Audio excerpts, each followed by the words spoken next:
Mr. President, I move that we consider the budget of the Office of the Vice President and recognize the sponsor, Senator Grace Poe, for her opening statement, and to likewise deliver a belated manifestation concerning the budget of the Office of the President, and later to interpellate Senator Bong Go. I so move, Mr. President. Senator Grace Poe is hereby recognized.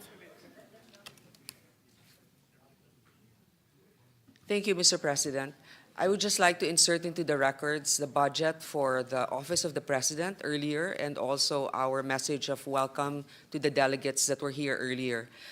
And now I would like to welcome also the Office of the Vice President, headed by the Vice President herself, Honorable Vice President Sara Duterte. It is my duty to present the body's consideration the budget of the Office of the Vice President. With that, I'm ready to begin with any manifestation or questions. Thank you. Mr. President, Senator Ronald de la Rosa is seeking the floor. I move that he be recognized. Senator De La Rosa is recognized. Thank you, Mr. President, Majority Leader. Mr. President, before I would make a motion, I would like to make this manifestation that in the proper time, in the period of interpellation, if it is okay with the good sponsor, that I'm going to introduce some amendments to the OVP budget, if it's okay with the good sponsor. Yes, the proposal is welcome. Then it will depend on the body for the approval. Thank you, Mr. President, good sponsor.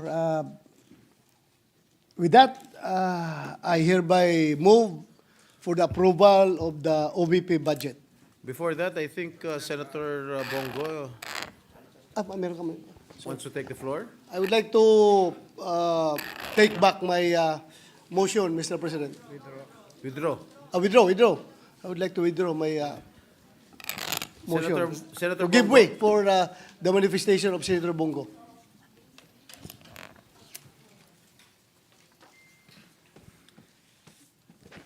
Thank you, Mr. President. As we know, the Office of the Vice President ang ikalawang pinakamataas na opisina sa ating gobyerno. Ang sinumang nakaupo dito ay inihalal ng taong bayan at may responsibilidad na maghatid ng serbisyo, lalo na po sa mga nangangailangan. Sa totoo lang po, inihalal po ang Vice Presidente hindi lamang para umupo sa pwesto at maging spare tire. Kung gusto naman pong magtrabaho, ay bigyan po natin siya ng pagkakataong magtrabaho. Inihalal po siya na maglingkod at tumugon sa mga pangangailangan ng ating mga kababayan.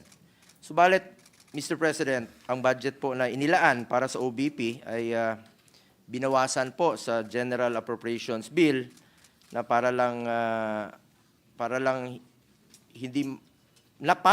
bang hindi mahalaga ang kanilang mandato. Mula sa original na panukalang budget na National Expenditure Program sa NEP, no, na 2.026 billion, ay binawasan po ito, naging 1.3 billion at nag-iwan na lang po ng 733 billion para sa taong 2025 at yung iba pa dyan ay naging zero.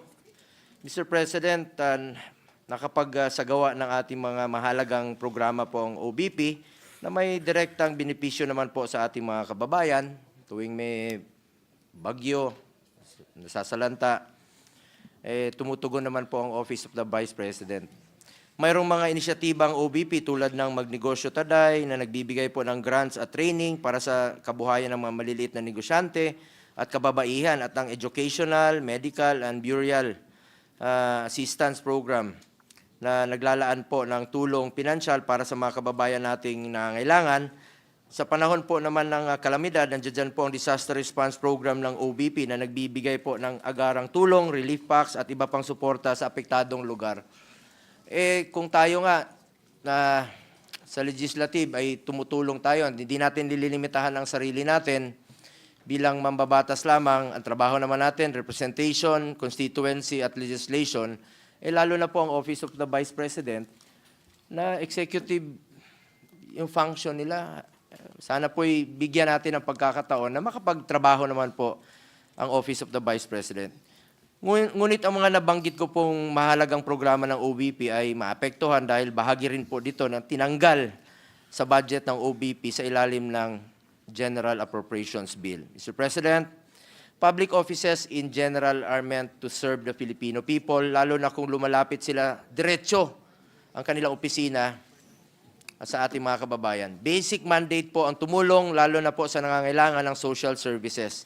Mr. President, ang pagbawas po sa budget ng OVP ay direktang makakaapekto sa kakayahan ng OVP na makapaghatid po ng serbisyong naglilingkod sa tao mula sa Luzon, Visayas at Mindanao para nating tinanggalan ng kapasidad ng isang ahensya or in this case, isang halal na pinuno ng bansa na magserbisyo po.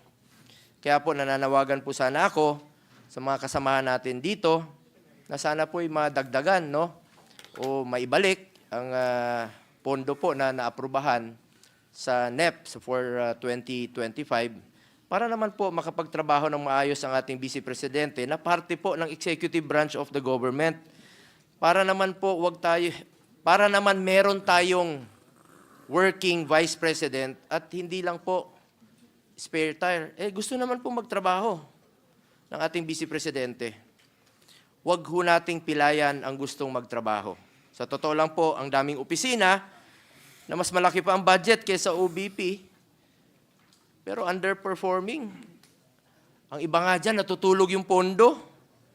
Ang daming programa na pilit sinasama sa mga program funds na hindi na po nagagamit, winawalis na po dahil hindi nagagamit yung pondo. Ito, gustong magtrabaho, sana naman po bigyan ho natin ng pagkakataon ang opisina na gusto pong maglingkod sa ating mga kababayan. Maliit lang po na halaga yun eh. Kumpara po sa napakaliit na pie lang po yun sa kabuuang budget po ng ating bansa. Mr. President, huwag po nating ipagkait sa sambayanan ang serbisyong kanilang inaasahan, lalo na po sa panahong mas kailangan po ng taong bayan ang pagkalingan ng kanilang pamahalaan.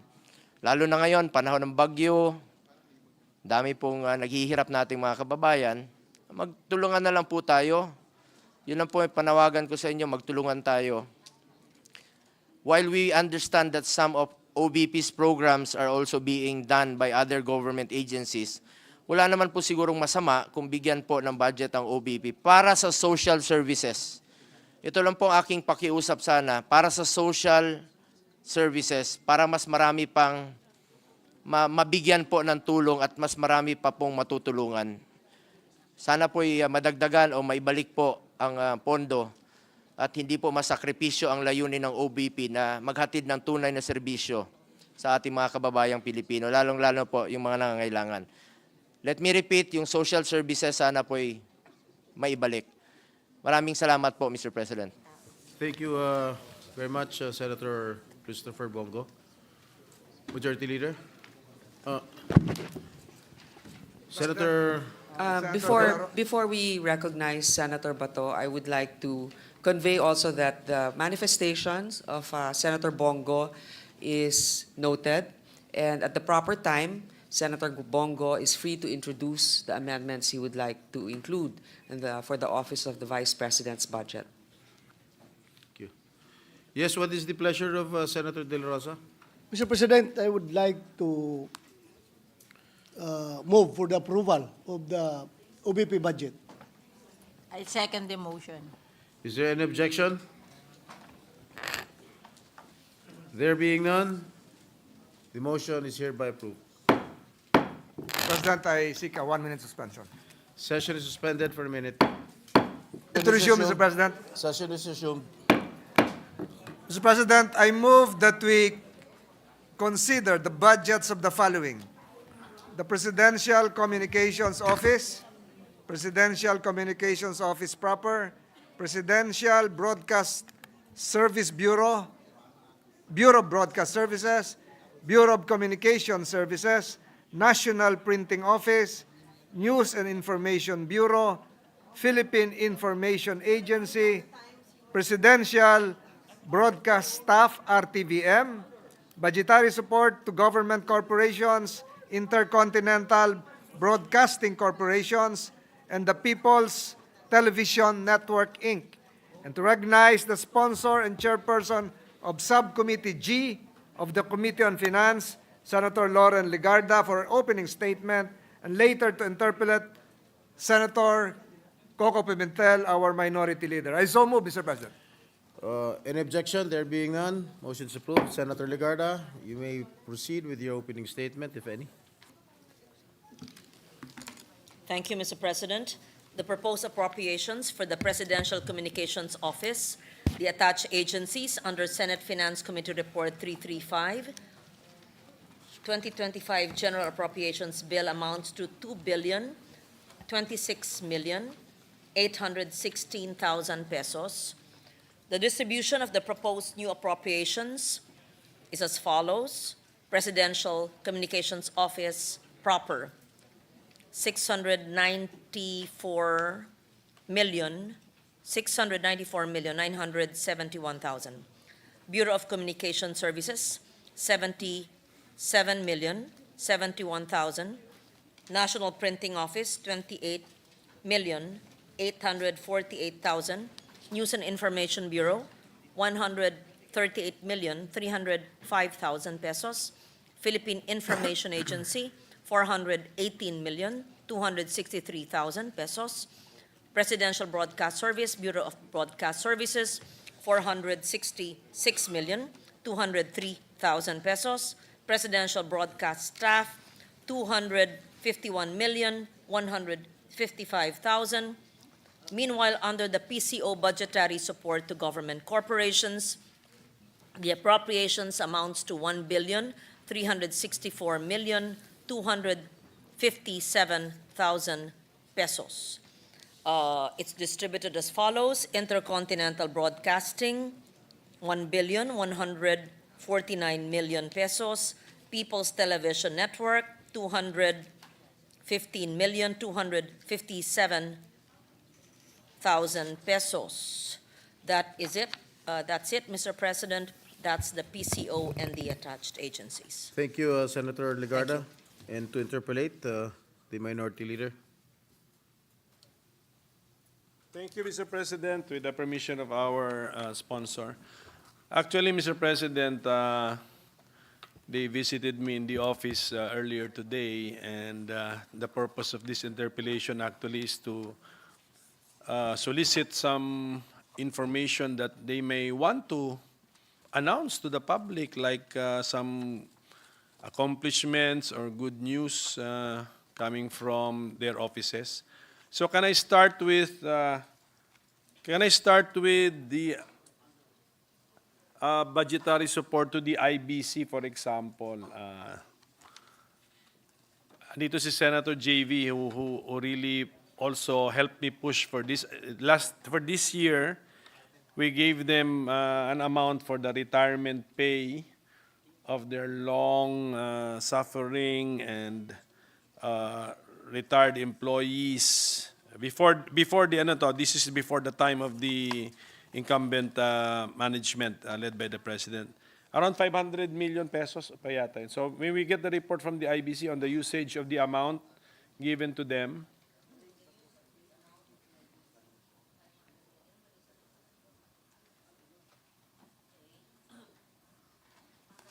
Are you asking about the retirement benefits? the retirement benefits, Yes. which have been unpaid for a long time. Yes. So, but before, to be very clear, before the time of Mr. Policarpio. Yes, the payment of retirement benefits from 2002 to early 2024, 146 old retirees and employees, and 224 early retirees. That's 425,762,259.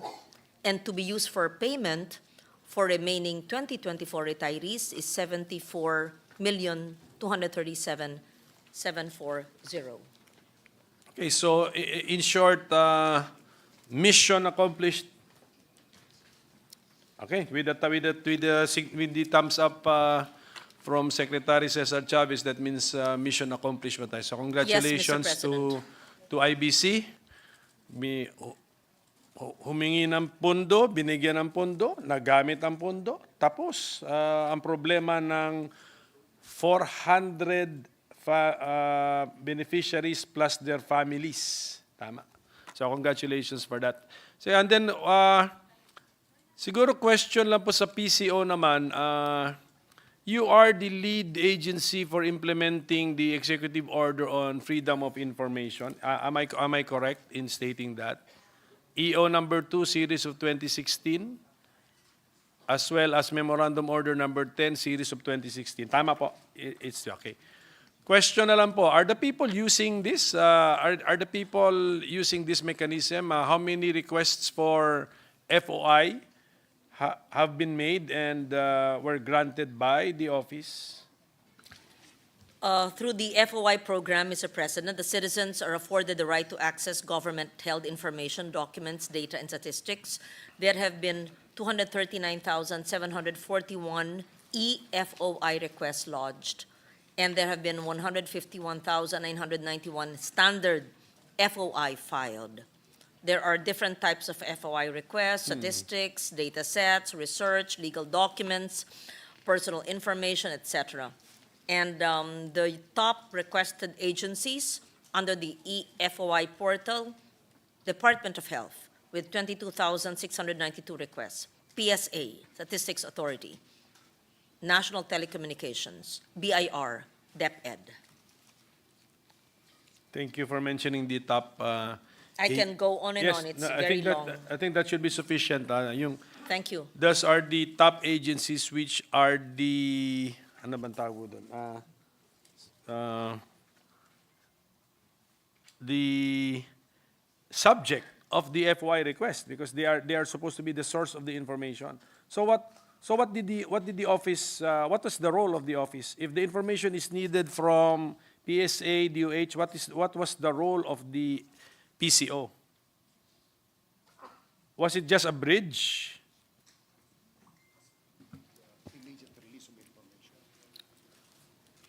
There's the e-FOI portal, which is not new. It's been here since, it's a digital platform that's been here since 2016, and it is supposed to address all the queries from the public for the agencies. And it's supposed to provide all the information requested by those who are on the portal. So, yes, this is in compliance with the implementing agencies. There are also manuals. There are designated government agencies in charge. But the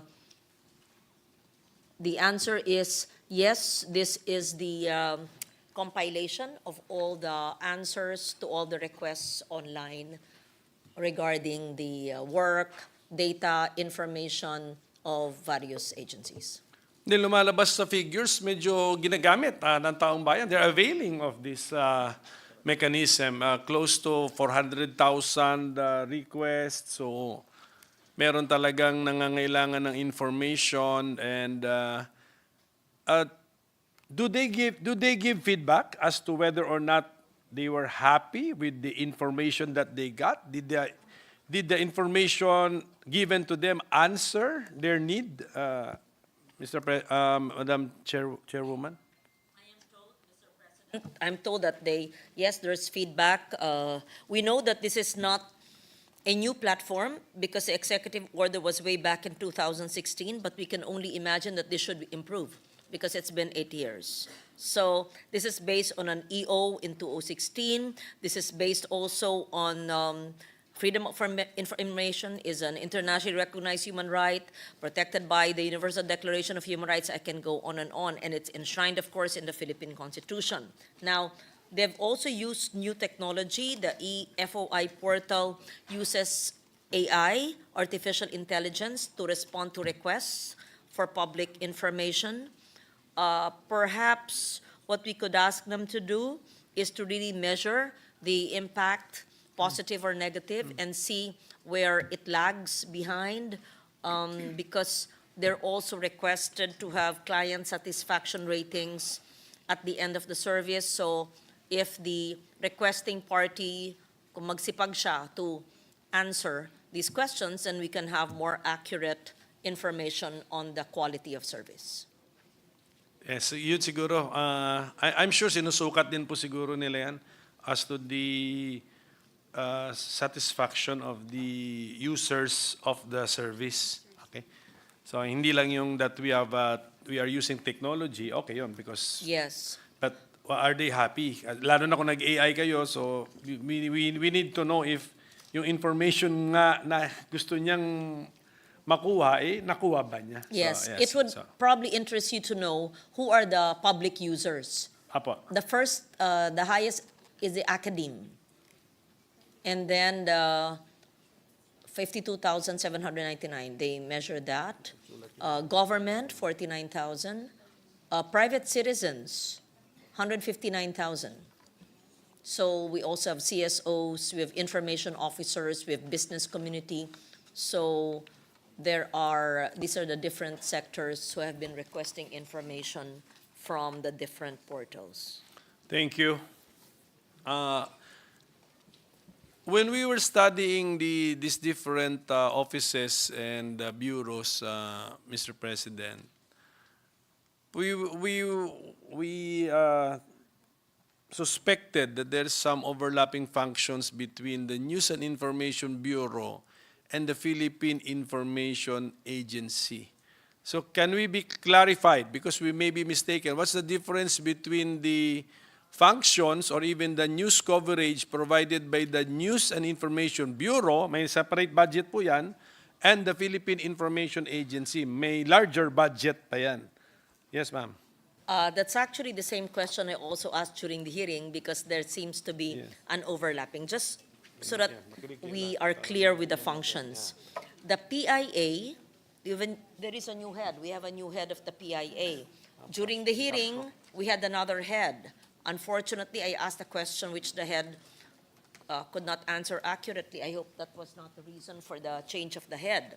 Anyway, so the PIA is the only government information network that can reach the grassroots, spanning 16 regional offices, 78 provincial information centers, the chief information arm with expertise in development communications.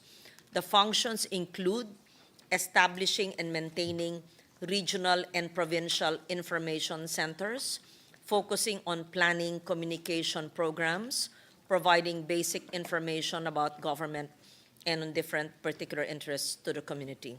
Now, what is the News and Information Bureau? The NIB manages the Philippine News Agency, the government's official news wire service. The PNA's role is to provide news content, disseminate information about the government's policies, programs. It gathers, produces, distributes news reports to media outlets. The NIB facilitates and manages the accreditation of foreign press and visiting journalists under the International Press Center. So thank you. Tama po ba na kunyari, para lang kunyari i-organize namin yung thoughts namin, si NIB content or software, si PIA parang network or infra or hardware siya, pababa. Okay, sige po. Thank you for that distinction. Is the NPO also before us? NPO? Okay, so ang question ko lang si NPO, what would be the NPO's role in the upcoming 2025 elections? The NPO is an attached agency, Mr. President. It is one of the 3 government-recognized printers mandated to print government-accountable forms, such as the ballots specific to the NPO, and other non-accountable forms, such as the official gazette. So, and NPO will also be part of the printing of the ballots in 2025, Yes, Mr. President. but it's not reflected in NPO's budget because the money will come from COMELEC. Ganun po ba yan? Apa, sige. COMELEC Sige. provides the budget. So- They are the printers. So for the 2025 budget of NPO, we did not put any amount preparatory to its role in the 2025 elections. Wala, nothing. Not in the Nothing. NPO budget. Yes, nothing. Okay, so can afford. Is the NPO also part of the printing of the national ID?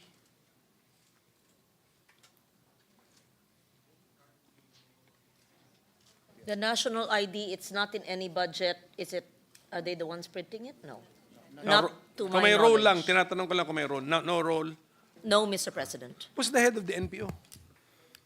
Andito siya, andito siya. Sige pa. Attorney Carlos, sige. Thank you, thank you. Last question, ma'am, last question.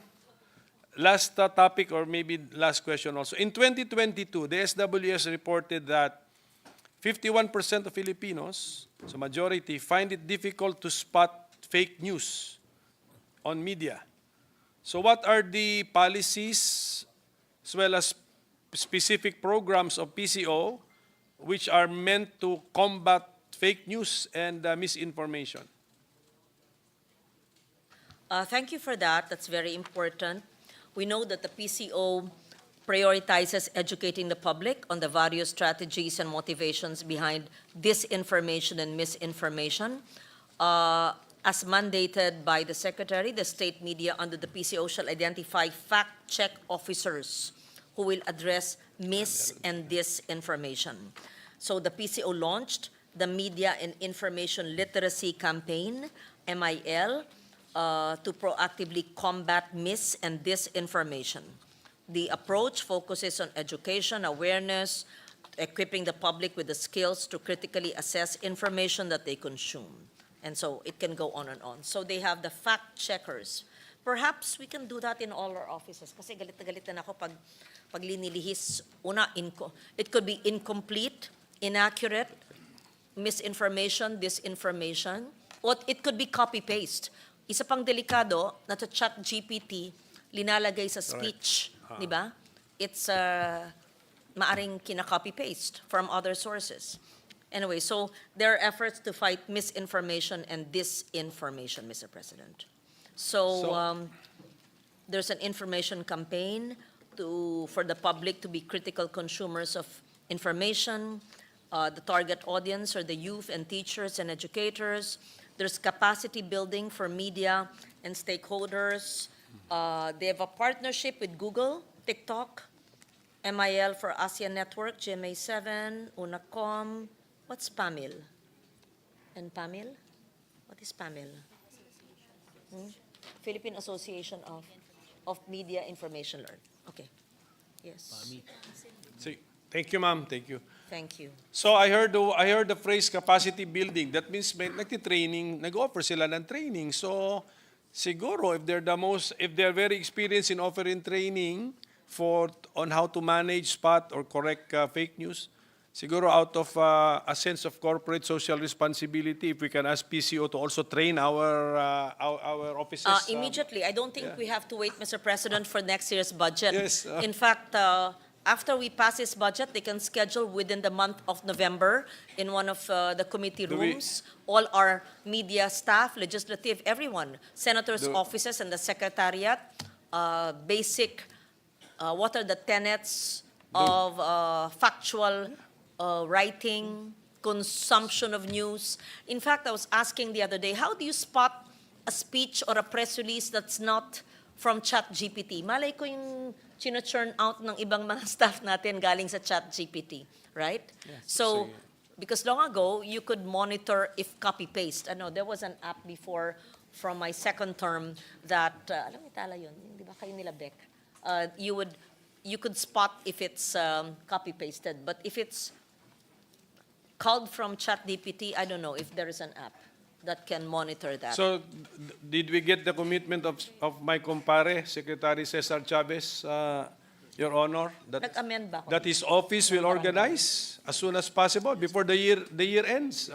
Okay, kasi excited din kami kasi kailangan, parati rin kami tinatanong niya kung kunyari, kahit nag-hearing tayo rito, they want real-time fact-checking. Siyempre, Yes, that's ang true. hirap din yun kasi that's why we need the experience of PCO, what technology do we need and what knowledge and technical skills do our people need to have. So I'm looking forward to that seminar, Madam Chairwoman. So thank you. We all agree, Mr. President, that knowledge is power.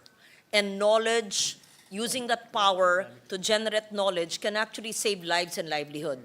Just like in cascading the information, let's say, from the Weather Bureau, from Pag-asa.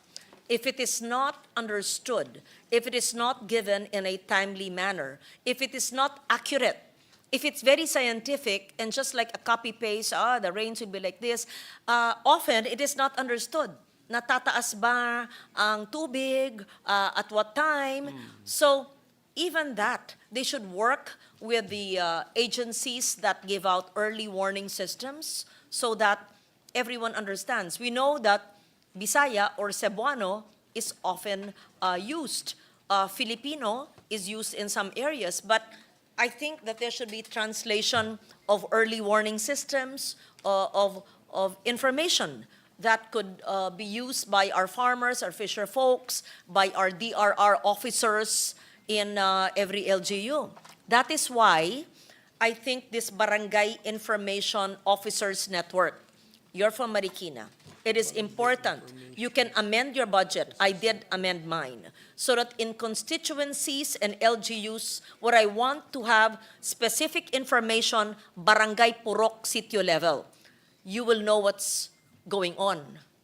Hindi naman siguro puro marites. Substantial information that can help you make wizened decisions. This is the barangay information officers that serve as conduits of information, ensuring the timely, accurate, and relevant communications between the national and the barangay level. So they share government updates and relay local issues to higher authorities, both ways. So, let's say Marikina, tumataas ang iyong ilog dyan, o paano kayo naaapektuhan?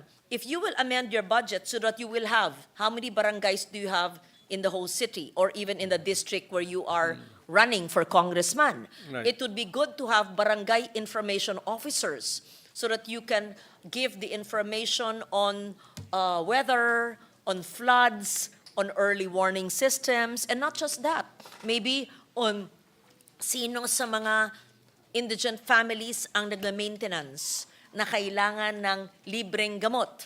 Sino ang mga batang hindi pa na bakuna? Ang daming impormasyon eh. Di ba? Sino ang mga natupad na at na-AX na? Pero o sino ang 4-piece na SLP o hindi nakakatanggap ng SLP? Sino ang matatanda? Senior citizens na mahirap na hindi updated ang social pension. Ayan. Lahat ng sinasabi ko, pinaparinig ko sa inyo, yun ang gagawin nyo sa akin. Importante. At ano yung mga threats? Ano yung threats dyan? Threat ba sa peace and order, criminal activities, o meron bang pusher dyan or user? Or meron ba dyan illegal gambling? Di ba? So ang dami, whether it's in the security issue, domestic, or it could be health issues, it could be MSMEs. Let's say, example na lang, in Lemery in Taal, that was sunk sa barangays by mud flows. Ilang barangay ang nalubog? Sa barangay na nalubog, ilang health center ang natabunan at anong kailangan na equipment sa health center na yon na maaring ibigay mula sa HFEP, hindi next year, ngayon taong ito. Alam ko po yan. Kanina po dumating si Senator Binay, sabi niya, ang ganda naman ng suot mo. Sabi ko, ito'y gawang barangay sa Taal.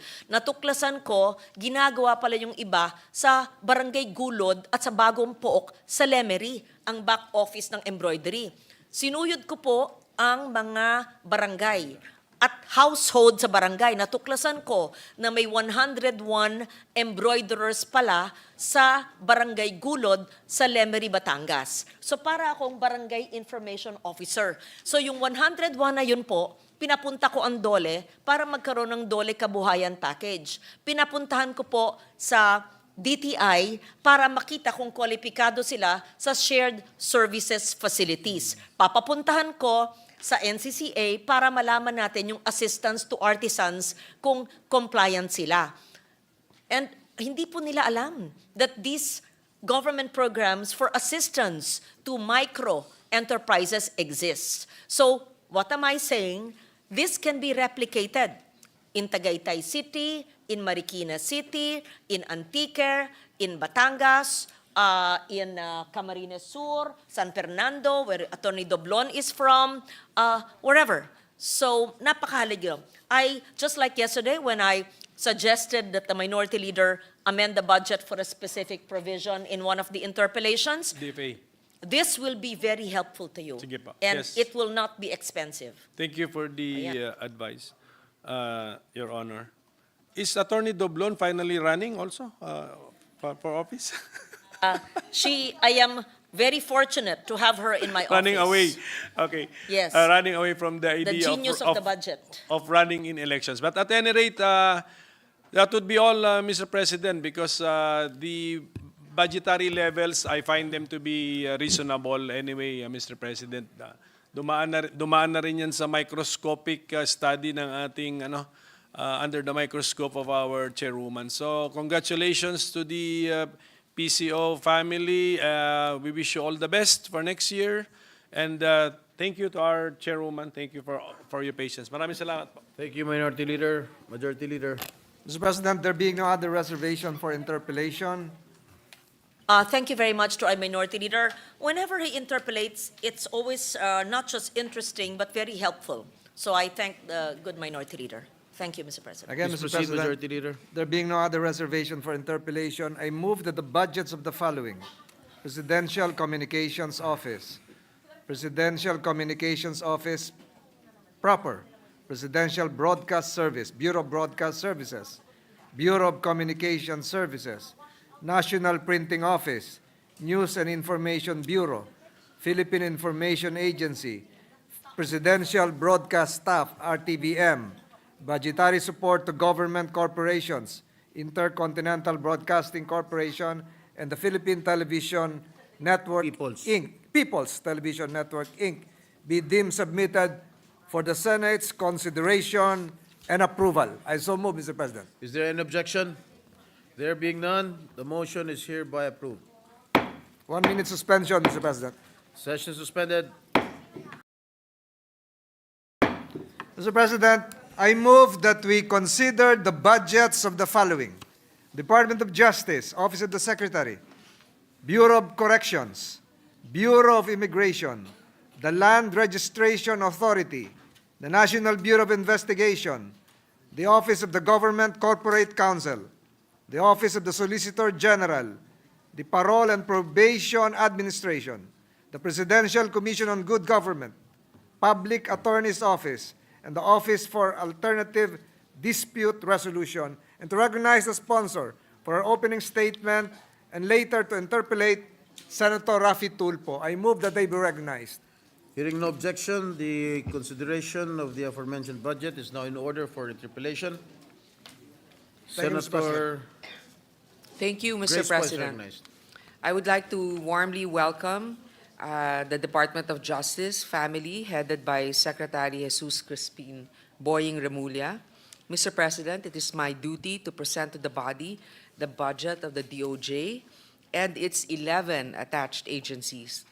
Based on the Senate Committee report, the DOJ's total agency budget for fiscal year 2025 amounts to 42,258,845,000, composed of 39,432,95 as new appropriations and 2,826,750 as automatic appropriations.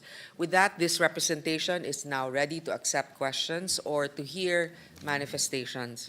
First to interpellate is Senator Raffy Tulfo.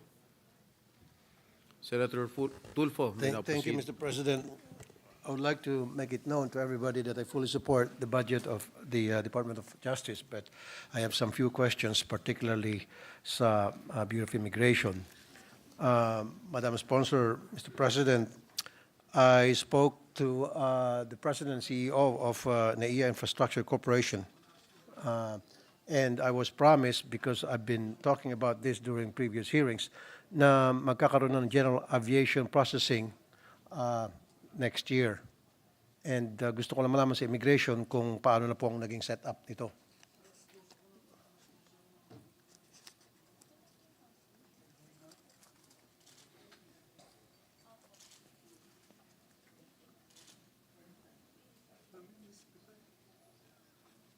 Mr. President, from what I understand, for private planes, there will be its own processing system Yes. already, and also including biometrics, if I'm not mistaken. And then also, currently, marami na rin pong mga nagawa ang Bureau of Immigration when it comes to the processing of those POGO employees that were apprehended. Some of them are already being deported. Others have downgraded their visa pending a resolution on their case. Thank you, Madam Sponsor. Mr. President, may I know where are these processing center located?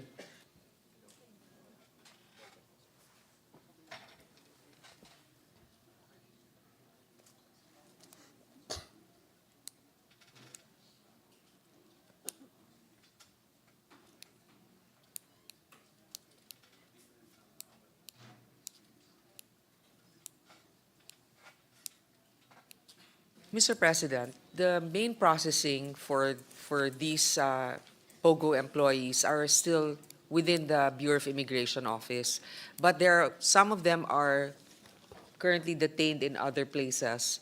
That's not just in the Bureau of Immigration. Okay. Thank you, Madam Sponsor. Mr. President, I'm not really referring particularly dun lang sa mga POGO people na lumabas-pasok ng ating bansa gamit ang private planes. I'm talking about in general, kasi nga po, everybody knows na siguro, dun sa mga hindi pa nakakaalam, ang nangyari kasi lahat ng mga pasahero na lulan ng private planes or chartered planes, hindi na po sila dumadaan sa proseso. So they're considered super VIPs na babypass na po nila yung biometrics sa immigration, na babypass na nila yung x-ray, yung pagkakapkap, etc. Diretso-diretso na po agad sila doon sa kanilang eroplano at pwede silang gumawa ng gusto nilang gawin. Pwede silang magdala ng kontrabando, pwede silang magdala ng baril, etc. So ang sa akin, ni-request ko ito sa bagong management ng NAIA at pumayag na magkaroon ng General Aviation Processing Center next year. Ang gusto ko lang sana malaman, saan particularly located ang mga ito para sa kaalaman na po ng lahat. In this case, para naman maging patas na po tayo dahil sa ngayon, lahat ng mga sakay ng commercial planes dumadaan talaga sa butas ng kalayong bago makalabas pasok ng bansa. Samantala ang mga ito, wala ng proseso-proseso, sumasampa agad sa kanilang aeroplano and then after yung pagdating naman, baba ng kanilang eroplano at diretso sa kanilang limousine, diretso-diretso palabas na agad, palabas ng gate at wala ng kapkap. Therefore, madali sila makapag-smuggle ng anumang klaseng kontrabando. Mr. President, we allotted 77 million pesos for a mobile device for special flight formalities. Ang ibig sabihin po nun, kasi may mga private hangars po, doon nagmumula yung mga loading, boarding ng mga private individuals na gumagamit ng private planes. So doon po pinupuntahan ng immigration. Sa ngayon, na wala pa tayong specific hangar para sa mga private planes or specific desk sa airports, merong mobile devices na gagamitin to process these individuals. Okay, there we go again. So, VIP treatment na naman dito sa mga private planes kasi pupuntahan pa pala sila ng mga immigration as opposed to sila dapat ang pupunta sa immigration.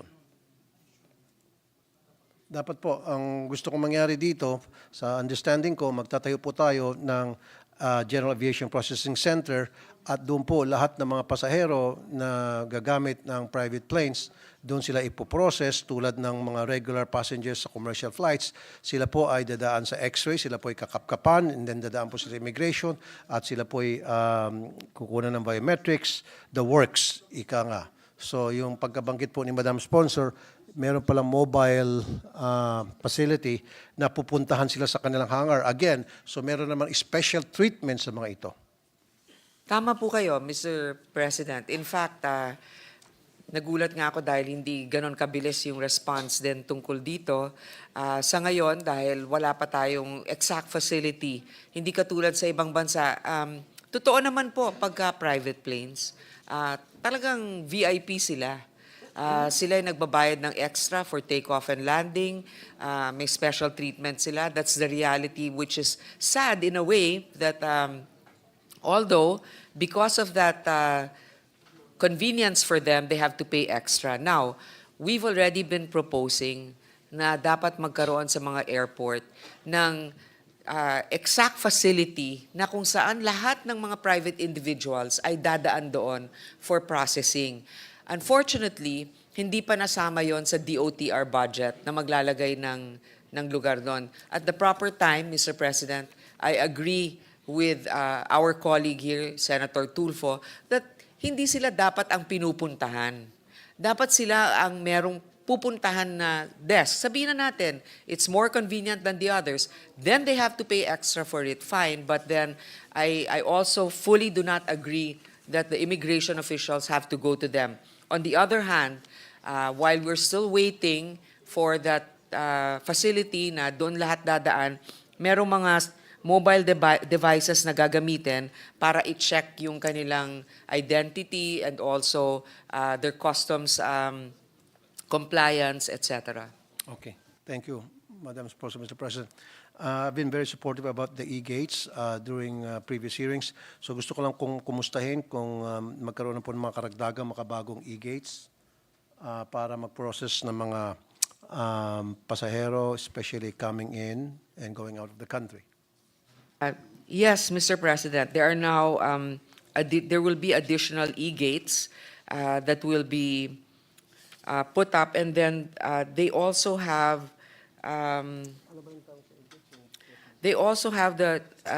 the processing na meron silang time in motion supposedly, yung fingerprinting ilang seconds, yung visa verification, ilang seconds, at saka yung passenger verification. So titignan natin kung ito ay talagang maiimplementa nila ng tama. Okay, yes. Thank you, Madam Sponsor, Mr. President. Ang tanong ko naman, ito pong e-gates na install, at alam ko may kamahalan po ito, does this has the cross-matching capability? Mr. President, pahabol lang po dun sa tanong ninyo. They're going to be adding 44 additional e-gates. Ito po yung sa Ninoy Aquino, Terminal 1 and 3, sa Clark International Airport, at saka sa Mactan, Cebu International Airport. So a total of 44 additional. Sa ngayon, nasa 20 plus pa lang. Okay. Thank you. Can you repeat your next question? Mas maganda kasi para mapabilis po yung pagproseso ng mga pasahero, and like I said, very supportive po ako sa budget para dyan. Yung po sa cross-matching capability, kasi nga po, presently, it pains me to tell you this, baka may mga nanonood dyan at makakarating dito, makakarating sa kanila na, ganun palang sistema sa Pilipinas, madali palang kayo malusutan. Pero this is the truth, na pag pumasok ka ng Pilipinas o lumabas ka ng Pilipinas, dadaan ka sa immigration, i-scan yung mukha mo. Yung pag-i-scan yon na mukha mo ay para sa data holding lamang yon. I-hold lang yung data, pero wala ginagawang cross-matching para titingnan kung yung litrato mo ba o yung pagkatao mo ay merong derogatory records na halimbawa merong ipinalabas ang Interpol o may pinalabas ang FBI or other international agency for that matter. Mr. President, sa ngayon, wala pang capability na gano'n sa cross-matching. Kaya actually, mano-mano pa rin ang pag-compare. Like kung may lookout bulletin, yung mga litrato ay pinapadala nga sa iba't ibang mga airports o mga pantalan para masiguro kung merong ang dadaan ng gano'n. Pero tama po kayo, isa po yan sa nakikita nating kakulangan na dapat ay siguraduhin natin na ma-upgrade. Okay. Pwede ba natin dagdagan yung budget ng immigration? I don't care for me personally kung magkano man ang halaga noon kasi this is national security we're talking about. Dagdagan natin ang budget ng immigration para maka-procure tayo ng ganitong klaseng technology tulad sa Amerika na napoprocess, na nako-cross-match yung pong lahat ng mga taong pumapasok at lumalabas ng ating mga puwerta. Sa ngayon nga, sabi kanina, hanggang data processing lamang. Ipoprocess yung data and then itatago na yon at hindi na nagagawa ng cross-matching. So ibig sabihin, ang isang tao halimbawa, meron siyang 2 passport, makakalusot siya. Magkakaroon siya ng passport halimbawa na magkakaibang picture, magkakaibang pangalan, lusot na siya. Even if he will use same name as long as it will have different pictures, then lulusot siya. Or the other way around, same pictures, pero magkakaibang pangalan, lusot na siya. Yan siguro yung dahilan kung bakit labas-pasok ang tulad nila Alice Goo and her cohorts. Tama po, Mr. President. In fact, ang sinasabi ko nga walang budget, ngayon lang nasa amendment natin, nasa amendment natin na nilagyan natin ng acquisition of automated biometrics identification system at saka acquisition of mobile devices. So, nilagay po natin dito sa Senado para ma-upgrade yung kanilang system, an additional 921 million. So, hopefully, by next year, ay magamit na ang karamihan dito. So, ito nga, Mr. President, dahil nga din sa advokasya ng ating mga kasama, katulad ni Senator Tulfo, ito ay prioridad natin sa isang mga amendments na nilagay natin dito sa committee report. Thank you, Madam Sponsor. You can rest assured, I can assure you na ako talaga will fully support that budget kapag halimbawa yan ay pinopose na sa atin. Okay, let's move on na po. Doon naman po sa mga Pogo, taga-Pogo. Recently, nagkakaroon na po yung paglabas na marami mga Pogo employees, Pogo officials. So, paano po natin napoprocess yung paglabas ng mga Pogo people, Pogo workers, especially kung halimbawa ang mga yun ay meron pa mga naiwang responsibilities, kung yun ay mga employers at meron pa silang responsibilities sa mga employees, at kung yun ba ay may mga kaso, paano po natin nalalaman yun, paano po natin nadidetermine before we let them go? Mr. President, sa ngayon po, napakarami na pong na-process din ng mga POGO employees. There are 100,000 POGOs that have yet to be deported, apparently, according to Commissioner Tansinco. Pero dun sa 1,370 ang na-deport na, 1,172 ang repatriated. Pero, yun nga, kulang-kulang 100,000 pa. Ang nangyayari po dito sa mga POGO na ganito, yung mga ano tawag dito, yung mga nakuha na POGO workers, yung mga rescued, siyempre may kanya-kanyang kaso sila, no? So, in the meantime, dina-downgrade yung visa nila. Kasi sa ngayon, meron silang parang mga work permit.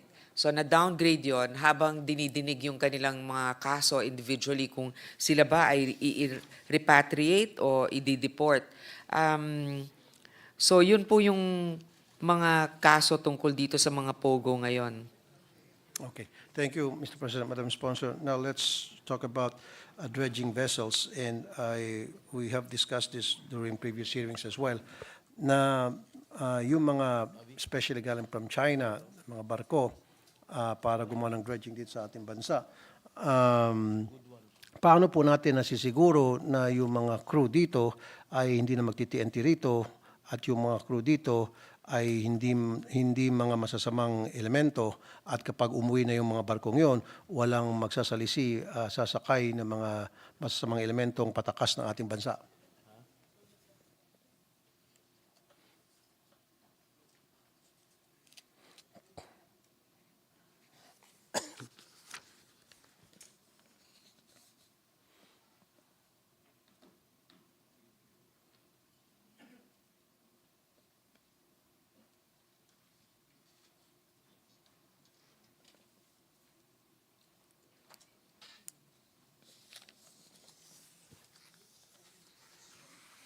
Mr. President, they're still conferring with each other. Apparently, this is something that needs to be discussed. So can we go to the next question first, or we can suspend for a few minutes? Yes, later. Yes, isang ano lang, dagdag follow-up, Madam Sponsor, Mr. President. Recently, I've been to a facility of the Philippine Coast Guard, to their headquarters, as a matter of fact, at nakita ko meron silang mga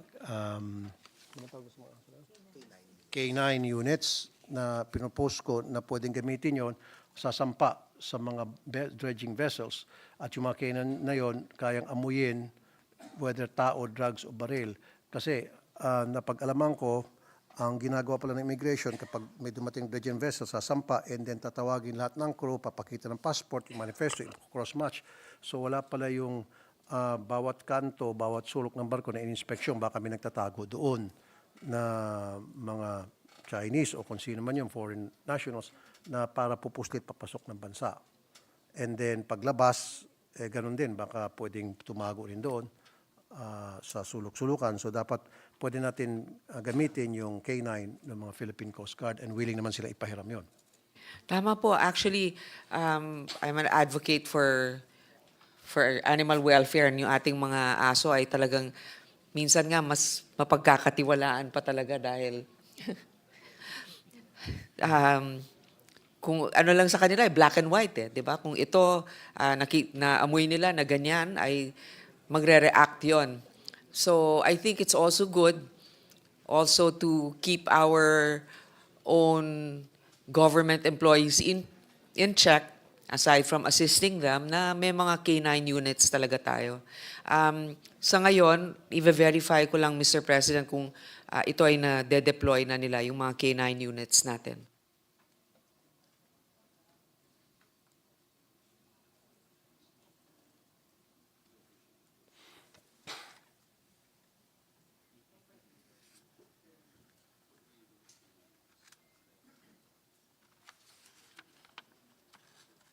Mr. President, I think the K9 units are now with the other law enforcement branches of government, like for example, the PNP or Bucor.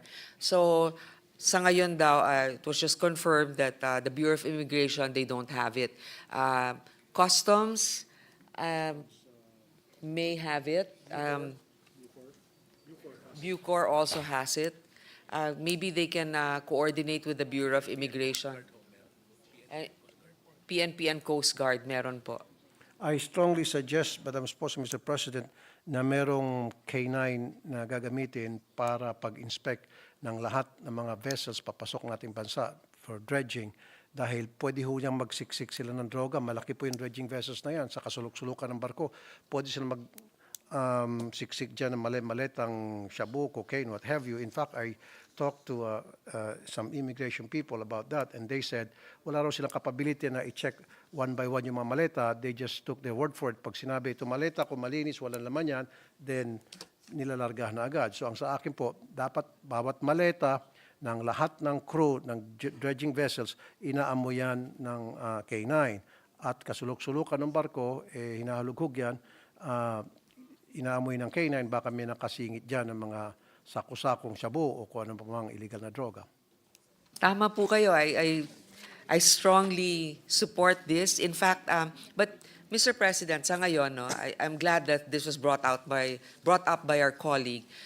Right now, we allotted 89.9 million augmentation here in the Senate for the committee report so that Bucor can have a rental of K9 services. So meron po sa Bucor, perhaps Bucor can coordinate also and help the Bureau of Immigration in the meantime, but we can also suggest, perhaps in the period of amendment, to give the Bureau of Immigration also or the Bureau of Customs a K9 service unit na pwedeng gamitan doon sa mga, initially dito sa mga busy ports and airports, Mr. President. Hindi na po siguro sa Bucor, siguro po sa Coast Guard na lang kasi kasama din po ating Coast Guard sa pagsasampa sa ginagawa And Coast Guard. Hindi, pero sa ngayon kasi, yung Bucor ang merong mga K9. Pero pwede tayong mag-amend sa budget na maglagay din dito sa Coast Guard or sa customs or immigration. Very good. Okay, pero dapat yung K9 po, hindi lamang drugs ang pwedeng amayin, kundi pati tao. Yung ginagamit din po sa rescue, Yung mga tao for rescue. yes, yung search and rescue. Paano kaya nila Retrieval. okay. Naamoy nila yung tao siguro. I don't know how they do it, but alam nila kung tao ba o daga o pusa yung nakasiksik sa isang sulok. So sanay po yung K9 na yun. At saka at the same time, marunong mag-amoy ng bomba at drugs. Mr. President, perhaps our colleague will be able to amend that instead of putting the entire funding that's available right now for Bucor, ay bigyan din natin ang ibang ahensya katulad nga nitong Coast Guard. Thank you, Very Mr. good. President. Thank you, Madam President, Madam Sponsor, Mr. President. Now, offloading. Hanggang ngayon po, nakakarinig pa rin po ako ng mga balita na may mga na-offload na gusto pong lumabas ng bansa, na legit naman po yung paglabas nila, nag-ipon sila, nakakuha po sila ng visa, and pagdating sa immigration, sa screening, sila po ay na-offload or nadi-deny ng pagbo-board. Meron ho ba tayong standard na sinusunod para malaman, ma-profile yung mga dapat i-hold at yung mga hindi dapat i-hold at kailangan payagang makapagbiyahe? Yes, Mr. President. In fact, they've come out already with a circular na dapat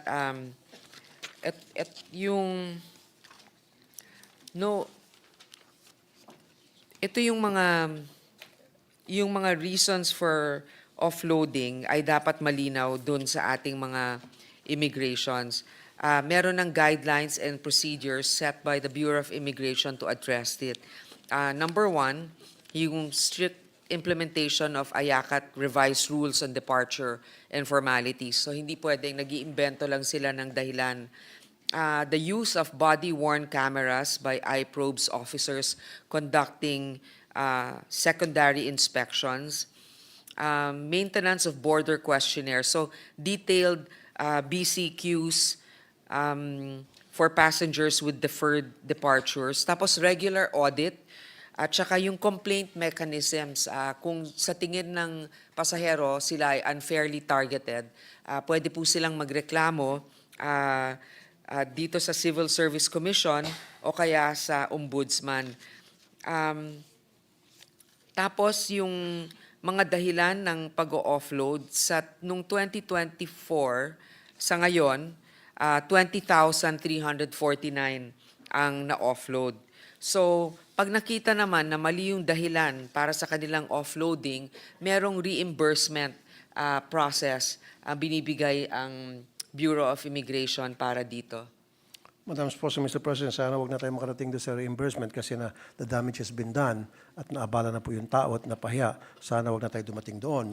Before that happens, sana magawa ng maayos ng immigration kanilang trabaho nang sa gayon yung dapat lumabas, mapayagang mapalabas. And as a matter of fact, kasama sa batas natin yan, lahat ay may karapatan bumiyahe. Now, you did mention about 20,349. Ano po itong 20,349 na offload at kailan po ito at ano po mga binigay na reason why these people were offloaded? Opo, yung mga kadahilanan nito, either doubtful purpose of travel, inconsistent or insufficient travel or supporting documents, non-compliance with previous deferred departure requirements, misrepresentation or withholding of material information about travel, presentation of fraudulent, falsified, or tampered supporting documents, refusal to undergo secondary inspection, and illegally recruited person or suspected trafficker. So yung pinakamalaki po na kadahilan ng pag-offload ay inconsistent or insufficient travel or supporting documents. So yun po yung maraming na-offload na dahilan. Pero dun po sa una ninyong sinabi, yun nga kawawa yung mga na-offload na mali naman yung, wala namang tamang dahilan para ma-offload sila, nagawa na yung damage. The damage has been done. So Mr. President, part of the guidelines that the Bureau of Immigration has is that there's a redress mechanism. In fact, they are encouraged to file cases with either the civil service or also either the civil service or the ombudsman. At ngayon, dun sa secondary interview, ay meron na pong mga recording ng interview na yan through body cams, etc. Okay. Dito sa 20,349, kasama na po dito siguro ilan sa mga kasambahay ng mga kaibigan ko Chinese na gustong pumunta ng ibang bansa. May kasamang yaya at dinideny yung pagsakay. In fact, one story about a friend of mine very recently, pupunta siya ng Hong Kong, kasama niya kanyang misis at kasama yung yaya at of course yung kanilang 3-year-old son. It was sad na pinayagan silang mag-asawa pati yung bata, pero yung yaya dinecline. At ito po yung nangyari na 3 times sa iba't ibang mga kaibigan ko. Kawawa naman po. So natuloy yung mag-asawa kasama mga baby nila, pero yung yaya, hindi pinayagan. Opo, kaya nga po habang naririnig ko kayo, tinatanong ko yung Bureau of Immigration kung pwede isumite sa atin. Ano ba talaga ang secondary supporting documents or supporting documents na kailangan nila? Kasi baka mamaya, syempre pag hinihingan halimbawa, kasi minsan ang traffickers, Mr. President, nagdadala rin sila in the guise of, let's say, kasambahay nila or in the guise of kaibigan nila. Pero mukha namang hindi napapatunayan ito ng tamang dokumento.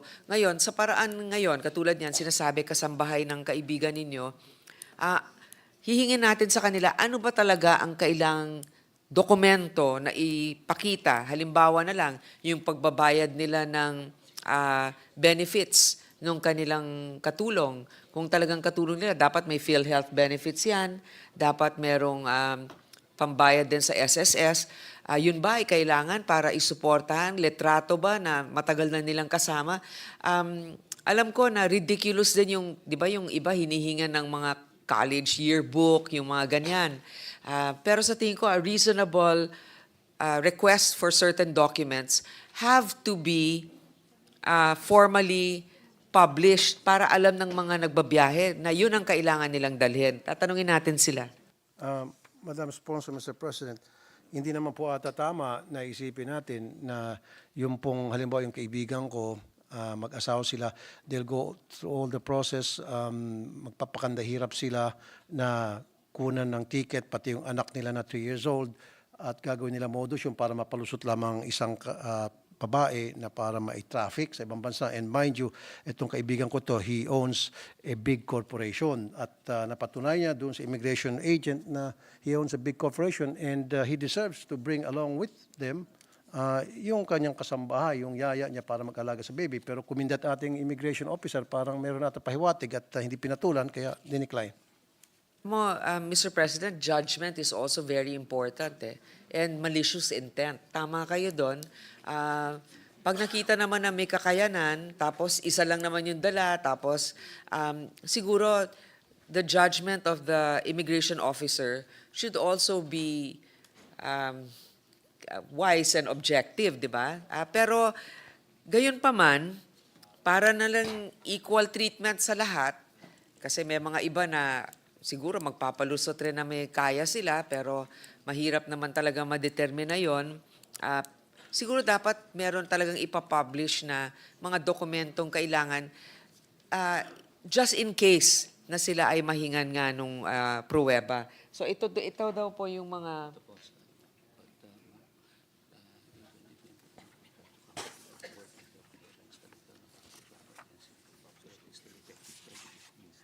Alam niyo, sa ngayon, ito lang yung hinihingi dapat, valid passport, visa wherever applicable, round-trip return ticket, secondary inspection, age, educational attainment, financial capability, travel history, and country of destination. So sa ngayon, yun lang yung mga, if a passenger is traveling with a sponsor, affidavit of support, and undertaking duly authenticated by the Philippine Embassy or Consulate, affidavit of support and undertaking executed by a person of legal juridical entity. Tapos, in cases of local sponsor traveling with a passenger, a duly notarized affidavit of support which shall contain the following: financial capacity of the sponsor and reason for sponsorship. Yun po yung mga, sa ngayon, ang mga requirements. So, ewan ko, siguro naman, sir, yung kaibigan ninyo, marahil kilala. Baka alam naman nila na ano, pero I guess they have to stick to their protocols na dapat merong financial capability, so may proof nun. So, ewan ko, siguro bank statement. Pero napakahirap nga. It's so tedious. But in order also for us to comply, to make sure that we don't have traffickers, I guess we have to come up with these things. So it's important also for the immigration officer to have a better sense of judgment. Yeah, judgment call nga po yung immigration officer. Sabi mo, baka yung kaibigan ko kilala. Yes, kilala yon. At may sinabi sa buhay, may mayroon ng malaking korporasyon, baka kaya siya iniipit dahil nagaantay yung immigration agent ng pang-ipit doon sa iniipit. At so since ayaw magbigay ng pang-ipit yung iniipit, kaya iniipit siya at hindi na nakalabas yung naipit. Well, I kudos to your friend na hindi pumayag na na magbigay or ibigay kung ano man yung ipinapahiwatig nung officer. Pero sana ay kinuha niya yung pangalan nun para naman may redressing mechanism doon. Okay. Madam President, Mr. President, Madam Sponsor, what if maglagay na lang tayo ng CCTV camera sa booth ng immigration and while the interview is going on, yun ay recorded para kung sakali mang may reklamo, yun ay marireview dahil kung wala yun, so it's his word, it's the passenger's word na na-offload against the immigration officer's word. So mas magbibigyan ng weight, siyempre, yung empleyado ng immigration versus doon sa pasahero na nagreklamo. Pero kung meron pong CCTV camera na recorded lahat ng mga pag-uusap blow by blow, then level ang playing field. Yes, you're right. Mr. President, there are CCTV cameras in the immigration booth. And for the secondary interview, ibig sabihin yung immigration officer na mag-i-interview, meron silang mga body cam. At dapat, let us insist na bago tayo i-interviewin, may suot na body cam or kung wala mang body cam na available, ay nandun sila within a recording apparatus. A month or so ago, lumabas lang po ako ng bansa, puntang Singapore, at wala ako nakitang immigration agent na nag-interview sa akin papunta, palabas at papasok ng bansa na naka-body cam.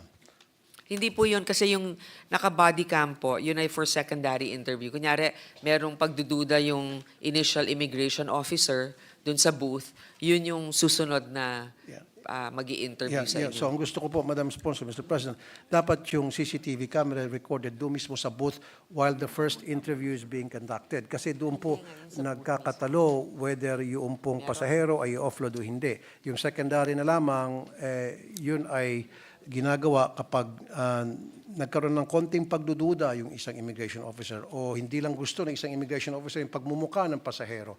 Hindi niya gusto yung bihis, asta, etc. So in that case, discriminatory yon. So dinadala sa secondary inspection. Pero ang gusto ko, doon pa lamang sa first interview, dapat may camera na para nare-record yung proceeding at kapag may reklamo, doon malalaman kung sino may mali, yung pasahero ba o yung immigration agent na nagkakandak na interview. This is well pointed out, Mr. President. In fact, ang alam ko, ang may mga CCTV doon lang sa common areas ng airport. Bagamat sinasabi sa atin na meron daw CCTV doon sa immigration booth itself, hindi ko naman napansin. Ang alam ko lang yung kumukuha lang ng picture mo, di ba, pag lumalabas ka. So, we will verify that, Mr. President. That is a good suggestion. And it will also help the immigration officials so that they can also defend themselves. Correct. In case somebody complains Make about up stories their against them. procedure. Yeah, so in that case, I'm willing po to support the budget for that, for the procurement of those cameras para lamang, sabi mo, it work both ways para naman sa kapakanan ng mga pasahero at kapakanan din ng mga BI agents na mapagbintangan na gumagawa ng kalokohan kahit hindi naman.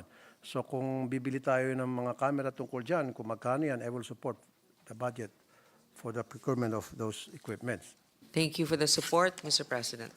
And also, sana maglagay din ang Bureau of Immigration sa kanilang website ng mga requirements doon sa mga lumalabas ng bansa, pamilya na magsasama ng yaya, yung mga requirements so that beforehand, i-comply na yon ng family para nang sa gayon pagdating sa airport, hindi na sila mabubulaga na lamang, tatanungin sila ng mga requirements na hindi nila alam at doon na lamang nila nalaman sa airport.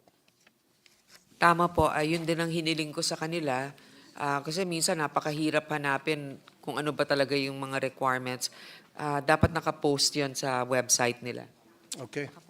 Yun lang po. Thank you, Mr. President, Madam Sponsor. Thank you. Thank you, Senator Tulfo, Majority Leader. Thank you to His Honor for concluding his interpellation. The Senate President Pro Tempore is seeking the floor. I move that he be recognized. The Senate President Pro Tempore, Senator Jigo Estrada, is recognized. Thank you, Mr. President. Thank you, Majority Leader. Only one question addressed to the good sponsor, if I may.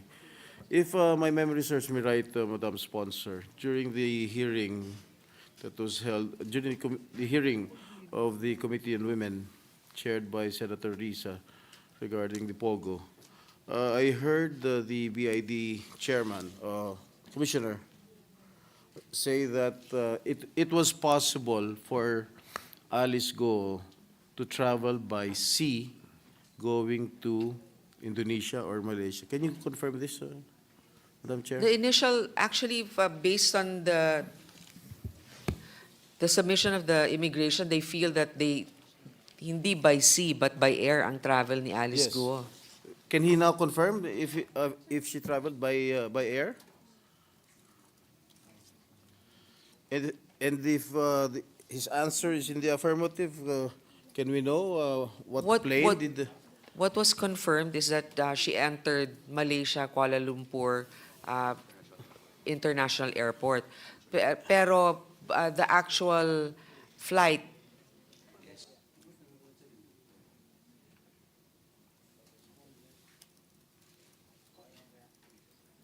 they still are going through official channels to verify the aircraft. And they're trying to cooperate with Kuala Lumpur to get that Madam information. Sponsor, I'm asking from Manila, how did they go to Indonesia or to Malaysia? Yun nga yung sinasabi din ni but- Senator Tulfo, Mr. President, na yung clearing talaga pagdating sa mga private chartered flights, doon mismo nakakalusot yung mga iba. So I would, I think, Mr. President, they really evaded the process, and we are still trying to figure out, they are still trying to figure out sino nagpalusot sa kanila. But is it confirmed that they traveled by It's air? confirmed by the Kuala Lumpur International Airport. Yun nga yung nakakalungkot eh.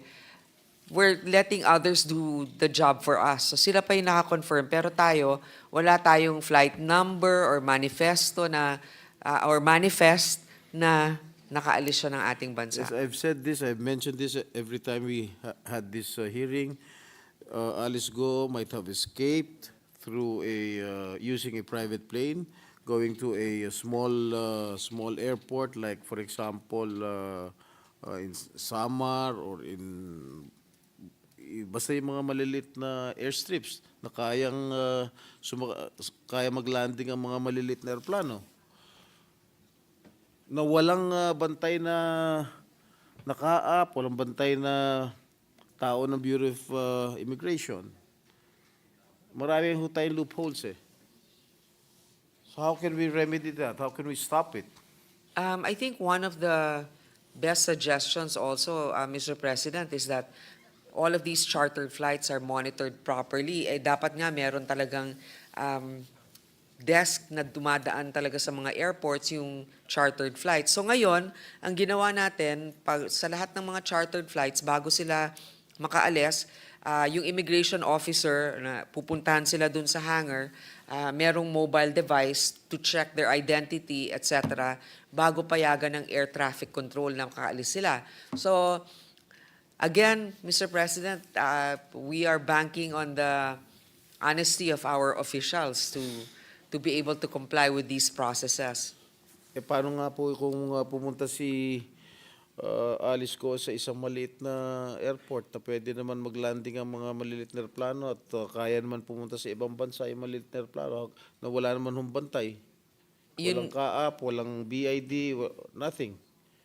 Actually, Mr. President, Nobody can monitor. yun ang problema natin talaga. But then I think air traffic control should have a list of all the flights that are taken. Meron naman silang radar na makikita nila kung merong flight in whatever area or province. So, dapat malalaman nila, sila na mismo ang magre-report na hindi ito cleared, wala tayong information tungkol dito. Pero totoo po yun, and not only do we have airports in other provinces that may not be monitored, there are also private airports. Yes. There are a lot of private airports in our country. And if we continue to neglect this problem, not to give attention to this problem, there will be a lot of fugitives that can evade arrest and just flee our country. That's why something must be done, Madam Chair. Mr. President, I think at the proper time, during the DOTR hearing, we can ask them about their process with regards to monitoring air activity within the country. Thank you, Madam Chair. Thank you, Mr. President. Majority Leader. Mr. President, Senator De La Rosa is likewise seeking the floor. I move that he be recognized. The gentleman from Davao, Senator Ronald Bato de la Rosa, is recognized.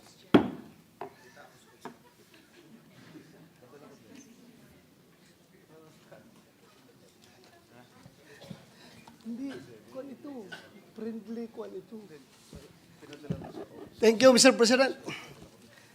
I am given a fair warning by our chairman, and I am taking it seriously. Thank you, Madam Chairman, Mr. President. Mr. President, good sponsor, the Senate version of the 2025 GAB or GAB reflected an increase of 121.44 million for general administration and support for the budget of NBI. During the NBI's budget hearing, I remember that they manifested their desire to strengthen their cybercrime unit as well as their technical intelligence division, both of which work hand in hand in cybercrime case resolution. May we know for the record if the budget increase captured this particular direction of the NBI? Yes, thank you for the question. We did increase it, at least here in the committee report, by 121.4 million pesos, because in relation to the prevention and investigation of cybercrime, the National Bureau of Investigation reported actual expenditures. Furthermore, there had been allocations that designated for the conduct of operations pertaining to cybercrime cases. So, itong mga ito, marami din, at saka meron din silang coordination with the OSAIC CSAEM at mga anti-online sexual abuse operations, Mr. President. Thank you, Mr. President, Madam Sponsor. Well, thank you. Considering that considering the rampant and global threat of cybercrime, will the budget increase sufficient enough to make substantial changes to the current manpower and operations requirement of the cybercrime unit and the technical intelligence division of NBI? Mr. President, it has increased compared to the past years, but of course, if we didn't have such limited fiscal space, we would definitely add more. On the other hand, there are also other government agencies that are tasked to cooperate with the NBI, particularly the PNP also has their own cybercrime unit. The ICT also has their own cybercrime unit that is also coordinating with the NBI. Thank you, Madam. And also the AFP. Thank you, Mr. President, good sponsor. I would like to manifest my full support for the NBI, particularly in their efforts to improve their capability and strategies in combating the menace that is cybercrime. For this reason, I am advocating for a further increase in the NBI's budget, specifically directed towards strengthening their manpower and operations requirement. Thank you, Mr. President. Good sponsor. My next question. Thank you. Kukunin ko naman, you can propose the increase, Yeah. Mr. President, at proper time. Thank you. Care of Senator Bato de la Rosa. Thank you, Madam Sponsor, Mr. President. My next question is about Bureau of Immigration. Sir, nung lumabas, Madam Good Sponsor, nung lumabas si former Colonel Ruina Garma from the Philippines, aware ba ang Bureau of Immigration noon na lumabas siya?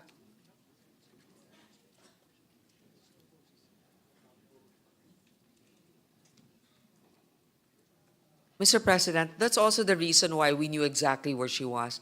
There was a secondary inspection done, but since there's no lookout bulletin, walang whole departure order sa kanya. Wala nga Nakaalis whole departure order, pero ito lang ba, tanong ko.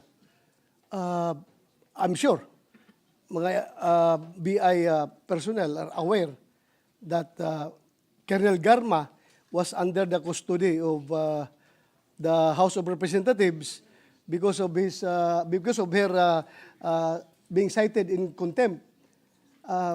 Alam ba ng Bureau of Immigration at that time na lifted na yung citing in contempt ni Colonel Garma? Yes, because when they did the secondary investigation, they were not able to verify any lookout bulletin or any order for her to be detained. So I take it to mean, Mr. President, Madam Sponsor, that alam ng Bureau of Immigration na lifted na yung contempt orders ni... Yes, Mr. President. They Colonel had to Garma. verify, kaya they called her aside to check, call, I guess, Congress to ask.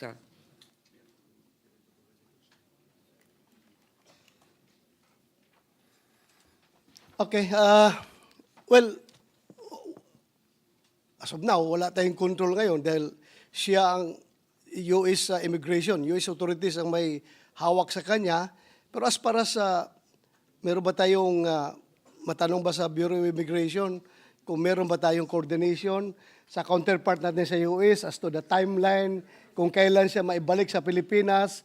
Dahil yan lang inihintay ng ating subcommittee chairman, Senator Coco Pimentel, para sa ating second hearing dito sa Senado, kung andyan na si Colonel Garma, maka-attend sa next hearing namin. Actually, Mr. President, siguro nagkagulatan na, ay, hindi pa pala tayo nakakapag-issue ng tayo, or tapos na siya sa Congress, so siguro iniintay nila na tayo naman ang mag-i-issue ng invitation. On the other hand, her visa was canceled by the US, so now she's awaiting deportation. Okay, may we know the reason why she was arrested? Madam President? Her visa was recalled. Recalled? Her visa was canceled by the US. Undocumented, basically. So, is your question, Mr. President, why did they cancel her visa? Yes. It's the discretion of the U.S. government. Perhaps they did our work. They did something that we should have done. Yes, because as far as I know, Mr. President, good sponsor, yung pagkansila ng visa ni Garma is parang noon pa yun, before siya before siya naging witness doon sa House of Representatives Quadcom. Pero bakit kaya insisting siya bumalik sa Amerika knowing that her visa was already canceled? Because physically, she still had her visa. Maybe she took a chance na, kasi wala namang nakalagay na canceled dun sa niya. Basta there was just a statement that her visa was revoked. So, Mr. President, maybe she may have taken her chances na pagdating niya doon, hindi mahahalata. Either that, or maybe, I don't know, if she's applying for an asylum, di natin alam. Uh, take life yun, Madam President, Mr. President, no, good sponsor. Kasi I know that meron na siyang attempt na sumakay papuntang Japan, pero hindi daw siya pinasakay. So, but anyway,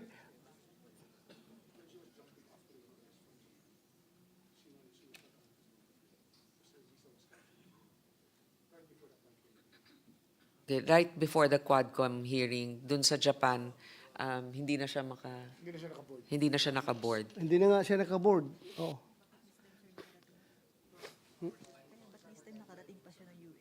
So, persistent. Second time. So, ang nagharang sa kanya sa boarding niya was immigration officials. In Tokyo, the I first thought time. dito sa Pilipinas, hindi niya siya pinaboard. Hindi.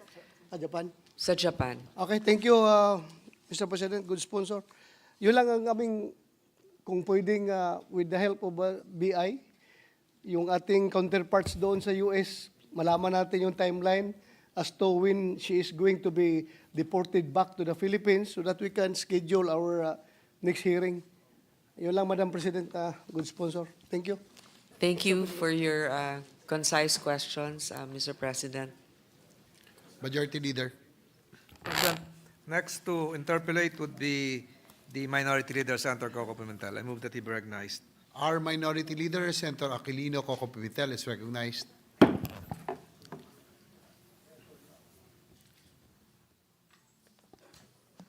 Thank you, Mr. President. With the permission of our chairwoman. Siguro I'll just pursue the last matter raised by Senator De La Rosa about the experience of Colonel Garma. Ang ibig sabihin nun, the Japanese immigration's computer systems are connected with the U.S. immigrations, while the Philippines immigration is not. Yeah, that's it. Yun ang meaning nun sa tingin ko. Is that correct, ma'am? Yes, Mr. President. Sige po.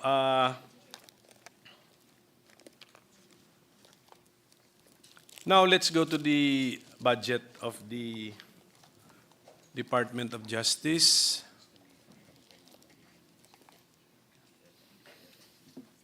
Are we increasing as the committee, our committee, Senate committee, increasing the budget of the DOJ compared to NEP level? Yes, Mr. President. By how much? By how much? By Compared to the Senate committee. 1.6 billion. 1.6 billion. Sige. So can we get the what are the reasons why we are increasing the budget of the DOJ with that amount? Mr. President, the funding was augmented for important programs and projects such as the increase of the Interagency Council Against Trafficking, IACAT, and the National Coordination Center Against Online Sexual Abuse or Exploitation of Children and Child Sexual Abuse or Exploitation Materials, NCC o CSIM. Increase of budget for the Board of Claims providing compensation for victims of unjust detention or conviction and violent crimes such as rape and torture. Additional funding for our Office of Cybercrime to help in investigating and prosecuting cyber criminals. Rental of canine dogs detecting contraband in Bucor prisons, which was suggested also that we probably also divide that funding to include the Bureau of Immigration. And then also for the Interagency Council Against Trafficking, we added a confidential fund of 10 million pesos.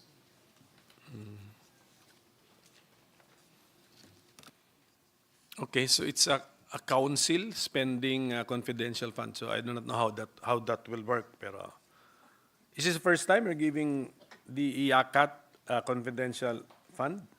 Or practice na po yan? It's a practice that we do, but So- it's just that we added a little bit more.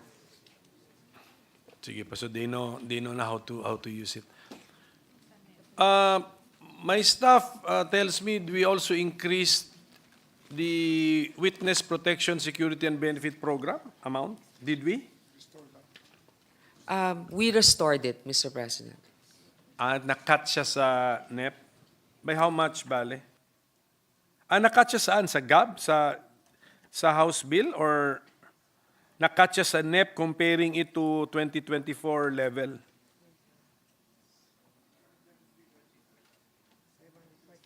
From the 2023 level, it was restored. No, so our committee report, which is for year 2025, restores the Witness Protection Program budget to its 2023 level. What Yes, happened? What happened to 2024? What happened? Pababa? Tumaas? What? Um,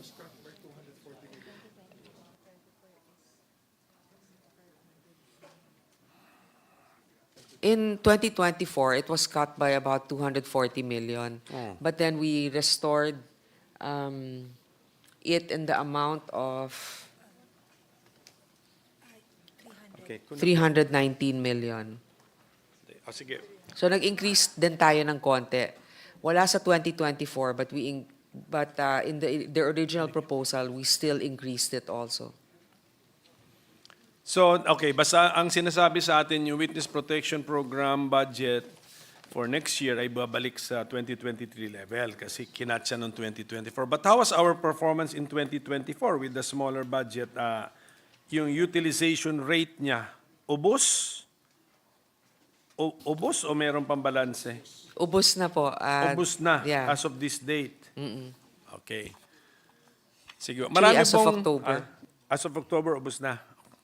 Okay. So, marami po siguro enrolled into the program. I think the secretary can give us siguro figures. No? Wala namang names. I'm not asking for names. So can we know the figures? How many are enrolled in the program?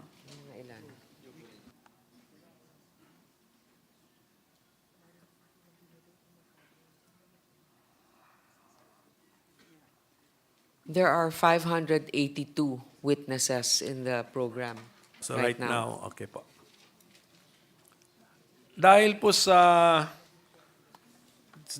funding level, have we reached the point where we rejected applicants to the program?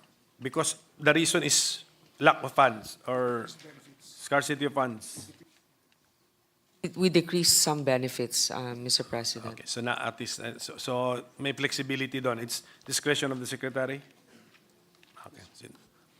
So in effect, how much are we spending per accepted witness under the program? It's 352,987 per year or 29,416 per month per witness.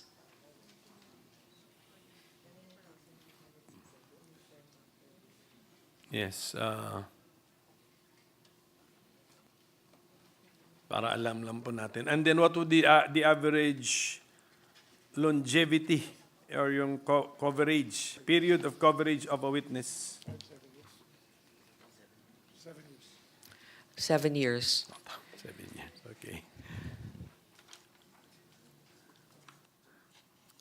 Tapos, is it part of our witness protection program that they can start a new life under a new identity when they are discharged from the program? They don't have that kind of power or mandate, Mr. President, to be able to change the identity of the witness.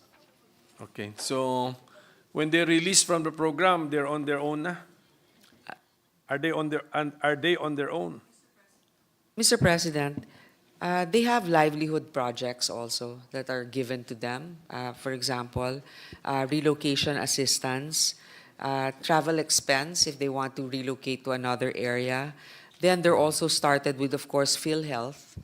And and they're given, depending on also the level of cooperation, their cash gift, and free education primary to college level for minor or dependent children of witnesses who die or are permanently incapacitated. Yes. I'm interested in the livelihood program. Have this proven to be successful with our discharged witnesses? Yes, Mr. President. Okay. O, sige, There have been successes in the program. In fact, some of them, aside from the livelihood projects, are also given, as I mentioned, cash assistance to be able to start. Yeah, I believe siguro livelihood programs would also be basically cash nga to start. Siguro. Sige, if I can request in writing, no names naman, what would, in writing of the successful livelihood programs undertaken by those discharged from the Witness Protection Program. Okay. Kumukuha lang po ako ng information sa inyo para matulungan yung ibang ahensya na nagbibigay ng livelihood program kasi marami rin kaming ebidensya sa anong tawag mo dito, testimony ng mga beneficiaries ng livelihood program hindi naman nagiging sustainable. Yes, So, Mr. President, we will ask for the submission of those. I will be very surprised if it's through the DOJ pa natin ma-discover what would be the sustainable livelihood programs, Mr. President. Yes. They will comply, Yes. Mr. President. Pwede nyo, kung pwedeng example din, pero you can use siguro ABC, XYZ. Apa. So, we also mentioned that we have increased the budget for the Board of Claims. Maganda po ito kasi ito yung magandang board din na kung kunyari na victimize ka ng Ang dulo na yun. mistaken identity siguro or abusive law enforcers or overeager law enforcers na amounting to illegal arrest, unlawful arrest, mga ganun nata. And then, or let us say you were really charged and then ultimately found not guilty, pero meron kayong may fourth category kayo in the victims of violent crimes. Kasama rin po sa... So, may we know by what amount we increase the budget of the Board of Claims? This is an amendment by Senator Joel. There's a 5 million additional. 5 million, okay. Pero, even if we amended the total budget at the disposal of the Board of Claims, the rules, the maximum amounts still remain the same. Tama? Yun po yun eh. Yes. Opo. So yun ang kailangan siguro din natin ayusin. Anyway, that's a bill before me. But can I get the opinion of our resource person who is here, the Secretary of Justice?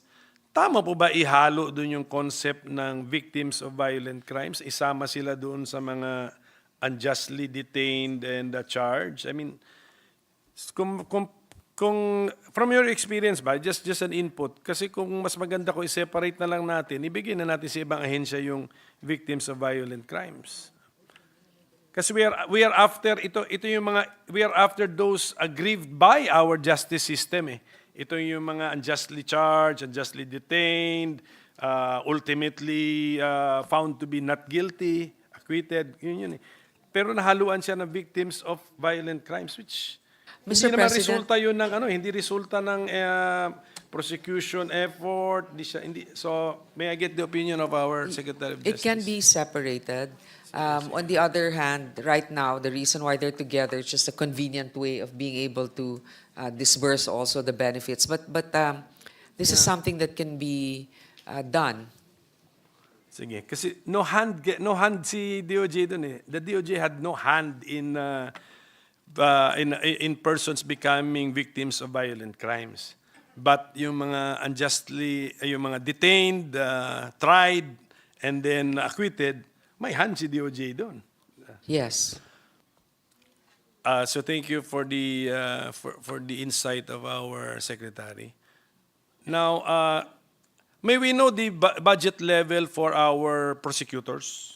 Kasi ano siya I think it's incorporated in the budget of the OSEC.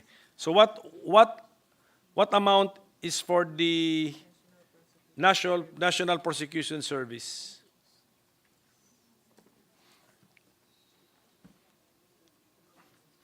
Actually, yung tinatanong kaya kasi i-compare ko sa budget ng PAO. Kasi correct Six my point thinking nine later. billion for the prosecution program. 6.9. Sige. Basta correct my thinking. Ito yung thinking ko sana na sila yung nagharap sa korte. So dapat we will have to equalize them. But 6.9 billion pesos. Siguro because may PI eh. Tama. Because the NPS members also conduct the preliminary investigation. Tapos, Not only the trial prosecution. Pero konti lang yung difference kasi Yes, 5.4 billion naman yung public attorney's office. 1.5 ang difference. Yeah. Hindi, 5.4. Yes, 6 point. Yeah. 6.9 minus 1.5 5.4 is difference, 1.5 yes. billion. But we already made the distinction, na hindi pala purely apples to apples yun. Some apples to some other fruit. Okay. So can we now go to the Bucor? Is it correct that the Bucor has a revolving fund derived from agro-industrial products? Tama po ba yung... Mr. President, yes, the revolving funds or Fund 284 are receipts derived from business-type activities of Bucor as authorized by law, which are deposited in an authorized government depository bank. This is the revolving fund for agro-industrial products. So yung budget ng Bucor sa committee natin would be, committee report, 9.2 billion pesos. That is not the total available appropriations for Bucor. Meron siyang pandagdag from this revolving fund. So may we know what would now be the total available appropriations for Bucor projected for 2025?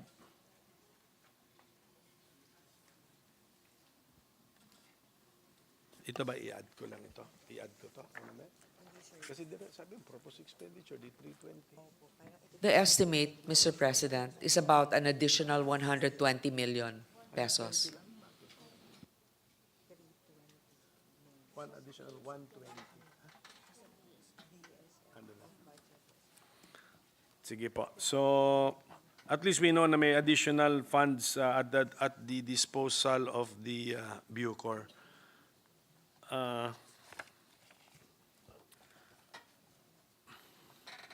We have allocated around 300 million pesos for new corrections officer positions. Tama po ba yan?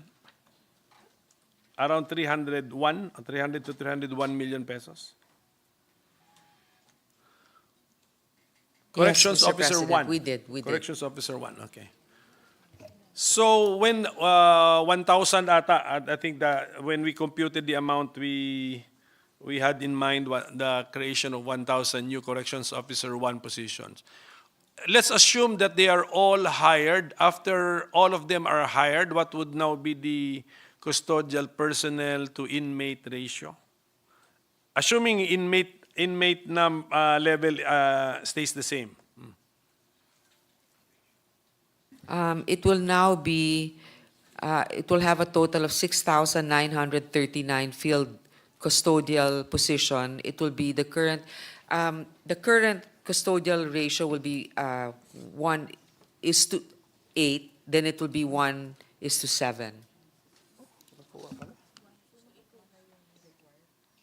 So if we are able to hire those 1,000 new corrections officer 1, the custodial personnel to inmate ratio will be 1:7, and we are 1:7, and then Right now, it's 1:8.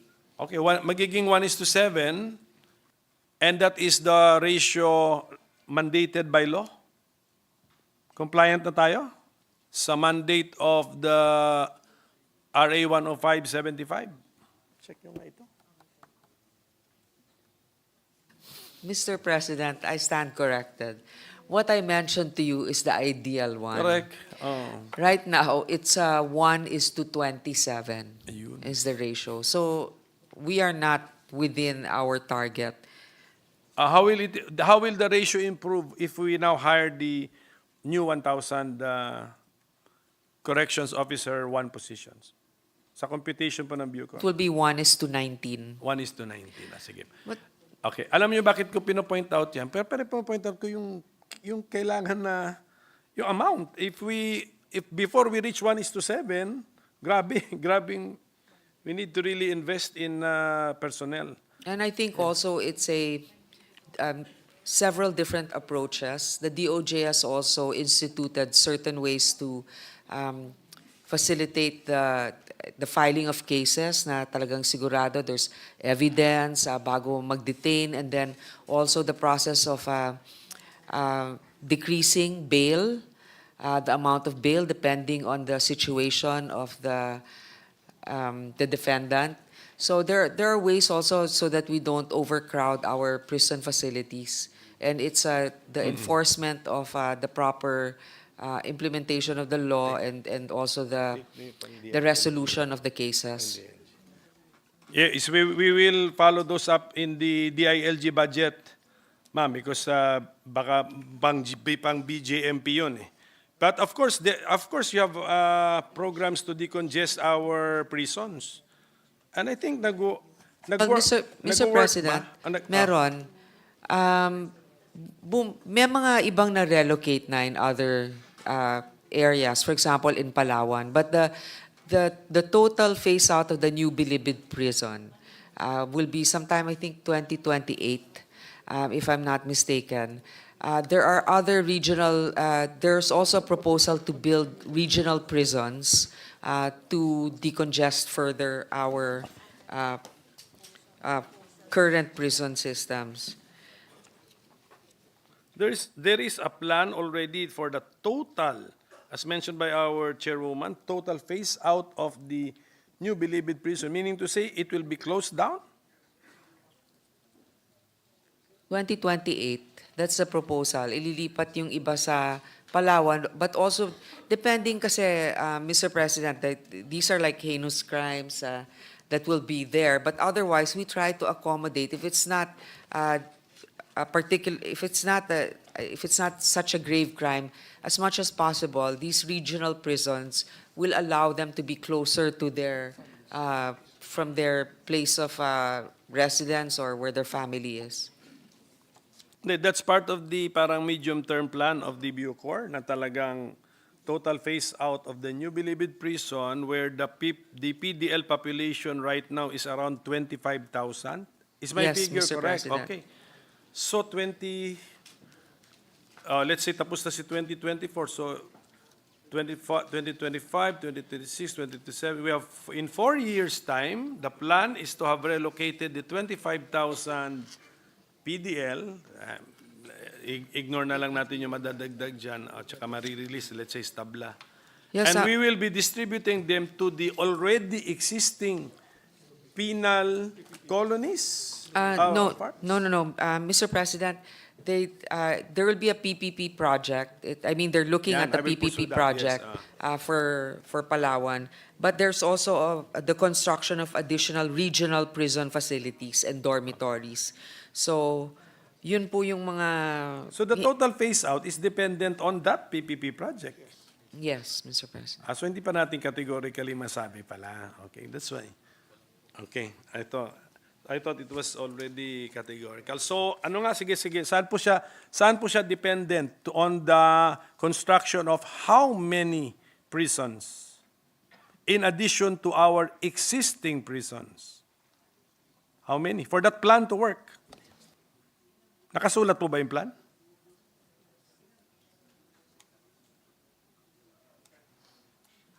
Then there's a proposal for an additional 10 regional prisons, and then also with the PPP project in Palawan, the expansion. Kasi right now they also have some prisoners that were already relocated there, if I'm not mistaken. But of course, to be able to accommodate all the ones that will be transferred from New Bilibid, they have to be able to expand the facility. So if a plan is dependent on the construction of 10 prisons plus 1 PPP, should we be announcing such a plan? Masyado siyang contingent. No, Mr. Mr. Four President, years that's why to go, it's you- just you a plan. construct 10. Right. But the question is, what are the steps that we are taking to be able to decongest our prisons? So yes, this is categorized as a plan, but of course, before we even do anything, there has to be a plan. So this is what it is, and hopefully, with the proper fiscal allocations next year, we would be able to accommodate it. And I feel that if it's a PPP project, it also will depend on the leadership's quick decisions. So we are hoping that this is a matter of a priority for the executive also to approve. Sige po, just ano lang ako, parang word of caution na lang na wag na muna natin i-pound yung statement na we will phase out the new Bilibid prison by 2028. Masyado pong dependent on so many other factors. Construction pa Pilipinas po ito. Pag mag-construct ka, I do not know, ilang taon. But then capital outlay has been increased 884 million to 1.16 billion. So, yun ba yun? Is it the Bucor's capital outlay? Is this already for the building of some sort of a prison? Mr. President, from 884 to 1.1, One. it's not so much of a difference of increase, but it goes mostly to repairs and maintenance of the different facilities, also of under the DOJ. So repair pa lang ito, not really the new, Improvement of 3. of the 3, ano ba tawag mo doon? Regional? Ito po yun, provisions for the construction of various prison facilities, 2 units of 2-story dormitory at Davao Prison and Penal Farm, 2 units of 2-story dormitory, Iwahig Prison in Puerto Princesa, 2-story dormitory at San Ramon, Zamboanga City, construction of a super maximum security facility, Sablayan, Occidental, Mindoro, provision for the ICT projects. Okay, so that's for the capital outlay, and also there's for an ICT project. Okay. Ang capital outlay kasi di naman siya expected to be recurring. Ang kinumpare lang natin yung levels, 884 ang level niya noong 2024, capital outlay, but yung ginastusan ba noong 2024 na 884 ay gagastusan ulit in next year by same amount na 884 or new projects din yun na ang total lang natin ay 1.16 billion? New project po, Okay. Mr. Saan pumunta President. yung 884 for this year na capital outlay? Ano naman po ang ginastusan nun?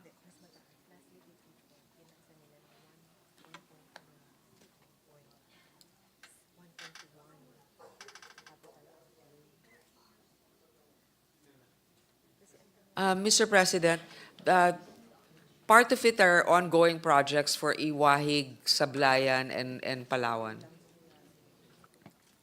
So yung Iwahig, Sablayan, and San Ramon, Ramon, yeah. yung mga ongoing repairs doon and construction are already meant to make them a regional prison? Yes, Mr. President. Tama yun. So, pag ready na sila, they will now receive the the new Bilibid prison inmates papunta doon. So, okay, so connected na yan lahat sa plano. Can I now ask about the Supermax prison?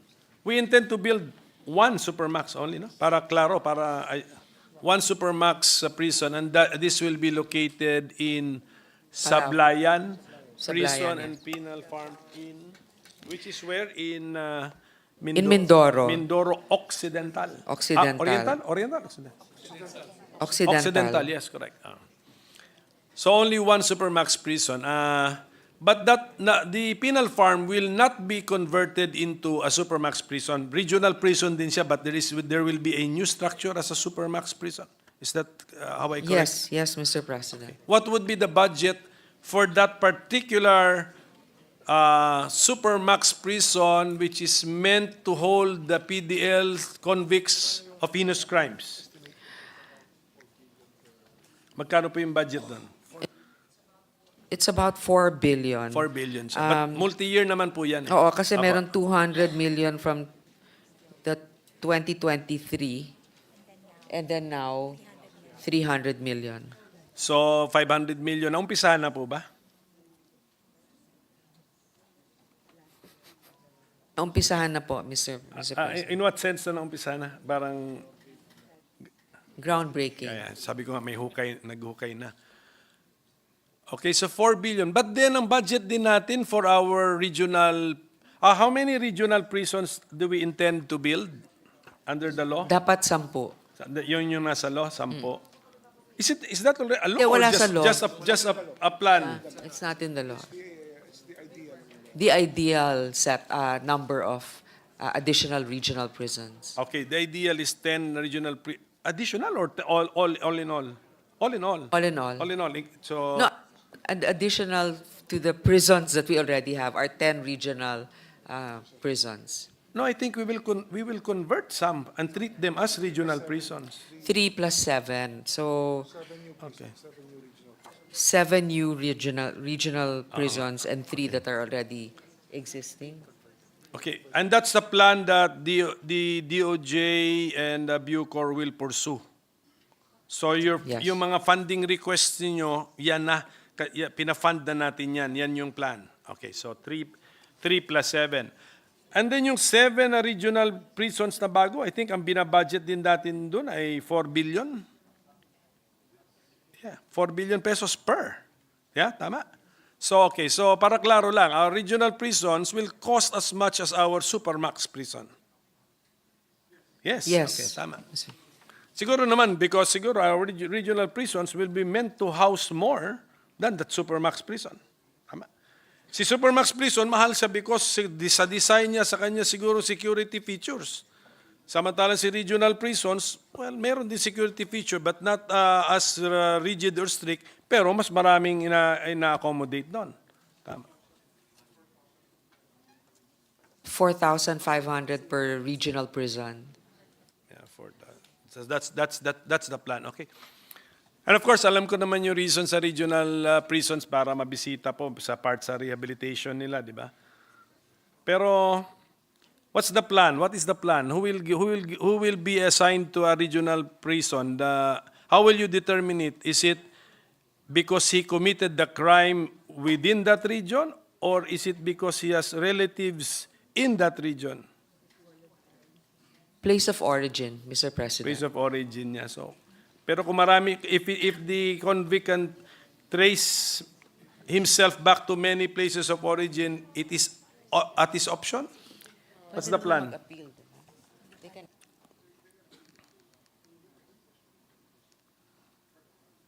They can appeal, Mr. President, if they want to be in a special regional prison. Like, for example, if their family has relocated already, right. they can. Tama. It can go through the board to approve it. Basta we know the spirit behind it. Basta yan. Part, Yeah, part, correct. Rehabilitation, Part, I yeah. think, sa rehabilitation process. and formation. Reformation process of the convict. Apa. So, yung justice on wheels, nakakatulong naman po to decongest the prisons? Or too late na siya doon sa stage na yun? The Supreme Court po, as we discussed, yung justice on, Yes, I know, on wheels. but I know, as implemented, napapansin nyo ba na has it contributed, has that particular Supreme Court judiciary program contributed to the decongestion of our prisons? To a certain extent, for the speedy resolution of cases in certain detention facilities, So more it has helped. Yeah, but we don't have the exact figure of that, but it seems like it's felt. So are there many NGOs helping us go over the the records of our inmates, kunyari overstaying. Mr. President, I think overstaying na yung iba, ganon. that was discussed during our judiciary budget. There are advocacy groups and stakeholders that are being trained by the Supreme Court so that they can properly advocate and for prisoners or those that are being questioned. So there is a training program for them. So I don't know exactly how many have participated so far. Siguro it's one of the greatest crimes if we let a convict or an inmate overstay beyond his penalty or punishment. So are there programs, policies, and checks in place so that this will not happen or be minimized?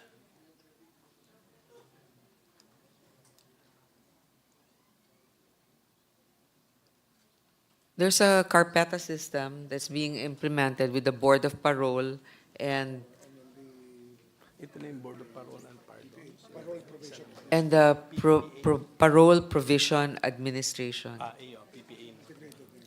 They're integrated already so that they And will it's working? Is the system working? It's working. Walang reklamo na overstaying na po ako rito. Kami ganun. Wala.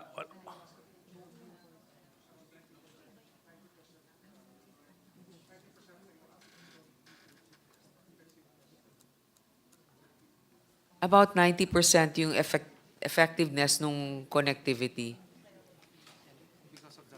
Sige. Okay. 16,000 inmates. PDLs have been released. And the wardens are authorized to release. Hindi na kailangan court order. Parang kung alam na they were able to serve their sentence, pwede na silang pakawalan ng warden. Sige, ito lang tanong, out of curiosity. Doon sa 16,000, may mga na-discover tayong overstayed? Who overstayed beyond their maximum? Madami kasi, Mr. President, this program has just really started. So, 2 years ago, so we're playing catch up. But because of this integration, it's already slowly decreasing the number of those that have been overstaying. Are those people who overstayed possible Board of Claims tawag doon, claimants or awardees? Pwede? It's possible. Covered ba yan? Sige, sana. Sige, pero ang amounts doon, ma'am, para malaman natin, maximum of 10,000. Maximum 10,000. Pero at least meron. Okay, so we congratulate the DOJ and the Bucor for that. But Bucor, di pa tayo tapos. The justice sector is a very important sector talaga. Kahapon, para alam na ni Secretary, sa Department of Health, 5 hours kami. Siguro the justice sector is just as important as the health sector. 6.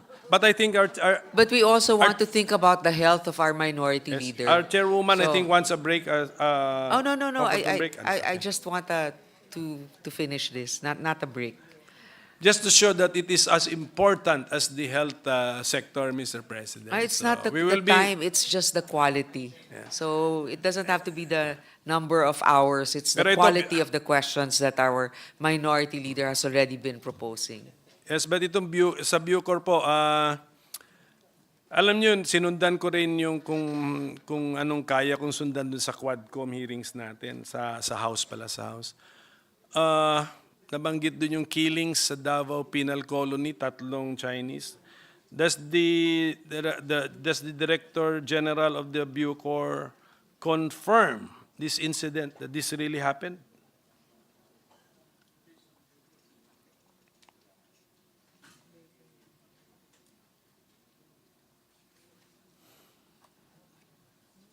Well, they're quoting the Quad committee that because of witnesses that have come forward, it happened. But in terms of, he wasn't, the Bucor chief at the time wasn't present yet. But that's under your jurisdiction, no? The Davao Penal, Davao Prison and Penal Farm.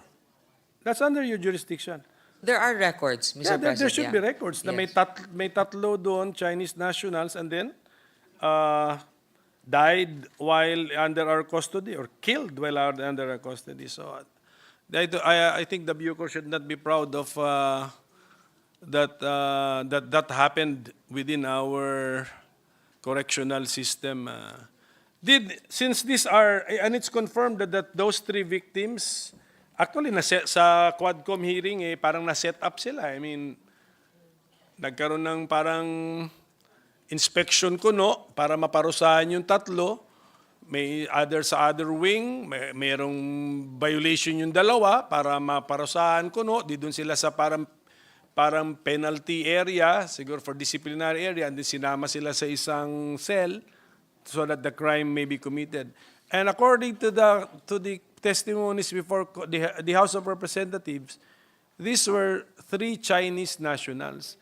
Did the Chinese embassy ever protest, file a protest or a complaint that their citizens were murdered inside Filipino prisons? Not to our knowledge, Mr. They President. did not. Okay.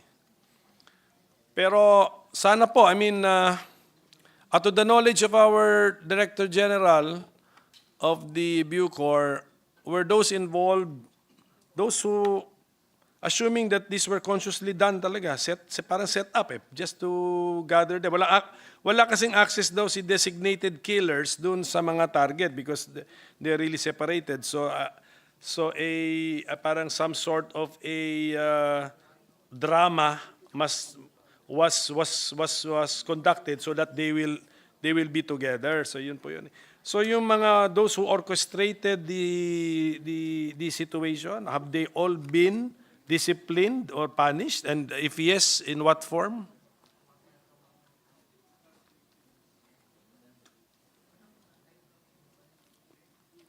Yung dalawang killers kasi convicts na sila, PDLs na sila, so nadagdagan pa siguro penalty nila and crime. But those who orchestrated, kasi merong mga nag-decision maker na ipagtagpo yung 5 sa isang lugar . So that's beyond the 2 PDLs powers already. So meron tayong Bucor personnel participation dyan na have these people been disciplined, sanctioned, punished? And if yes, ano po ang form? The DOJ has formed a task force for EJK, and that's one of the cases that are still being investigated further. There are those that have already been detained because they're directly involved. But as you said, there are also other individuals that may have orchestrated the... Kailangan sila ipagtagpo . When did this happen, Director General? 2016.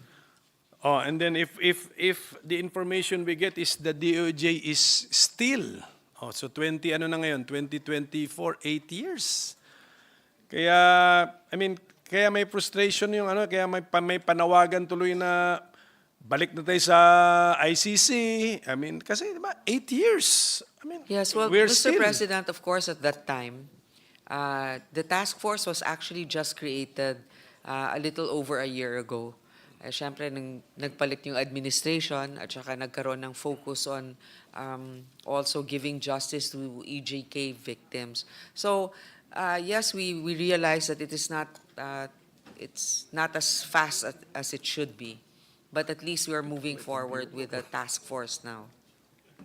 The former Bucor Director General pala is here, Mr. President. Alimutan natin. We always just call him the former chief of the PNP, but he's also former chief of the Bucor. Siguro, if I will just pursue this line of questioning during the subcommittee hearing, where I will address my question to my fellow senator, and he is now a resource person in that hearing. Okay. Is that okay? Sige. Sige, pero ako dapat yung Bucor doon, worried kayo. Di ba taint ito sa image ninyo? Murder? Yes. Using knives pa yata? Inside prisons? So, Mr. President, there's also a parallel investigation by the NBI with regards to this. But of course, as we know, there's been a change in management also, the Bucor at this time. So they hope to be able to resurrect the reputation of the Yeah, pag sabihin, but system. there's no culture within the institution na ano kayo yung nasasaktan kayo pag nasisira yung imahin ninyo eh. Well, hindi maganda yun kasi dapat ang mga prisons natin sanitized na dapat yan. Wala na dapat yung mga deadly weapons eh. Well, and if they're not, then we're not running things correctly, Mr. President. Also, I hope yung Supermax talagang sanitize po yan, Madam Chairwoman. Okay, can we now go to the Bureau of Immigration? Ano yan? Oh, in-increase pala natin ito sa ano? Sa committee report natin by close to 1 billion. Tama po? 921 million pesos? Yes, Mr. President. So congratulations to the BID. Talagang you are a prioritized government agency. But may we know why we increased it to close to 1 billion pesos? The biometrics, we increased it by 920.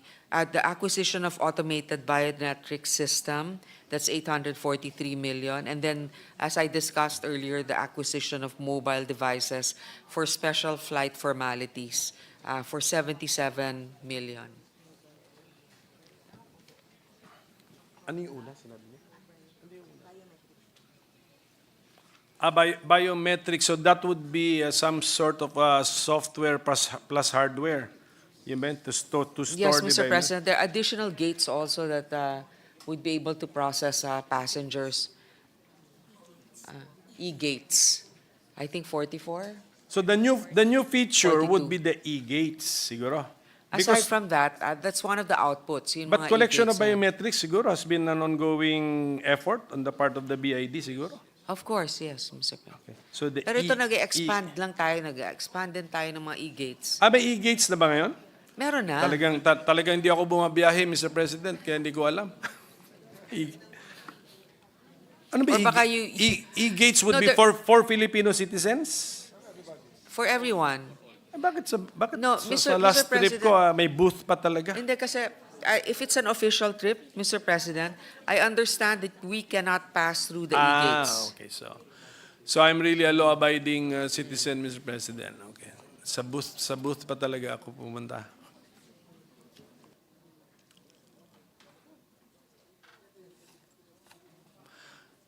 Well, we are interested in the case of Wang Chuan-kong. Is the BID head chief here familiar with this case? July 30, 2024, the Bureau of Immigration reported the arrest of Wang Chuan-kong, a Chinese national. So, I will not be asking for a report just in writing na lang. Well, Yes, okay, please. if this representation can be informed, Yes, we will just, can be informed an all update. about all the details about this Chinese national Wang Chuan-kong.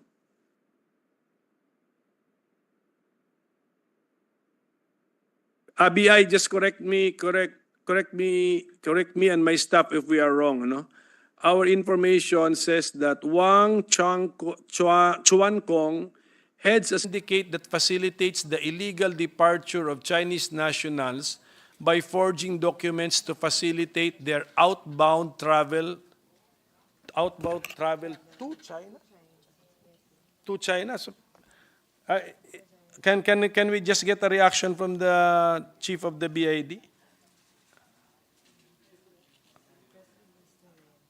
They don't want to give an incomplete picture Correct, of that. okay. If they can just submit an update on that, Mr. President.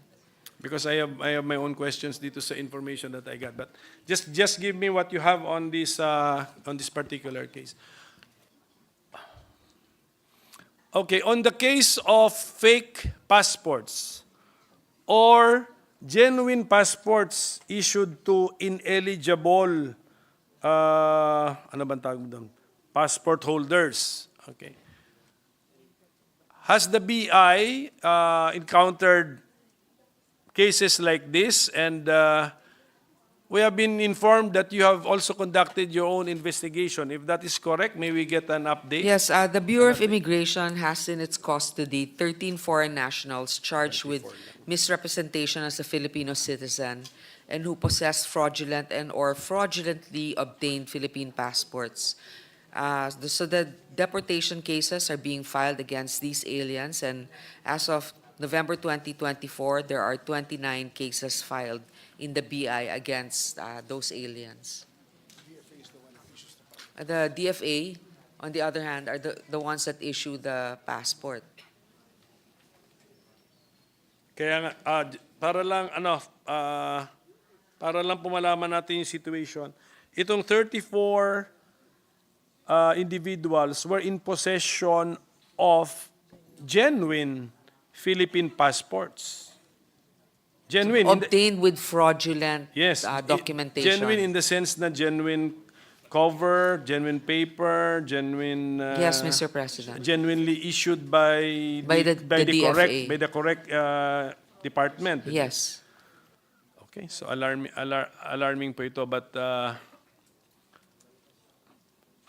anong burden natin doon? Ang burden pa natin doon is to prove that they are not Filipino citizens.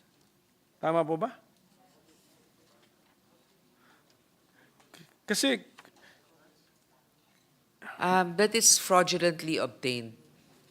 Yun ang, that's our theory. Okay. So yeah, of course we anyway, have to prove it because yeah. they're not going to incriminate themselves, Mr. President. Yeah. Kasi nababasa kong proof na hindi marunong magtagalog, hindi makakwento ng buhay sa Pilipinas. Totoo po, kasi Pero- dun sa isang lugar kung saan 1,500 yata yung nabigyan ng birth certificate, hindi hiningan ng supporting documents yung mga yon. Sige. Sa Santa Maria. Siguro, Bureau of Immigration, we need your inputs when we process the bills on on how to plug the loopholes doon sa ating mga late registration law or maybe even doon sa new passport law natin, Mr. President, kasi sila yung nakaka-encounter talaga yung iba-ibang situation, iba-ibang mga combinations of facts, Mr. President. So currently we are now reviewing the Philippine Immigration Act, no? So I hope that the BID is giving us its full support because medyo this is really a landmark law and we need extraordinary attention and energy to be given to this.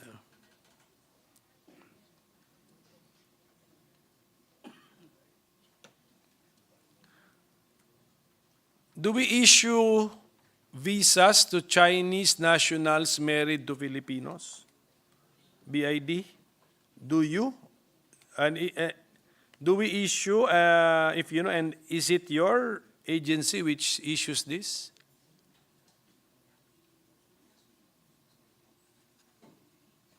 Yes, of course, if they are able to comply with the requirements, prove that they're really married, they have the capability to come here, then they are given those visas, Mr. President. Is it limited to, is it available to all nationalities married to Filipinos? Or a special program ito for Chinese nationals married to Filipinos? MCL 07-021. Yes, of course, it's available to all foreign nationals married to a Filipino that they're issued a visa if they have the capability to come here. Does this visa have a special name? Ano ba, is it called by a special name? 13A, immigrant visa by marriage. Sige, may we ask for a copy of this memorandum from the BID? Yeah. We wanted to research more on this pero mahirap daw, hindi daw halos available online. If you can ask for a copy. This is noted, Mr. Thank you, President. thank you. Is the Land Registration Authority before us? Yes, Mr. President. Are you happy with your budget, LRA?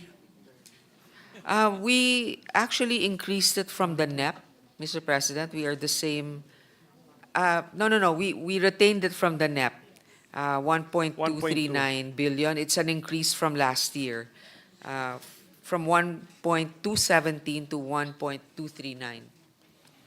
No, my attention has been called to your training and scholarship expenses under your MOE. 17.4 million. Does the head feel that this is sufficient? Or do you need an augmentation for this? Marami yata kayong plano for capability building. So, for next year, just parang ano to, parang do you have a wish? Do you have a wish list to help you with your budget?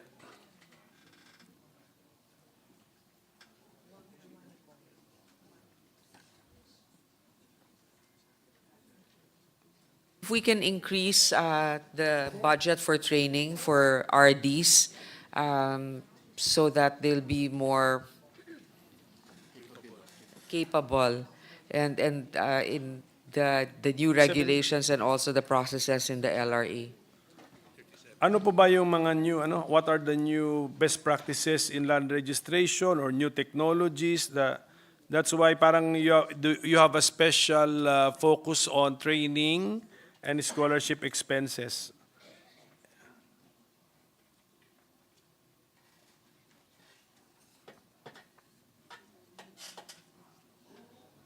Updates in registration laws, ARTA, Ombudsman, and so it's about 37 million to be Yeah. able to increase their funding for that program.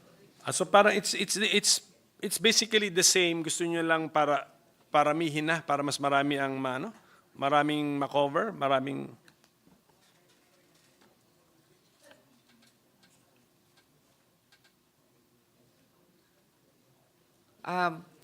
The term that they're using is retooling of their certain Retooling? retooling.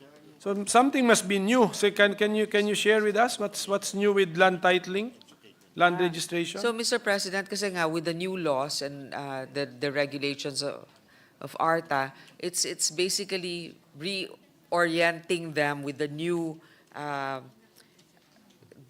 regulations that they need to be familiar with. So, I guess meeting them, Yes, ganun na nga yan. magiging ganun kalaki yung kailangan nilang pagtitipon para may bigyan sila ng mga bagong instructions tungkol sa mga patakaran ngayon. Hanapan ko po ng paraan na matulungan kayo. Pero ito lang po yung tanong ko. Under Special Provision Number 1, 20% of the land registration fees or collections you can use. So, you cannot use this for that particular item?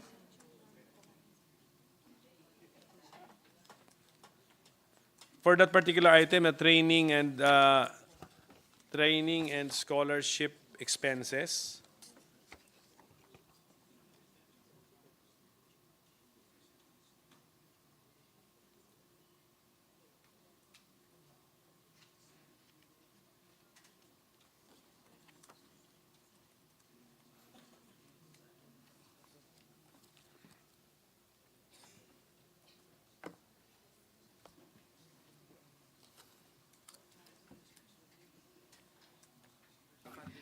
Mr. President, okay, I think for them to be able to utilize it, we should have a special provision that says that they can source an additional 37 million from that percentage, from that fund that they're collecting.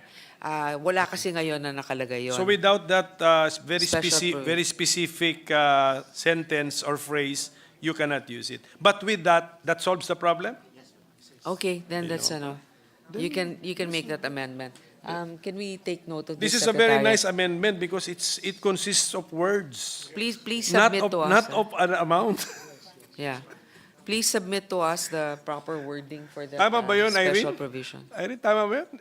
It's just an amendment of the paragraph of a special provision. So, it's the- Increase in the amount in the special provision.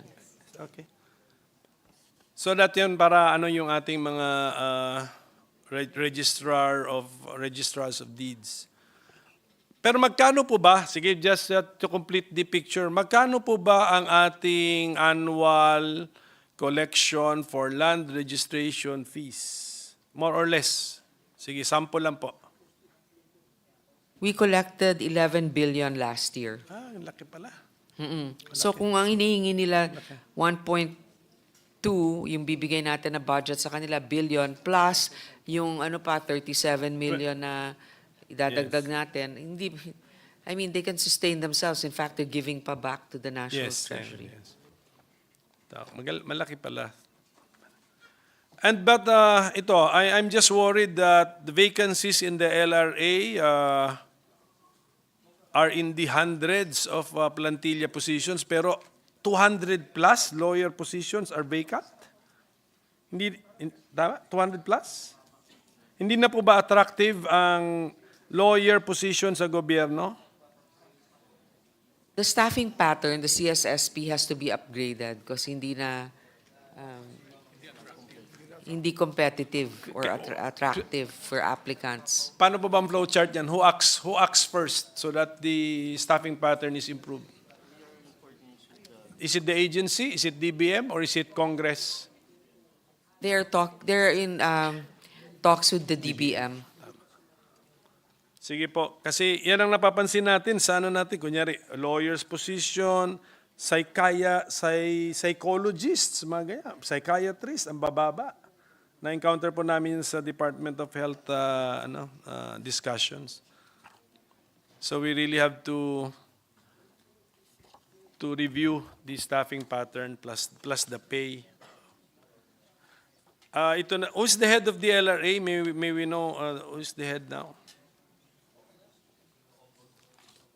Gerardo Sirius. Serious? Sirius. Sir? Serious? Sorry.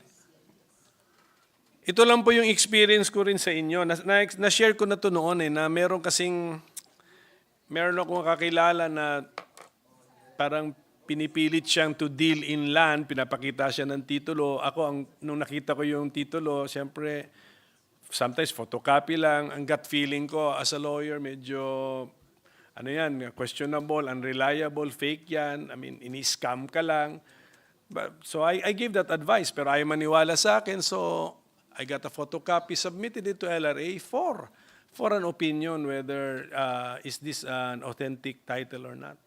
LRA refused to give a position or an input so is the agency not available for that kind of a consultation from the public so as to prevent the perpetration of scams?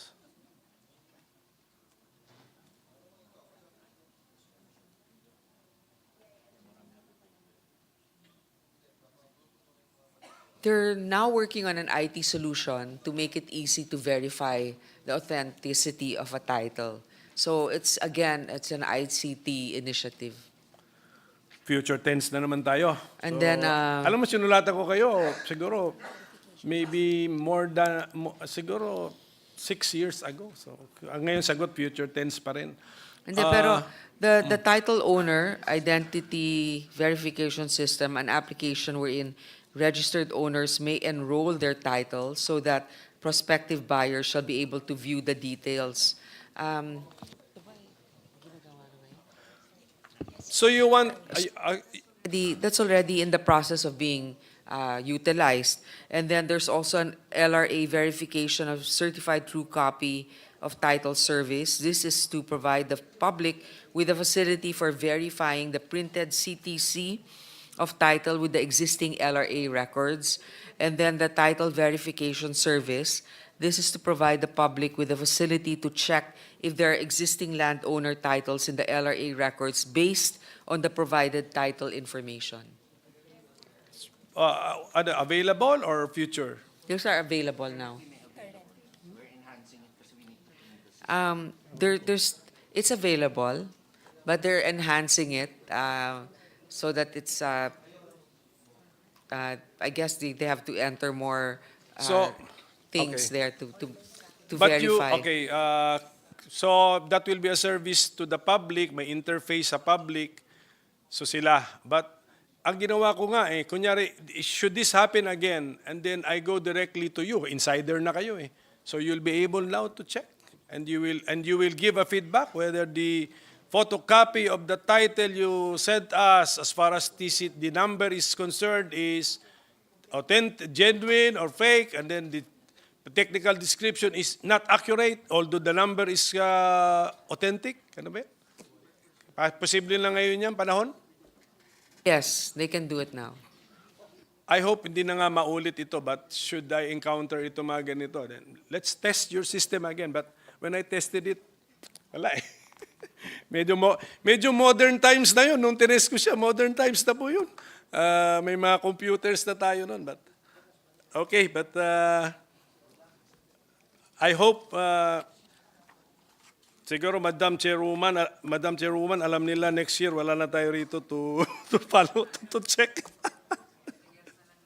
Okay. Pero we really wish you the best. Ano, you continue with your plans na ganun. May problema ba kayo dun sa parang provider ninyo, yung computerization provider niyo? Is there a problem?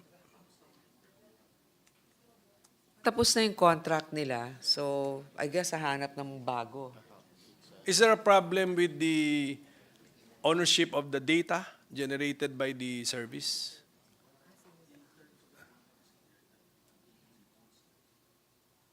No, there's no problem. The terms of the contract are clear that the agency obviously owns So the you learned data. from the lesson of LTO? Yes, hopefully. Tama. Sana nga ganun.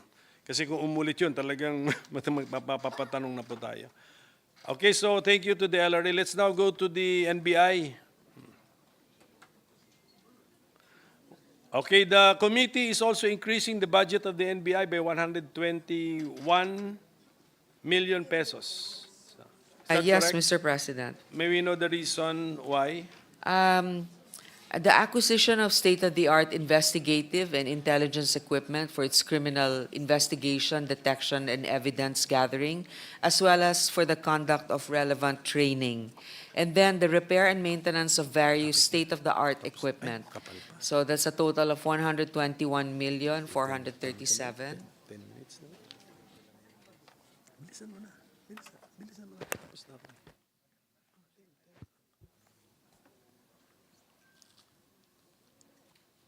So it's for the purchase of some state-of-the-art equipment.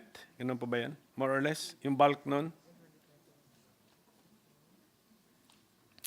The NBI also has a digital forensics laboratory. So, what's the status of this laboratory? State-of-the-art?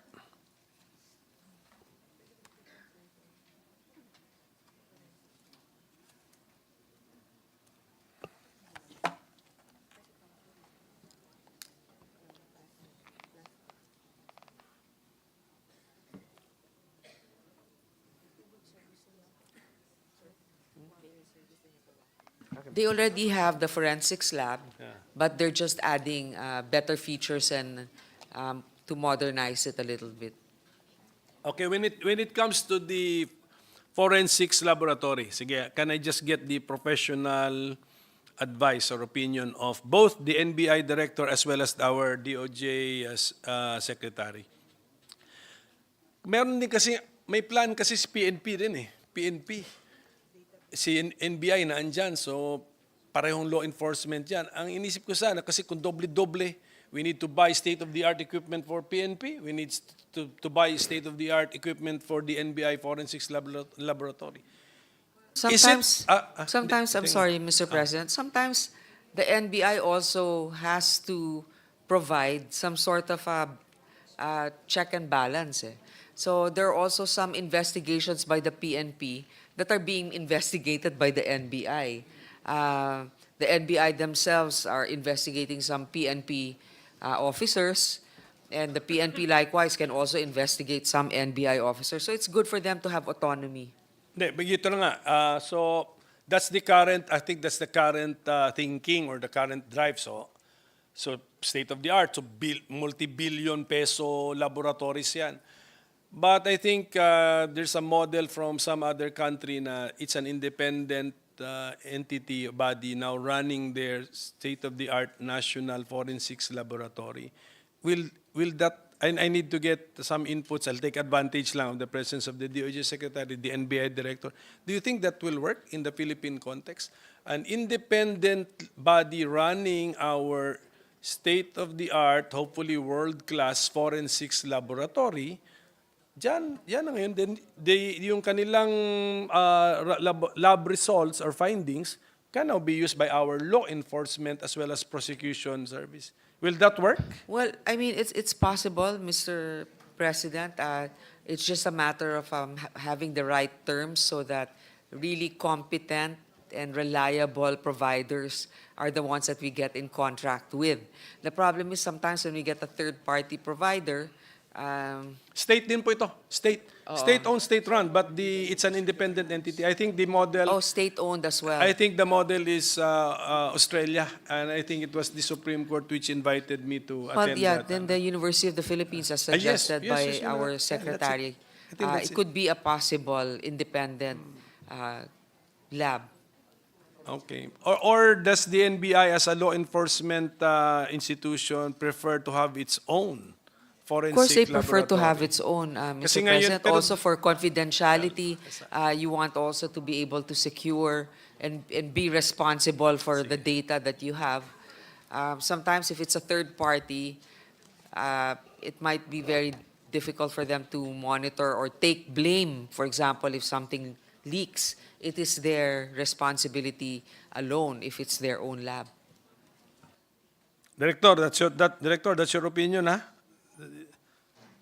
That's the opinion of the director of the NBI? Kasi I'm actually just consulting them, taking advantage of their presence. Redundancy has its advantages. Benefits. Of course, maintaining it yourself will be an additional cost. But right now, they can always explore and see the possibility of having an independent forensics lab. But right now, they're just running on their own. They're just utilizing their own forensics laboratory. Sige po. So, can I ask my very good friend, the Solicitor General, some questions? Should he permit it, Madam Chairwoman? Kaya pa, sir? Sige, sir. Yeah, No, he no. agrees. I'll shift my questioning now to the OSG. Mr. President, I don't mind suspending No, the no, rules if you want to. Hindi po. No, it's I good. did not mean it that way. So, there are now administrative acquisition of citizenship through petitions for naturalization. Is it with the OSG? Yes, Mr. President. Okay, so kaya nga yung mga gustong i-shortcut lang nila sa fake birth certificates, fake Philippine passports, meron namang admin procedure. Are many availing of the administrative procedure for naturalization? It's for aliens born in the Philippines only. So, for example, kasi tayo, di ba, jus sanguini ba yan? O what, so, kahit pinanganak ka dito, hindi ka pa rin Filipino citizen unless your parents, di ba? Pero ito, pwede ng administrative case kung dito ka pinanganak. Kaya nga, pero of course, kahit siguro yung mga aliens pinanganak dito, if there is this shortcut available na gagawin nila yan. But mabuti nga meron, but marami ba? Is that being availed of, that procedure? So, there are 31 naturalization petitions were filed, which were all acted upon either decided, resolved by OSG, or withdrawn by petitioners. So, ito, a total of 283 naturalization petitions have been filed since 2019. of which 135 is pending. How long does it take for that procedure? How long? 1 year. 1 year, maikli lang. Oh, so, pero 283 lang ang nag-file. Mas marami pa ata ang nag-avail nung fake birth certificate pag i-add Alam natin mo- sa fake passport. Baka hindi nila kasi alam to. Either that or ito kasi mas masusi siguro dahil nasa national office eh. So, Saka may requirements yan. May mga... ano. One of the, one of the elements lang yata yung born in the Philippines. Pero, I think you must show contribution to Philippine society. Parang ganun ba? Yeah, that's part of the... Sige po. And one of the critical roles, I believe, of the OSG is in land reversion cases. Kasi I'm sure kung meron nag-solicit ng fake birth certificate, may fake passport, meron din mga naka-TCT ng mga inalienable lands of the public domain. So, kumusta po ang ating what's our caseload on land reverse? That's OSG, right? That's OSG. to date, there are 135 pending land 135. reversion cases, 11 of which are subject to motions for reconsideration. Konti lang, 135. So, does that mean that OSG has detected illegal titling, especially of inalienable public land? Just 135 instances? Ganun pa ba yan?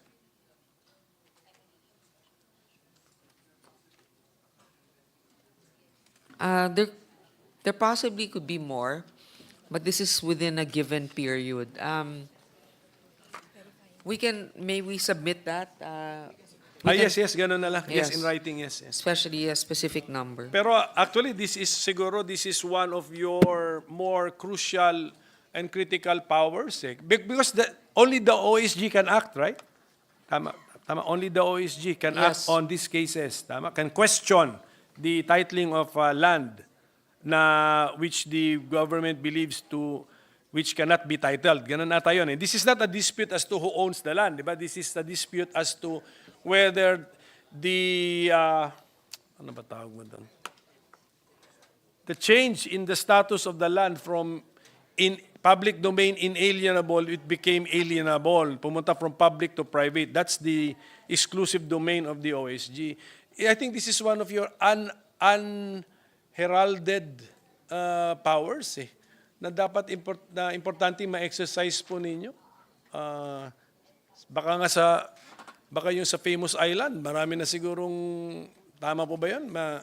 May mga famous islands ba dyan na on paper, public domain? But in reality now, halos treated as if they're privately owned? Quite possibly.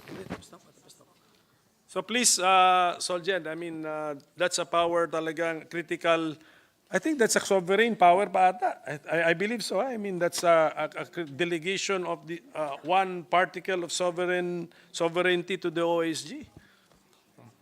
The petitioner is the Republic, Mr. President. Thank you. So last question, kasi Mr. President, I think we have already exhausted the justice sector and hindi pa pala, naroon pa pala, marami pa. Hindi, ganito na lang, in writing na lang, Secretary, you have this justice sector with the Supreme Court, yung ano ba yun? Justice Sector Coordinating Council. Justice Sector Coordinating Council, If yes. we can just be given in writing, from the point of view naman ng DOJ, what have been the achievements of this Coordinating Council? Kasi ang pagkaalam ko dyan, you discuss yung mga what needs to be improved, ano yung ganun. So can we just get ano yung ideas generated because of that council? And then the PCGG is right before us also. May we know the total amount of assets under PCGG custody or administration? Yes, Mr. President.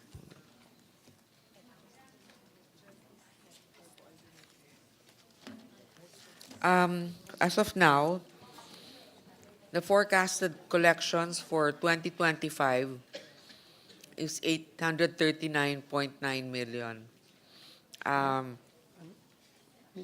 And then the total,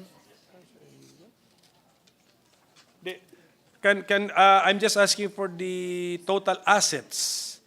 So parang ano to, parang forfeited yata to, forfeited, sequestered assets to what under the PCGG administration or recovered assets. for 2024, 2.2 billion out of its 839 million target, 266% assets were sequestered.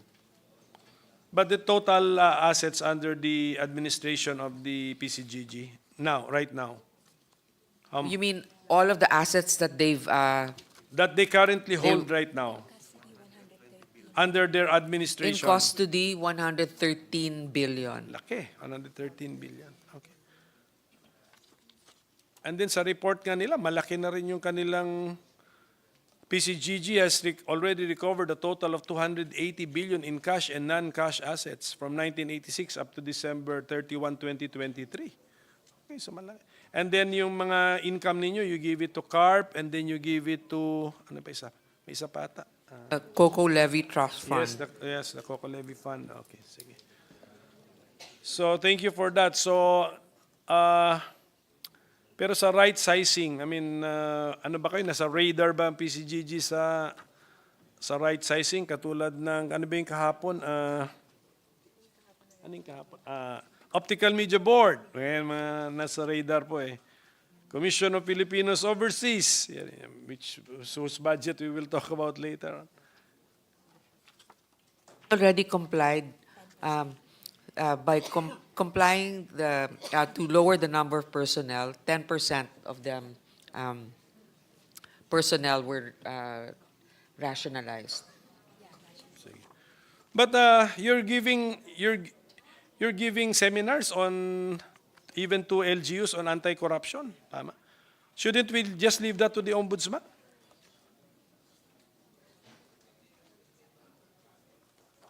Part of their mandate as well. Okay. Siyempre, ano din sila, they also want to be, More lessons in anti-corruption, I think, is good. sige. They have also more than 100 pieces of artwork, etc. Hawak pa yata nila. Baka nabubulok lang ito. Why not donate them to the National Museum para kung sakaling... Ano ito? Okay. Ano to isa? It's being cared for in UP under the Vargas Museum. So displayed na rin pala. Okay. So that's good. That's good. So yes, it's on exhibit. Sige, meron lang tayong phoned-in question na Madam Chairwoman. This is to the Bucor. What happened to the PDLs who were taken to PDL to. What happened to the PDLs who were taken to a detention facility in Camp Aguinaldo after serving as witnesses against former Senator Laila de Lima? Now that the cases against Senator de Lima have been dismissed, what's the status of these PDLs? Have they been taken back to the New Bilibid prison? Are you aware?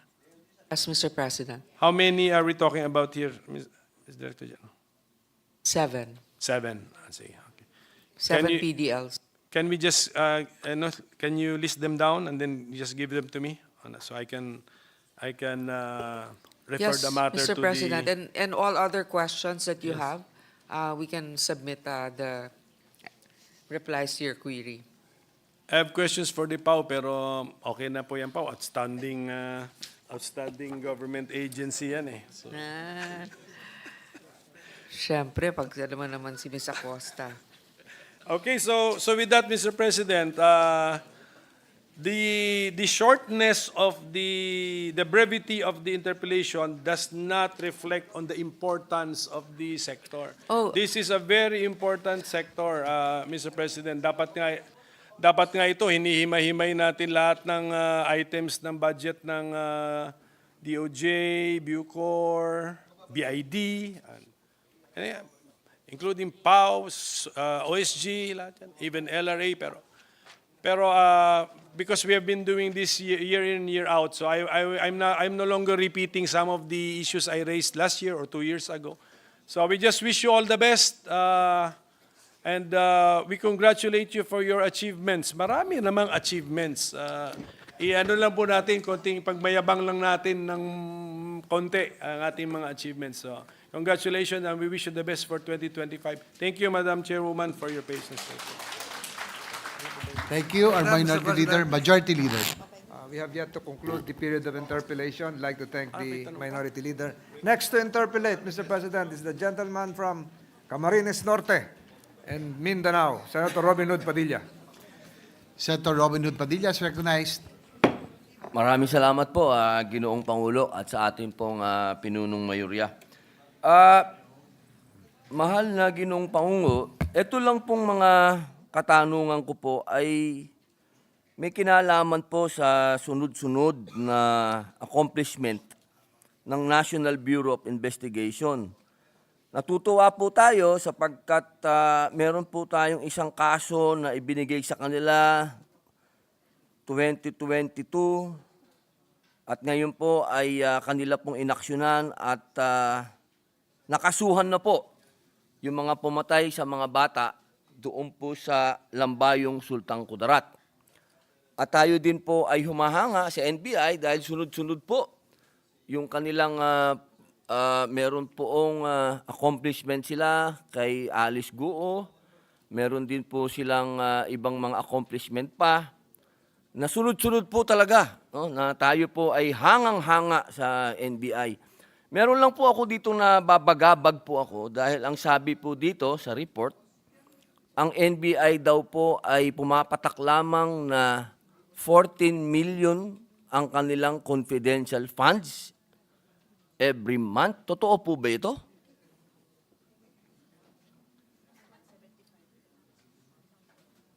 Yes, Mr. President, every month. Opo, bali po 175 po million sa isang taon po. Yes, Mr. Opo. President. Ako po kasi ay nanggaling din po sa madilim na kahapon at alam po natin ang kapangyarihan ng mga sindikato, ng mga kriminal, lalong-lalo na po yung mga nasa droga. Yaan pong mga yan ay meron silang counter-intelligence fund nila para mapantayan po kung ano yung kakayahan ng mga law enforcement. Ito po bang 14 million a month na ito, palagay po natin, ito po ba sapat na po para po sa ating NBI, para labanan po ang palaki ng mga sindikato? Mr. President, noong 2023, yung NBI po, nabigyan ng 175 million na confidential fund. Pero ang nagamit lang nila, 146 million. So matipid rin naman sila. Either matipid o hindi nila nagagawa lahat ng dapat magawa pa. So, kaya binabase rin natin dito, dun sa kanilang disbursement rate, kung ano yung ibibigay natin. Opo. At ngayon pong parating na 2025, masasabi po natin po, Ginoong Pangulo, na sapat na po yung inalaan na pera para sa kanila? Base po dun sa nakaraan nilang paggasta, ay sapat naman po. Ngayon, kung meron naman silang specific na hihilingin, ibibigay naman po natin. Pero yun lang naman talagang nahingi nila para dun sa item na yon. So binigay natin yon. Opo. Totoo po ba na meron additional na binigay na 100 million para po sa equipment ng NBI? Tama. Yun nga yung sinasabi natin nung umpisa, yung pagkakaroon ng acquisition of state-of-the-art equipment for criminal investigation and evidence gathering. Yun din yung parang forensic lab nila. Opo. Yung pong mga accomplishment po ngayon ng NBI na sunod-sunod, ang taong bayan po ay masaya sa mga ginawa po ng NBI. Yung po ba, sino po ba ang kanilang hepe noon, noong 2023. Same po ba? Yung po bang hepe noong 2023 at yung hepe ngayon ng NBI ay iisa po? Si Luigi de Lemos, yun ba yung mga accomplishment na sinasabi mo nung kapanahunan niya? Ito pong 2024 po. Noong 2023, parang kulang naman po kasi yung accomplishment ng So, NBI. 2024,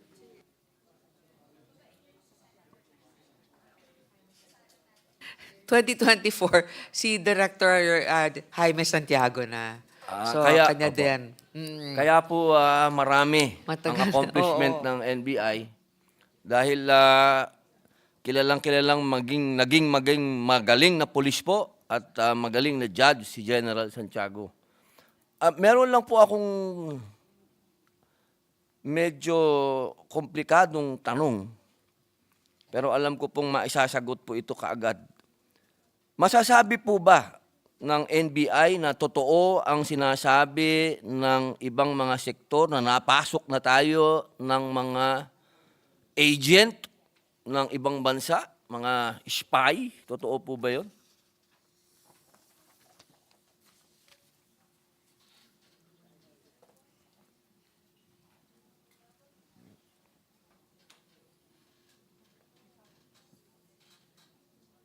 Ito'y lumabas dun sa isang Al Jazeera report. Pero sa ngayon, wala naman pong na-verify or nahuli na spiya. Either napakagaling nilang magtago or hindi pa or wala talaga sila dito. Apo. Dadating po kaya ang panahon na sa palagay po ng ating mga namumuno sa NBI na yung halagang binibigay po sa kanila sa confidential funds ay kulang para po labanan ang pagdami ng mga illegal aliens na mga nagiging pinuno po sa bansa natin? Alam niyo, Mr. President,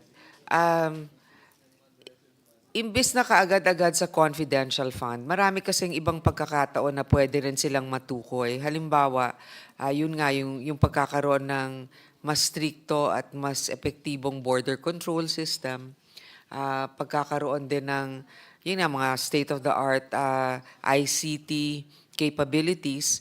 At syempre, pagdating naman sa pagkuha ng mga witness, doon talaga papasok yung mga confidential fund. Pero bago tayo makarating kasi sa puntong pagkukuha ng mga witness na ganon, yung case build-up, malaki rin ang na kailangan natin ilagay sa iba pang mga proseso katulad nga ng pagkukuha ng mga ebidensya, yung mga labs natin, yung ICT infrastructure natin. Okay po. Isa na lang pong tanong, Ginoong Pangulo. Ito naman po sa atin pong mga PDL, tatanungin ko lang po kung ilan na po, noong pong nag-umpisa ang ating Congress, nakausap po natin ang kalihim ng DOJ at kami po'y nagkasundo na magkakaroon ng sunod-sunod na paglaya sa mga PDL. Kamusta po ito? Meron po ba tayong record kung ilan na po ang lumaya?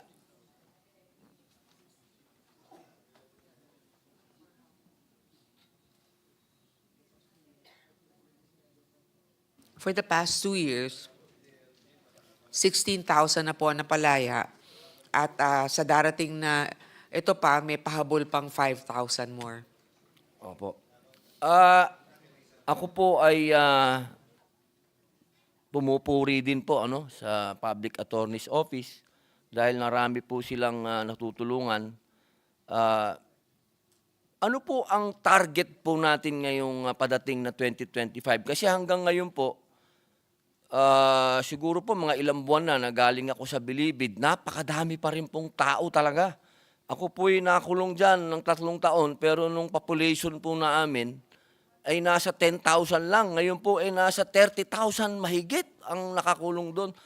Meron po mang tsansa na malaman po namin kung matutuloy pa po ba yung mga bagong building na pagagawa at kung ano po nangyari doon sa regionalization?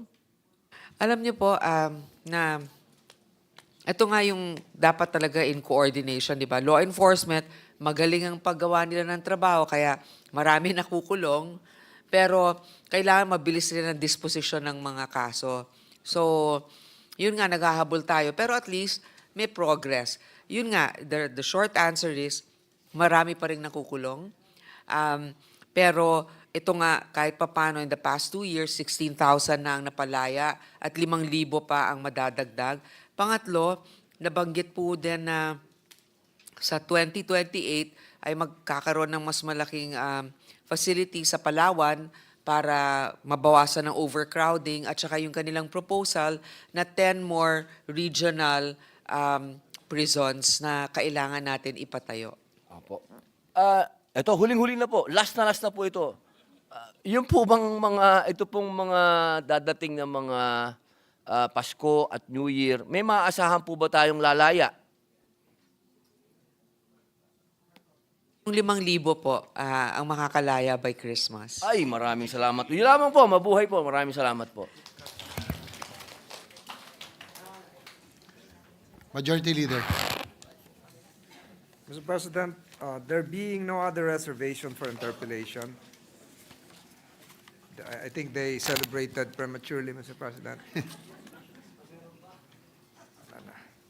I move that the budgets of the following: the Department of Justice, Office of the Secretary, Bureau of Corrections, Bureau of Immigration, Land Registration Authority, National Bureau of Investigation, Office of the Government Corporate Counsel, Office of the Solicitor General, Parole and Probation Administration, Presidential Commission on Good Government, Public Attorney's Office, and the Office for Alternative Dispute Resolution be deemed submitted for the Senate's consideration and approval. I so move, Mr. President.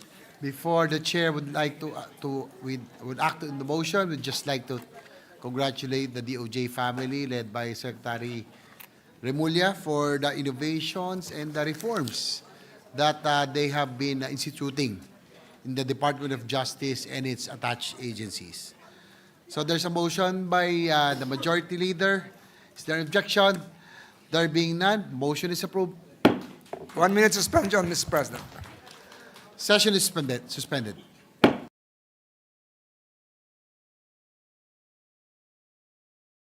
Mr. President, I move that to consider the budgets of the following: the Civil Service Commission and the Career Executive Service Board. Any objection? Hearing none. Motion is approved. And Mr. President, I move that we recognize the sponsor and chairperson of the Subcommittee H of the Committee on Finance, Senator Rosa for her opening statement, and later to interpellate our Minority Leader, Senator Aquilino Coco-Pimentel. Senator Ontiveros, chairperson and sponsor, is recognized and may proceed with her opening statement. Salamat Abi, Mr. President. Good evening, colleagues in the Senate, to the Civil Service family, led by its ad interim chairperson, Marilyn Baruayap, and Commissioners Eileen Lizada and Ryan Acosta, and to the Career Executive Service Board, led by Executive Director Maria Marcy Ballesteros. I'm pleased to sponsor the proposed 2025 total new appropriations of the Civil Service Commission, which stand at 2,721,286,000 pesos, higher by 101 million pesos, 933,000 than the NEP and GAB version of 2,619,353 pesos. The additional budget requested by the agency and granted by your subcommittee will be used for the 125th CSC anniversary, the Honor Awards Program recognition, the increase in utilities of select regional offices, as well as the construction of the CSC CAR field office. Your subcommittee likewise increased the budget of the CESB to 121,790,000, an increase of 25,065,000 pesos from the NEP and GAB levels of 96,725,000 pesos. Having said that, Mr. President, I'm now ready to receive interpellations for the said agencies, beginning with the good minority leader. And ending with the good minority floor leader. The No minority complaints, floor Mr. leader, President. Senator Pimentel, is recognized. You may proceed, sir.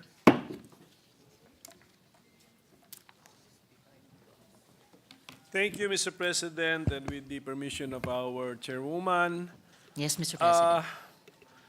I've looked at the budget levels. They look reasonable to me. And of course, this is the Civil Service Commission, a constitutional commission, an independent body. So I would just like to, and also a well-performing and well-respected institution in our governmental organization.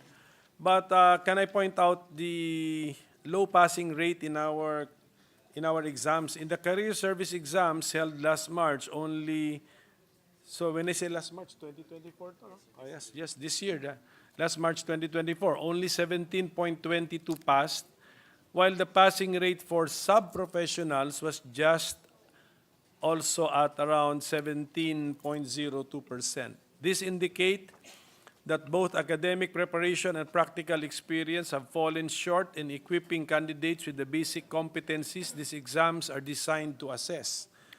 So how can we bridge the gap between what the applicants know from school and experience and what they are expected to know in the public service?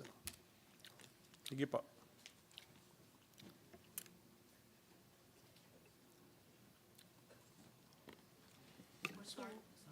For starters, Mr. President, probably better preparations for taking of the exams.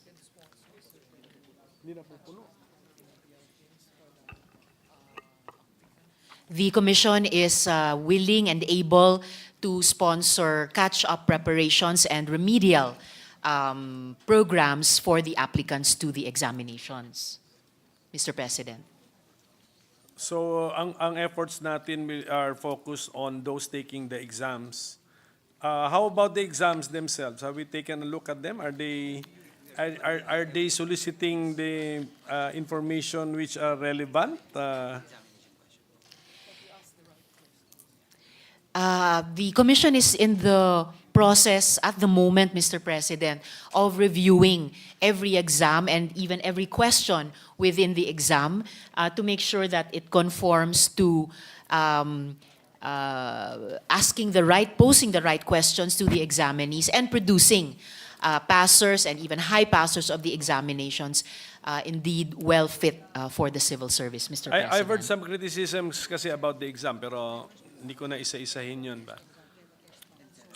Siguro dapat, I do not know what should we be testing ba? Ano ba lumabas? Knowledge about the world? Mathematical skills? Computational skills? Or is it more or less like an IQ test or an EQ test? What is it? What are the tests supposed to be? I will get to the content in a moment, Mr. President, but just to add, by way of response to the previous question of the good minority leader, it's actually academicians who formulate and who are now evaluating the tests, and perhaps that also accounts for, though the good minority leader is right that the percentage passers last March of this year in the professional and the sub-professional categories are 17.2 and 17.02% respectively. Comparatively, that actually represents an improvement from the previous passing percentages of 12 to 13%. As for the contents of the exams, the IQ lang ba or subject? Salamat. For the professional exams, Mr. President, the contents would comprise general information, numerical and verbal abilities, and analytical abilities. So these are all tested, Mr. President, for the professionals.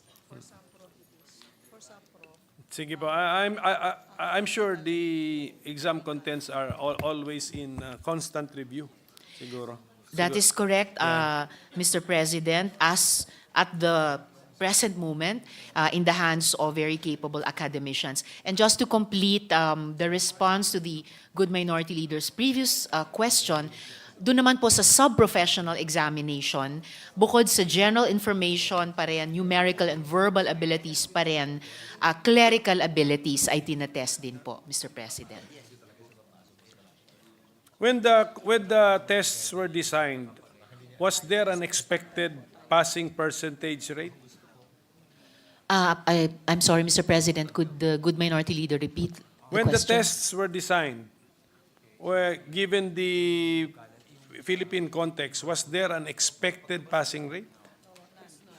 There was actually no expected passing rate, Mr. President. If I may also add for the record about the examinations, they are at the ISO standard for reliability level, Mr. President. Okay, but are the exams based on some foreign exam?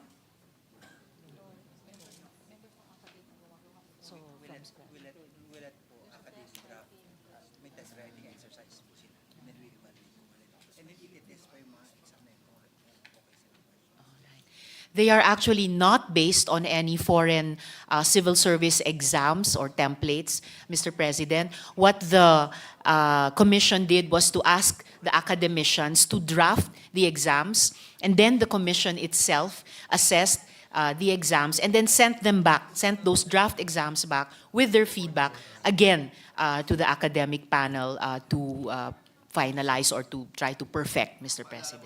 Are the low passing rates contributing to the unfilled positions in the bureaucracy?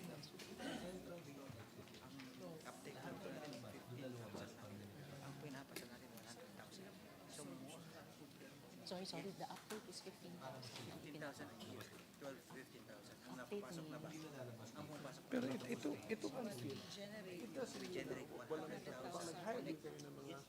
JO dyan to the same number, di ba?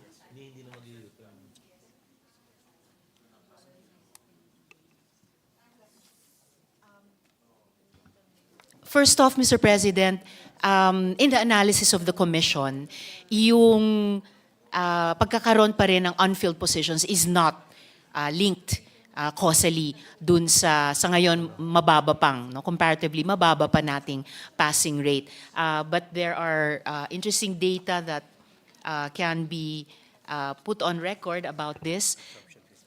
The absorption of the commission is only 15,000, but the actual passers amount to 100,000, Mr. President. So rather, dito sa issue ng unfilled positions, this is in government? Okay.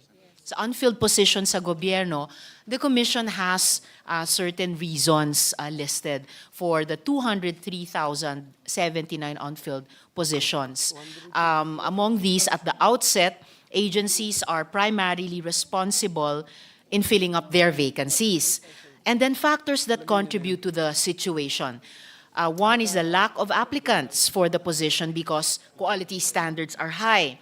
Another is the deliberate act on the part of the agencies not to open positions because their job orders and contracts of service who have shown reliability and whom they want to apply may not have yet obtained the required eligibility.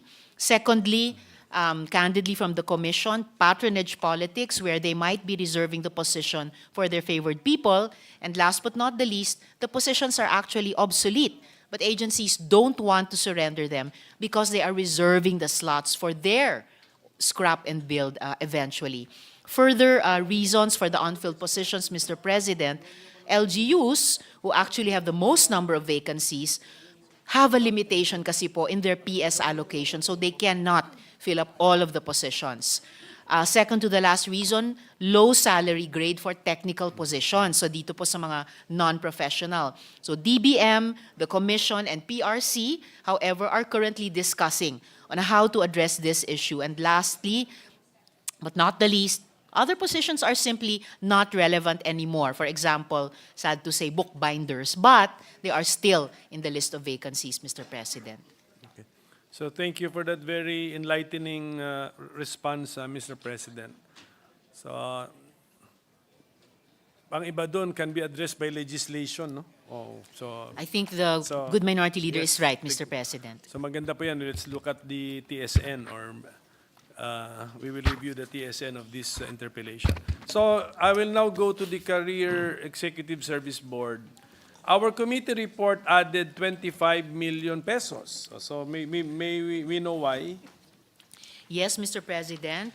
The subcommittee added 5 million pesos for, here, Mr. President,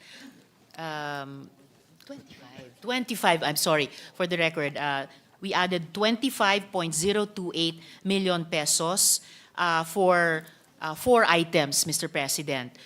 New project or expense items. The first being a proposed project strengthening the CES system and establishment of National Career Executive Service Center, at least for the pre-implementation and initial mobilization stages, comprising project preparation and pre-implementation, the composition of the project management unit, the drawing up of a detailed architectural and engineering design, and the procurement. This would entail 20.017 million pesos, Mr. President. The rest of the items are procurement of 3 risograph machines for the production of the test materials, which would account for 495,000 pesos. Transportation equipment outlay, just 1 unit of a coaster at 4,048,000 pesos. And last but not the least, the payment of overtime services of drivers at 468,000 pesos, Mr. President, for the total of 25,028,000 pesos, Mr. President. I heard the detailed engineering design, so Yes. is there a plan in the future to build something? Yes, Mr. President. This is in UP. Yes. Ito yung building nyo, no? Okay. Yes, Mr. President, this will be the future CESB building. And the need for that is to improve and expand the capacity and capability of CESB in serving the growing demands for client services. In fact, Mr. President, since its establishment in 1973 to the present, so more than 50 years already, more than a half a century, the CESB scope has expanded from serving 14 to 58 government departments, attached agencies, and executive offices. According to the CSC's Inventory of Government Human Resources, as of June 30th, 2023, there are 125,056 civil servants in supervisory and executive managerial positions, including current and potential CES entrants. Further, Mr. President, and for the record, the existing CESB office, which this building is planned to replace, that existing office, an outdated 3-story residential building, simply repurposed as their office for the last more than half century and located in Isidora Hills Subdivision, Quezon City, presents numerous limitations. It is situated in a flood-prone residential area with restricted accessibility, inadequate space for assessments, so one of the main missions of the board, inadequate space for examinations, trainings, and conferences, and inadequate facilities for senior citizens and persons with disabilities. The current setup has insufficient storage for records, ICT equipment, and no parking space for clients, partners, and officials, and suffers from limited internet bandwidth. Additionally, the office space is insufficient to accommodate the necessary increase in plantilla positions for the CESB Secretariat, which is essential for the growing demands for client servicing and support, Mr. President. So when will we start seeing budget for the building? In what year's budget? That will happen, we hope, Mr. President, in year 2026. So sa next year na. So Opo. nasa CO na, meron ng entry. So I think, Mr. President, that would be all for this cluster for the civil service family, and let me congratulate them and wish them all the best. Marami yatang mga kailangan i-review nyo, mga redundancy, right sizing, mga issues that you could guide Congress. Right sizing, redundancy, ano pa, nepotism, ano pa ba yan? Mga ganyang concepts sa inyo yata yan. So we need you to guide us when we modify or come up with new policy. So, good luck, congratulations, and thank you to our chairwoman. Thank you, Senator Salamat Pimentel. kayo. Good Minority Leader.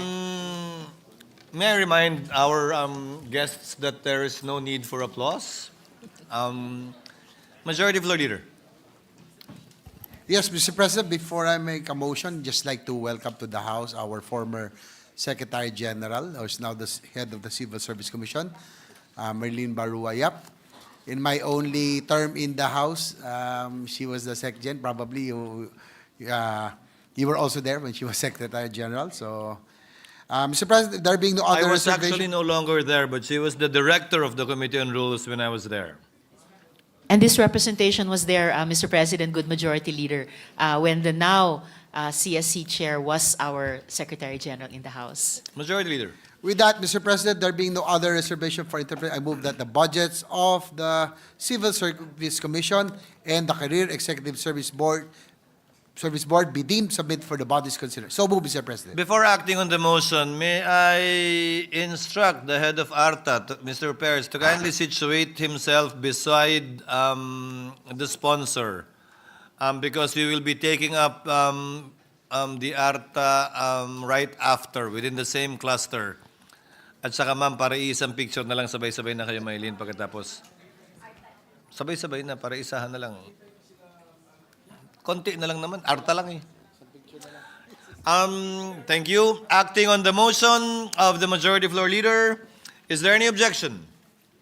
There being none, motion is approved. The proposed budget of the Civil Service Commission as well as the Career Executive Service Board is hereby approved and deemed submitted.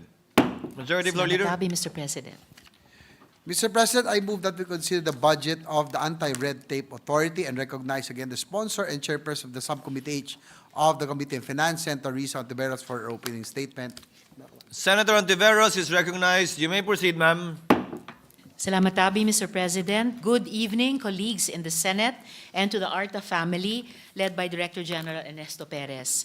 I'm pleased once more to sponsor the 2025 total new appropriations of the Anti-Red Tape Authority, amounting to 484,358,000 pesos, which is higher by 100.7 million than the fiscal year 2025 General Appropriations Bill.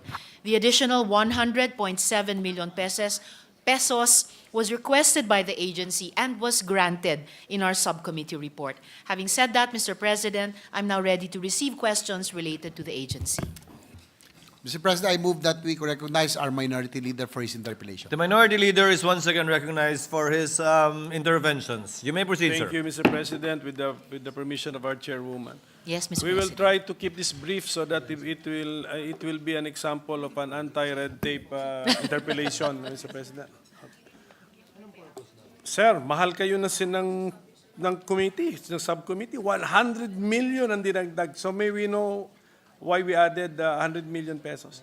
Yes, Mr. President. Excuse me, ma'am. I'm sorry. To some, akala nila maliit lang yun, pero it should be given in relation to the total budget. So halos 25% yata or more ang dinagdag namin. So may we know why we added 100 million pesos to the budget of the ARTA? Ito, di ba? And then ito hiwalay, right? Okay. From NEP Yes, level, yes. Yes, Mr. President. The additional 100.7 million is broken down into two items. The first being MOOE implementation of projects, activities, and programs in the regional offices, amounting to 40,726,000 pesos. And the second and lastly, operational expenses for 8 of those regional field offices, amounting to 60,518,000 pesos, Mr. President.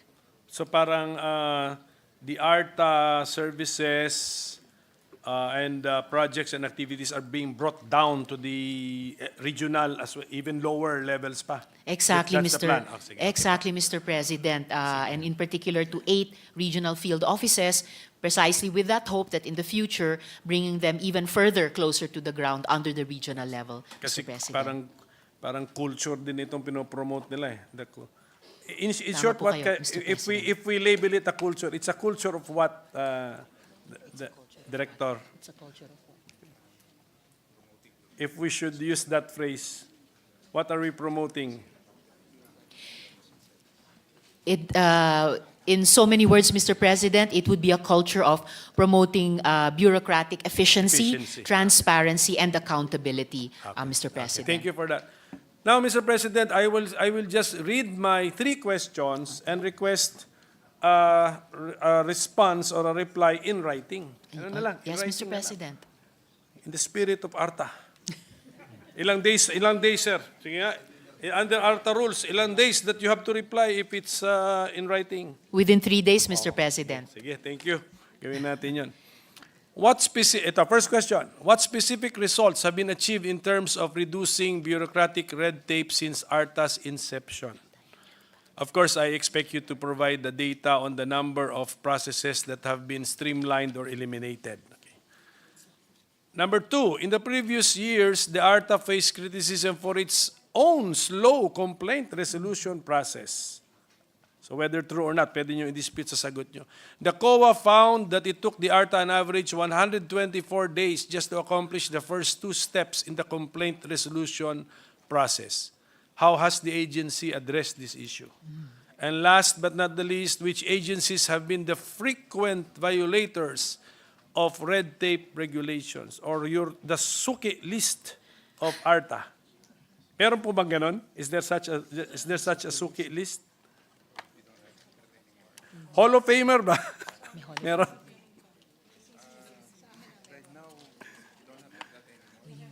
So anyway, in the written response, siguro just name the agencies that most frequently complained against or complained of, di ba? Yes, Mr. President. The Commission, the authority doesn't mind even now making it of record that they don't have that kind of a list anymore, though they do have data on the most frequent kinds of complaints. And of course, kapag ganun po, mababanggit din po siguro at least anong klaseng mga government agencies natin. NGAs ba, LGUs ba, etc. Actually, if the... I have data on that already tonight if the good minority leader would like to hear it, Mr. President. Here in the updated, in the data from the ARTA, this is a table entitled for the national government agencies yes, po. Top 10 most complained of agencies. BIR at 274. This would be for period January to 30th June 2024 this year. So BIR at 274, the LTO at 222, the SSS at 134, the LRA at 121, the DNR at 103, the PSA at 87, the FDA at 82, the HDMF or Pag-ibig at 60, the DAR at 60 also, and the DSUD at 59, Mr. President. And for the good minorities, other leaders, other questions, ARTA commits to send the reply, not within 3 days, but within 1 by tomorrow, Mr. President. And they will be actually excited to share their responses about specific results dahil marami po talaga specific results ang authority at kung paano din nila inaddress yung puna ng COA about their own previously slow complaint resolution process, Mr. President. So that would be all, Mr. President. Thank you. Thank you to the agencies, to the Constitutional Commission, and congratulations to you and to our chairwoman. Thank you. Thank you, Salamat kayo, Mr. Senator Coco Pimentel. Majority Floor Leader. Yes, Mr. President, next to ask questions is Senator Sherwin Gatchalian. I move that he be recognized. Senator Gatchalian is recognized for his intervention. Thank you, Mr. President. Mr. President, I just have a few questions. I came across this article about a month ago, and it is from the Asian Business Review website. And the title of this article, Philippine Startups Tied Up in Red Tape Struggle to Take Off. And when you say startups, these are mostly small tech companies. And it goes, tech ventures must obtain dozens of permits and wait weeks for approval. And it goes in the article, the Philippines is the most challenging country in which to launch a startup, according to Business Name Generator's 2023 Global Startup Index, which took into account tax rates, economic growth, cost of living, and setup cost. So my question, Mr. President, is what is the authority doing to help MSMEs and startups to launch their business ventures? Obviously, these are small companies, mostly entrepreneurs. Most most probably some of them they have a few employees that process their paperwork. So what's the authority doing to help our MSMEs and startups launch their business? For one, Mr. President, the authority is currently working with the Department of Trade and Industry on a memorandum of agreement to jointly proactively assist the MSMEs and the tech startups to set up their businesses in the Philippines, Mr. President. And then currently, I don't know if the authority will have this now. How many steps and processes and also departments does a startup need to undergo in order to launch their business? If not the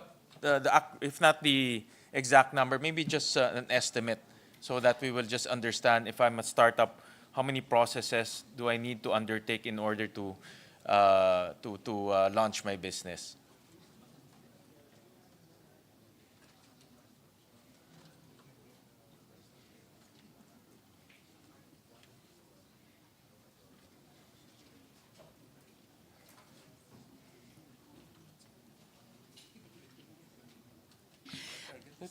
Yes, Mr. President, one of the programs or mechanisms that the authority is proudest of is what they call the Electronic Business One-Stop Shop, or the EBOS. They currently have 122 LGUs where the EBOS is up and running. It's being implemented. At bagamat po yung target sana nila that a startup, or a tech startup for that matter, an MSME, could and should be able to register their business within 10 minutes on this EBOS platform. At least sa documentation po ng authority, they're actually able to do it within 20 to 30 minutes, Mr. President. And I heard, Mr. President, that only 112 LGUs are involved. And Yes, Mr. indeed, President. normally in my experience, normally these little companies, the startups or MSMEs, normally their first contact will be the LGUs. No? Yes. They get their business permit, they get their other permits. But I heard earlier that there are only 112 LGUs, and there are about 1,500 LGUs right now. So what is the hindrance or the roadblock to get all of the LGUs to be involved in that EBOS, Mr. President?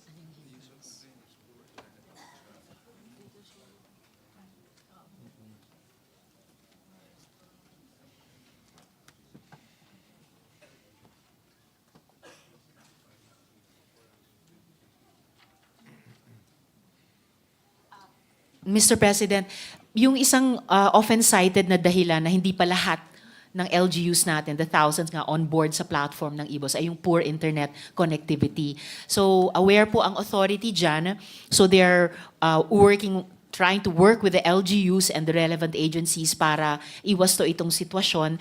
And that hasn't stopped them from setting ambitious targets na from the a little more than 100 pa lamang sa ngayon, they are pushing all the other LGUs to come up to 25% of the LGUs on the EBOS platform by next year, and another 25% every year para ang scenario po ng authority by 2028, 100% na mga LGUs ay nag-iimplementa ng EBOS. And Mr. President, just to add to the response to the previous question of the good gentleman from Valenzuela as to the steps sa pagrehistro po sa EBOS, pag-uusapan pa lang sa DTI yung buong process flow. So I expect that will come into the final MOA na kung sa ganyang paraan, pagtutulungan ng authority at ng DTI itong mga tech startups natin, Mr. President. Will EBOS, Mr. President, good sponsor, will EBOS be parang the central digital interface for all the MSMEs and startups can go to in order to register their businesses from start to end? Is that the vision for EBOS?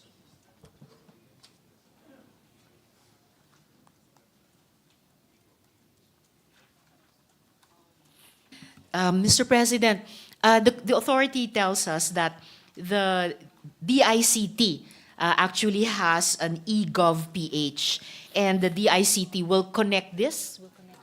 will connect this system so that it's interoperable with the e-boss of the authority, Mr. President? Well, I suggest, Mr. President, and the ARTA team is here to focus on MSMEs and startups, and to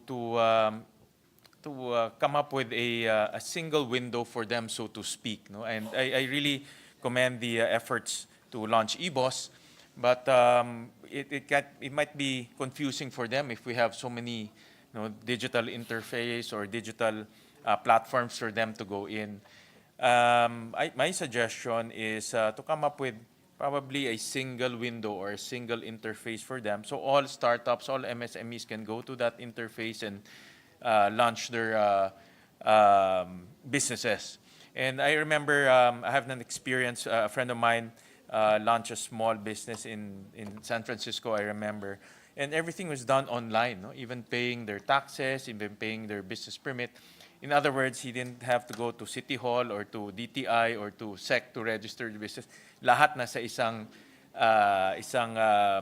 platform na. No? So moving forward, I hope that we can look at that platform or look at that model so that our MSMEs will have an easier time to launch their businesses. My next question is that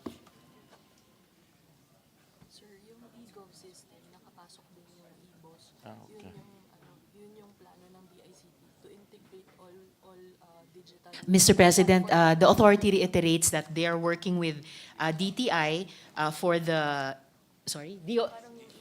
I'm sorry, for the correction, the authority is working with the DICT so that the eBoss links up with the eGov.ph. But I am sure, Mr. President, and I would like to reassure the gentleman from Valenzuela that the authority is hearing the advice of the good gentleman about moving towards a single window or interface, especially for our MSMEs and other startups. Thank Mr. you, Mr. President. President. Good sponsor. And is that are those projects already inside the budget for 2025? Promoting EVOS, making it more accessible to MSMEs. Is that already part of the 2025 budget?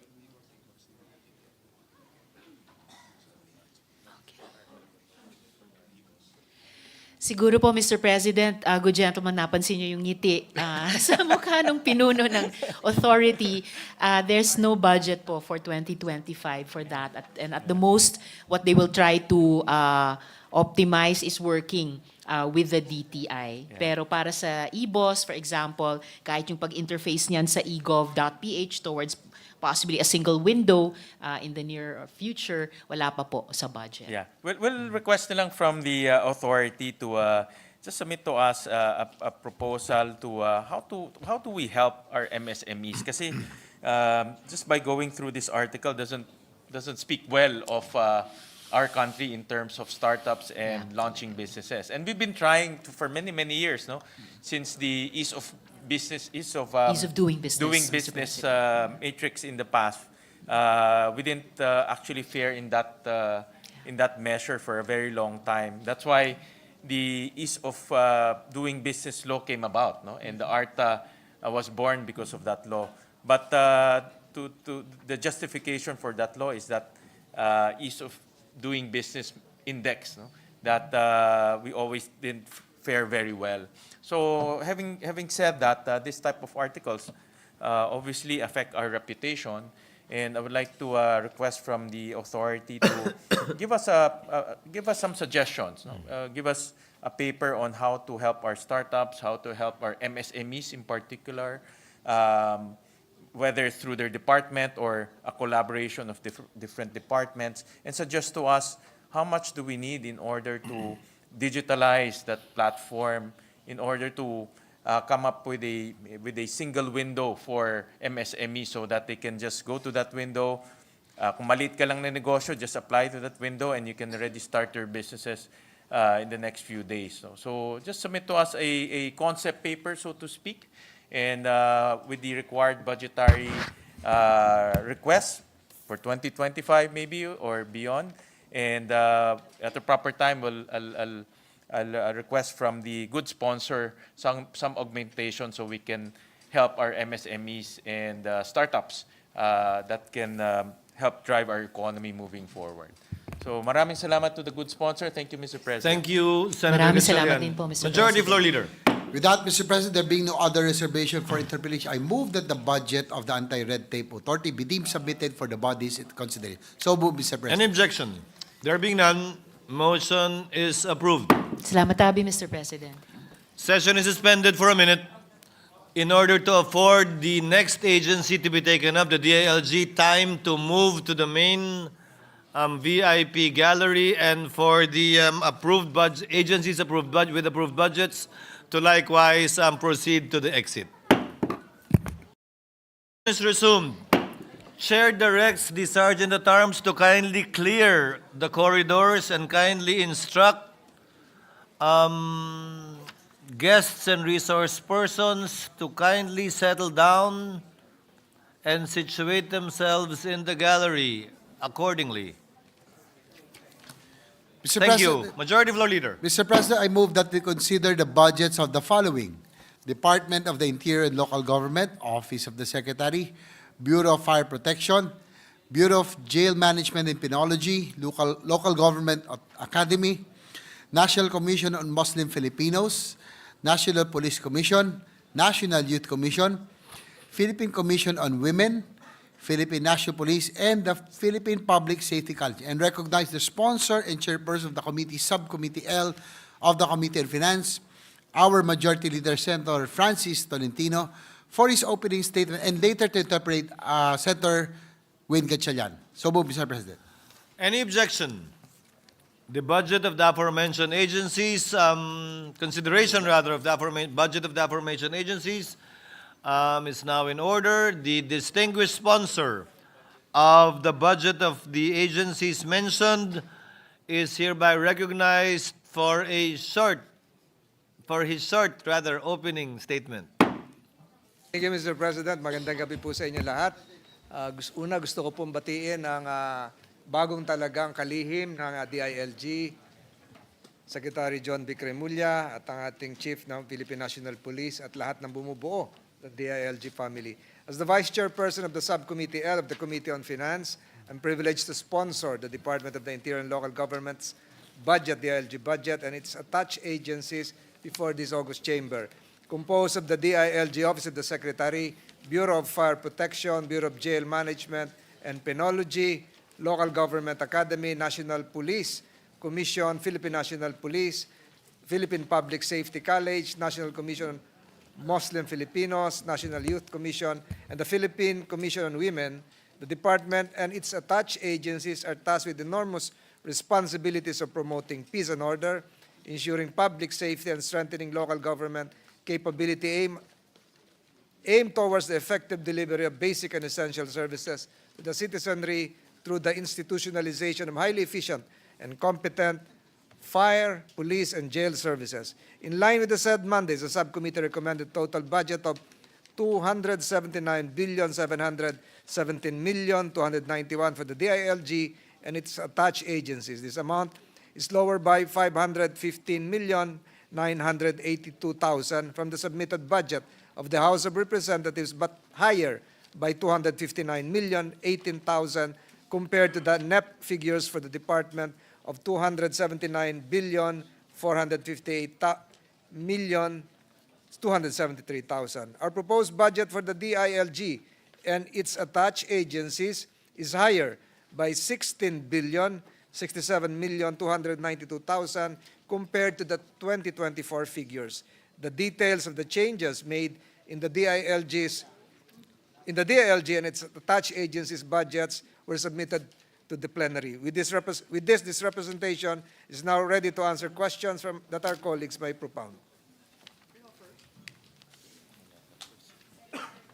Thank you, Senator Tolentino. Senator Gatchalian is recognized for his interventions. Thank you, Mr. President. My greetings to the new Secretary, Secretary Remulla, to our Chief PNP, Marbil. Good evening to all the members and the officers of the DILG. My first question is related to POGO, Mr. President. Section 4 of Executive Order 74, issued by the President, last November 5, 2024, directs the PNP to intensify their efforts against illegal POGOs/IGLs and other offshore gaming operations and services. This is the new executive order that was just promulgated, Mr. President. So my first question, Mr. President, what are the preparations and actions done by the PNP to address the President's directive to wind down all POGOs pursuant to Executive Order 74, Mr. President?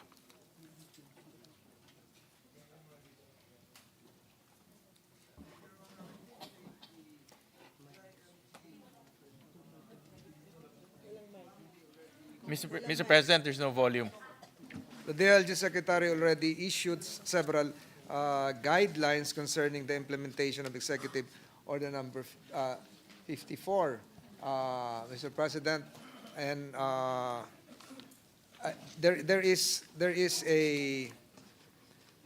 a task force even created, if I'm not mistaken, task force skimmer, Mr. President, to really implement, special task force skimmer to really implement the said executive order coming from the Office of the President. And Mr. President, for the information of Your Honor and this body, various raids to implement the said executive order were conducted by the Philippine National Police in cooperation with other agencies such as PAOK-TF, DSWD, DOLE, Bureau of Immigration, DOJ, and PAGCOR to really implement the said directive coming from the Office of the President. And what are the, just broad strokes, Mr. President, what are the next steps to fully operationalize this executive order, Mr. President, on the part of the PNP and as well as the DILG, Mr. President? Just next steps, broad strokes, so that the public will be guided on the actions of the department as well as the PNP, Mr. President. The next steps, Mr. President, would be to really implement the total closure by starting December 15 of all legal, of course, the illegals would be also be part of this, of all existing POGO operations to comply with the deadline issued by the President himself, Mr. President. Thank you for that, Mr. President. We talk about illegal, Mr. President, and this is a phenomenon that we noticed right after the President ordered the winding down and the complete closure of POGOs by the end of the year.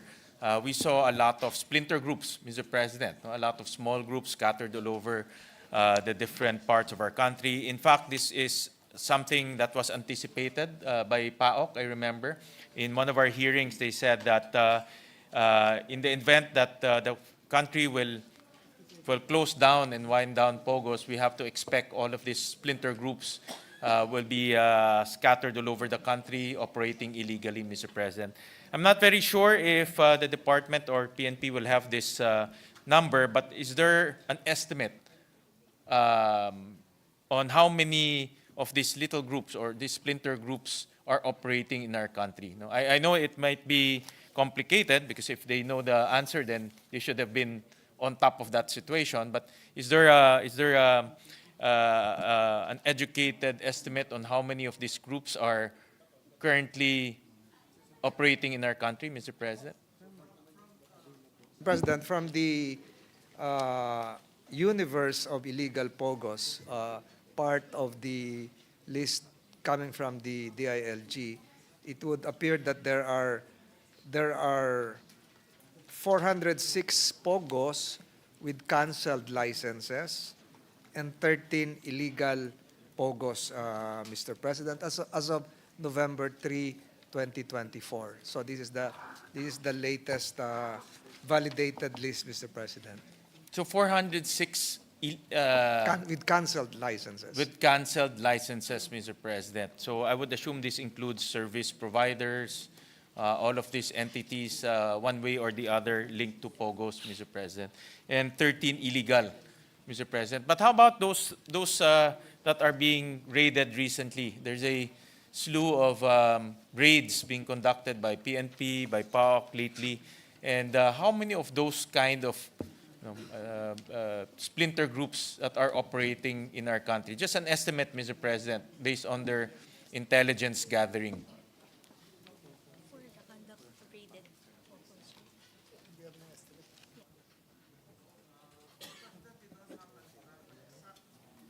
Estimate of the number of, if you're referring to the splintered groups. Yes, Mr. President, because like, for example, the one in Cebu,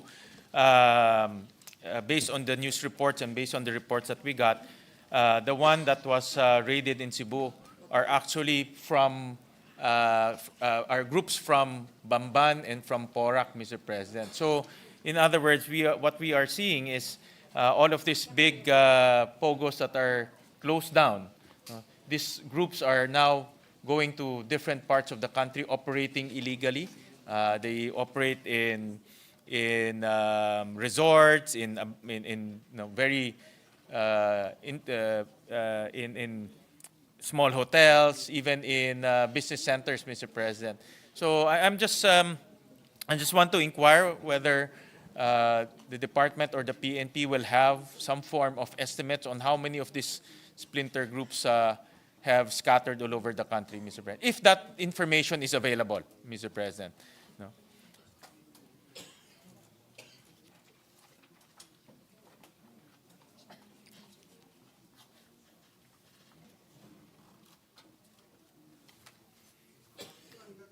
President, we don't have the accurate figure as of the moment because several of the splintered groups or some groups operating as POGOs were previously masquerading under a different business phase. For instance, BPOs, some are masquerading as legitimate business gaming operators. So, nagpapanggap po ito eh. So, ito pong yung pagpapanggap nila, hindi pa ho natin nalalaman yung accurate figures. But the PAOK-TF, I was informed by the chief of the PNP, together with the Philippine National Police, they're in tandem trying to figure out the exact progenies of the POGO operators right now. But again, we reiterate that it will end as ordered by the President. All right, thank you, Mr. President. And Mr. President, how do we assure the public that by January 1st of 2025, all of these illegal POGOs will be eradicated as well, Mr. President? Of course, the legal POGOs will cease to operate because their license will be canceled.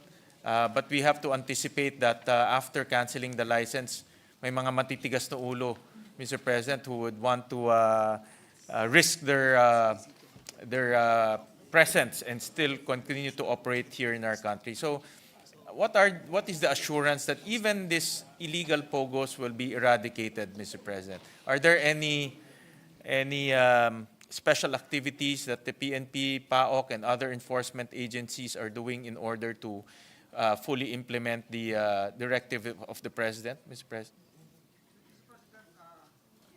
It would, as per the SILG, it would be easier to track them down, hunt them, because they would be isolated, but they will be based in urban areas with strong Wi-Fi connections.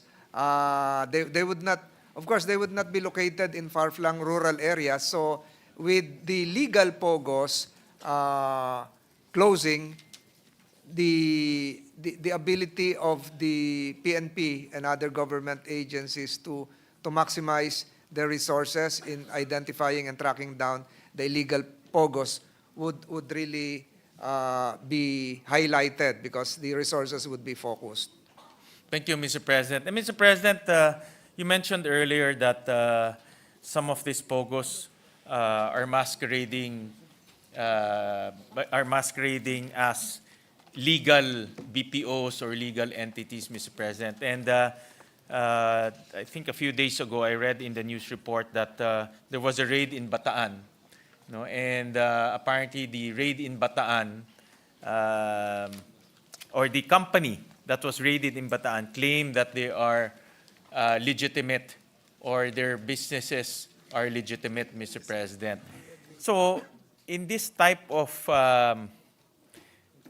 complex scenario, how will the PNP now detect which are illegal and which are legal, Mr. President? Because in the case of Bataan, they were saying that they are legal and they are a legal BPO. These are very technical operations. And if you don't go into their computers or know what systems are they using, they will really masquerade into a legitimate business, Mr. President. So is there any new technique that the PNP will employ in order to detect? Because the next battleground, Mr. President, is distinguishing which are which are illegal pogos and those who are masquerading, Mr. President. So is there a new technique that the PNP will be employing to find those entities that are masquerading as legitimate businesses? Thank you, Mr. President. Of course, we will not be preempting and exposing what new techniques the PNP would be doing, but there is, Mr. President. I would surmise there would be with the use of technology. I was informed by the SILG that the Bataan raid was really a product of deep and intense intelligence efforts, because that said firm was a gaming sports legitimate company, and many, as I've said, many illegal pogos pose as legitimate businesses, sometimes using fraudulent documents and exploiting loopholes in the business registration process. So we have to trust the Philippine National Police, especially the intelligence community, in really ferreting out from the legitimate what would be the illegals, Mr. President. So makikita naman siguro kung bakit maraming umuupa na mga business offices, spaces dun sa lugar na yon, na siguro po ito yung mga lugar na malalakas talaga yung internet. Bakit po maraming dayuhan? Bakit po maraming nagtatrabaho ng 10 oras ng gabi? So there are steps probably na ginagawa ng ating intelligence community na hayaan po natin, sila na lang nakakaalam, kasi pag narinig ngayon ng mga pogo, Mr. baka... President, I agree. It's just the assurance that the PNP is on top of this situation, especially that may evolution kasi, Mr. President, from those mega pogos that the Committee of Senator Risa exposed, for example, the Banban Pogo Hub, the Porac Pogo Hub. Now we're seeing splinter groups, Mr. President, meaning they have divided themselves into small groups. And now we're seeing the next trend will be, like you said, masquerading as legitimate BPOs, Mr. President.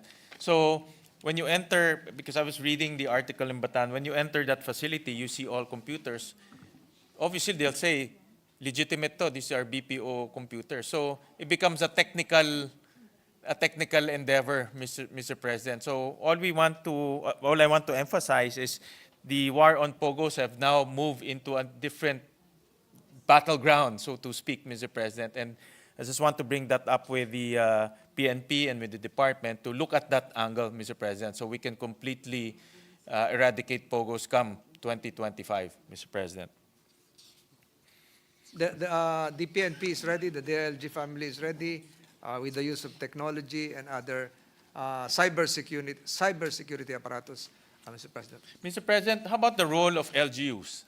And as we all know, the LGUs, kabisado nila yung teritoryo nila, Mr. President. So I know the DILG secretary, who's a former governor, knows that LGUs know a lot of information on the ground, Mr. President. So in this in this execution of the executive order, what is the role of the LGUs, Mr. President?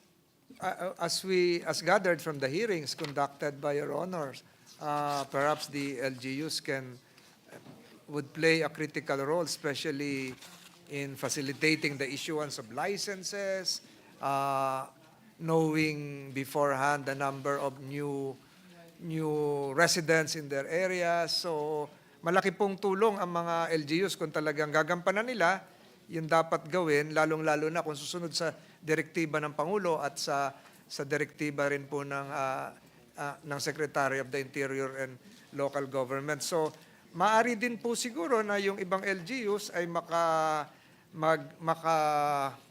makatulong kung tutulungan nila yung illegals na mag-proliferate. But then again, naniniwala po tayo na yung ating mga local government executives ay nakikiisa sa kampanyang ito. Is there a special directive, Mr. President, to the LGUs? Or the executive order will be an automatic directive, Mr. President? After the State of the Nation address, wherein the President announced this new policy, the former DILG Secretary issued a circular to that effect, Mr. President. Thank you, Mr. President. I just want to make a point that the Pogos, the battle against Pogos is not yet over. In fact, they're evolving. So I just want to make a point that government should also evolve likewise, Mr. President, so we can completely close down all the Pogos, whether legally or illegally, Mr. President. Mr. President, I'll jump to another topic, but related to Pogos. On October 30, 2024, it was reported that the Internal Affairs Service of the PNP said that it has recommended the dismissal of 11 police personnel, including 5 officers from the service over allegations of illegally deploying police as security escorts of a Chinese national involved in online gambling operations. 2 police officers were arrested in May after they figured in a scuttle at a posh village in Ayala, Alabang in Muntinlupa. Investigation later showed the 2 were assigned in Zamboanga City but were moonlighting as personal bodyguards of a Chinese national linked to a Pogo. The recommendation of dismissal is subject to approval of the PNP chief. This was actually brought out by Senator Bato in one of his hearings. A lot of our, sad to say, a lot of our police men find it attractive to moonlight as bodyguards, as escorts of these Chinese Pogo operators. And this is actually quite famous in a lot of the villages. It's famous and notorious, because you can see outside of their big houses a lot of escorts and a lot of bodyguards, and some of them even wear police uniforms. So, Mr. President, my first question is, what happened to this case? Have they been dismissed? And second, Mr. President, again, I remember Senator Bato bringing this up in the hearing. Do we still have this type of moonlighting and escorts being provided to Pogo operators, Mr. President?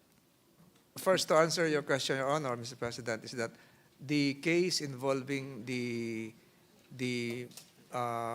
supposed to be security officers of that Chinese in Alabang, we're still awaiting for the final IAS resolution, and that would include the superior officers of the said police officers, and the Chief of the Philippine National Police committed that it would not happen again, Mr. President. All men will be accounted for, Mr. President. Thank you, Mr. President. I think Senator Bato wants to interject.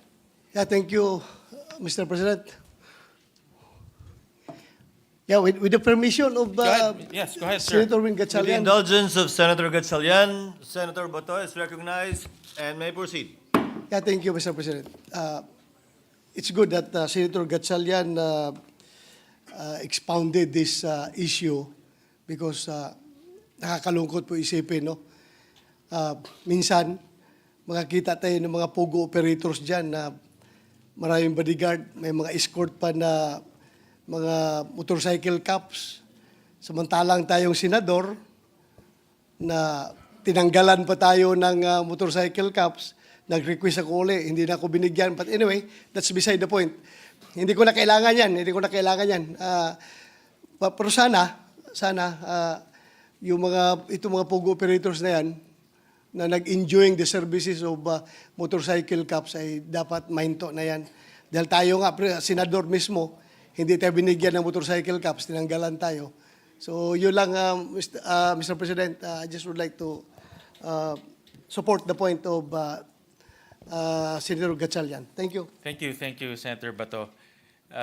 And thank you to the assurance of the Chief PNP that this incident was dealt with. And were these policemen been dismissed or disciplined or reprimanded? Ano po naging action, Mr. President?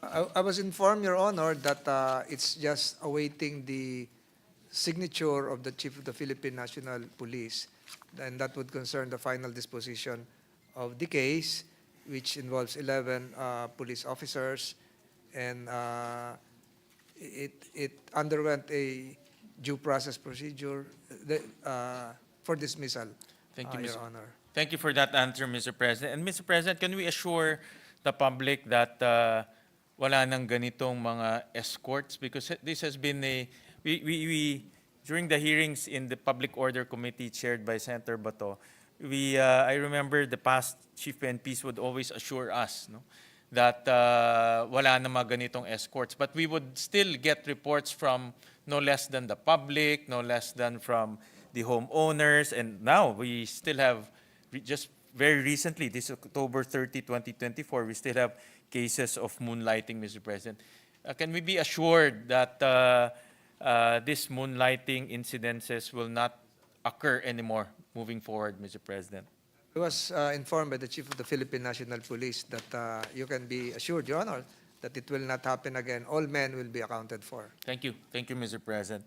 Mr. President, I'll jump to another topic related to POGO, but another incident. On October 29, 2024, the Anti-Cybercrime Group and the National Capital Region Police Office of the PNP conducted a raid at the 23rd floor of the Century Peak Tower in Ermita, Manila.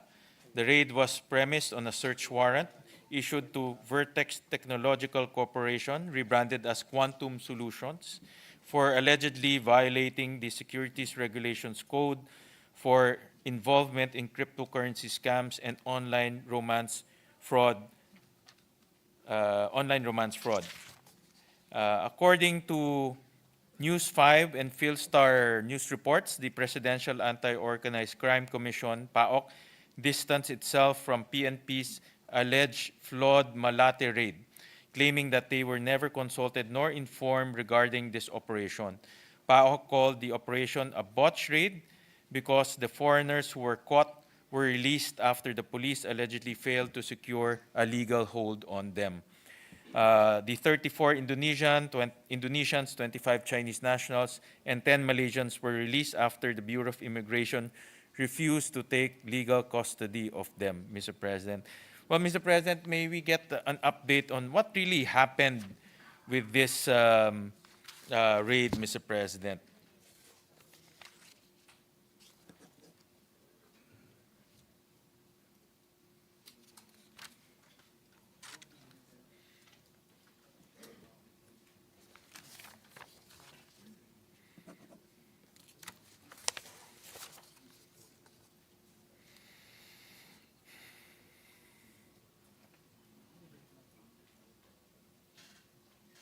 Mr. President, the raid was conducted by virtue of a cyber warrant, and the status of the case, you're correct, some foreign nationals were released, 34 Indonesians, 25 Chinese, 10 Malaysians, but the case build-up is ongoing.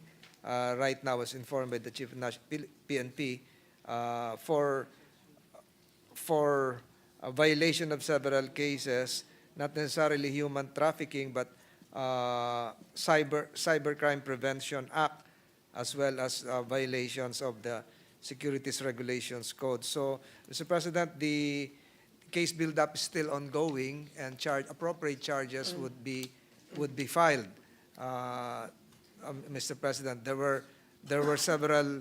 I was informed that there were even several digital evidence seized, mobile phones, laptops, etc., etc. So, while it generated media attention because of the reaction coming from the PAOK TF, the Philippine National Police maintains that a valid case was pursued because of a cyber warrant issued by the court. For the record, Mr. President, after the raid, is it confirmed that it is a scamming operation? Because that is,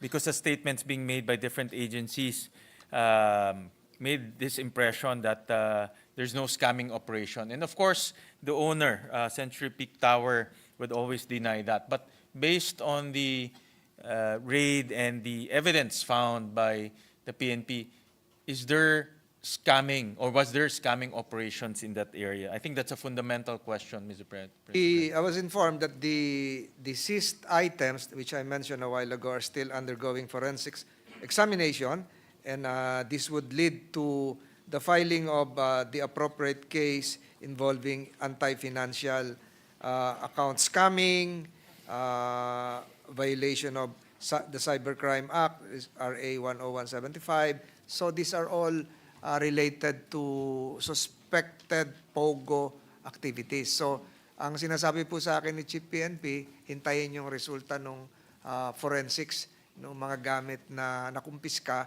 Ito po yung mga laptops, ito yung mga desktops, ito po yung mga SIM cards, Mr. President. So hindi pa natin ma-confirm, Mr. President, that this is actually a scamming activity? Because this is connected to our first discussion, Mr. President, that some of these POGOs are masquerading as legitimate businesses. But we cannot also discount that some of them might be legitimate businesses, Mr. President. As per information coming from the Chief PNP, confirm po ito. Okay. Kasi Mr. meron President. din namang complainant dito. Hindi naman nag-grade ito ng basta-basta na lang yung police. And there's a warrant, Mr. President. Yes, Your Honor. Okay, Mr. President.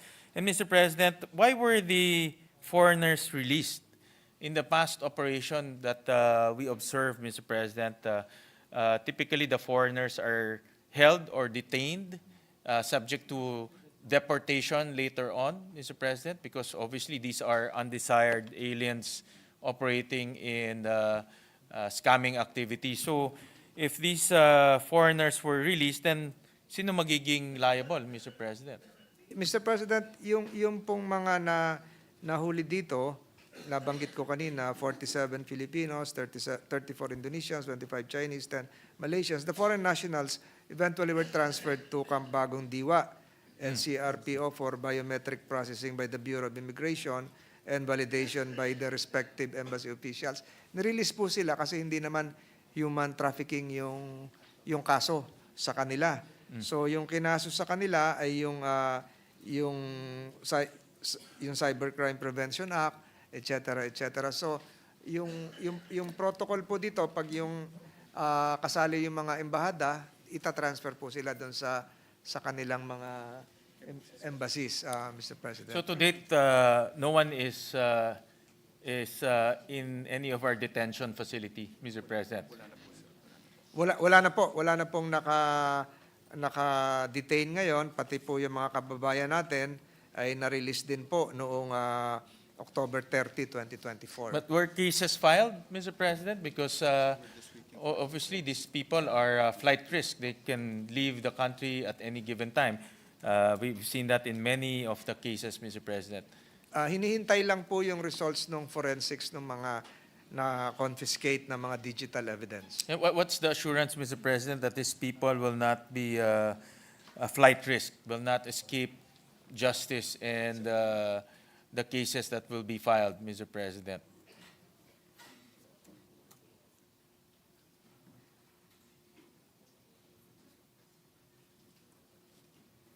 Mr. President, I was informed by the Chief of the Philippine National Police na ang concentration po nila ay yung mga may-ari, most probably ito po yung mga incorporators noong kumpanya na na-issuehan ng cyber warrant, and we're now referring to the Vertex Technology Corporation na napakarami pong nagmamay-ari, Mr. President. Local ba ho yung mga may-ari or foreigner?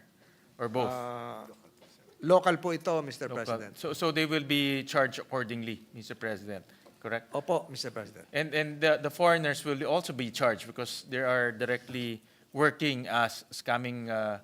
Yes, Mr. President. Ang fear ko lang, Mr. President, they're now at large. So what will prevent them from leaving the country, Mr. President, pending the filing of the case, Mr. President?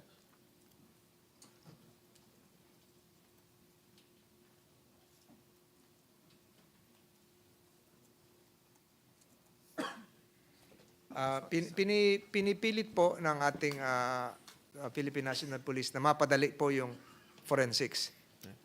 Pero tama po kayo, yung pangamba na baka makatakas na itong mga ito, ay nandoon po yun. Was the Bureau of Immigration at least alerted to issue what do you call that? All departure order. No, Mr. President, the ILBO, ILBO, lookout bulletin, Mr. President. At least yung lookout bulletin so that Wala when daw they're... pong na-issue'ng ganon, Mr. President. Ang nangyari lang po ay nagkaroon ng biometric processing ang Bureau of Immigration. Kasi sa pagkakaalam ko po, yung mga ganong lookout, correct me if I'm wrong, may tiga DOJ pa ba rito? Yung mga ganon ay para sa mga Pilipinong gustong umalis sa jurisdiction natin. Ito naman po mga dayuhan, Mr. President. So, ang nakikita ko po rito ay talagang minamadali ng PNP na matapos yung forensics. Thank you, Mr. President, for that. And that's also another point that this representation wants to make, that like for example, in the case of that issue in Batan, I know there were also foreigners, mostly Chinese, who were also released, Mr. President. So my point of the matter, Mr. President, maybe they're not in human trafficking, but definitely they're in scamming, Mr. President. And if the scamming allows them to post bail, then action should be swift in terms of filing cases, Mr. President, or else they can just move around in different areas, leave the country or move to another place, Mr. President. As long as we don't file any cases and put them in jail, they can freely move around in different areas, Mr. President. That's the point I'm trying to make, Mr. President. I totally agree with you, Your Honor. And Mr. President, there's also a concern on coordination, Mr. President, with PAOK and the PNP and other law enforcement agencies. We saw in successful raids by PAOK and PNP, one of the key ingredients there is close coordination and really working together to come up with a tight case. But in this particular case, Mr. President, I understand that there was no coordination and this type of issues came out, no, because of lack of coordination, Mr. President. So moving forward, how do we avoid how do we avoid an issue of lack of coordination? Because at the end of the day, kabaro lang tayo lahat, Mr. President, and the enemy are these people operating the scamming activities and POGOs, Mr. President. So how do we now come up with a mechanism of good coordination, good collaboration, so that the enemy will be apprehended and cases will be filed eventually, Mr. President?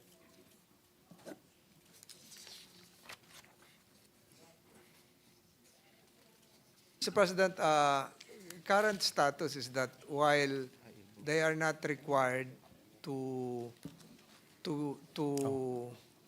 inform PAOK of any operations or raid to be undertaken. The same is true with PAOK. So the coordination there would seem to be at the level of the DILG Secretary and the Office of the President, because PAOK has a different mandate, Mr. President, and they're there to accomplish the same mission, Mr. President. So I would believe, Mr. President, that the DILG Secretary is on top of this to achieve the same results and to avoid conflicting mission orders, so to speak, Mr. President. Yes, Mr. President. And based on experience, like I said, the successful raids we're in, we have filed cases, even prosecuted the masterminds stem from very good coordination between the different government agencies, Mr. President. So I just want to emphasize that teamwork is important. And I just want to emphasize that close collaboration, not only with PAOK, with NBI, BI, especially BI, because a lot of these are foreigners, Mr. President, is a vital ingredient in successful raids, Mr. President. And Mr. President, I was given by Senator Riza advice that ILBO also covers foreigners, Mr. President. So in the past hearings that Senator Riza conducted and prompted the Bureau of Immigration to issue I stand corrected ILBOs. in that matter. Yeah, Mr. President. So it can be issued against foreigners, Mr. President. So I would suggest again to the PNP to closely work with the Bureau of Immigration to at least naman may ILBO, Mr. President, or else sayang naman yung effort of raiding and putting a lot of lives in danger, and then all of these foreigners will just be scot-free leaving our country, Mr. President. So I would like to emphasize on that point, Mr. President. And lastly, Mr. President, on the budget, if there's one department that an agency that needs confidential funds, Mr. President, that will be the PNP, Mr. President, due to the nature of its work and the nature of its activities. But I noticed, Mr. President, the intelligence funds has been dwindling down in the past few years. In 2023, it's about 1.3 billion pesos. In 2024, it's 900 million pesos.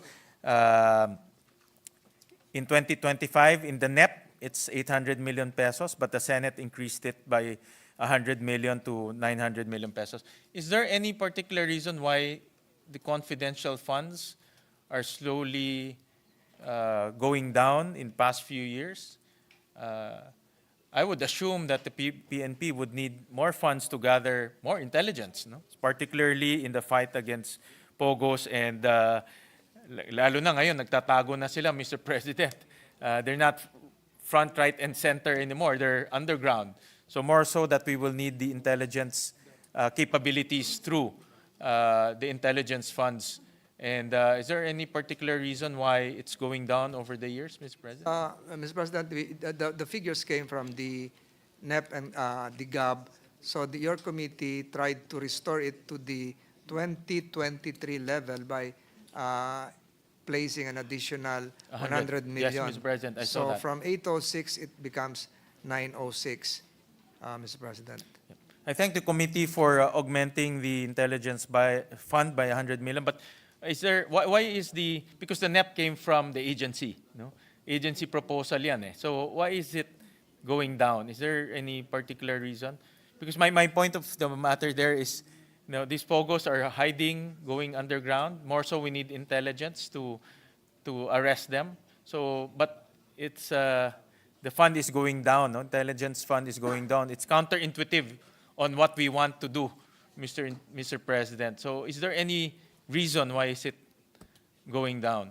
And this is based on NEP. If the committee did not augment this by 100 million, then 800 million lang magiging intelligence fund nila. President, apparently it's the DBM who's been continuously approving that baseline amount of 800 million as intelligence funds. And through various congressional initiatives, it has been increased through the years. So that's what your committee has done Yes, Mr. President. for next year. I thank the Mr. good President. sponsor and the committee for augmenting it for, by 100 million. And at the proper time, Mr. President, we'll also submit our recommendations to further augment it, because this is in line with the fight against POGOs, because they're going underground, they're masquerading into other businesses, and I think this is a time where we need to support the PNP in gathering more intelligence, Mr. President. So with that, Mr. President, thank you very much for your time. I thank the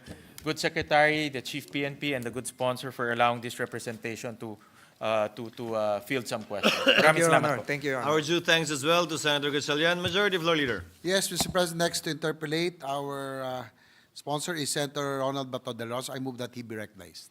The former PNP chief, Senator Bato de la Rosa, is recognized for his intervention. Thank you, Mr. President. Mr. President, I would like to commend the committee in increasing the budget of the Bureau of Fire and Fire Protection, amounting to 145 million for various capital outlay, including purchase of fire trucks and ambulances. But, Mr. President, during the BFP budget hearing, they also raised that they need additional allocation for their proposed 4,000 new positions. May we know, for the record, how much is the current budget for the creation of new positions so they can draw close, if not achieve, the ideal ratio of 1 fireman for every 2,000 population?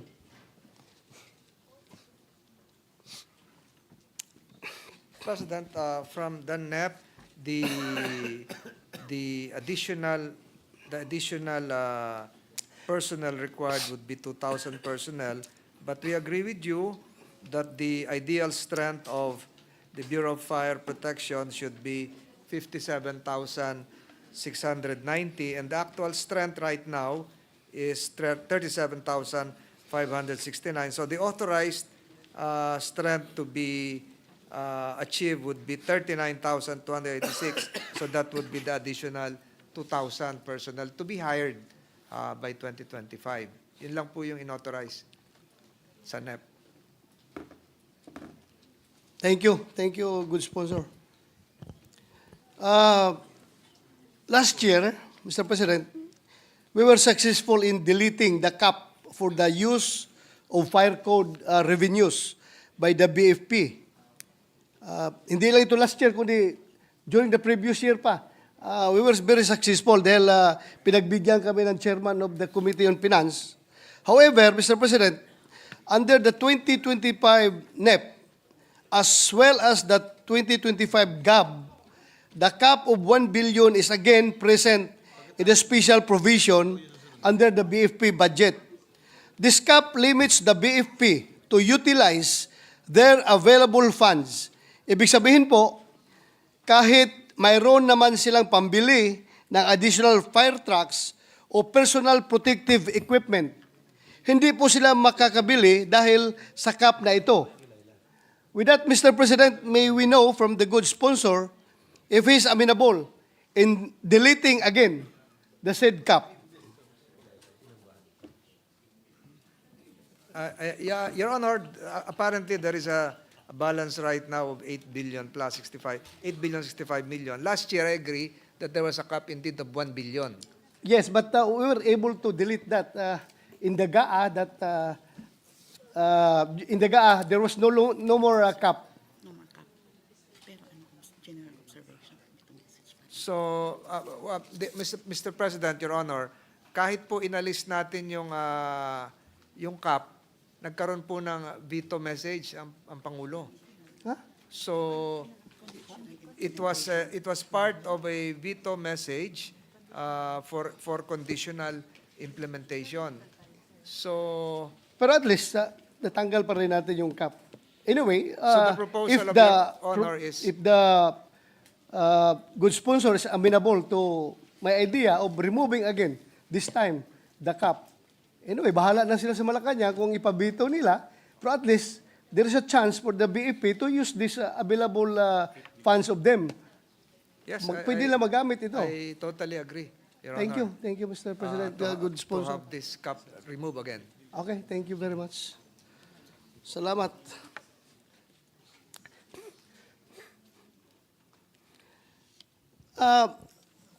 Nung ako'y Chief PNP, Mr. President, I was an opposition senator, Senator Drilon, required me to submit data.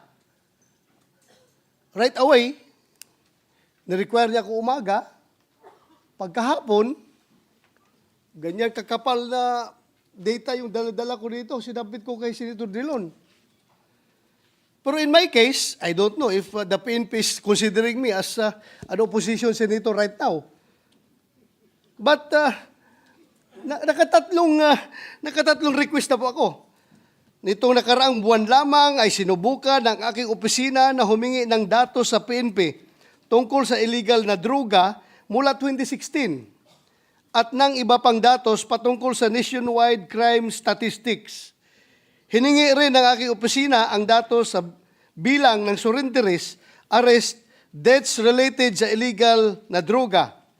Specifically, my office sent the letter request on August 19, 2024. Again, on October 17, 2024. And again, on October 22, 2024. Until now, my office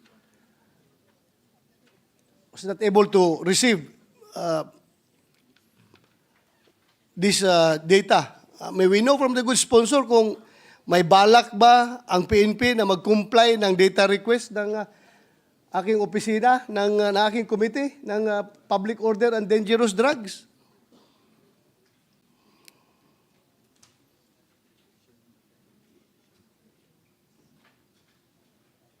Your Honor, I was informed that the reason why some of your communications were not outrightly given due course was because of the existence of an executive order, number 2, coming from the Department of Justice, that some information might be privileged as regards national security. Your Honor, I'm just reading here something furnished me. But Mr. President, good sponsor, ang hiningi ko lang naman ay crime statistics. Ma-endanger ba ang national security dito sa crime statistics na ito? Every now and then, pinapalabas ng PNP yan eh.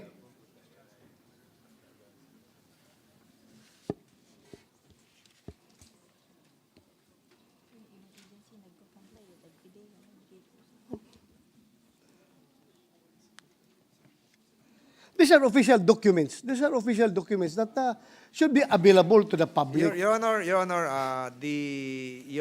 I was just informed that your letters, though it might include some gray areas that would require compliance with Executive Order number 2, they would comply, Your Honor. They would comply. I have good news for you. Well, they would comply. If that is the case, I hope that the Office of the PNP should also reply. Kahit na mag-reply man lang na magsabi, sir, we cannot do this because of the following, ganito, ganon.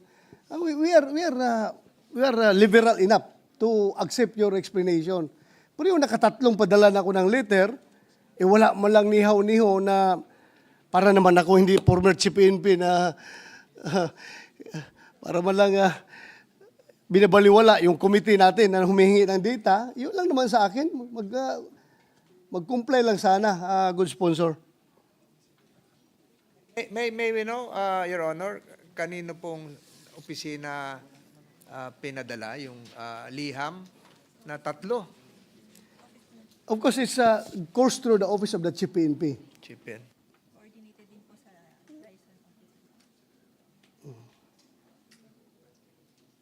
Lahat po daw ng mga sulat ay inaaksyonan ng within 5 days kasi merong batas po tayo na 15 days maaksyonan. Pero titingnan po, wala pong, sangayon po sa Chief PNP, wala po nababasa pang liham na Wala.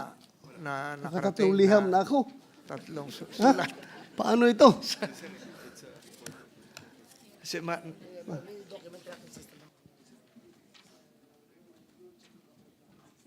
We'll check the document tracking system, Your Honor. Kung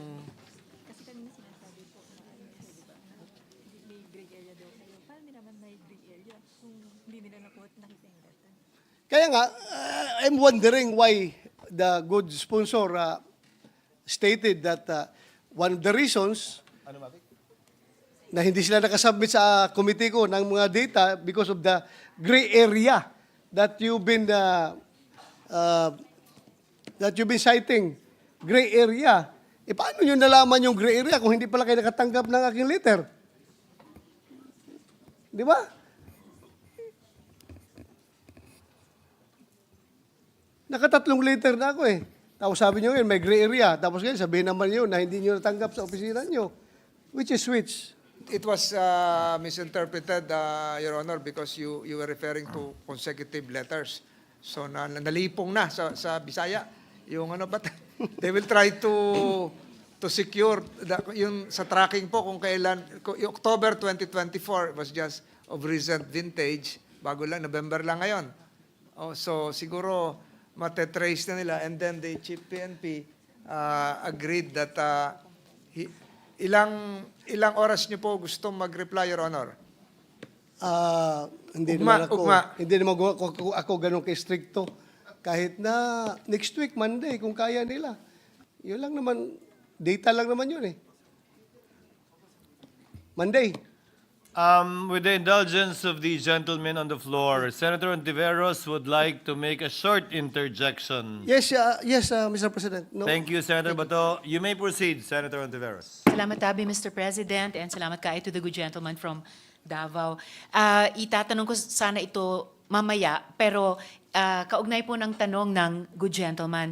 I recall po dun sa unang pagdinig natin, Mr. President, tungkol sa EJ case, na pag-usapan din po yung ganitong issue sa PNP din po at yung Commission on Human Rights. And yung nabanggit po ng good sponsor na executive order, kung ito po yung executive order number 2, ni-raise ko na rin po sa attention ng Office of the President at Office of the Executive Secretary dahil apparently ito po yung EO tungkol sa freedom of information na apparently mayroon pong mga exemptions at medyo maraming exemptions at kaya nanawagan po ako noon na i-review po ng Office of the Executive Secretary yung EO number 2 para ma-facilitate po na yung mga requests ng ating mga kababayan, requests po ng miyembro ng Senado para sa impormasyon ay mabigyang daan po. So, salamat tabi Mr. President and good gentleman for allowing me to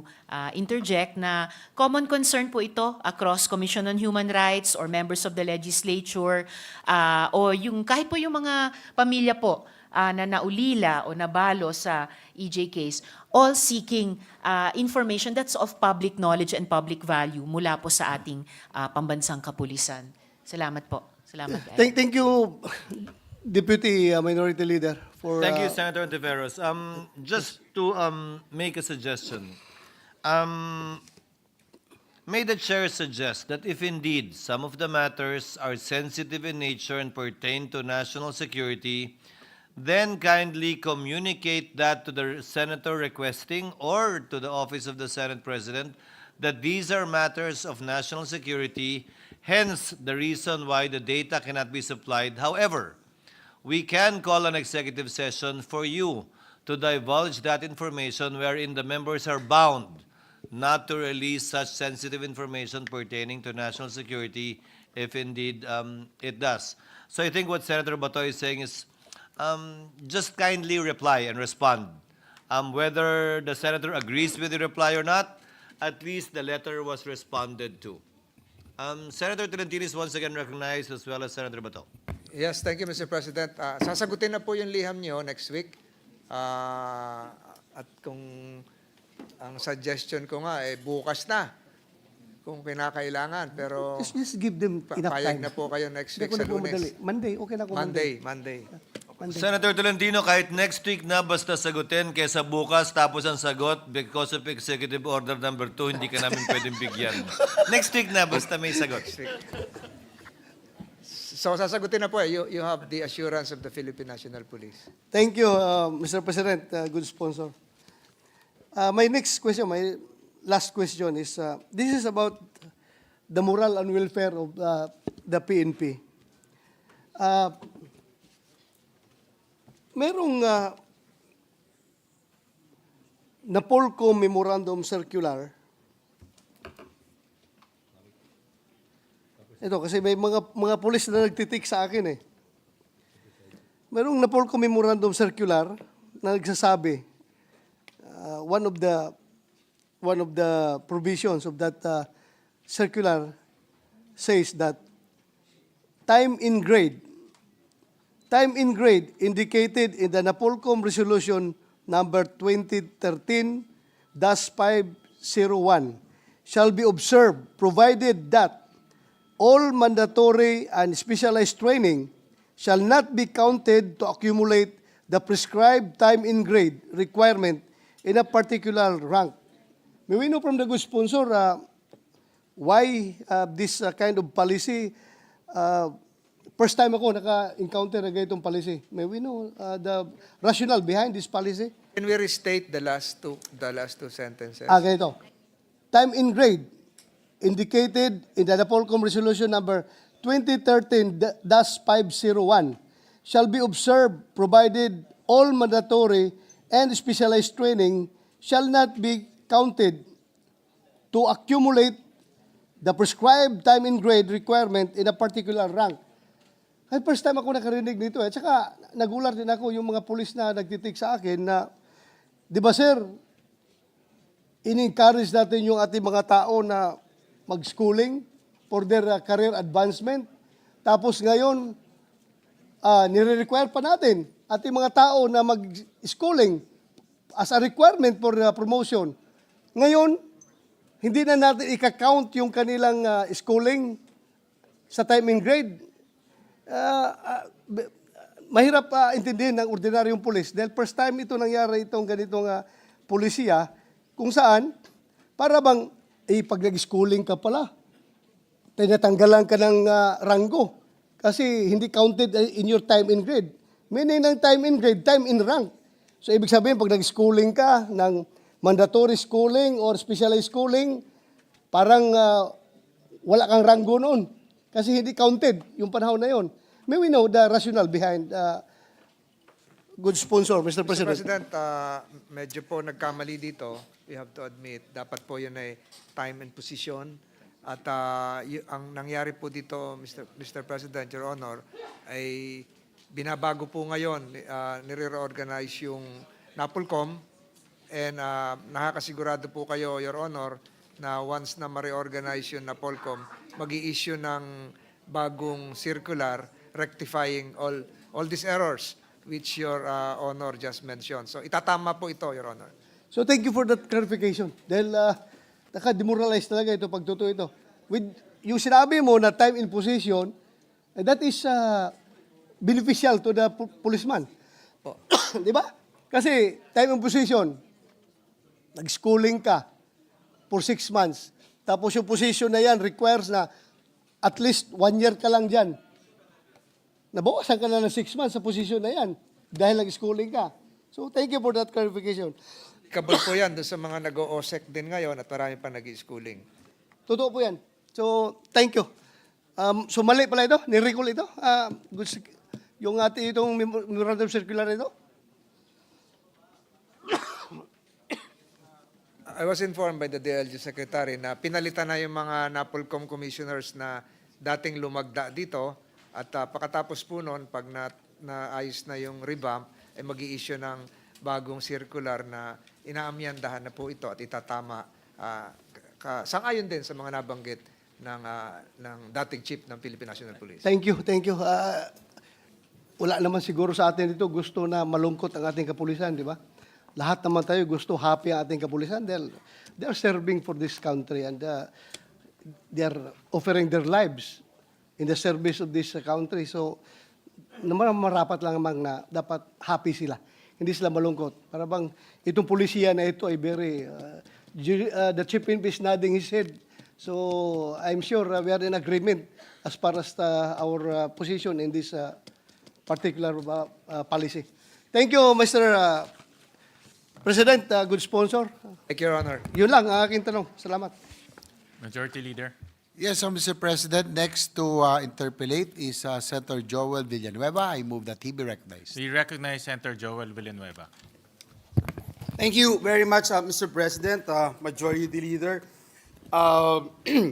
Let me first and foremost welcome, and we see a lot of hope in the Department of Interior and Local Government, seeing our good friend, the former governor of Cavite, and most especially the brother of my compadre, former Congressman Gilbert Remulla. We would like to welcome him, Your Honors. And me being a member of the Commission on Appointments, I'm already stating my position that I will be confirming, Mr. President, our DILG Secretary, and of course, it's attached agencies. May I know, Mr. President, if our good sponsor would yield to some very short questions, Mr. President, more of policy questions, Mr. President. Yes, Your Honor, willingly. Thank you very much, Mr. President, distinguished colleagues. Mr. President, I come across the airport security, Mr. President, a couple of days ago, and I was looking at the budget, the NEP and the GAB. It says here PNP is requesting 4.76 million for training expenses ng PNP Air Unit Personnel and Aviation Security Group or ABSE Group. Meron din po silang 23 million requests for maintenance of aircrafts, 35 million for training of PNP Air Unit personnel, etc. May we ask, Mr. President, distinguished colleague, if we can be brief, perhaps a summary of specific crimes or threats that the PNP Air Unit Personnel and Aviation Security Group have successfully prevented in recent years, Mr. President?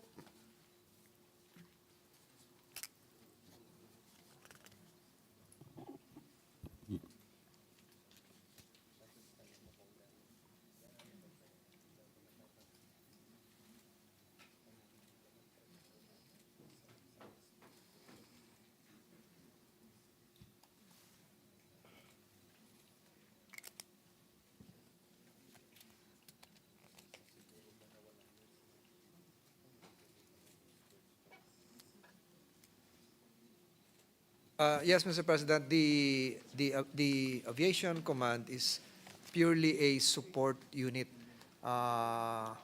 tasked to facilitate even the airlifting of those in dire need of calamity support. For instance, during the recent Typhoon Christine, sila po yan talaga nag-airlift, ginagamit yung mga air assets, Mr. President. So, bilang support unit, ito po ay tumutulong lang doon sa main mission ng isang command within the PNP, Mr. President. I'm surprised, Mr. President, yung airlift. So, kasama po sila sa mga, for example, mga rescue operations or ito po yung binabanggit na support units. Is that correct, Mr. President? Opo, Mr. President, how do these units coordinate with other relevant agencies such as, for example, Bureau of Immigration? Meron po ba to help officers, for instance, in identifying or intercepting high risk or wanted individuals or keep threatening items like guns and explosives away from the aircraft, etc.?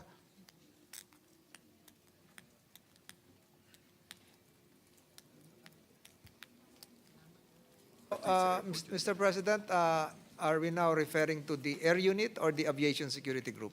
I'm still referring, Mr. President, with PNP Air Unit Personnel and Aviation Security Group, Mr. President.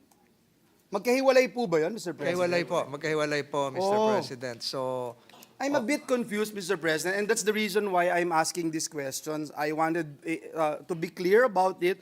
What's the difference? And perhaps my main concern, Mr. President, if you look at, for example, the Bureau of Immigration has an anti-terrorism unit, which formulates plans, programs, etc., coordinates with all anti-terrorism efforts, etc. Now, the DOTR office for Transportation Security, meron silang OTS, and they formulate, implements national civil aviation security policies, programs, standards, systems, and procedures. At the same time, regulates and supervises civil aviation security operations, operates and maintains civil aviation security systems.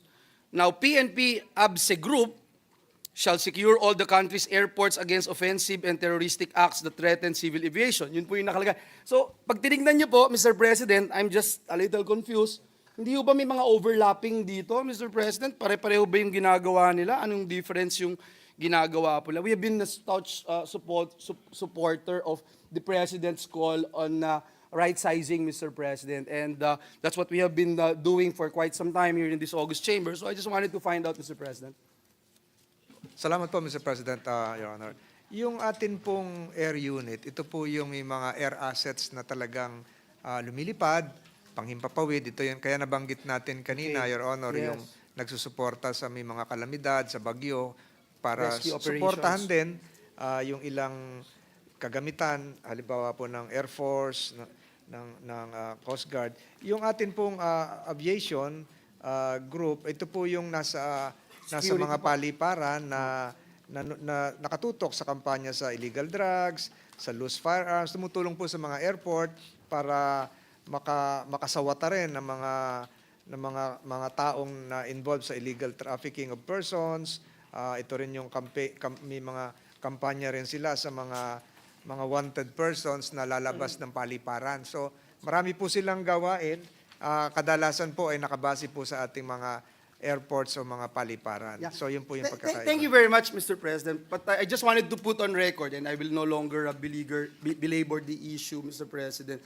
Kasi yung binanggit ko kanina, may ABSE Group, yung Aviation Security, meron ding Anti-Terrorism Unit ang BI, meron din pong OTS ang DOTR, yung binanggit niyo po kanina na Air Unit Personnel.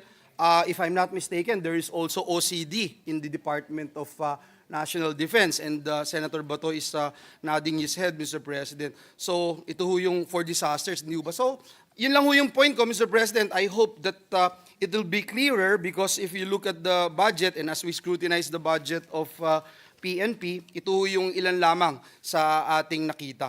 Let me go to another point, Mr. President, and this has been my desire for quite some, unless the good senator, former PNP chief, Senator Bato de la Rosa, would like to interject, I will yield, Short, Mr. President. short interjection Mr. President. with the permission Sure, of Mr. Senator President. Villanueva. Thank you.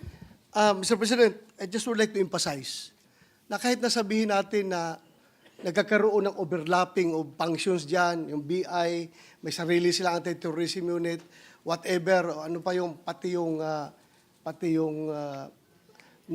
NAIA mismo, meron silang ganun din mga security. But remember, lahat ng mga ahensya na ito, iisa lang na ahensya ang covered with the specific law, RA 6975, na nagsasabi, Section 35, Paragraph 7, Aviation Security Unit headed by a director with the rank of Chief Superintendent, the Aviation Security Unit, in coordination with airport authorities, shall secure all countries' airports against offensive and terroristic acts that threaten civil aviation, exercise operational control and supervision over all agencies involved in airport security operation, and enforce all laws and regulations relative to air travel protection and safety. Kasama na dito yung anti-hijacking, Mr. President. Kaya nga, nalulungkot ako kapag nakita ko yung ating mga pulis dyan sa airport na from Aviation Security Group na parang pinapaalis ng mga ibang mga unit dyan na parang tinatanggalan sila ng papel na, remember, kung magkakaroon ng hijacking dyan sa airport natin, walang ibang ahensya na trained to respond to anti-hijacking, kundi yung Aviation Security Group lang. Kaya nga, dapat i-insist ito ng PNP, yung kanilang papel, yung kanilang mandato dyan sa mga airports. Dahil nga, naawa ko sa mga pulis natin niya para sila mga squatter sa airport na para bang tinutulak ka, alis kayo dito. When in fact, they are mandated by law to secure the airports. So dapat, i-insist ng PNP ito. During hearings ng kasama yung mga ibang ahensya, inipases ko ito palagi, Mr. President, na dapat hayaan ninyo kasi covered by law. Yung ibang ahensya dyan na gumagawa ng mga unit, puro lang yan. Hindi yan covered by law. Thank you, Mr. President. President, I totally agree with the observations of the good senator. In fact, yung na-observe ko po doon, parang may invisible line sa Terminal 3. Pagdating po doon sa tapat nung isang kainan doon, hanggang doon na lang sila. Pag daw sila ay lumampas doon, sila naman ang sisitahin. Kaya mabuti pa yung ibang naglilinis sa airport, nakakarating na doon sa malapit na sa boarding gate. Yung pulis, may guhit. Bawal na raw sila stepping sa basketball. Mr. President, no? If I may, what if kung magkakaroon ng terrorist attack dyan sa airport, tapos ang pulis tinatapon, drive out nila sa airport. Ano ngayon? Sinong mag-responde? Sige nga. Yan ang tanong ko. Thank you, Mr. President. Thank you, Senator Bato. I appreciate the additional information and inputs being raised by Senator Bato, and I cannot agree more. And that's, Mr. President, distinguished colleague, is the main reason why I'm raising this very important issue. And I would have to put on record that even I, as a legislator, I'm actually having a hard time because, for example, if you say that there is a law, yung pong paggawa din noong itong OTS ng DOTR, meron din pong EO 277. So, yun lang po, no? Again, I will leave it to the leadership, and I trust our Secretary Remulla, and I hope that this will be clearer, Mr. President, lalong-lalo na dun po sa nag-i-implement ng mga batas, Mr. President. Mr. President, let me go to another issue, and I promise I would be very short. This representation had been showing videos and pictures for the past 5-6 years, Mr. President, here in this August chamber, in our committee hearings regarding the inflow of overloaded trucks in MacArthur Highway in my province, the great province of Bulacan, also great province, siyempre, ang Cavite. Lagi kong sinoshow yun, Mr. President. In fact, in an hour or two, if you go to MacArthur Highway, even tonight, Mr. President, makikita nyo po, saksakan ng dami ng mga overloaded trucks na instead of going straight to Bukawi, Mr. President, from the north going to south, lalabas po siya ng Bukawi exit dahil pag lumagpas po siya, meron pong weighing machine, may weighing scale doon sa NLEX. So lalabas po siya doon sa Governor Halili. Kaya lagi ho, yung Governor Halili na yon, na street ho namin, kinalaki ho yun, yung street na yon, lagi yung sira yun. Kakaliwa po yun dun sa MacArthur Highway. At hanggang ngayon po, every night, ang dami-dami po dun.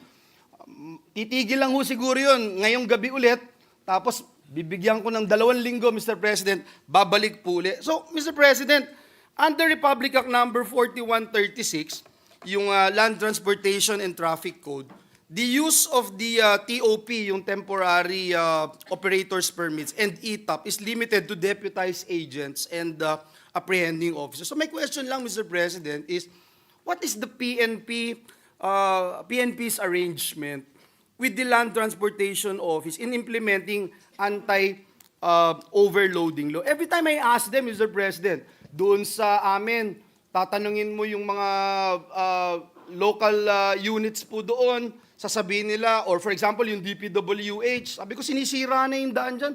Taon-taon na lang ginagawa yung daan sa MacArthur Highway tsaka dun sa Governor Halili. Kasi ho, Ningas Kogon lang. Ngayon, babanggitin ko, mawawala ulit for the next few weeks. Pero give it a month, Mr. President, babalik at babalik na rin na sigurado. No? So gusto ko lang malaman yung coordination sa LTO in implementing anti-overloading law. How many PNP personnel are deputized and assigned to specific areas na manghuhuli po to determine also whether ito pong mga trucks na may trailers, trucks na may trailer na ang sakay bulldozer, lagi ho yan dumadaan ho sa amin, that they comply with the load limits, Mr. President. Mr. President, apparently the lead agency here would be the Land Transportation Office, LTO, considering that PNP, while in some instances have been issued TOP, are more in charge with criminalities and enforcement of laws not related to preservations of the road. Mr. President, sa ating pagkakaalam po, talagang binabawal ng NLEX yung mabibigat na truck doon sa kanilang pribadong daluyan. At yun naman mga local governments ngayon ay kinakailangan din magpasa ng ordinansa na pinagbabawal din doon sa kanilang jurisdiction yung mabibigat na truck na kadalasan po ay nakakasira din ng asfalto, lalong-lalo na kung malalambot at saturated sa ulan. So ito po siguro yung problema nating malaki at nararamdaman namin po, yung nararamdaman nyo, Your Honor, na nagdudulot po ito ng matinding trapiko sa inyong lalawigan. Actually, Mr. President, thank you. No, hindi lang nga po traffic, Mr. President. Parang it's a waste of government's money na taon-taon na lang. Sira ho talaga yung daan. Taon-taon na lang. Paulit-ulit lang po ito. And I sound like a broken record already, Mr. President. I have been raising this in committee hearings. I think this is the second or third time here in this August chamber, in this plenary, that I am raising this. Mr. President, everyone knows.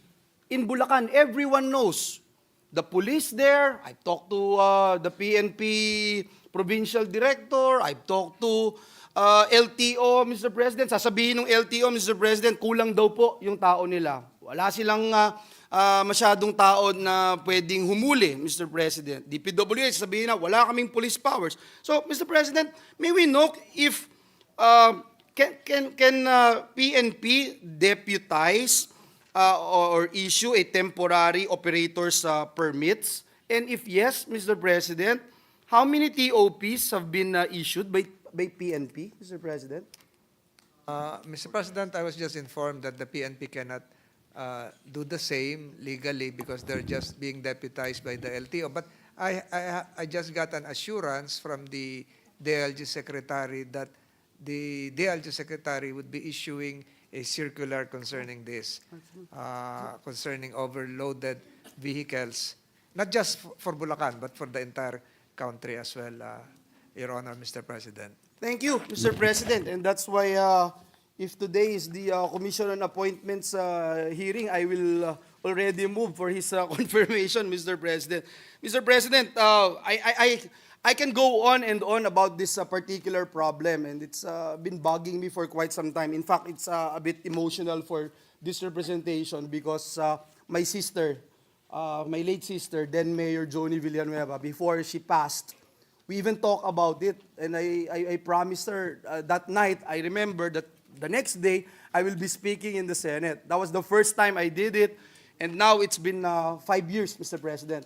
After that, hindi na ho nakita nung kapatid ko na naayos at na-address ang problema ito. If Senator Raffy Tulfo would interject, Mr. President, I would yield to Senator Tulfo. Yes, Mr. President. Yung topic mo kasi, yung paghuhuli ng mga PNP doon sa mga nag-overload na mga trucks, me being the committee chair sa public services, ang mga pulis ay hindi pwedeng basta-basta lang manghuli, Mr. President. Kailangan nilang ma-deputize muna ng LTO. So I think the first step is for the LTO to deputize our PNP personnel nang sa gayon sila ay may karapatan na manghuli. Thank you, Mr. President. Thank you, Mr. President. That's duly noted, and we thank again our good secretary, Secretary Remulla, for immediately coming up with a solution, Mr. President. Mr. President, I remember during the perhaps two more questions that I'd like to raise. During the hearing conducted here in the Senate, I remember before, because we were on a break, Mr. President, I got a call from our minority leader who would lead the subcommittee on the Blue Ribbon Committee to investigate the war on drugs, Mr. President. I remember asking for help and data information from PNP, Mr. President. We requested the data from PNP on war on drugs, reports on EJK investigations, persons of interest investigated, and results, if any, number of victims, number of cases investigated and filed. I mean, yung number of victims, there was a time in the past years, Mr. President, that our beloved province, Bulacan, had become the bloodiest killing field, Mr. President. And I was so concerned about it. We've been asking PNP to give us some data, number of drug-related enforced disappearances, illegal arrests, arbitrary detentions, etc. But unfortunately, Mr. President, even until now, I have yet to receive anything, Mr. President. So I thought it would be better for me to raise this in this August chamber. In fact, ang latest po ay at least finally nakakuha po kami ng sulat mula po sa office ng PNP, mula po kay Attorney Jean Raizayano na humihingi po ulit ng extension of another 7 working days. It's okay, Mr. President, but I just wanted to put on record, sana, Mr. President, natapos na po yung hearing, yung first hearing, but there's another coming, Mr. President, and we just wanted to again reiterate, Mr. President, how important it is for legislators like us. Hindi ko na po sasabihin, tayo inelect ng more than 18 million Filipinos, and they expect us to do our job. And sana ho, mabigyan lang ng pansin ng liderato ng Philippine National Police, Mr. President. President, I was just informed that Your Honor will be receiving by tomorrow a reply to your letter because it took a while for them to collate all the data needed. Ugma, ma-receive mo yung sulat ng IAS. Thank you, Mr. President. Magang salamat. Salamat din po. Unfortunately, yun lang. You have to raise it on the floor just to get those information. That's so unfortunate, Mr. President. Mr. President, as a Bulakenyo also, I'd like to raise something. We are aware that there are instances that members of the PNP are being involved in heinous crimes, including kidnapping for ransom, murder, etc. There was an instance, Mr. President, and actually I personally know this guy, Mr. President, a businessman in our province who hails from Balagtas, Bulacan.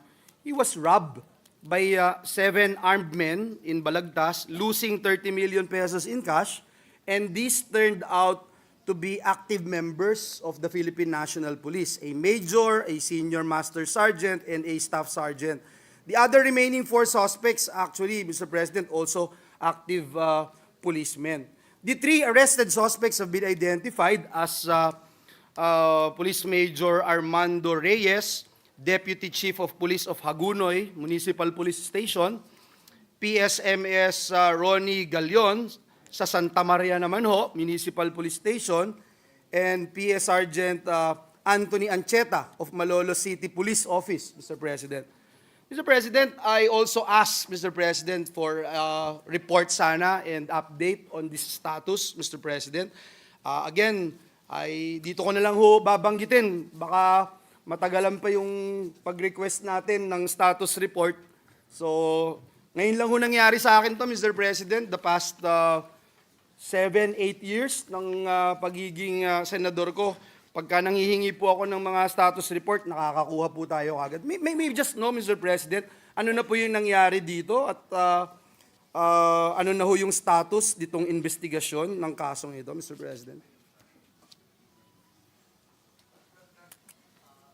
informed that a criminal complaint for robbery was filed against the 3 suspects, which you mentioned, and 5 other John Does before the Provincial Prosecutor's Office of Malolo City, Bulacan, Your Honor. And respondents, Police Major Armando Reyes, and others availed of their rights to have a preliminary investigation and waived their rights under Article 125. So, Police Major Armando Reyes is now under the custody of the Bulacan Provincial Jail as of September 12, 2024. And the other one, PSMS Ronnie Galion, is detained at the Balagtas Municipal Police Station to be committed to the, he is now committed to the Bulacan Provincial Jail, as well as Staff Sergeant Ancheta is now under the custody of the Regional Headquarters Pro 3 as of September 13, 2024, Your Honor. So, inaksyonan na po ito ng PNP Region 3 at ongoing po yung administrative cases, grave misconduct, doon po sa 3 officers, Your Honor. Thank you very much, Mr. President. And I just hope, Mr. President, that this representation will be given from time to time about the status of this investigation and these cases, Mr. President. You made mention, Mr. President, distinguished colleague, that there are 5 John Does. So my figure is wrong because I was saying a while ago that there are just remaining 4 suspects. So 5 po siya, Mr. President.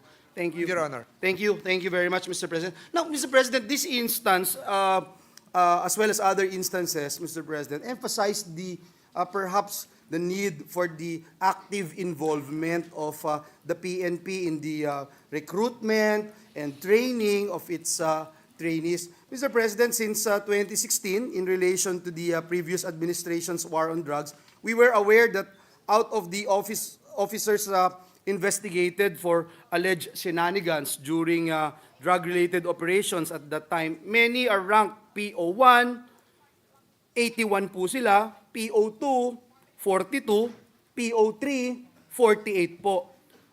Since 2016, Mr. President, may we know if there are, or I'm sure there have been changes that have been implemented by the agencies, and how are, what do you call this, complete background investigations undertaken by the PNP for recruitment purposes, PNP Academy Cadet Admission, and other activities. Perhaps my question would be what aspects, Mr. President, are being checked by the Philippine National Police?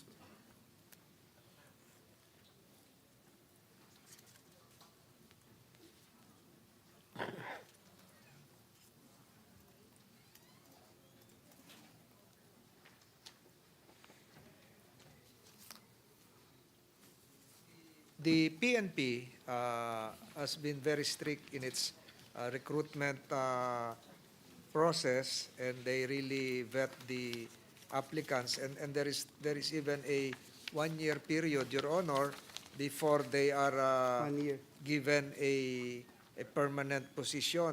So makikita po natin, Your Honor, na malaki pa nga ho ang kulang natin sa kapulisan para maabot yung 1:500 ideal ratio. At ganoon din po siguro sa pagtanggap ng mga kadete natin sa PNPA. Kung makikita niyo po, hindi lahat nag-entrance exam ay nakakapasok. So mahigpit po, Your Honor, ang pagkilatis at pagpili dun sa ating mga magiging miyembro ng kapulisan. Pero hindi po ito nagagarantiya, Your Honor, na perfect yung sistema. May nakakalusot din po siguro na hindi dapat makalusot. Thank you, Mr. President. In fact, to help out our committee, I was looking at the 2023 annual report.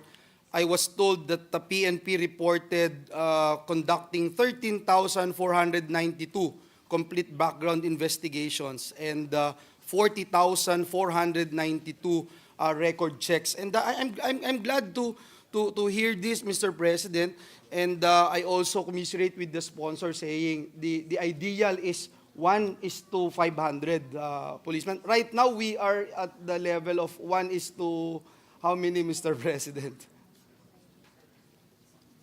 1:705, Your Honor. 705.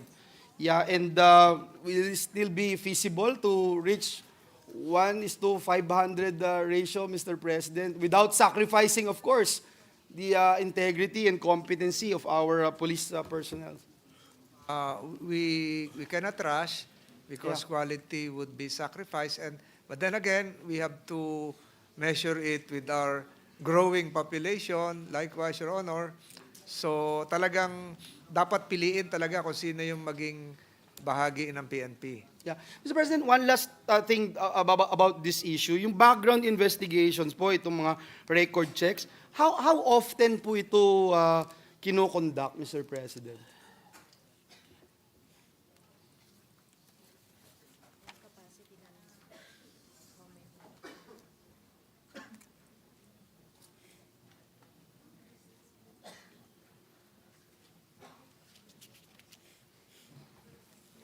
Yan po ay regular at meron din pong counterintelligence, lalong-lalo na po yung due for promotion.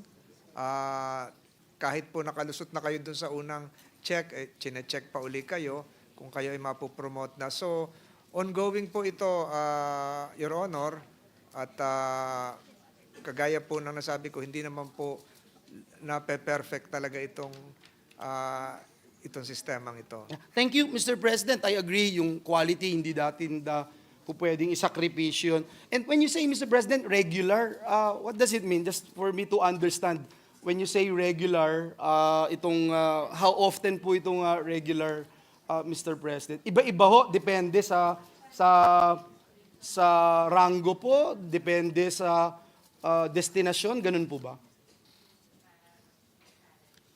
Yung marami pong mga steps silang ginagawa na hindi naman po announced. Okay. Hindi po No problem. bahagi po ng Okay. HR nila. Yes. So yung counterintelligence. Yeah, I understand now. minomonitor I po finally yan. understand. Thank you, Mr. President. I will no longer pursue that issue, Mr. President. Mr. President, nung pong time na nagkaroon ng hearing dito about dun kay Go Huaping, there's this certain Tony Yang, aka Antonio Lim, who made an admission na siya po ay nakakuha ng Philippine birth certificate at despite the fact that he is a self-confessed Chinese citizen, sabi niya nakakuha daw po siya. Medyo masama pa rin ang loob namin, pero mas lalo sumama ang loob namin lahat nung inamin po niya na nakakuha din po siya ng mga gun permits, Mr. President. So, gusto lang po nating erase din, Mr. President. And in fact, during that hearing, PNP confirmed that a gun permit was issued to him. May we know, Mr. President, by the way, what's the status now of his gun permits, Mr. President?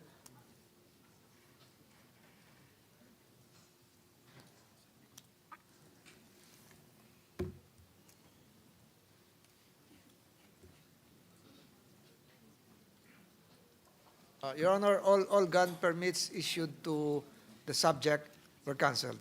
Were canceled. That's good to hear, Mr. President. But perhaps the next practical question would be, paano husang nagkaroon ng gun permit, Mr. President? And ano na po yung naging tugon ng Philippine National Police dito po sa nangyaring ito? Meron po bang mga internal investigation as to how he was able to acquire these documents? Even again, he is a self-confessed Chinese citizen.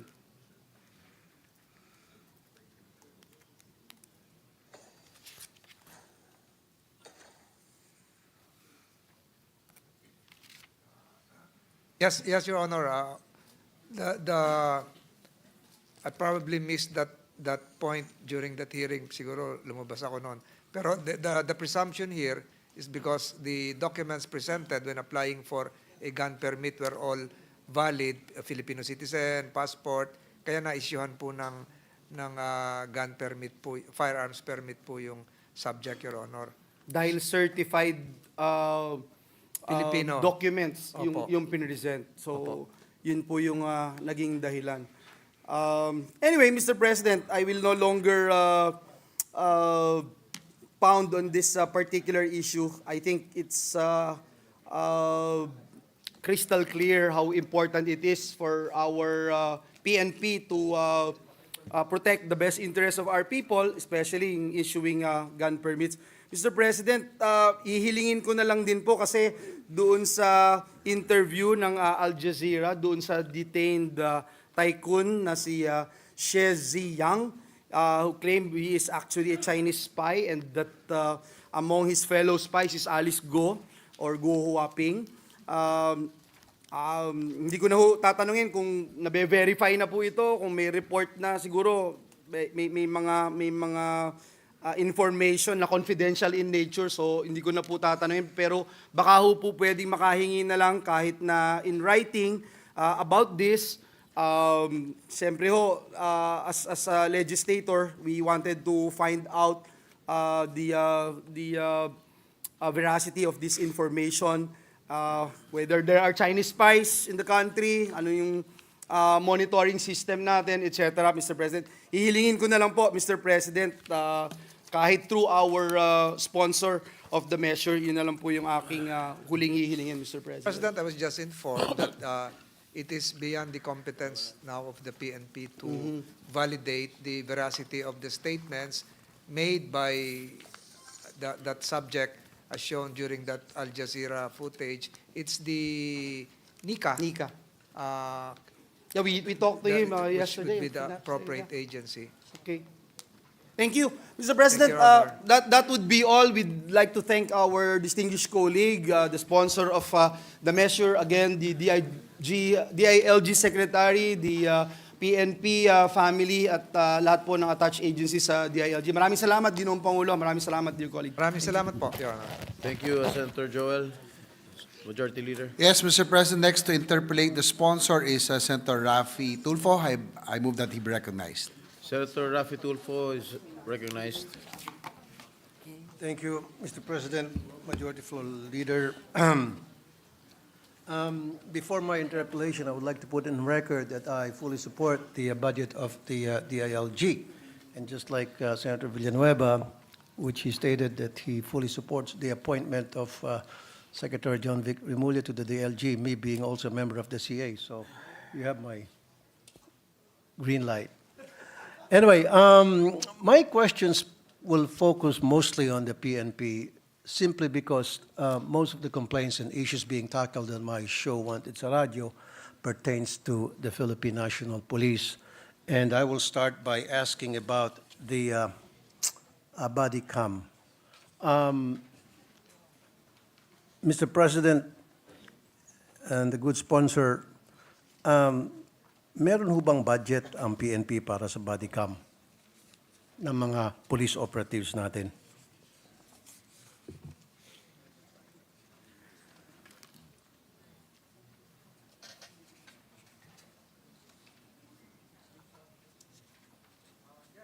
For 2024, ang budget po ay 807.3 million. Ito po ay makakabili ng 24,454 units, Your Honor. Yung po ba, good sponsor, ay ginagamit na ng ating mga police? Fully utilized na po ba yun? For procurement pa ho, Your Honor. Procurement.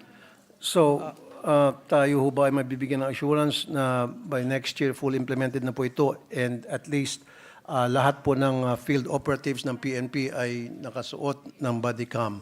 Kasi nga po, why did I say this? Mainit ngayon ang usapin sa war on drugs, EKJ. Yung sinasabi bang nanlaban, yung sinasabing ng agaw ng baril, etc.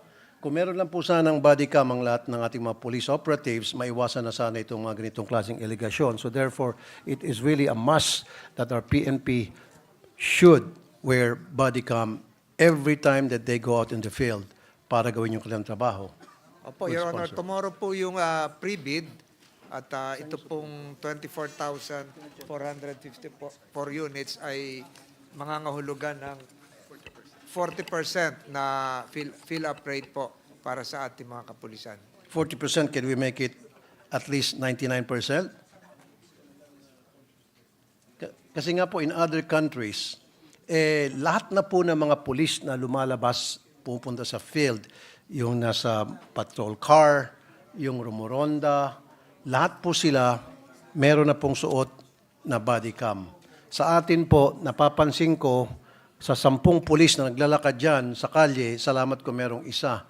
As a matter of fact, ilang beses na po may pumunta sa radyo ko dahil aking pinatawag sapagkat meron akong isusurrender na wanted, and isa lang sa 4 o 5 sa kanila ang may body cam. And I have records to show na marami ng engkwentrong nangyari na yung mga pulis natin ay supposed to be mag-aaresto ng mga suspect, wala silang suot na body cam. In fact, I'll cite you an example.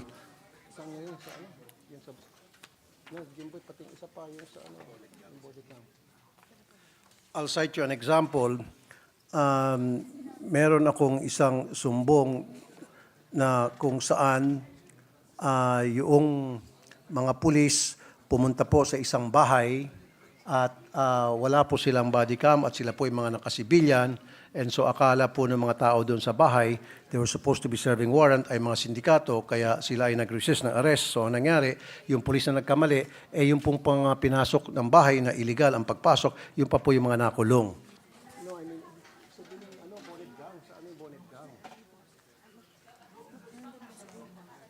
Saan yung bonnet gown? Silence is enjoined.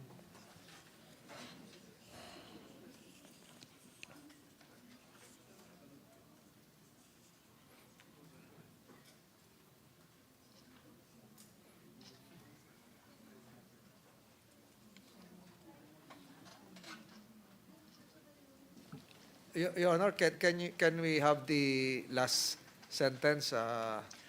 Yeah, meron po akong case sa radyo. I think that was August 12, 2023, sa Barangay Lupa, Pandi, Bulacan. There were several police operatives. They were supposed to serve a warrant against someone, and base po sa tip ng isang kanilang informante, nagturo ng isang bahay, and then they went there, walang suot na body cam, naka-civilian at nakasuot pang bonnet.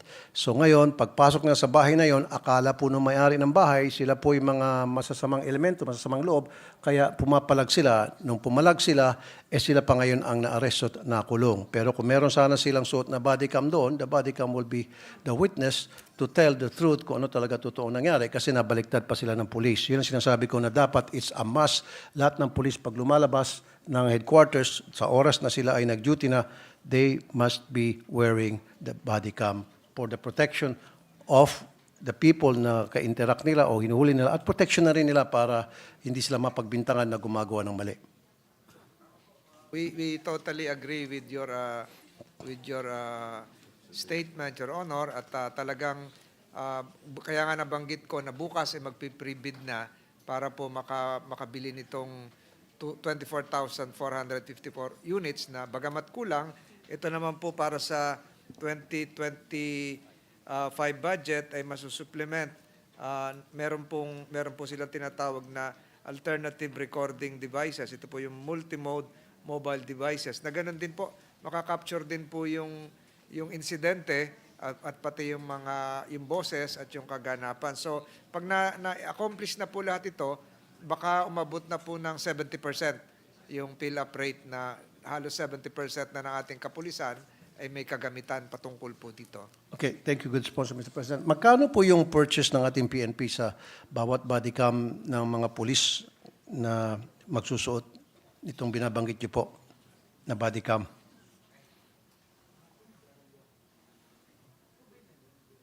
Your Honor, pumapatak po ito na halos 33,000. Wow. May kamahalan po, kaya May kamahalan. Ba't ho kayo mahal? Good sponsor. masalimuot na gadget siguro po ito, pero Yan ho ba may kasamang ginto? Hindi, mahal po siguro dahil sensitive, may sensor. Pero may mga nagmagandang loob naman po, Your Honor. May nag-donate din ng 60 peraso na body camera sa ating kapulisan. 60. Kasi, Mr. President, good sponsor, pag tumingin ka halimbawa sa Shopee at sa Lazada, $100 lang, maganda na pong brand ng isang body cam. Bali, more or less 6,000 pesos. So, 30,000 to, malaki ang tinubo, 25,000. O sabihin natin 20,000 tubo, saan po napunta yung 20,000 na tubo? Bawat camera. Po, Mr. President, Your Honor, kaya daw po may kamahalan ito kasi yung devices ay encrypted at pag naka-capture ng video ay hindi basta-basta ma-alter, mababago kasi for evidentiary purposes talagang napakahalaga po nung naka-capture. So, yun po yung dahilan kaya medyo may kamahalan dahil encrypted. I don't want to be very technical, pero it's very simple. Lahat naman po ng mga videos na kuha, hindi naman ma-alter yan kapag hindi sinadyang i-alter. So responsibility po yan ng supervisor ng team na bago sila lumabas, binibriefing sila at pagdating, ino-audit yung mga kuha ng kanilang camera at kapag nagkaroon ng problema, then mananagot po yung supervisor ng team. Kaysa naman po, gagastos pa tayo ng additional 20,000 more para lamang sa mga tinatawag na encryption, which for me, it's really not necessary. It just shows na diskumpiyado ba tayo sa ating mga polis na dahil sila po'y gagawa ng kalokohan.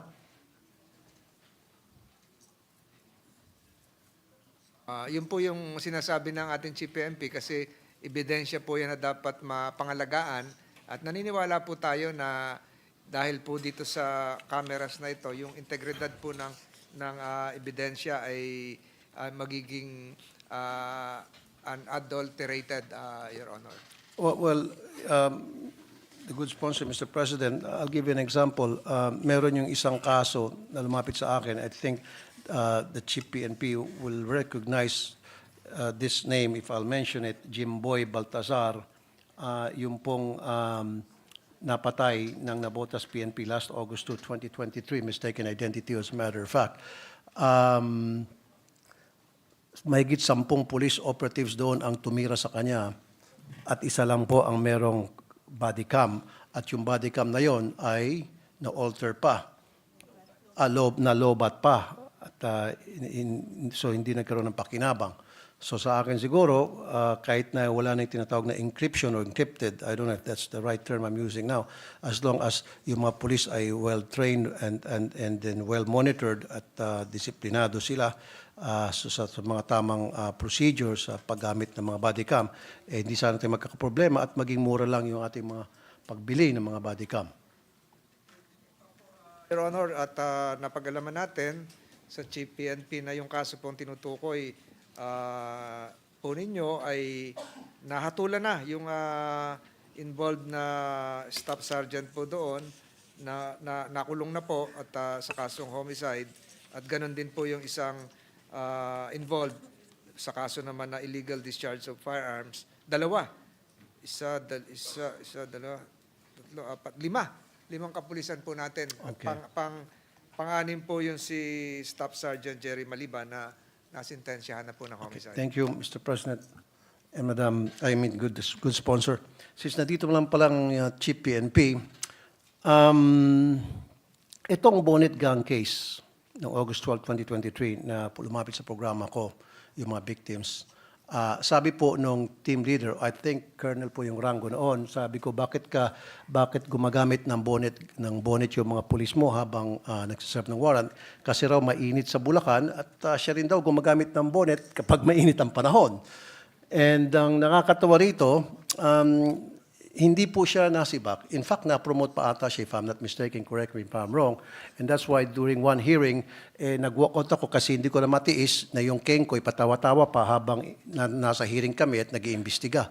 At very clear na talaga meron silang glaring violation doon because wala silang hawak na warrant. And yet, they barge into the house of the victims and wearing civilian clothes and bonnets at hinaras yung mga tao doon sa loob, nanakit, and of course, papalag po yung mga tao doon sa bahay dahil akala nila masasamang loob, at nung pumalag, dinala sa kulungan yung pong padre de pamilya, at siyempre sumunod po yung anak para tingnan yung kondisyon ng kanyang tatay. Pati yung anak na sumunod para checkin lang yung sitwasyon ng kanyang tatay, kinulong din. So baka pwede ho natin masibak yung kernel na yon. Mr. Chief PNP, kung nakikinig ka ngayon. Naririnig po ni Chief PNP, siguro po malaman din yung pangalan, kung sino yon at kung magkaroon Kasi po pag hindi po nasibak yung pulis na yon, o hindi na parusahan, dito po masisira na naman yung pangalan ng PNP. Don't get me wrong, I have so many friends in the PNP. Yung bang gagawa ng kasalanan ng isa, nadadamay ang marami. Lalo pa kung opisyal ang gumawa ng kalokohan. So dapat po hindi tolerate ang kasalanan ng mga police regardless kung ito'y opisyal o hindi. Bagamat 2024 lang po nanungkulan ang ating Chief PNP at ganoon din ang ating DILG Secretary, aalamin po nila yung punot dulo nitong 2023 case, Your Honor, sa Bulacan, kung hindi ako nagkamali ng pandinig, Your Honor. Meron pa rin po isang case, last case na po ito, babanggitin ko. November 2022, itong mga pulis sa halip na asikasuhin yung mga mas malalaking krimen, magbantay, ang binantayan ay tupada, at nakasibilyan sila, nag-aabang na pag naglarga na yung tupada, saka sila huhuli at mga nakasibilyan. So nagtakbuhan yung mga tutupada. And then sa pagtakbo ng mga tutupada, itong isang pulis na nakasibilyan, nalito na siya, hindi niya na alam kung alin na sumuot sa iskinita, alin sa iskinita sumuot yung kanyang hinahabol. So pumasok siya sa isang bahay, pinaguhuli niya yung mga tao doon sa loob ng bahay, at yung nasa loob ng CR na answering to the call of nature, sinipan niyang pinto, pati yun inaresto, binitbit papunta ng presinto at kinulong. Maaari po malaman, Your Honor, kung saan po naganap po ito? Sa Pandi, Bulacan. Although, ang nangyari po kasi, nakulong yun, ako po ang naglagak ng piyansa para doon sa mga pobreng, inosenteng mga kababayan natin. I think naparusahan po yung ilan doon sa kanila. Pero gusto ko sana pati yung hepe noon ay dapat maparusahan din. Kasangalan po ng command responsibility. Nakikipag-ugnayan po ang kapulisan sa inyong tanggapan para malaman po yung ilang detalye nito. Your Honor. Okay. Thank you. Now, doon po sa tinatawag na rules of engagement, alam po lahat ng pulis natin to. Yung bang pag hinahabol mo yung suspect at hindi naman lumalaban, wag nang barilin.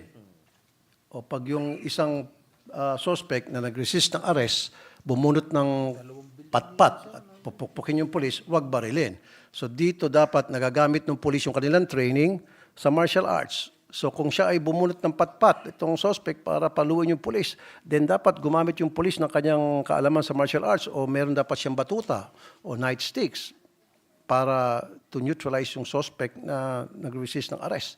Sa nangyari kasi sa atin ngayon, konting mali, konting utot lang, sorry for the word, agad-agad baril ang ginagamit ng mga pulis natin.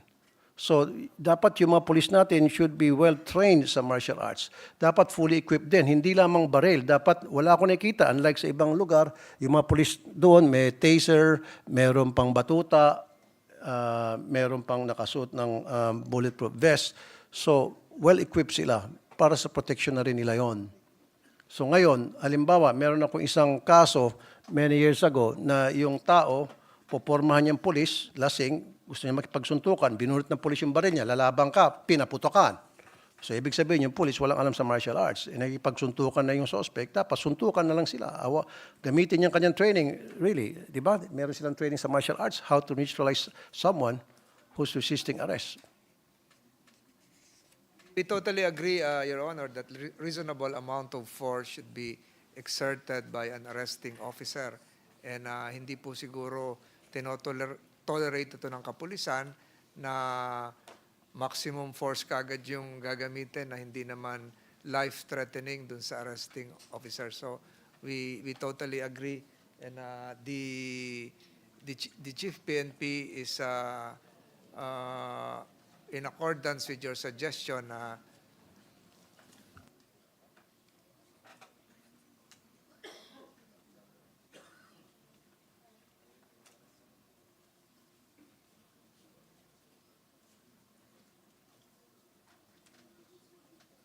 meron pong rules of engagement na sinusunod at sangayon din po sila na magkaroon ng ilang kagamitan na hindi kaagad po nakakamatay, although makaka-disable temporarily ng isang suspect. Thank you, good response, Mr. President. Therefore, ang suggestion ko po sana, yung mga police natin, wag lang po baril ang ibigay natin. Bigyan din natin sila, alam ba, pepper spray, peppermint spray, bigyan din sila ng nightstick. Nang sa gayon, kung mayroong mga suspect na nag-resist, pwedeng gamitin yung to neutralize that suspect na nagbibigyan ng resistance. At dapat sila din ay matrain sa martial arts. Nandiyan yung Aikido, Taekwondo, Judo, etc. Sa ngayon kasi, ano bang training binibigay sa mga PNP bago sila maging police, sa mga recruits? Kasi karamihan po nababalitaan ko, pag yung police kinukompranta ng suspect na lasing at gusto magkipagsuntong at tumatakbo yung police. Kung hindi man sila tatakbo, may hawak silang baril, binabaril na lang yung suspect na naghahamon ng suntukan. Tinatanggap po natin ang suggestion na nanggaling sa inyo, Your Honor. Kabilang po yung pagtitraining sa martial arts. Siguro kahit arnis. Arnis, yes. Pwedeng arnis na andala, parang batuta rin yun. Arnis and baril and peppermint spray, Opo. taser. Kasi may nakita rin akong isang insidente, I think that was in San Juan or in Green Hills many years ago. Yung police napakabait at yung malaking taong foreigner, pinagduduro ang police, pinagtututulak, walang panlaban yung police natin. Mabuti na lang, hindi niya ginamitan ng baril. Pero kung meron sana siyang taser, peppermint spray, edi spray niya pagmumukha ng foreigner na nambabastos, edi tumba siya. Yun ang ibig sabihin. Paano kung nataon sa mga pulis na abusado, baka nabaril na yung foreigner na yun. So siguro we should also equip our PNP ng yung sinasabi ko martial arts, peppermint spray, arnis or nightstick. Taser. Taser. We note your suggestions, Your Honor. Okay. CCTV sa mga police detention centers. Can we make that a must, mandatory, especially po sa mga jail cells? Because ang dami ko na pong natatanggap ng mga reklamo in the past na napaka-healthy naman po nung nahuli na suspect, dinala sa detention cell ng PNP and then kinabukasan nagpakamatay. Or sinasabing inatake sa puso. Or sinasabing nabagok yung ulo sa semento. So ang dami mga kwentong barbero. Kung meron po sanang CCTV na nakafocus po doon sa detention cell ng mga inmates, so naiwasan po sana yung mga kwentong barbero na nagpakamatay o nabagok ang ulo o natake sa puso, etc. Can we make that mandatory? Doon po sa mga dating struktura ay wala po nga yung karamihan noon, yung lalong-lalo na yung mga lumang gusali. Subalit dito sa mga bagong gagawin at ginagawa pa ay makakaasa po kayo, Your Honor, na magkakaroon po ng CCTV. So pwede ba kahit na doon sa mga lumang struktura, maglagay na po tayo kasi bawat buhay ng isang tao ay mahalaga. Hindi porket nadala na sa kulungan yung isang suspect, siya ay guilty na agad, siya ay mamatay tao na agad. So dapat we have to treat them properly. So therefore, protect their rights as well. Dapat meron talagang CCTV. Napakarami pa rin mga presinto na walang CCTV, especially kung saan yung presinto na may mga inmates sa mga babae. In fact, meron tayong narinig na mareklamo, especially one time, I think many years ago, diyan sa may bandang MPD, na babae ni rape, inabuso ng mga pulis. Dahil walang CCTV. Kung may CCTV yun, hindi siya nangyari pang abuso. Ipoprogram po namin yan, Your Honor. Thank you. Okay, let's move on na po sa jail congestion. BJMP matters na pala ito.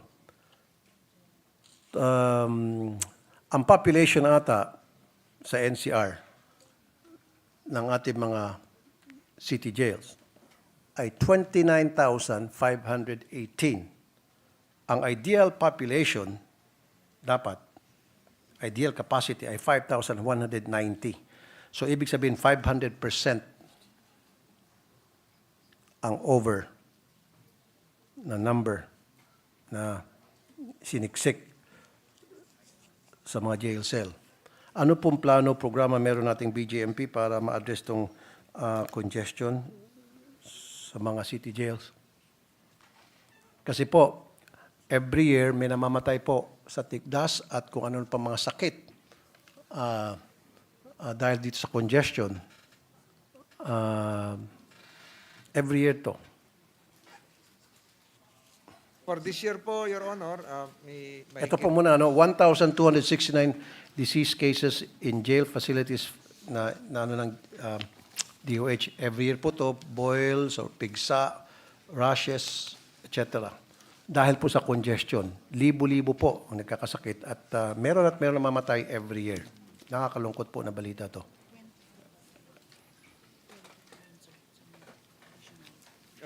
Your Honor, talaga pong sinisikap ng Bureau of Jail Management and Penology na madagdagan yung ating mga piitan at ito po ay may mga nakaprogram po ngayon na 22 para mapaluwag po yung ilang lugar.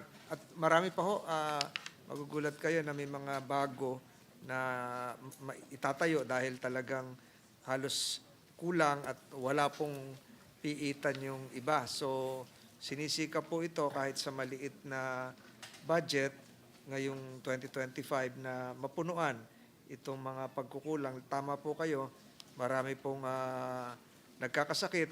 Kaya nga po ngayon taon ito medyo maliit lang, ay bibili rin po ng ilang mga medical, dental, and laboratory equipment para matugunan po yung mga ganitong pangangailangan, Your Honor. Meron pong 7.9 billion pesos budget allocation for the DOH National Immunization Program.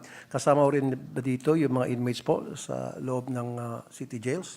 Sa DOH po, 7.9 billion pesos po budget ng DOH National Immunization Program. So, kung kasama po dito yung city jails, so dapat mabawas-bawasan po ang pagkasakit o pagkamatay ng po, mga may inmates. collaboration po sa Department of Health at kasama naman po sila sa mga binabakunahan.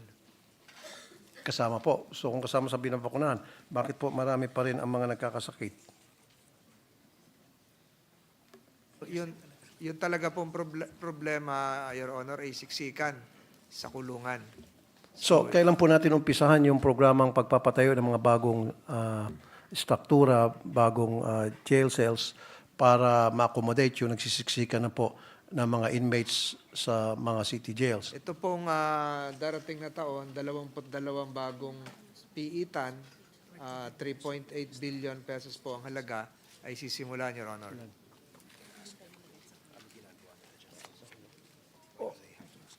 Okay. Ito po, ayon sa COAS 2022, meron po mga jail facilities na hindi po nagagamit.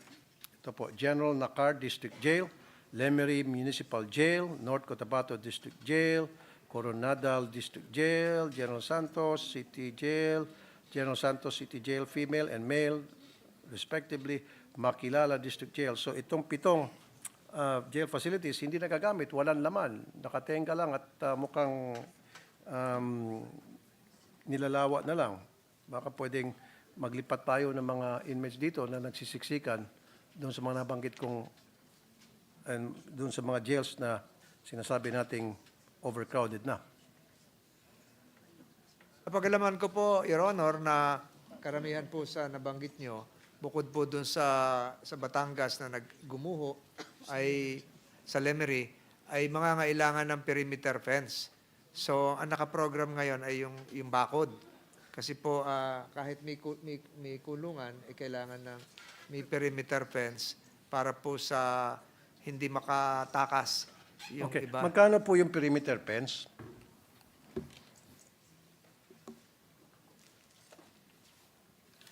Kasi po kung perimeter fence lang, di gastusan natin kaysa tayo magtayo ng panibagong struktura na mas mapapamahal. Kung ito po dati may struktura na may facility na at kung ang problema ay perimeter fence, din maglagay tayo ng perimeter fence sa bawat jail na ito na 7 sila.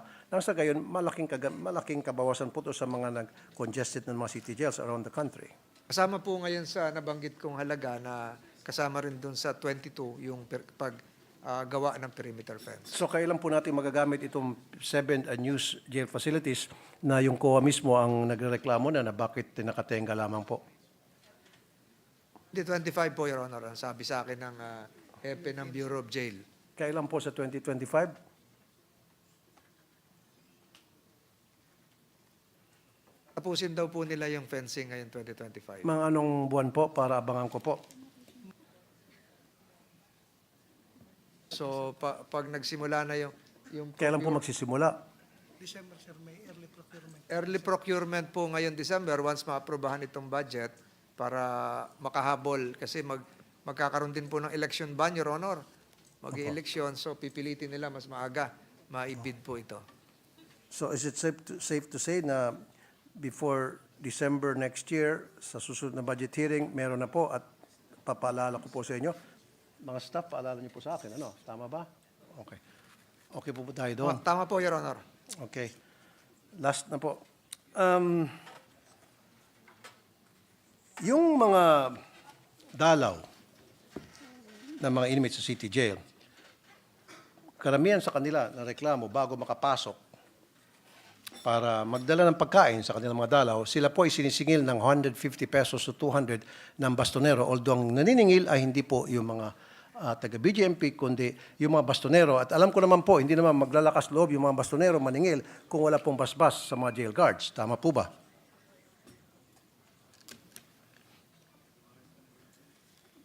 Yung mga reports yung ganon at iniimbestigahan po yan ng pamunuan ng BJM. Huwag na po imbestigahan. Pagbawal na po natin. Ipagbabawal daw po nila yan. Opo. All you need to do is kausapin niyo po yung mga jail guards na nakikipagsabuatan po sa mga bastonero. Matatapos na po yung problema. Gagawin daw po nila yon, Opo. Your Honor. Okay. Tapos po, yung pong mga inmates na may pambili naman po ng electric fan, utusan po nila yung kanilang kamag-anak na magdala ng electric fan para mabawas-bawasan yung init. Sila po ay sinisingil doon sa halaga ng electric fan na dadalhin nila na kahit silang bumili noon at renta ng space para paglagyan ng electric fan. At kasama pa po doon, kung gusto niya pong maayos-ayos na pwesto, bibigyan siya ng sukat kung 1 dipa by 1 dipa, tapos pati yung banig, renta na naman. Para bang nagrenta po siya sa kondo. At yan po again, yung bastonero pong naniningil, and of course, ang may utos po niyan, jail guard. So baka pwede po natin ipatigil na yan. Meron po ako mga nagsusumbong, kaya lang I'm not gonna give you the names of those people dahil syempre, pag binigay ko po yung pangalan ng mga nagsusumbong, babalikan po yung mga kamag-anak at baka papatay. Baka mabalitaan na natin nagbigti o nagpakamatay. So never ko ibigay. Pero dokumentado po ito na meron pong ganong klase at sinabi nyo inimbestigahan. So wag na po inimbestigahan, patigil na lang po agad-agad. Ano po? Ang sinabi po sa akin ng hepe ng BJMP ay naglagay na ng malalaking ventilador doon sa kisame at inayos yung mga bintana para may ventilation, Your Honor. Okay. Ang sinasabi ko lang sa kanya, baka pinalaki yung bintana, doon naman tumakas. So, Siguro, gamitin na lang ng common sense kung gano'n, sir.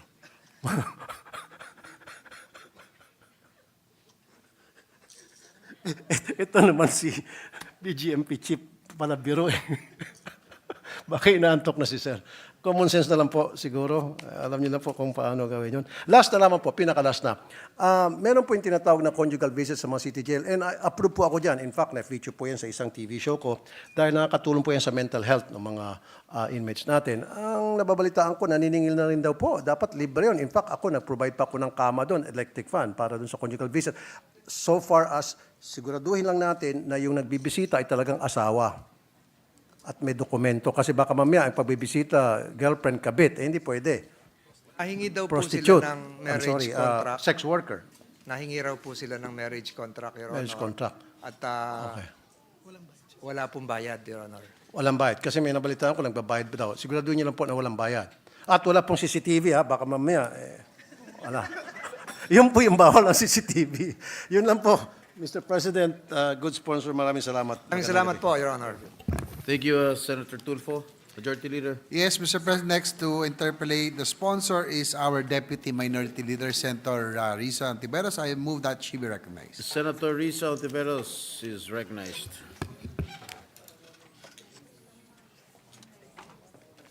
Salamat, Mr. President, at magandang gabi po, good sponsor, at sa DILG family, kina Sec. Remulla, Chief PNP Marbil, at lahat pa po.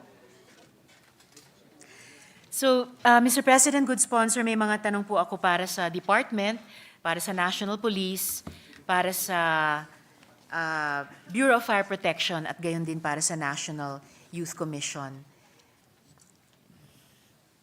So, yung unang tanong ko po para sa DILG, nabanggit na rin po kanina ni Senator Sherwin. So, in an interview before the media, Secretary John V. Remulla was quoted as saying, "All POGOs closed by December 31, no exceptions," and that goes with Filipino-run POGOs, that goes with Chinese or foreign-run POGOs. There are no exceptions to this.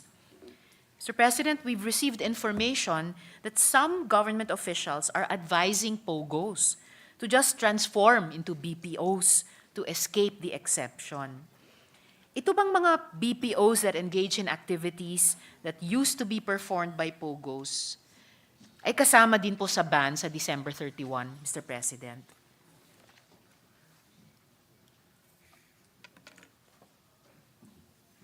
Pag kayo po ay patuloy na gumagawa ng illegal activities pagkatapos po noong deadline na sinabi ng Pangulo at nasa executive order, yung inyo pong violation ay violation na ng cybercrime. So magkakaroon pa rin ho kayo ng kaso. Salamat, good sponsor. So ibig sabihin, in just a few words, kasama po sa ban. Kahit po sila'y magpanggap na BPOs na, basta nag-engage sa mga aktibidad na dati ginagawa ng POGO. Pag lumabag sila sa ban, pasusundin sila sa ban ng DILG at ng PNP. Salamat, Mr. President, at sa pag-confirm, pagtango ng Good Secretary. And then, Mr. President, ito po, nabasa ko na to na sinagot ng Good Secretary. Pero just for the record, dito sa Senado, kasama din po ba, Mr. President, sa ban ang Island Cove sa Cavite? Yun po mauna, Your Honor. Salamat po. Sapat na po na kasama sa ban. At kung mauna pa, I leave it up to the department and especially the PNP. Salamat po para doon, Mr. President. Ngayon, isa po sa mga important findings ng Committee on Women investigation sa POGOs ay ang tila pagsasabuatan ng mga POGO bosses at ng ilang mga local government officials. Handa bang magsampa ng kaso ang DILG laban sa mga LGOs na ito? At kung mayroon na, ilan na po ba ang nasampahan ng department ng kaso, Mr. President? Ito pong Executive Order 74, yung immediate ban ay ang cessation ng operations ay December 31, 2024. Ang pananaw po ng ating DILG Secretary, zero tolerance. So sasampahan po ng kaso. Alright, maraming salamat po para doon, Mr. President. So sasampahan, so wala pa pong nasasampahan. Wala pong bilang na maibibigay. So far as the legal POGOs are concerned, legal pa naman ho yun hanggang December 31, 2024, wala pa hong kinakasuhan doon. Pero pag lumampas na po doon sa deadline nun, yung bagong taon 2025, ayun po yung simula noong crackdown. Salamat, good sponsor. And syempre, naintindihan ko po yung sinabi ng good sponsor at yung input ng good secretary. Pero talagang yung isa ring naging bunga ng ating investigasyon laban sa POGOs ay over time parang hindi naging useful na yung distinction sa legal at illegal POGOs kasi kahit po yung ibang nagsimulang legal kasi may permit, pero naging ano na rin sila naging legal cover para sa mga criminal activities at saka criminal syndicates. So naglulook forward din po ang representasyong ito dun sa sinabi ng good sponsor na zero tolerance. And actually, even now, gusto kong ma-appreciate ang DILG dahil yung pong kahit mga nagsimulang legal POGOs, pero pati sa ating investigasyon, may lumabas na mga findings at nagkaroon ng parallel investigations ang DILG at lalo na ang PNP, ay nakikita naman po natin, good sponsor, ay sinimulan na rin po nila yung case build up at yung iba po ay sinimulan na rin pong kasuhan para sa criminal activities bilang POGO bago pa man mag-kick into effect yung total ban. At huli po para sa DILG ngayong gabi, good sponsor, some important revelations came out both in the recently started EJK hearings dito sa Senado at sa Quadcom hearings with respect to the complicity of some police officers and some local government officials. Sabi din po ng secretary, bago sila maluklok, that he is, quote, willing to reopen he is willing to reopen cold cases. Ito po ba ay bagay na inclined pa rin gawin ng DILG, good sponsor? Mr. President.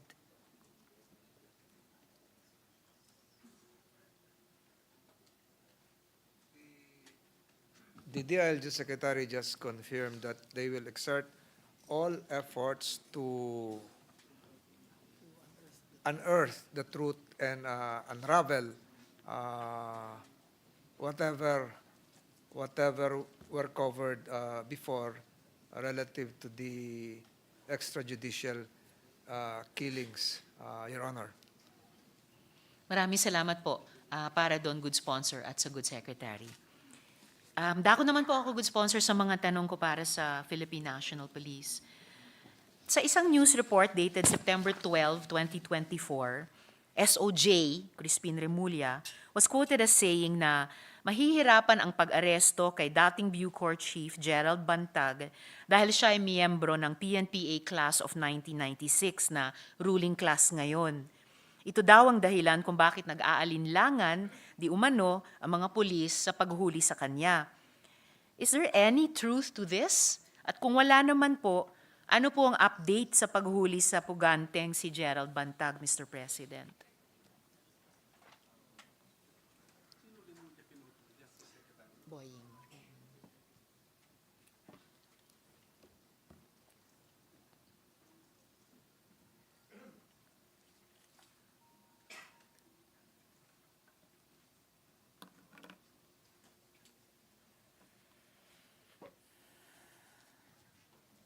Your Honor, the subject, as per the Chief of the Philippine National Police, will not be considered as a sacred cow.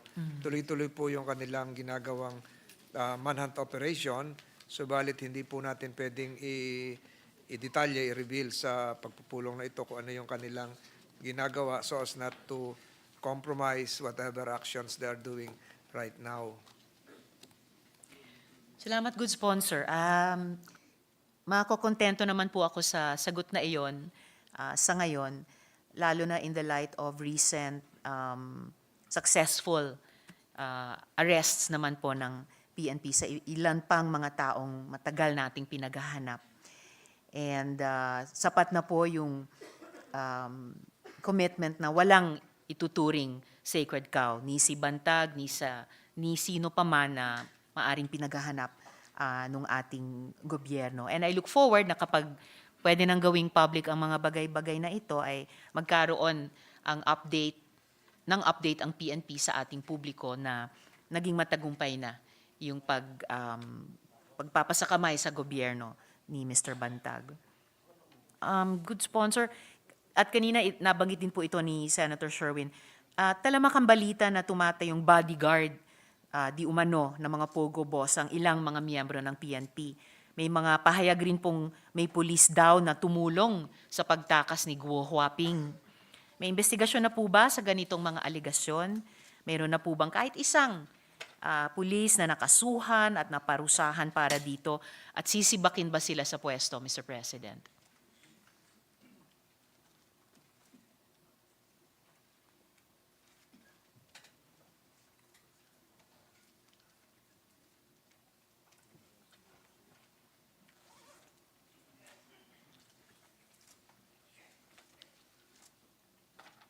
Your Honor, makasigurado po kayo na wala na pong tumatayong bodyguards doon sa mga nabanggit nyo na involved sa Pogo. At tungkol naman doon kay Alice Go case, bagamat may binanggit si retired General Villanueva na may involvement ang ilang kapulisan, wala pong natukoy na involved na pulis doon sa pagtakas ni Alice Go. Of course, for the record, Mr. President, binawi na po yon ni General Villanueva.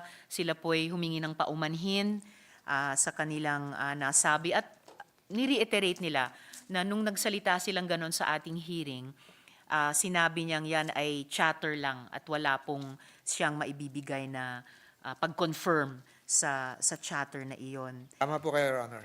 Salamat, good sponsor. So nagkaroon ba ng investigasyon kung merong hindi man mataas na opisyal pero ibang mga opisyal, mataas man o mid-level or low-ranking na kawani ng ating kapulisan na naging bahagi in any way sa pagpapatakas kay Guo Huaping? Kasi napaka-misteryosong nakatakas siya na panay mga dayuhan lang daw ang tumulong at walang kababayan ang tumulong, Mr. President. Po, Your Honor, maging si General Villanueva ay sinabi na at siya po ay nag-issue, nag-execute ng isang sinumpaang salaysay na wala talagang involvement na pulis, ang kapulisan. So nagkaroon din po ng investigasyon, Your Honor. Nagkaroon po ng investigasyon. Actually, good sponsor, yan nga po yung naalala ko dun sa isang resource person noon para sa PNP nung isa sa mga hearing natin. Di ko lang maalala ulit yung pangalan nila pero nakaupo sila dito sa likod, sa gitna. May sinabi siya noon na at that time, nagko-conduct ng internal investigation ang PNP. So wala po bang resulta yung internal investigation na iyon, Mr. President? Karon po, Your Honor, ng investigasyon at ang resulta ay wala talagang na tukoy na involved na miyembro ng Philippine National Police. All Yung right. mga politiko, meron ba ho? With the indulgence of the Of Deputy course, Minority Mr. President.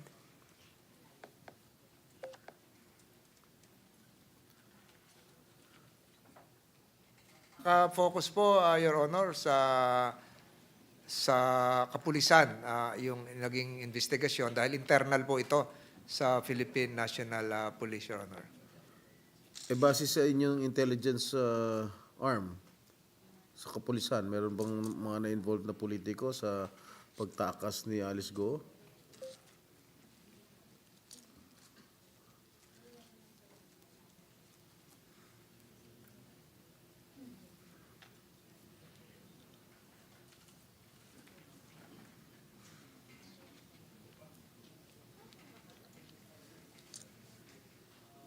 Base rin po sa investigasyon kay Alice Go, sa custodial investigation, wala rin pong natukoy na involved na politiko, Your Honor. Okay, salamat po.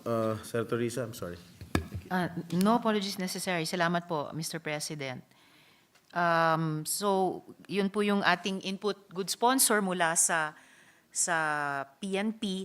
Of course, para sa ating Senate Subcommittee on Justice and Human Rights, the jury is still out dahil talagang pinagtatakhan ng ating subcommittee kung sino-sino kaya sa aling-aling mga institusyon ng ating gobyerno ay maaring tumulong sa pagtakas ni Guo Huaping noon. And hopefully kung meron pang kailangan madiskubreng katotohanan na hindi pa nadidiskubre o hindi pa sinasabi sa atin sa ibang mga institusyon, malay po natin, good sponsor, baka mapag-alaman po ng Senado. But tingnan lang po natin.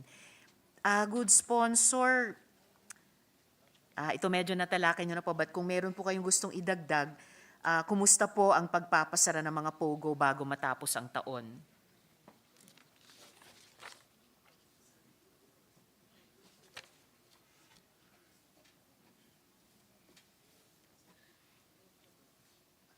Yung pong tagubilin, sangayon sa Executive Order number 74,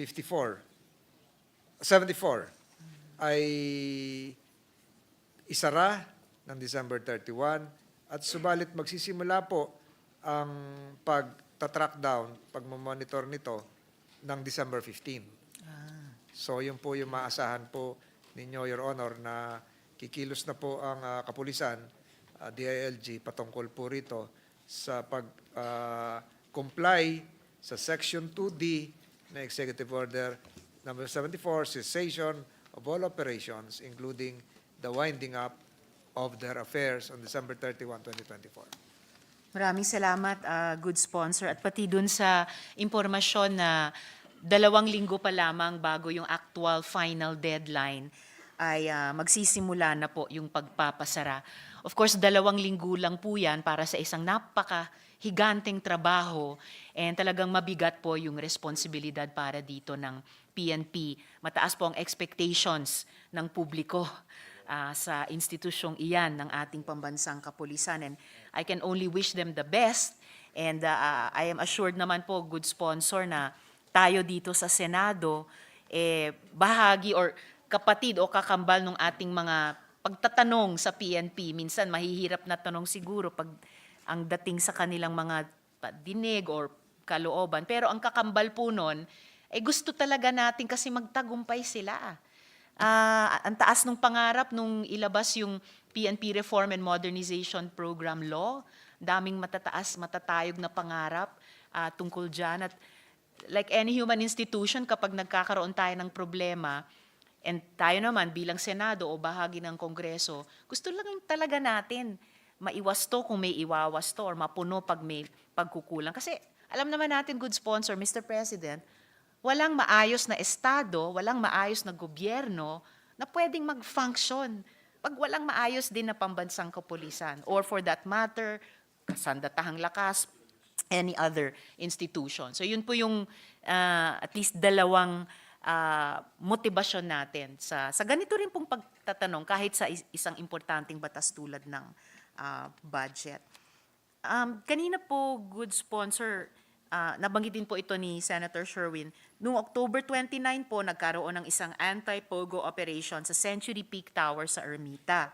Tinawag itong flood ng PAOK dahil sa kawalan di umano ng koordinasyon sa kanila, sa DOJ IACAT at sa Bureau of Immigration. At dahil ni-report na pinakawalan ang foreign suspects. Nasagot na naman po ng good sponsor kanina kung anong masasabi ng PNP sa pahayag na iyon. Pero hindi ko po narinig masyadong malinaw dun sa tanong na may pagkukulang po ba talaga sa koordinasyon, Mr. President?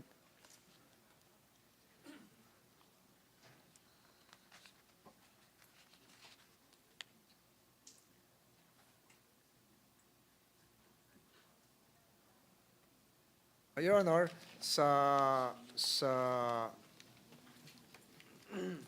sinasabi po ng kapulisan, hindi ang koordinasyon pong nabanggit po nyo ay patungkol po doon sa mga illegal POGO operations. Ito po, ang nangyari po dito ay isang cyber warrant po yung inimplement ng ating kapulisan doon sa naturang insidente at hindi po ito patungkol doon sa POGO operations. Kaya hindi po ito nangailangan ng koordinasyon na inyo nabanggit at ito nga po yung naging resulta na lumabas po sa media na walang koordinasyon. At hindi naman po talaga kailangan ng koordinasyon sa mga sa patungkol sa ganung mga raid operations. Kung ganon, good sponsor, I have to say na pati ang dating sa publiko hindi coordinated. Kahit ako po na observer lang noon sa media nung operation na yon, at dahil invested po tayo dun sa pagpapaban talaga sa POGOs, akala ko po anti-POGO operation yon. So, kaya na-concern po ako sa ganitong napaka-importanting yugto ng pagpapaban talaga sa POGOs na nagkaroon ng ganitong operation. I think ang dating din sa publikong sumusubaybay kahit sa social media ay anti-pogo ito. So, sana magtagumpay. And then, parang naging magulo sa huli.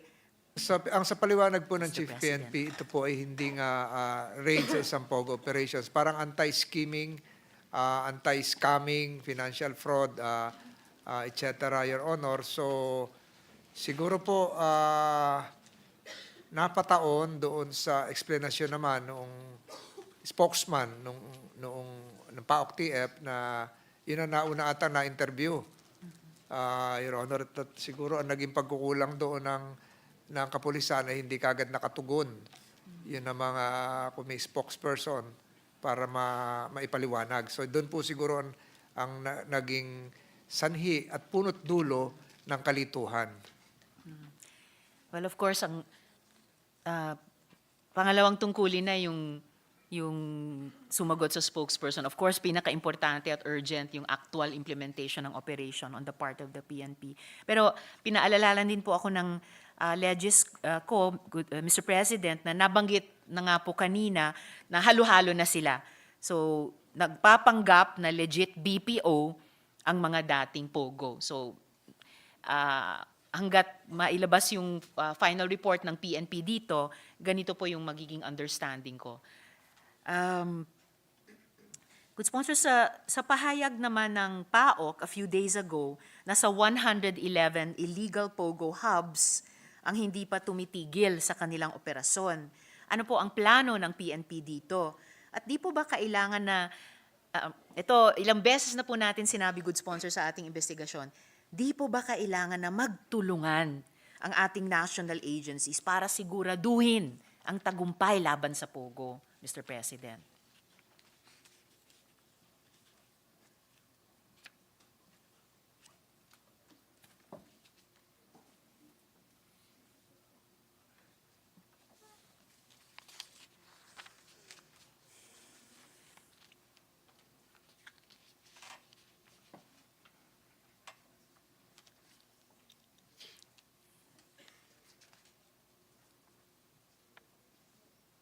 Your Honor, ang present situation po ngayon, ang PAOK-TF sa kanilang mandato ay may prerogative na pumili kung sino yung operating unit na gusto nilang maka-partner, maging NBI man o PNP, so sila po yung pumipili. Pero ang pinapangako po ng bagong DLG Secretary ay magkakaroon ng isang coordinative meeting kasama po ang PAOK-TF, kasama po ang Department of Justice, kasama po ang DLG para magkaroon ng isang cohesive action, magkakaroon ng isang composite task force para po makakilos ng merong isang hakbang at isang patutunguhan, Your Honor. Salamat, good sponsor. So, coordinating meeting, ang understanding ko nga po, kahit sa mga naunang buwan ng pagkilos ng gobyerno laban sa POGOs, meron ng some kind of coordinating body or mechanism na yung lead agency ay yung PAOK. At doon ko naiintindihan yung sinabing sila yung sa ngayon may prerogative na pumili sino yung operating unit para sa particular na operasyon. But maybe good timing na rin po ito dahil bago yung ating Interior and Local Governments Secretary, bago rin yung a little less bago pero comparatively bago rin yung ating Justice Secretary na baka parang lang, hindi naman reset pero regroup and then another fresh start.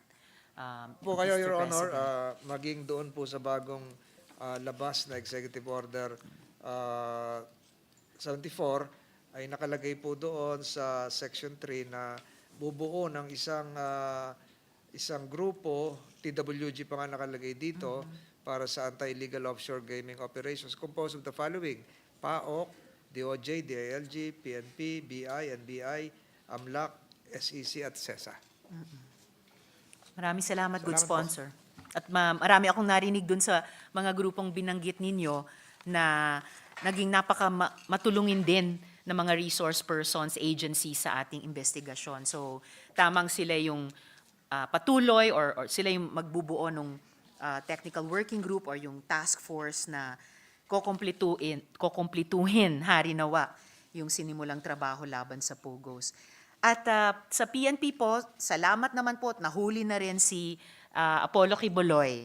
At nakikita ko dito si General Torres. So, pagpupugay sa PNP sa matagumpay na pag-aresto sa kanya, sa suporta at pakikipagkoordinasyon ng ibang mga institusyon ng gobyerno, pati yung AFP.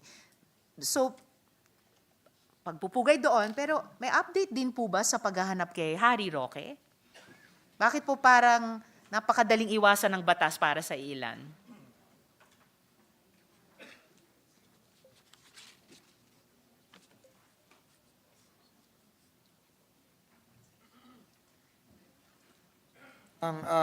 Your Honor, ang sitwasyon po ngayon ay wala pong tangan-tangang warrant of arrest ang ating kapulisan.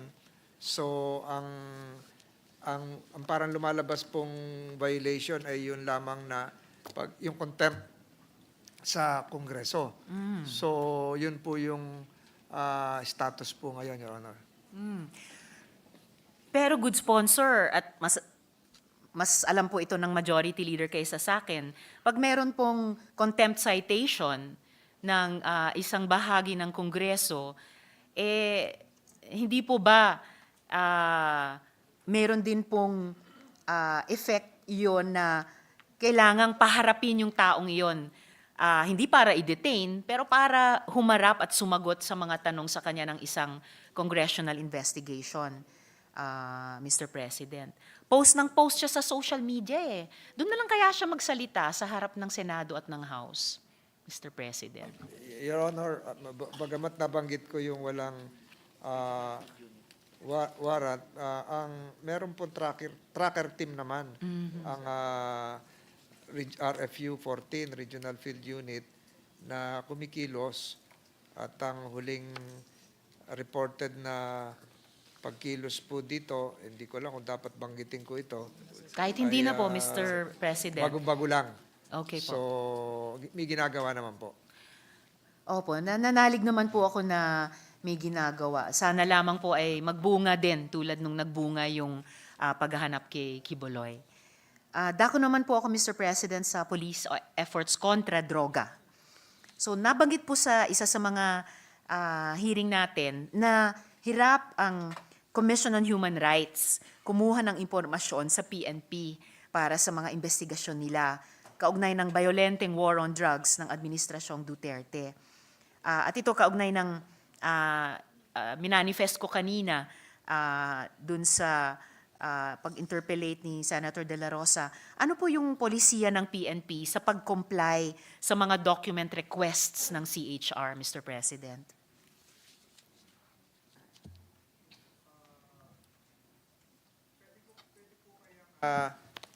Ano pong direktang katugunan ang gustong makalap ng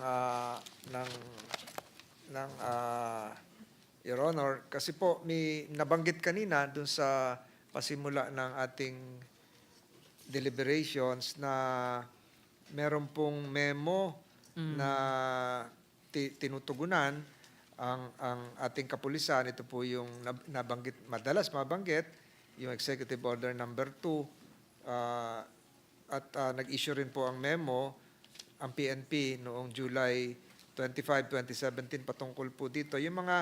May mga exceptions po concerning law enforcement and protection of public and personal safety, confidential information, protection of privacy of persons, such as minors, etc., etc. So, ito pong ganitong panuntunan ay patuloy na nagsisilbing gabay sa ating kapulisan sa kanila pong pagkilos, bagamat tumatalima sa Commission on Human Rights na request, ay pinoprotektahan din po nila ang karapatan ng mga individual at maging yung kanilang hanay na hindi rin naman po magkaroon ng administrative cases, Your Honor. Salamat, good sponsor. Maglalakas loob akong magmungkahi na palagay ko outdated na po itong dalawang polisiya para sa PNP sa ngayon dahil pumapasok siya base sa mga public statements ng kanyang liderato, pumapasok siya sa isang bagong yugto kung paano talaga epektibo, makatao, rights-based, epektibo pa rin, tutugunan yung problema sa droga. Yung EO number 2, nabanggit ko na po, good sponsor, na nanawagan ako sa Office of the ES at Office of the President, i-revisit nila kasi sobrang daming exceptions dyan sa freedom of information. Pati kapag ang isang constitutional body tulad ng CHR ay humahanap ng mga data, ng mga dokumento para matulungan yung mga kababayan nating dumudulog sa kanila. At pati po yung memo ng PNP, July 2017. 7 years ago na po yun. May bago po tayong lideratong Chief PNP. Kung ang kadahilanan noon ay tungkol sa protection of public and personal safety, well, ang mga kababayan po nating dumudulog sa CHR at dumudulog sa PNP ay nagsasabing sila po ay nabalo, sila po ay naulila dahil sa EJK. Sila po yung binawian ng personal safety, kahit ng public safety sa kanilang mga komunidad. Nabanggit din po sa lumang memo na yon, yung minors, 200 bata po ang napatay sa EJK sa war on drugs. Kaya sabi ko nga po, good sponsor, maglalakas loob ako na dumulog sa bagong liderato ng PNP, tulad nung pagdulog ko sa Office of the President at Office of the EO, i-revisit po itong mga luma at palagay ko laos na ng mga polisiya. Hindi po natutulungan ng PNP na tumugon ng mas maayos sa mga isyong ganito, Mr. President. Kanina po, nangako na yung ating kalihim na susuriin muli, re-reviewin yung mga dating kaso na nakabinbin, pending yung mga cold cases. So makakaasa po kayo, Your Honor, na ito po yung gagawin ng bagong pamunuan. Pinanghawakan ko po yon, good sponsor. Nananalig ako, susuriin talaga ng bagong liderato ng department yung mga kaso. Pero ang polisiya, alam po natin ito bilang policy makers, yun ang pundasyon ng hindi lang kahit anong operasyon ang ilulunsad, pero pati kahit anong mga klase ng kaso ang pwedeng ihain in the first place. So, kung hindi kayang sagutin ngayong gabi, pero ifo-follow up ko na lang po sa mga susunod na panahon, I earnestly urge yung bukod sa OP at OES, dahil wala naman sila dito ngayong gabi, ang PNP, i-revisit po talaga ang mga polisiyang ito, or ang polisiyang nakapaloob sa memo. Ngayong nasa bagong yugto sila ng pagpapanibago ng estilo ng pagtugon sa problema ng droga, i-align na rin po yung mga polisiya nila, Mr. President. Your Honor, subalit itong memo ng nilabas ng PNP ay sangayon lang po yan sa memo na nilabas ng Malacanang. Yun na nga po, So, Mr. President. siguro po ang PNP o ang DILG ay makakilos lang kung merong sapat na pagbabago doon sa Executive Order na number 2. So, pero makakaasa po kayo kung ano man ang pagbabagong gagawin doon sa Executive Order number 2, ay tutugon po ang DILG at ang kapulisan. Maraming salamat para doon, Mr. President. So, maasahan ba namin ang, kung hindi pa buong, pero sana buong kooperasyon, higit na kooperasyon ng PNP sa CHR para sa ongoing at future investigations, Mr. President? Po. Salamat po, Mr. President. Alam naman ninyo, good sponsor, kung gaano ako kakulit sa ganito. So patuloy kong i-explore ano yung buong ibig sabihin ng OPO na iyan in operational terms. Dahil ultimately, operational institution ang PNP. Good sponsor, okay, natanong na rin po ito ni Senator Raffy naman kanina. Kung nasusunod po ba ang utos ng Supreme Court sa paggamit ng body-worn cameras, Mr. President.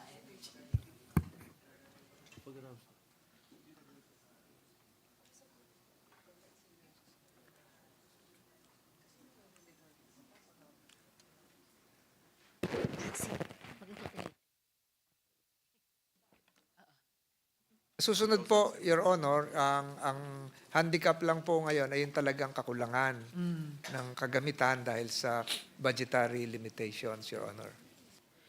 And speaking of budgetary limitations, Mr. President, naalala ko, may ilang taon na rin, hindi naman maraming taon, pero may ilang taon na rin po tayong nag-appropriate para dyan. So baka pwede lang, I'm sure may intention naman tayo dito sa budget making process, i-follow up yan year on year hanggat kumpleto na yung complement na kailangan Po, ng at PNP. bukas nga po yung para pre-bid conference. dyan. Sorry, Mr. Bukas po President. yung pre-bid conference Oo para nga po po. sa procurement ng Yes.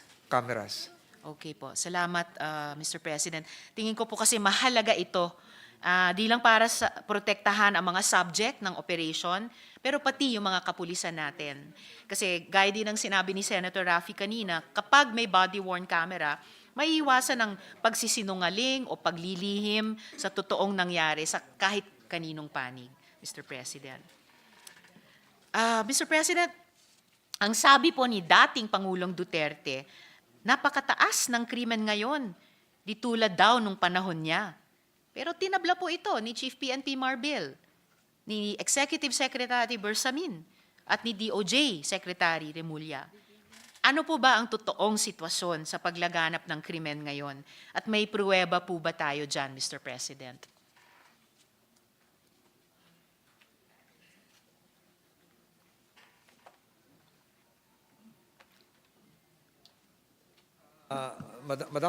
Your Honor, may datos din po akong tangan-tangan dito na for the period covering January to September 2024. At alam ko po, ito'y naipaliwanag na ni Executive Secretary Bersamin. Apologies, Mr. Opo. President. Pero Wala po ako nung gusto ko lang banggitin tinalakay nila yon. na maging ang average monthly crime rate natin ay mas mababa, 14 reported crimes for every 100,000 individuals each month for the period covering January to September 2024. At yung datos naman doon sa dito.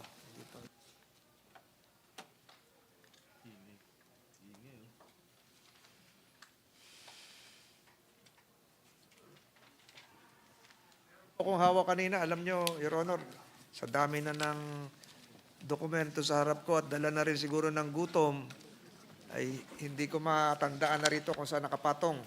Malapit na po akong mag-guilty, Mr. President. Opo.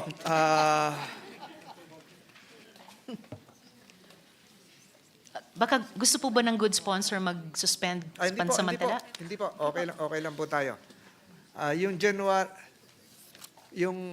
ito po, yung 8 focus crimes ay talagang bumaba.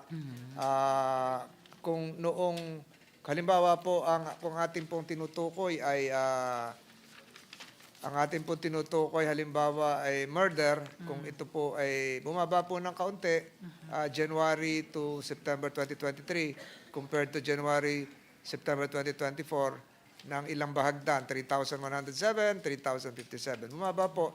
May decrease naman po na 4.75%. Ang tinutukoy ko po rito ay yung 8 focus crimes na tinututukan. Ang tawag po dito ay FCSC, Focus Crime Solution Efficiency, Your Honor. So may trend naman na po na bumaba, kaya lang hindi ko ito pala. At yan. So, yung period po na ang tawag naman po dito ay Crime Information Reporting and Analysis System, from yung October 2024, period from, kung ikukumpara po ay,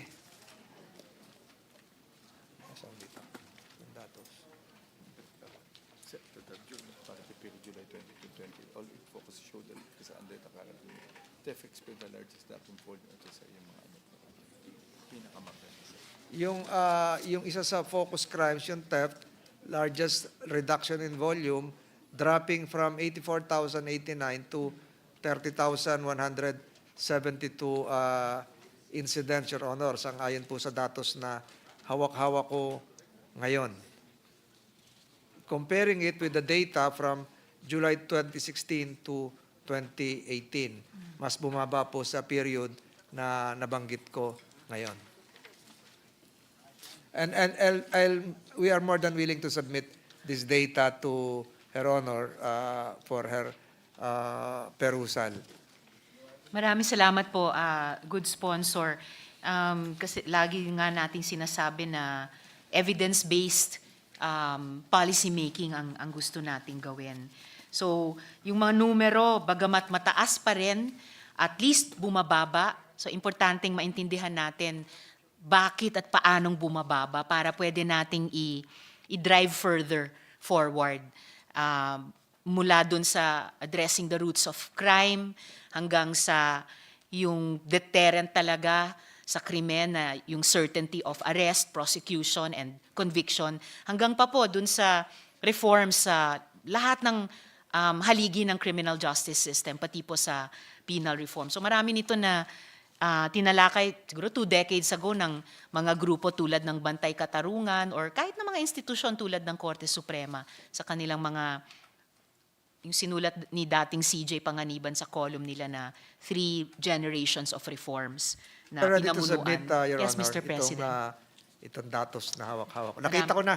Opo. Nakita ko na nagutom lang talaga. Paumanhin po, Mr. Good Sponsor. Baka po pwedeng dala ng ating lounge. Sinasubmit na po sa inyo.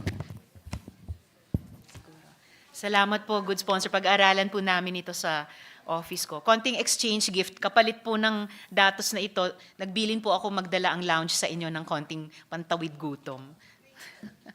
Ay po tayo dyan, ma'am. May offer si good gentlewoman from Makati na crinkles, Mr. We can Good suspend Sponsor. for a minute if the... Ayaw daw nila, Mr. President eh. Gugutom pag nagdala si Senator Nancy ng pagkain dito. Papakainin niya po lahat ng kapulisan nandito.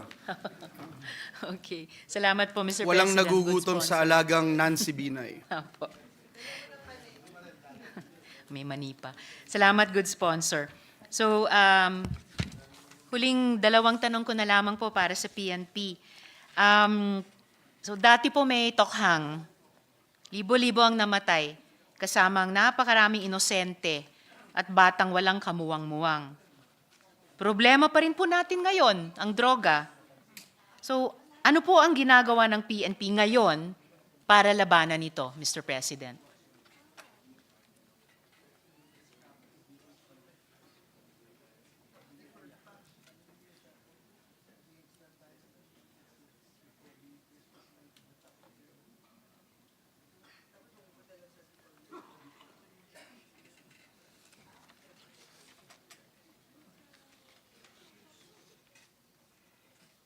Your Honor, bagamat meron pa rin tinatawag na PNP Anti-Illegal Drug Strategy, ang nangyayari po ngayon ay involved na po yung iba't iba ring ahensya at meron pong sinasabi si Chief PNP na roadmap na kasama po yung iba't ibang ahensya at kung babanggitin ko yung mga ginagawa nila ngayon, meron pong Recovery and Wellness Program, Community-Based Drug Rehabilitation Program, among others. So, kung kinakailangan po, Your Honor, papadalan din namin kayo ng mga dokumento patungkol dito. Yes, please, Good Sponsor. Salamat po. At maraming salamat po para doon. Iyan po bang mga sinisimulan nyo ng banggitin sa strategy, sa roadmap? Yun po ba yung nabanggit ni Chief PNP Marbil na bloodless war on drugs? Yun po ba yun? Yun po ang sinasabi nila. Okay. Meron po ba kayong gustong sabihin kahit maikli ngayong gabi bilang pagtalakay ng kaunti pa dyan sa bloodless war on drugs policy?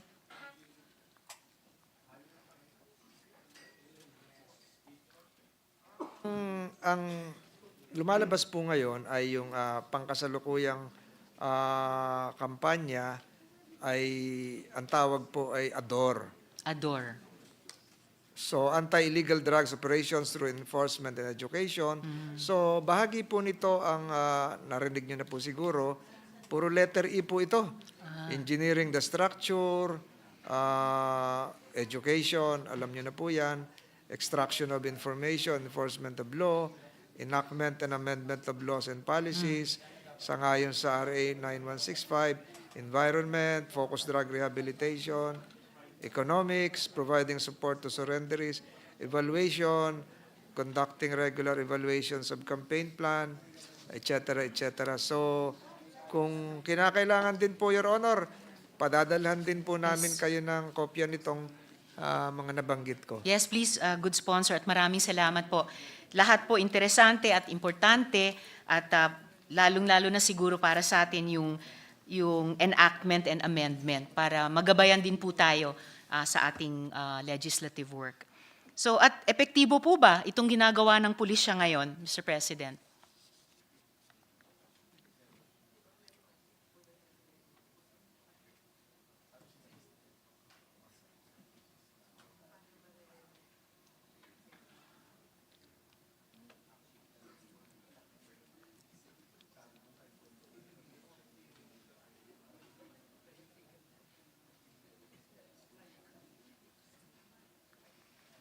Sabi po ni Chief PNP, epektibo po yung kampanya ngayon dahil sa isang indikasyon ay mas mahal po yung prohibited na substance na ating tinutukoy. Ang ibig sabihin po niyan kakaunti kaya nagtaas ang presyo. So yung supply ay limitado kaya mas mahal, Your Honor.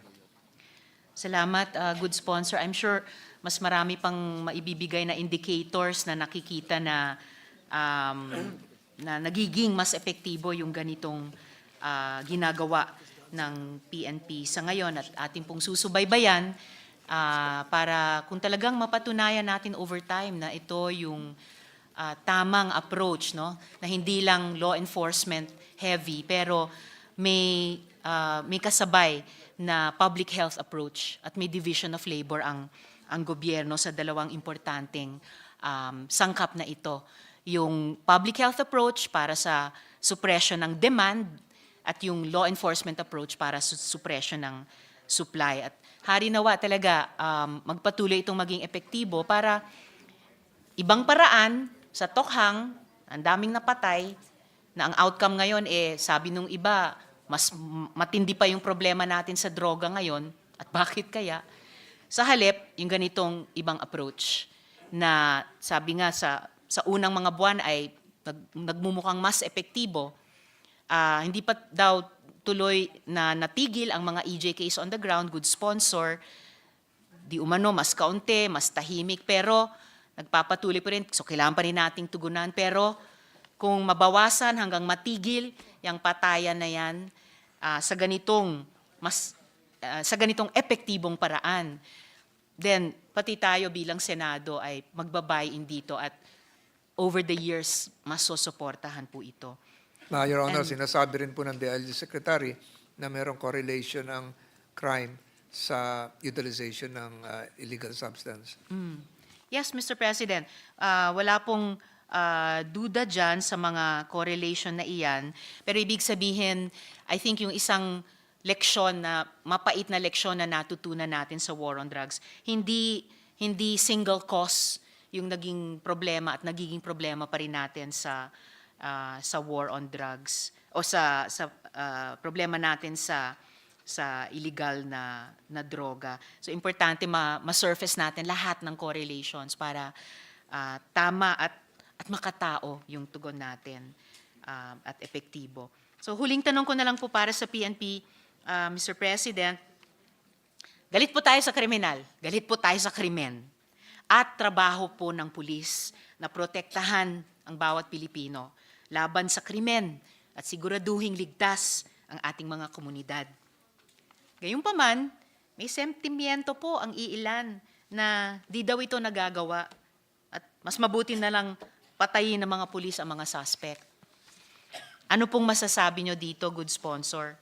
Hindi ba krimen rin po ang walang habas na pagpatay kahit pulis ang gumawa, Mr. President? Ano po kayo? Wala po sa pagsusuot ng uniforme o walang uniforme ang paglabag sa revised penal code.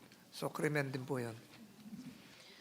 Salamat po, good sponsor. And I would even add to that na wala sa pagsuot ng uniforme, hindi lang yung paglabag sa revised penal code, kundi yung paglabag sa karapatang pantao. In fact, ang institusyon ng kapulisan ay gusto natin isa sa pinaka tinitingala at inaasahan ng proteksyon at hindi paglabag sa anuman.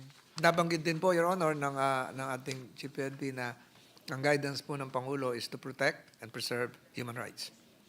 Maraming salamat po para doon, good sponsor. And really, bilang isang widow din ng PNP, maraming salamat po para doon. Dalawang tanong lamang po, good sponsor, tungkol sa Bureau of Fire Protection. Kahit i-submit na lang po in writing dahil din sa oras, please submit in writing, update po sa dalawang tanong na ito.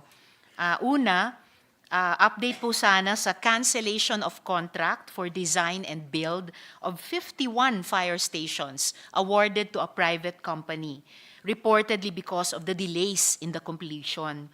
So pakisubmit po, magkano po ba yung total contract? At syempre, ayaw naman nating hindi matuloy ang 51 fire stations. Isa lang nga, napaka-importante, 51 pa kaya. Ano po yung ways forward para mabuo naman talaga at magamit po ng ating mga komunidad ang fire stations na ito.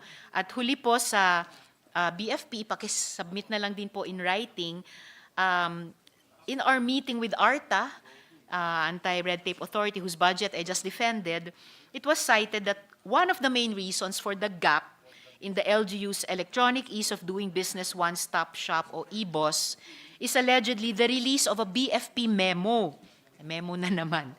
Release of a BFP memo to their regional Bureau of Fire Protection stations rescinding any MOAs that they may have entered into with LGUs.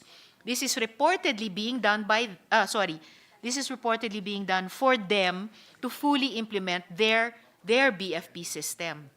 However, Mr. President, the revocation of the MOAs would hinder naman the LGU in complying with the JMC 01 series of 2021 between DTI, ARTA, DICT, and even DILG. So marami-raming ahensya in implementing the ease of doing business law. So kung maari po, malinawan po tayo dito in writing din po, Mr. President. Honor, we will be submitting a letter coming from the Bureau of Fire Protection. The head is here. Yung dalawang liham po. One is about the non-construction of 51 fire stations.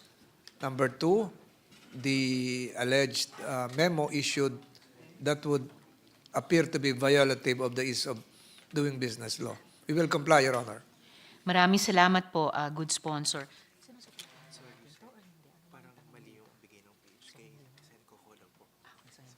Okay.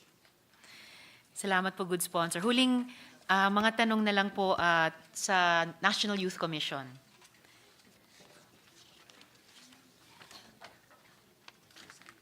Okay. So, sorry, good sponsor. Pagkatapos ng NYC may Philippine Commission on Women pa. Pero yung tatlo na lang po. Sabihan nyo lang po ako kung kailangan nyo mag-suspend ng pansamantala. Okay. So, sa National Youth Commission, yung kanila munang priorities and plans. Considering the National Youth Commission's recent change in leadership, pwede po bang ibahagi ng chair ang key priorities at plano ng commission sa mga susunod na taon para isulong yung youth sector sa ating bansa, Mr. President?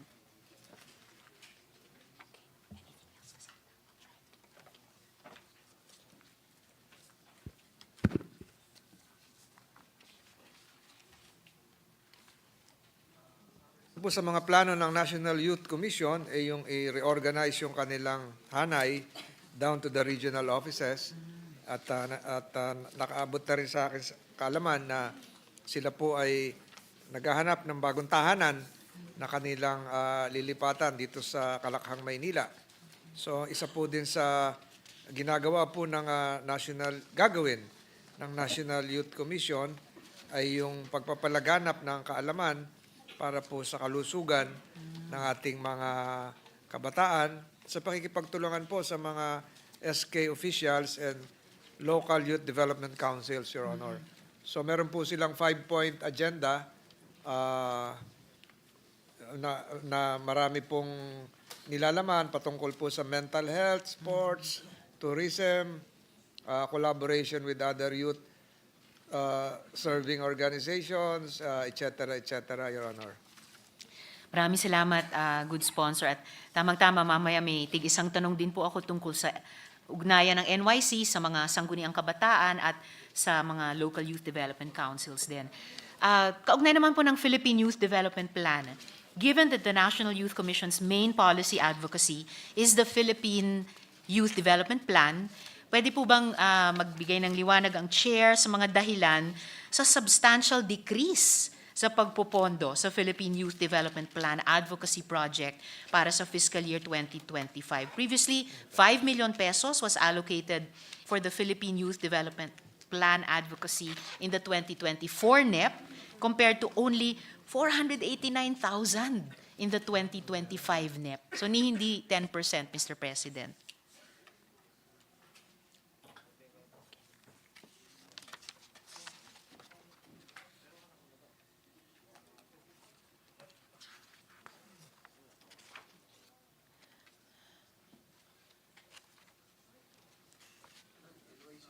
Pagkakaalam ko po, Your Honor, ito po ay nakat ng Department of Budget and Management, pero ang National Youth Commission ay gumagawa po ng mga hakbangin para ma-restore kahit papaano ang maliit na bahagdan doon sa kanilang mga gawain. At kabilang po rito ay magkaroon ng isang Philippine Youth Development Plan midterm review na mga kailangan ng 3,145,000 pesos, Your Honor. Okay. Salamat, good sponsor. Maganda siguro moving forward, explore natin paano natin matulungan ng NYC with the DBM sa ganito at napaka-modest din naman po yung isang hinihiling po. Your Honor, if that would be part of an amendment that you would propose, this committee is more than willing to accept the same. Salamat, good sponsor. I-explore po ng office ko ang pag-draft nun. Tungkol naman po sa youth governance, the National Youth Commission serves as Sangguniang Kabataan Secretariat. But many SK officials with whom my office has been in contact are unaware of the functions that the NYC performs in relation to SK officials. So bukod po sa mga training sessions, ano pang ibang mga programa, ibang mga forma ng assistance ang pinoprovide ng NYC sa mga SK officials, Mr. President?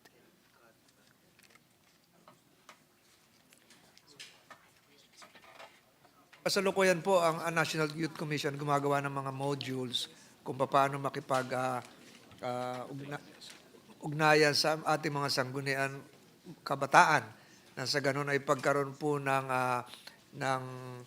kasanayan ang mga kabataan. Tama po kayo, hindi nga kilala masyado ng mga SK ang NYC. Kaya alam pa nga nung ibang NYC, New York City. So siguro po ay masipag naman po itong katabi ko ngayon. Alam po nila si Ginoong Ortega kung ano lang kanilang gagawin, mga hakbangin patungkol po dito.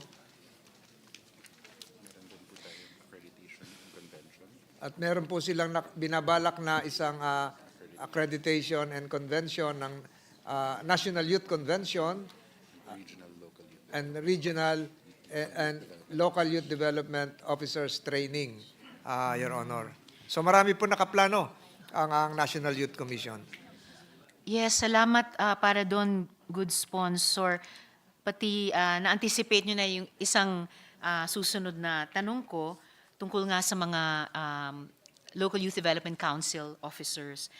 My office has heard of many complaints from SK officials and members of the local youth development councils that the mandatory training program designed by the Commission and the DILG is inadequate to prepare them for their roles. The emphasis is on theoretical instruction over practical training, such as teaching them how to craft the comprehensive barangay youth development plan. With a new set of Sangguniang Kabataan officials scheduled to take office next year, ang NYC ba may planong rebisahin yung mandatory training program? May mga plano bang lumikha ng hiwalay na training para sa LYDC members na focused sa LYDC-related functions, Mr. President? Plano at ang dami nga ho nakalinya dito. Module development. Pero gusto ko na rin kunin ang pagkakataong ito. Nandito si Secretary Remulla. Sana si NYC makipag-ugnayan sa isang ahensyang naririto sa likuran natin.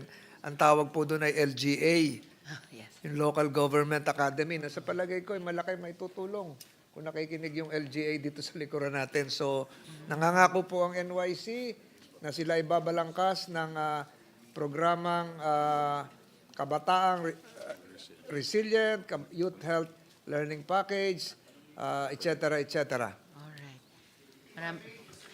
Yes, of course, Mr. President. With the indulgence of Senator Risa, I would like to also offer the programs of TESDA to NYC. We just deliberated on the budget of TESDA yesterday.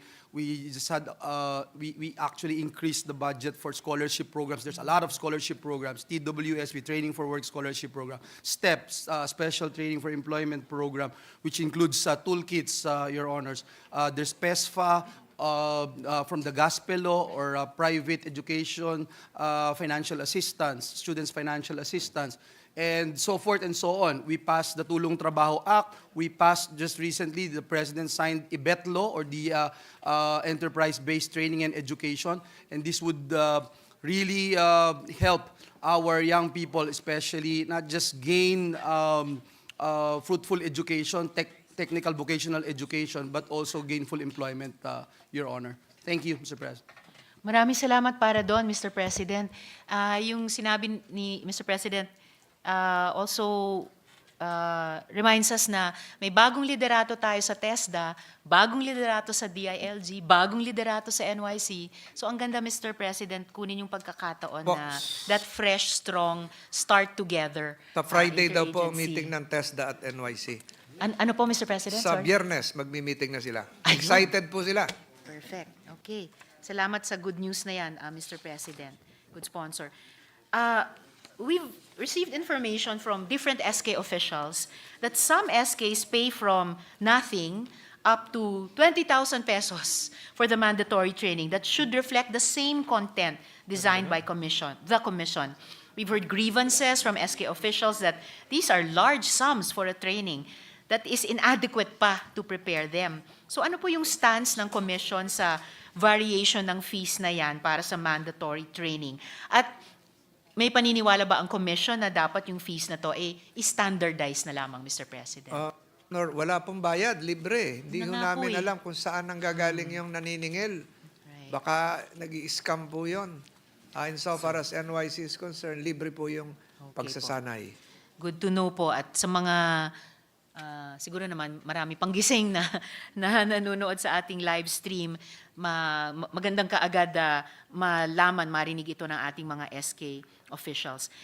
Also, Mr. President, during my office's consultations with SK officials, they said they encountered many issues, including insufficient training, improper turnovers by their predecessors, and political exertion by the barangay council to undermine their independence. Given that one of the functions of the NYC is to establish a consultative mechanism with the youth sector to discuss programs and projects affecting the youth, may mga consultation mechanisms ba in place sa loob ng commission para ang mga SK officials pwede nilang i-surface yung concerns na ito sa loob ng NYC, Mr. President? Meron po silang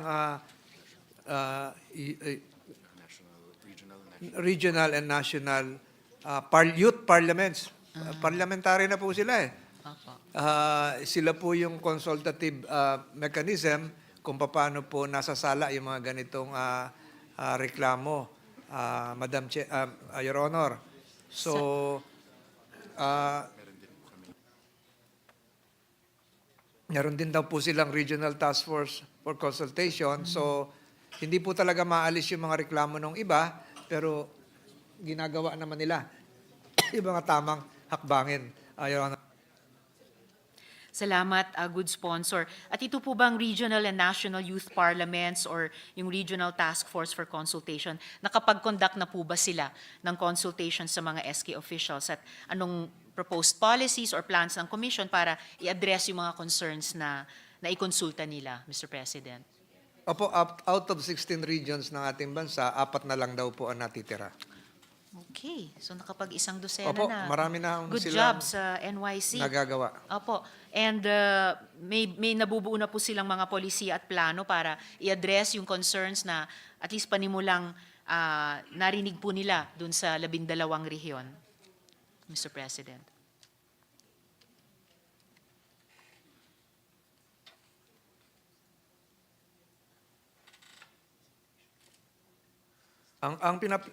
Ongoing po yung mga consultations at binabalang kasi sila yung tamang pulisiya, pero ang gusto po daw nila ngayon ay magkaroon ng online voting mechanism para sa pagkukonsulta sa mga SK kasi hindi naman sila makakapag-meeting nga naman ng face-to-face regularly. So with the utilization of technology, mas mapapadali po yung kanilang consultations. Salamat, good sponsor. At siguro sa ganyang online consultation mechanism, at least masosustain at magiging regular. Hindi lang yung pagkonsulta, pero siguro yung sama-samang buo nila mga solusyon kasama ng kanilang mga constituents na SK officials. On the topic of SKs, the SK reform law includes an anti-political dynasty provision. Ang NYC ba nakapagkondukta na ng pag-aaral or na-monitor ba nila yung implementasyon ng probisyong ito, Mr. President?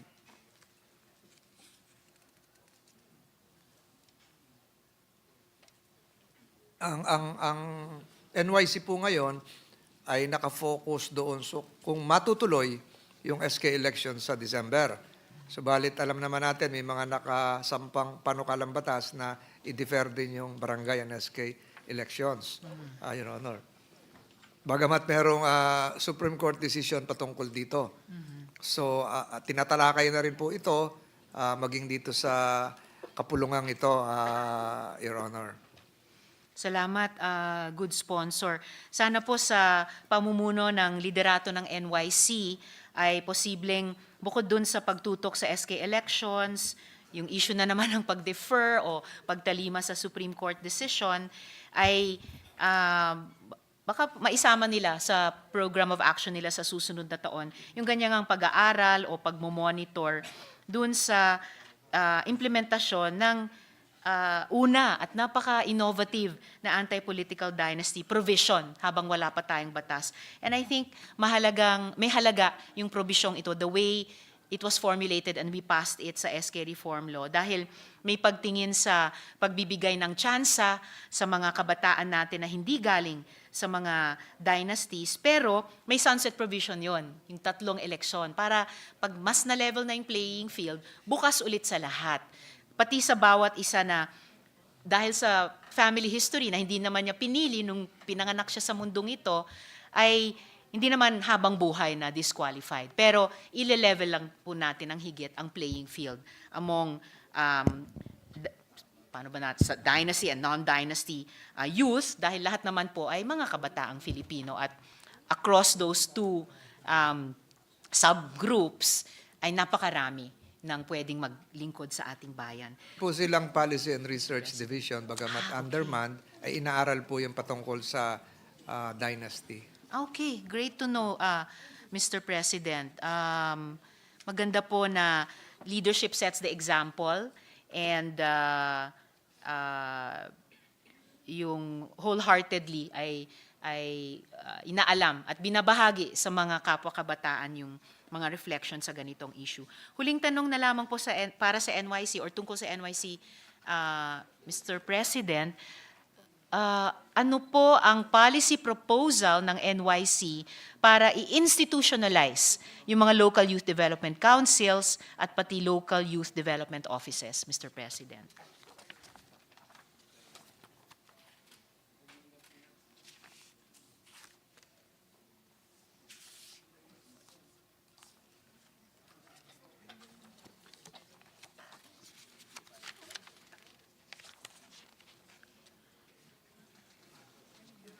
Nasa pangkasalukuyang batas, yung SK Reform Law. Ang pinaplano po nila ay paano po ito palakasin. Sa tono po ng pag-uusap nila, ay parang nangangailangan pa ng separate legislation para ito po ay mapaigtingan, Your Honor. Okay. I-review po namin yun, pero kung ganon, Mr. President, maglulook forward po tayo sa gabay din ng NYC. Kung They will be kailangan submitting a ng- position Okay po, paper, Your maraming Honor. salamat po para doon, Mr. President. At huling-huli na lang, good sponsor, Philippine Commission on Women, 30 tanong.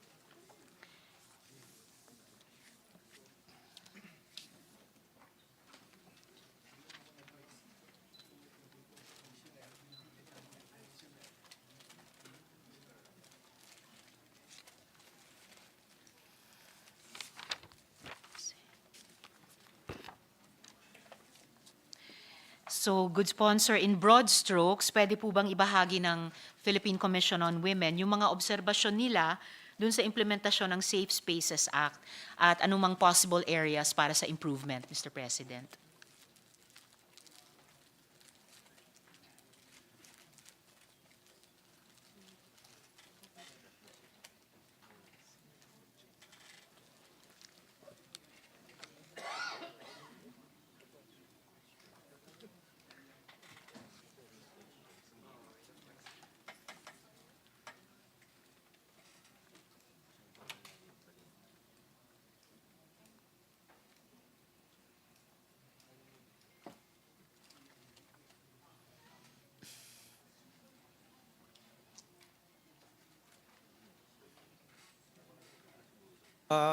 Your Honor, we will be submitting the number of convictions thus far. There were cases filed, violations investigated in compliance, convictions also, patungkol po dun sa Safe Spaces Act na nabanggit niyo po, Your Honor. Salamat, good sponsor. At dagdag po sana dun sa number of convictions na isang mahalagang datos dahil ibig sabihin ginagamit po ng ating mga kababayan ang batas na ito. Kung meron pang ibang mga obserbasyon ang PCW tungkol sa implementasyon ng batas, pati po yung pagbubuo ng mga CODI o Committee on Decorum and Investigation sa mga eskwelahan, sa mga workplace, sa mga government offices natin, sa mga public places, at pati po yung implementasyon ng itong bawal bastos law na tinatawag online, Mr. President. Okay na po yung in writing pagkatapos ng gabing ito.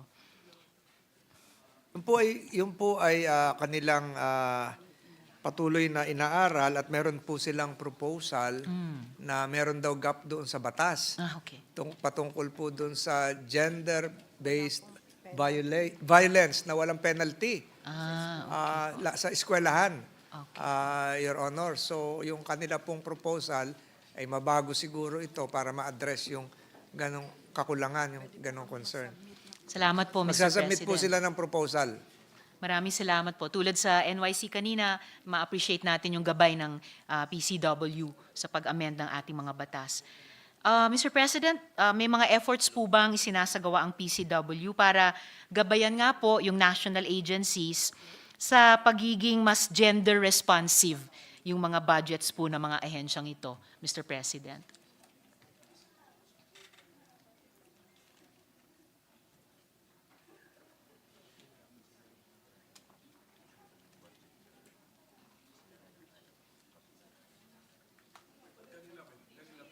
Kanila. Oo, may oversight sila dyan, yung God budget. Yeah. Correct, tama ka. Tama. Your Honor, ginagawa naman po ng PWC yan. Lahat po ng ahensya ay kanilang binibigyan ng panuntunan kung paano ipatupad yung minimum na 5% na God budget. Lahat po, kahit po yung Bureau of Fire dito, Kapulisan, lahat, Bureau of Jail Management, lahat po ng naririto at lahat po nung ating i-deliberate pa na budget ay nagko-comply po dun sa 5% minimum na God budget. At pwede pang itaas yun. Pwede pang gusto nila 10%. Sa ngayon Your po, Honor. yung pong 2023, ito po yung total budget ng government. Ito naman po yung ating nakuhang para sa GAD budget. Ayun. So, ang sinasabi po nila sa 2023, 2024 na. Ay, hindi po. Kasi po, it takes 1 year. 1 year. Sa total budget noong 2023 na 3.513 trillion, 807.64 billion or 23% was allocated for GAD budgets by various agencies. So lahat po, kahit Senado po ay may GAD budget. So lahat po, kahit mga LGUs ay nagko-comply po dito. Maraming salamat, good sponsor. Napakataas naman ng percentage na 23%. Mabuti kung lahat ito ay pumasa sa standards ng PCW na aktual na paggastos para sa gender and development. But it's a good start, yung quantitative. Importante yung gabay din ng PCW over the next years, yung quality talaga ng spending para sa gender and development. Your Honor ng COA, Yes. kung nagko-comply, na-flag sila, siguro po dapat magkaroon ng pag-aaral kung saan yung mataas yung GAD budget. Malamang-lamang kung ang namumuno sa isang ahensya ay babae, mataas talaga yon. Kung hindi ako nagkakamali. And of course, maganda kapag yung mga kapatid na lalaki, allies na mga kababaihan, ay heads of agencies at ganun din ka tapat tumupad sa ganyang obligasyon.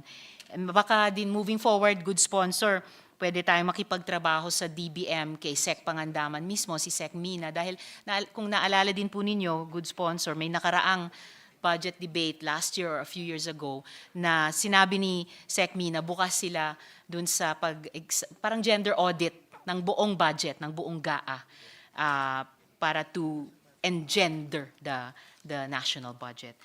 Salamat, good sponsor. At huling tanong ko po para sa gabing ito at sa interpellation po na ito, may mga hakbang po ba ang PCW para tugunan ang gender-differentiated needs ng mga kababaihan sa panahon ng sakuna, lalo na ang mga natural hazards, Mr. President?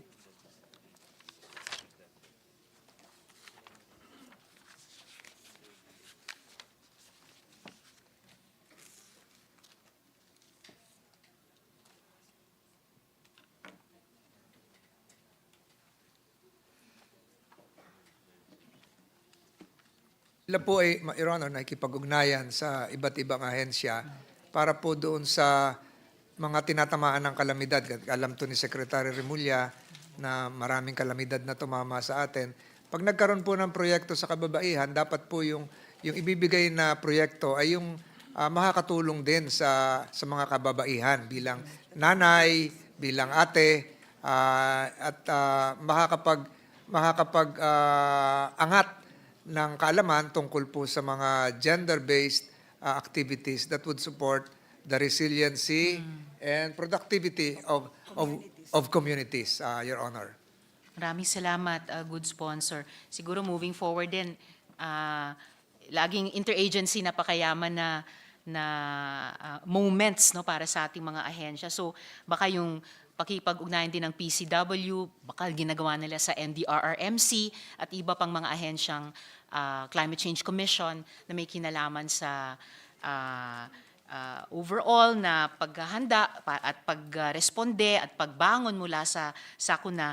At ito, yung meron talagang conscious na effort na yung angulo ng pagtugon sa gender differentiated needs at pag-mobilize sa what women bring to the table sa larangan ng disaster preparedness and response ay maisagawa.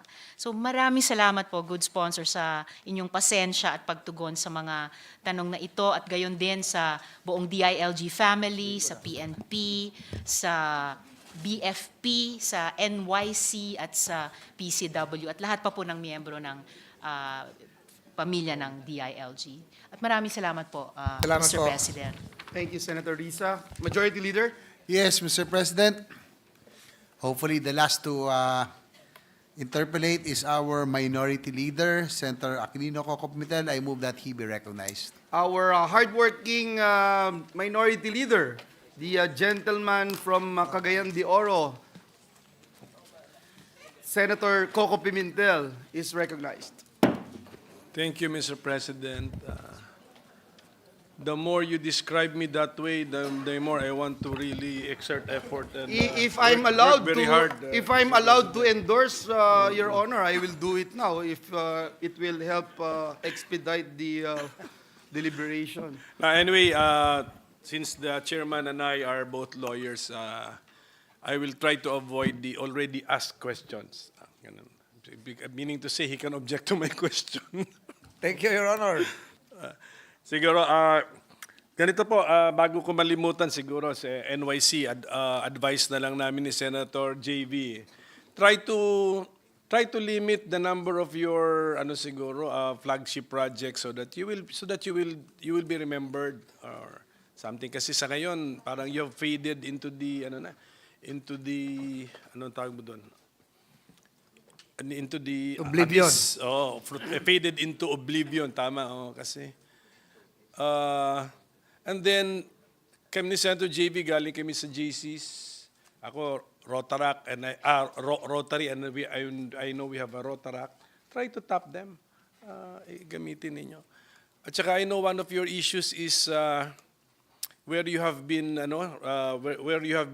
relocated in the government structure, no? So I think it's your desire to be placed once again directly under the office of the president. Ganun nata. So maybe if the secretary is still listening to us, he can recommend that put the NYC back under the office of the president. Kasi for example, I'm sure DILG, I'm sure meron na sa structure mismo ng department, meron nang in charge sa SK. Because SK is part of that basic local government unit, the barangay. So parang si NYC, as from the point of view of the DILG, na siya, parang lang siyang parang redundant na kasi may tutok na mismo sa DILG, may tutok na opisina sa SK, I'm sure. Am I correct, sir?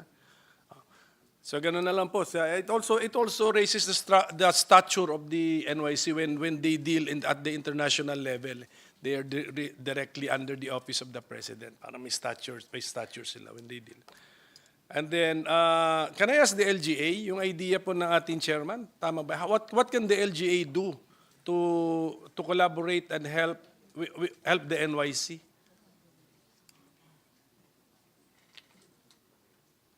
May sabihin ka ba, JB? May sabihin ka? May sasabihin ka? Okay ka.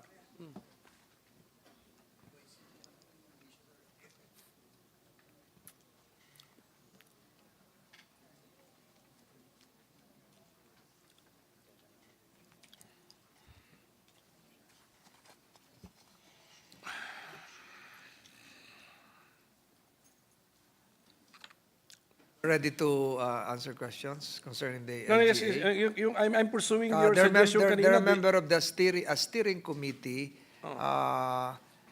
tasked to design the modules of the NYC programs, Your Honor. So tama ka lang, napakaraming sa nakikita natin, ang dami nilang plates on the table, daming program nila. So tama po yung suggestion nyo, Your Honor, na limitahan na Suggestion lang kay Chairman Ortega. tumutulong naman po ang Local Government Academy. Okay. Good. I'm glad to hear that. So, thank you for that. Let's now go to the DILG. The DILG is a member of the NTF-LCAC. Actually, you also oversee the implementation of the barangay development programs projects kasi these are in the LGUs. One observation is that the projects have been delayed in their implementation.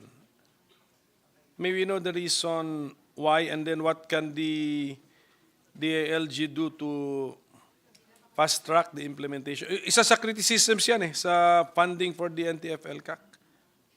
Delay.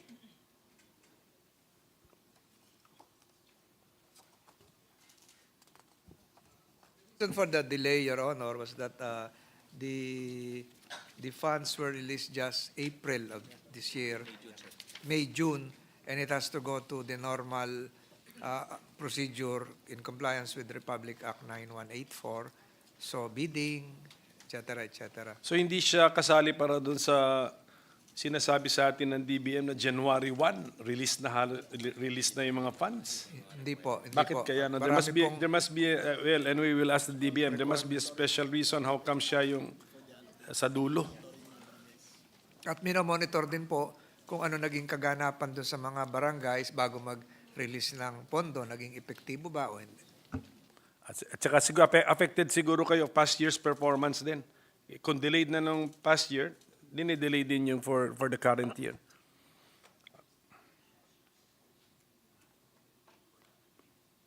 Ito lang daw pong 2024 ang na-delay. Pero yung previous years, tugma naman doon sa kanilang timeline. Ano, but I think I've seen some COA reports na yun yung ano eh. So, wala pa naman COA report for 2024, so that must have been for previous years.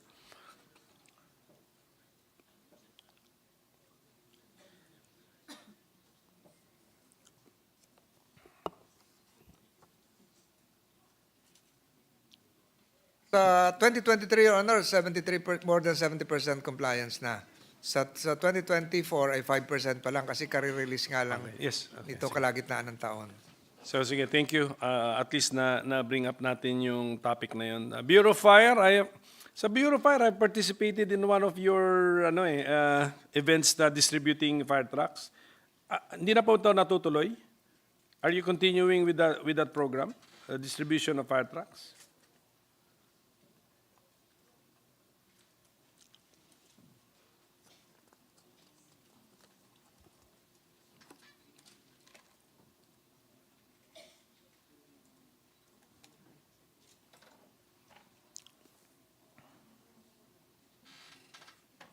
Meron po ngayong taon na ito, Your Honor, na 120 for delivery. Meron pong 154 na walang nag-bid.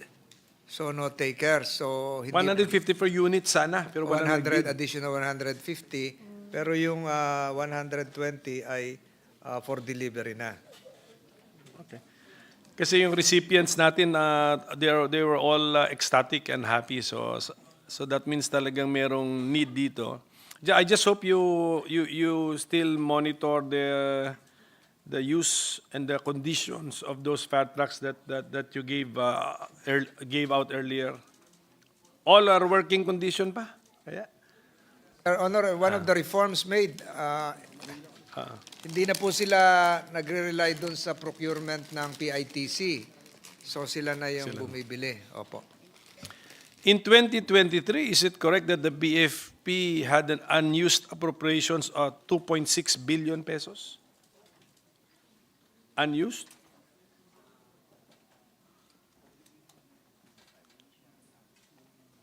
Po yun ay obligated na, Your Honor. Hindi po For the 2023? 2023. Okay, so thank you for that, no? Check nyo na lang ito. Medyo mali daw yung information natin. And for the NEP, what did the committee do? Did we retain the NEP level of BFP? Yes. So the NEP level 2025, the budget of the BFP is up by 500 million pesos. Tama po ba yun? Compared to what yan? Compared to GAA 2024? That's comparing it to GAA 2024. So, may we know the reason for because the committee retained the budget level, the amount. So, may we know the reason for the 500 million peso increase in the budget of the Bureau of Fire?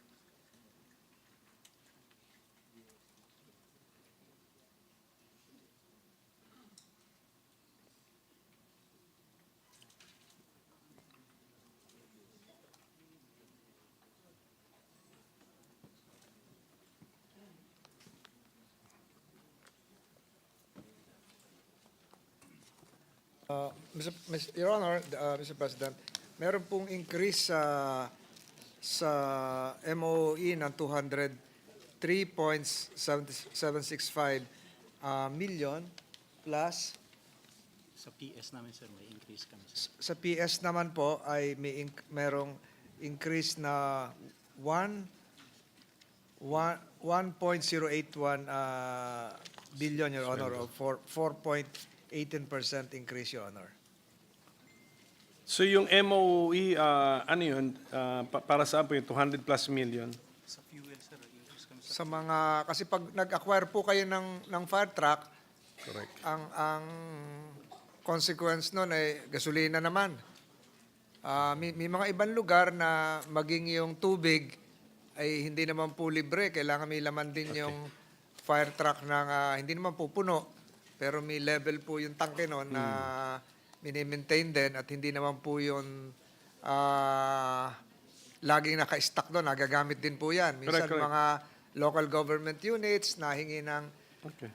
tubig. So- Minsan hindi na po sa sunog, Your Honor. Minsan nadideliver na sa mga pangangailangan, sa evacuation center, kung saan So man. they perform that role also? Yes. That's okay. I'm glad to hear that. Kasi we're praying na walang sunog. So the more lagyan lang natin relaxed time that you have, the better, bale. Yeah, right. So ginagawa nyo na lang productive by helping in some other ways sa mga community. So I'm glad to hear that. Sa MOE ninyo, you have financial assistance / subsidy item to the tune of around 278 million pesos. What is this for, Mr. Chairman? subsidy lang yan, sir. Lahat ng government employees, sir, Kaninong subsidy to? At saka financial Rice assistance? subsidy po yan. Rice For your subsidy employees. sa Okay. mga empleyado ng Bureau of Fire. Of course, no, ano tayo dyan, we want to, siguro same with the police, meron din siguro sila nito, same. When we see that line, if we see that line in the PNP budget, that is for the benefits you give to your personnel, rice and, maybe rice and what kind? Yes, rice and? 20 kilos per 20 kilos per month po, halimbawa sa Only police. rice, good. 1,720 million. Sa Bureau of Fire, ang rice subsidy po nila ay 278,000 as you mentioned, 24. Sa BJMP, 178,542. 278 million? Opo. Is that million? Opo. Yes, okay. And then by regulations, we have to buy local. Opo. Locally 600 harvested per person. rice. Para makita ng ating mga farmers ang pag-apply natin ng ating mga rules. Yun po ay diretso sa ATM ng mga bumbero natin. Cash. Pag bumili po sa merkado, hindi na po alam kung galing sa Yes, Vietnam okay, yun, cash, it's cash, okay. Sige, cash pala, thank you. So ano na lang, we can urge them to buy local. Ito po, BJMP, maybe in writing na lang, because it's really the congestion, parang kanina sa prisons, congestion din, sa jails. What are the efforts of the BJMP to decongest the jail facilities in our country? And since you nodded onto the you nodded to the idea of conjugal visits, although alam ko wala na kayong space, can you also give me in writing what would be your legal basis if should you allow that? Sige po. And then just ito naman for the record, how much is our Submit, Your Honor. Yes, thank you. In writing na lang po. How much is our computation for the food allowance of our PDLs held in our jails? The existing standard, same as last year, was 70 pesos 70. per PDL. I too, Your Honor, was a bit hesitant to totally accept that. It just so happened during that committee hearing, there was an ongoing hearing of another agency called Food Nutrition Council of the Philippines ata. So pinatawag ko yung chief nutritionist, dietitian. Sabi ko, magkano po ang dapat kainin ng isang tao, isang araw and be nutrition compliant. Ang sabi po sa akin, 64 pesos. So pasok po itong sa... Pero sa- natanong po namin yung kagabi. Ang sagot sa amin kagabi, 105 pesos. Ba tumaas? Apa. It's the same girl. Mas updated po yung aming information kasi kagabi Baka pinursu iba na po po yung namin. yan. pagtanungan natin. Yan, NNC. In NNC, the Nutrition Council. Yeah. But later on, sa pagdating sa science group, meron Mamaya din, po sa there is DOST. another, Yun po yung yes, napagtanungan there's ko, yung another science. agency there we will have to ask. Yeah. Oo. Sige po. Raw daw yun, raw. Hilaw. Hilaw. Raw. So yes. iluluto pa. So kailangan pa ng mantika, Yes. kailangan pa ng... Ganon din po yung Ingredients. sagot sa amin yun. That's the cost of the nutrition sufficient food. 105 is our latest figure per person per day, 3 meals. So we're using 70 pesos. Okay, so what's the formula for arriving at the amount for the medicine we are allotting for PDLs in our 15 jails? pesos po yun eh. 15 Pesos. Apa, sige pa. Per PDL. Ito po yung kanilang vitamins. Vitamins po. At saka yung pangangailangan nila. Daily medicine po. Pati medicine siguro. Okay. Thank you. So it's the same. Halos ano na yan, matagal na yan. So, Malamang po yun, generics din. hindi, yung kahit yung food ba, it's the same. We've heard that siguro since 10 years ago siguro. 2019. 2019, so 5 years ago. PNP, per COA report, even your PNP retirement and benefits database is inaccurate. Is that correct, Chief? Per COA report.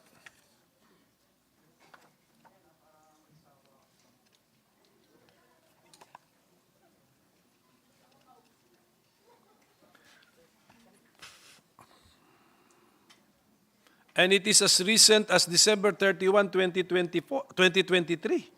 So, nakaka-alarm po yun o nakaka-disappoint po yun if pagka-retirement list nila inaccurate, so may mga leakage.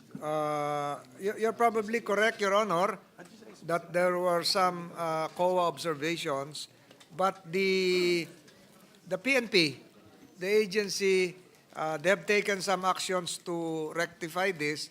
10 pensioners have discrepancies in their respective PNP documents and were subsequently requested to update their supporting papers. So these were all reconstructed from the PNP, DPRM, RMD. So documents of 6 pensioners were obtained and subject for revalidation. However, 4 PNP documents for 4 pensioners are still subject for further validation. And the second action taken was that former Chief PNP Acorda signed and approved Memorandum Circular 2024-12 that aims to standardize the service record issuance to ensure accuracy and address issues with retiring personnel's length of service computation. Siguro, nagkamali nung pag-i-input na noong length of service computation. So, siguro po, dapat dito, yung retirement, may mga incorrect retirement rates and incorrect ranks.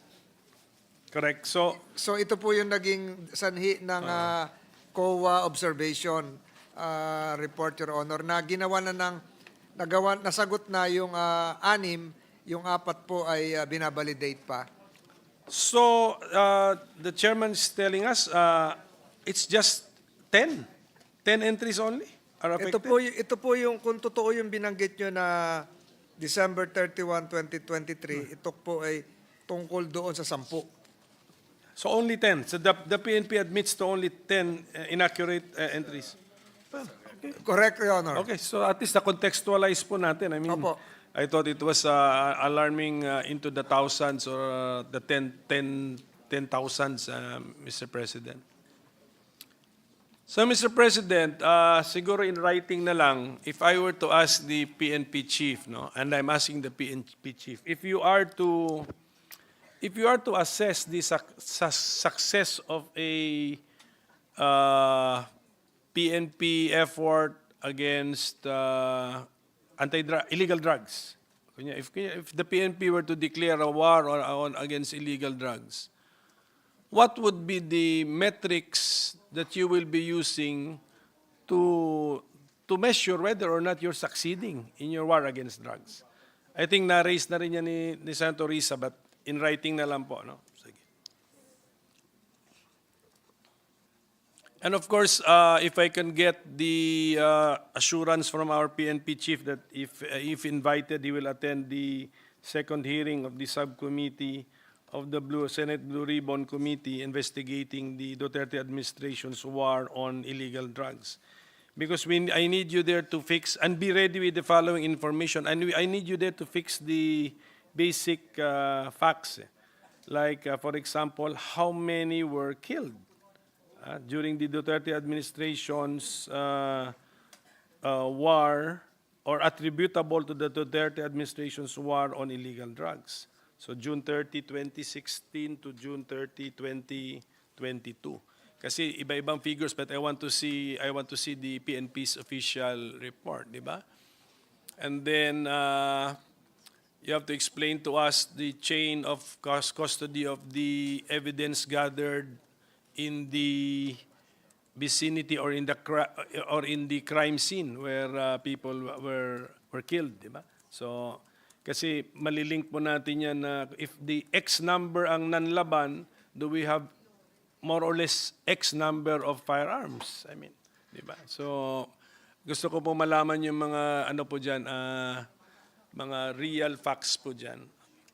And then IAS, ang IAS kasi I think it's automatic when a PNP personnel's firearm is discharged, it's automatically referred to IAS. Pag may namatay, it's agad. So ang dami in a situation where someone dies in a police operation, including in an operation connected with the war on drugs, ang daming reasons that that incident is automatically trigger an IAS investigation. So siguro ang IAS, si Attorney Dulay will also, he was there in the first meeting and I'm sure he will also attend the second meeting. Please be ready that how many IAS investigations were triggered during the automatically triggered under the enumerated circumstances where IAS investigation is automatic. So yung mga ganon, we'll establish the baseline facts for the kasi conflicting ang mga numbers eh. So this will guide us in our committee report. So if I can get your commitment to attend, we can shorten this interpellation during this budget. On the establishment, back to your budget, sir. On the establishment of Camp Crami's Safe Camp Security System, for this year, PNP asked 8 million pesos. Mr. Chairman, can you check kung tama po ba ito? Under NEP 2025, we are now giving that same security system 611 million pesos. I'm just asking because ang laki nung ano eh. Kasi for this year, it's a Camp Crame Safe Camp Security System. Was given 8 million for this year. Is it asking for, in the 2025 budget, for 611 million? Please correct me if I'm wrong. Bakit kaya? Kaya nga gusto ko lang malimanan. Kasi last year, umuo din sila nung sinabi kong 600 million, umuo sila. Kaya hindi ko alam kung paulit-ulit tayo.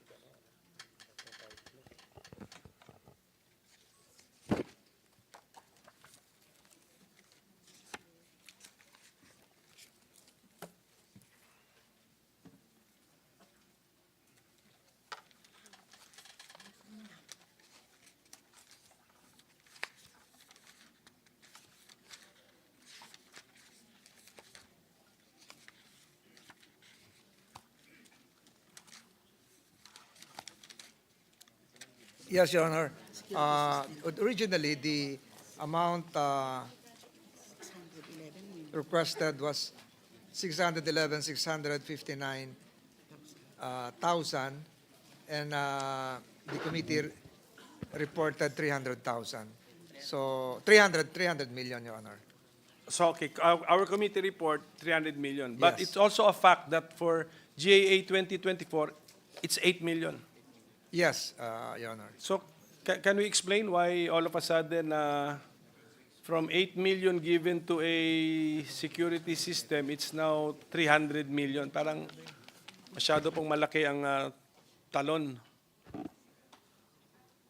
Is this a multi-year project? Tapos naka-phase lang po yung paggastos? Tapos na ako, 10:45, tapos na ako.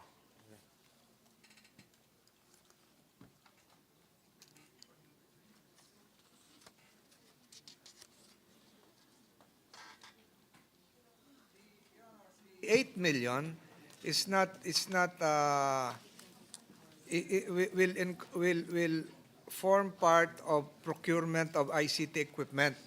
Your Honor, 10 desktops, 10 laptop computers with accessories, etc., delivery of software subscription, which includes a vehicle access management system with boom barriers para po yung sa mga toll gate. Yes, yes. Pagpasok sa krame.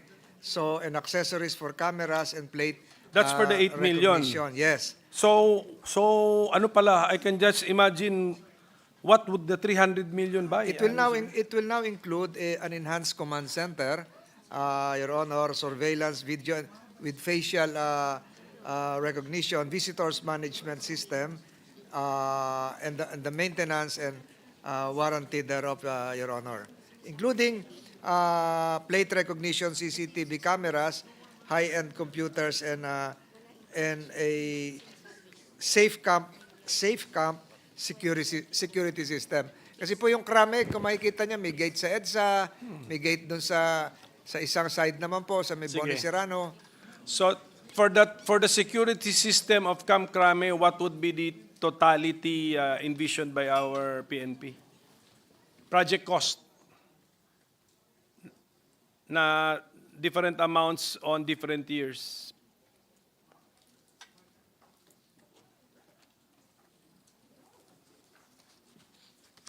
So tama pala last year. Nung tinanong ko yan, ganun kataas. Tapos sinabi na, in 8 million lang nila yung nagastusan nila. So tama pala last year. Tinanong ko yan, 600 million na naalala ko. Tama. So, nagmahal pa tuloy. Naging 611 pa, naka-8 pa. 19 million na.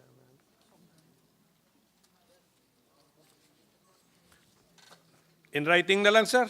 In writing, So Mr. Chairman. basically, Your Honor, what would this translate would mean the automation of the security system that would further translate in the reduction of manpower who used to be scattered around the various lookout points within the perimeter of Camp Crame, and they can now be reassigned to other duties, Your Honor. Yes, So- yes. That's the beneficial Yes. effect. But I'm looking at the project. So CCTV how much would cameras. it has been funded for 2 years, but we will fund it for how many years and what is the Yes. totality of the cost? But at any rate, in writing na lang, We Mr. will, Chairman. Your Honor.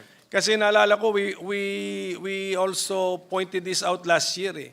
600 yung naalala ko. And then you said typographical error. 6 million lang, 8 million. So it's really a plan pala. It's really a plan, and it would really cost us into the hundreds of millions. So at least klaro lang ba? We will submit a report, Your Honor. Klaro lang po tayo, apa. So is Napolcom here with us? Pakiulit po, Your Honor. Napolcom.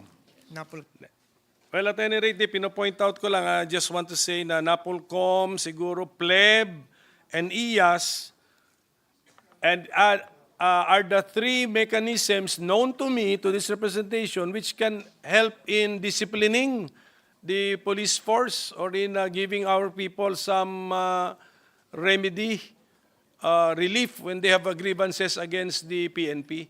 Is there any other mechanism, Chief? Binanggit ko kasi to discipline the PNP or to give our people some grievance mechanism against erring or abusing police personnel. We have the NAPOLCOM, we have the PLEB, and we have the IAS systems, right? Any other system that I'm not aware of?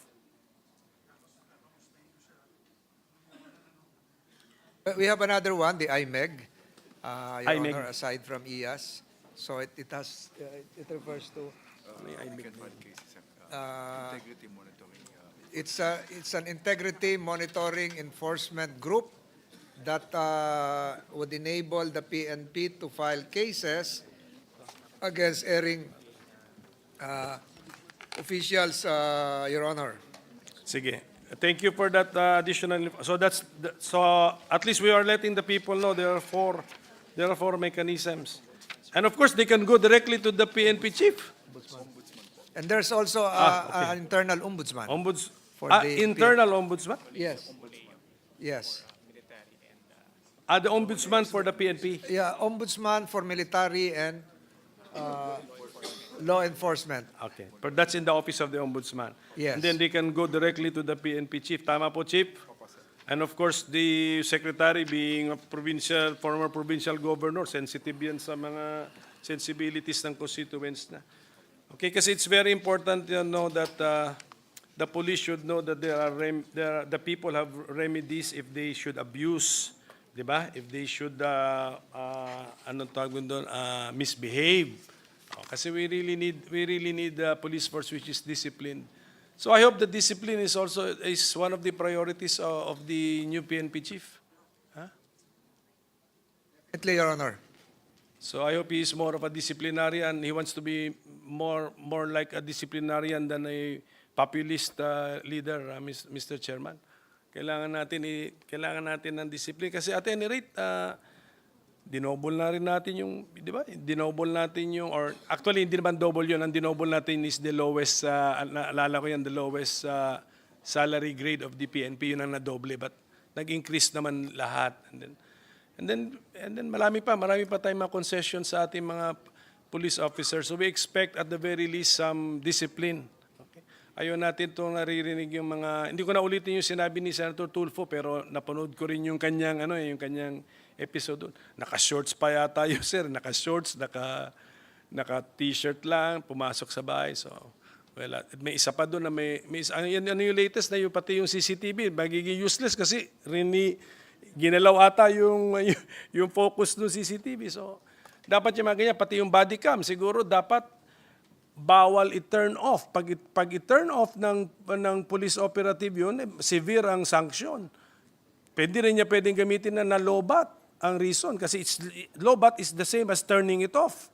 Dapat yung severe yung sanction sa ganyang klaseng, ilagay ko sa quotation marks, negligence, pero sometimes alam mo na baka intentional yun. So I hope that with our full support to the PNP, ang isukli po sa atin ay discipline, better service, more efficient crime solving. Yan po importante. Integrity, Your Honor, likewise.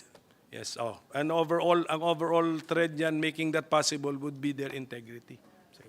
Thank you, Mr. Chairman. Thank you to the DILG Thank you, Your Honor. family. Thank you, Your Honor. And, It's been a very productive evening. Yes. I think this is the Secretary's first budget. Yes, yes. Bakit Gob sa provincial budgeting process ba ninyo? Di kayo umabot ng 4 hours? Hindi na, okay. So, maraming salamat po. Baptism of Maraming fire, salamat po. Your Honor, baptism of fire. Thank you. Thank you, Minority Leader, Majority Leader. Yes, we'd like to thank the minority leader. Anyway, next to interpolate our sponsor is Senator There's another interpolator. Bong Your Go, Honor. probably just for a quick manifestation. The gentleman from Davao, Senator Christopher Bong Go, is recognized. Mr. President, just a short manifestation. Thank you. Express my support for the proposed budget of the Department of Interior and Local Government and its attached agencies. Bilang chairman po ng Committee on Youth, ang NYC po ay under sa kanila at kung ano po mga programang makakatulong sa ating mga kabataan. The DILG plays a vital role in ensuring not just the peace and order in our communities, but as well as the country's economic stability. Kaya naman po, mahalaga po na mabigyan sila ng sapat na pondo para masiguro na magagawa nila ang kanilang mandato ng walang balakid. Kasama na po dito ang ating mga law enforcement agencies tulad po ng PNP and of course bilang principal author po ng Bureau of Fire Modernization, sana po'y madagdagan yung pondo nila at mas ma-implement pa nila ang kanilang modernization. I also congratulate the newly appointed Secretary of the DILG, Sir Secretary John Vic Remulla. Tiwala po tayo sa pamumuno ni Secretary Remulla, who is a dedicated local government official for 3 decades, and we could further empower and assist our LGUs and ensure a stable and secure community for our people. At sa PNP naman po, noong 2018, pinaglaban po natin na sa panahon ni dating Pangulong Duterte, madoble po ang sahod ng pulis. Kasama na po dyan ang Bureau of Fire, kasama na po dyan ang BJMP. Ang pakiusap lang namin sa inyo ay unahin po natin ang mga kababayan natin na nangangailangan po ng inyong serbisyo. Yun lang po, Mr. President. Again, I support the budget of the Department of Interior and Local Government and its attached agencies, the Bureau of Fire Protection, the Bureau of Jail Management and Penology, Local Government Academy, National Commission on Muslim Filipinos, sa ating mga minamahal na Muslim, Philippine National Commission, National Police Commission, NAPOLCOM, National Youth Commission, Philippine Commission on Women, Philippine National Police, and Philippine Public Safety College, Bureau of Fire, BJMP, and of course, DILG. Thank you, Mr. President. Thank you, Senator Go, Majority Leader. With that, Mr. President, there being no other reservation for interpellation, I move that the budgets of the following: the Department of the Interior and Local Government, Office of the Secretary, Bureau of Fire Protection, Bureau of Jail Management and Penology, Local Government Academy, National Commission on Muslim Filipinos, National Police Commission, National Youth Commission, Philippine Commission on Women, Philippine National Police, and the Philippine Public Safety College be deemed submitted for the body's consideration. So moved, Mr. President. Is there any objection? Hearing none, the motion of the Majority Leader is hereby adopted. Minute suspension, Mr. President. Session is suspended for a minute.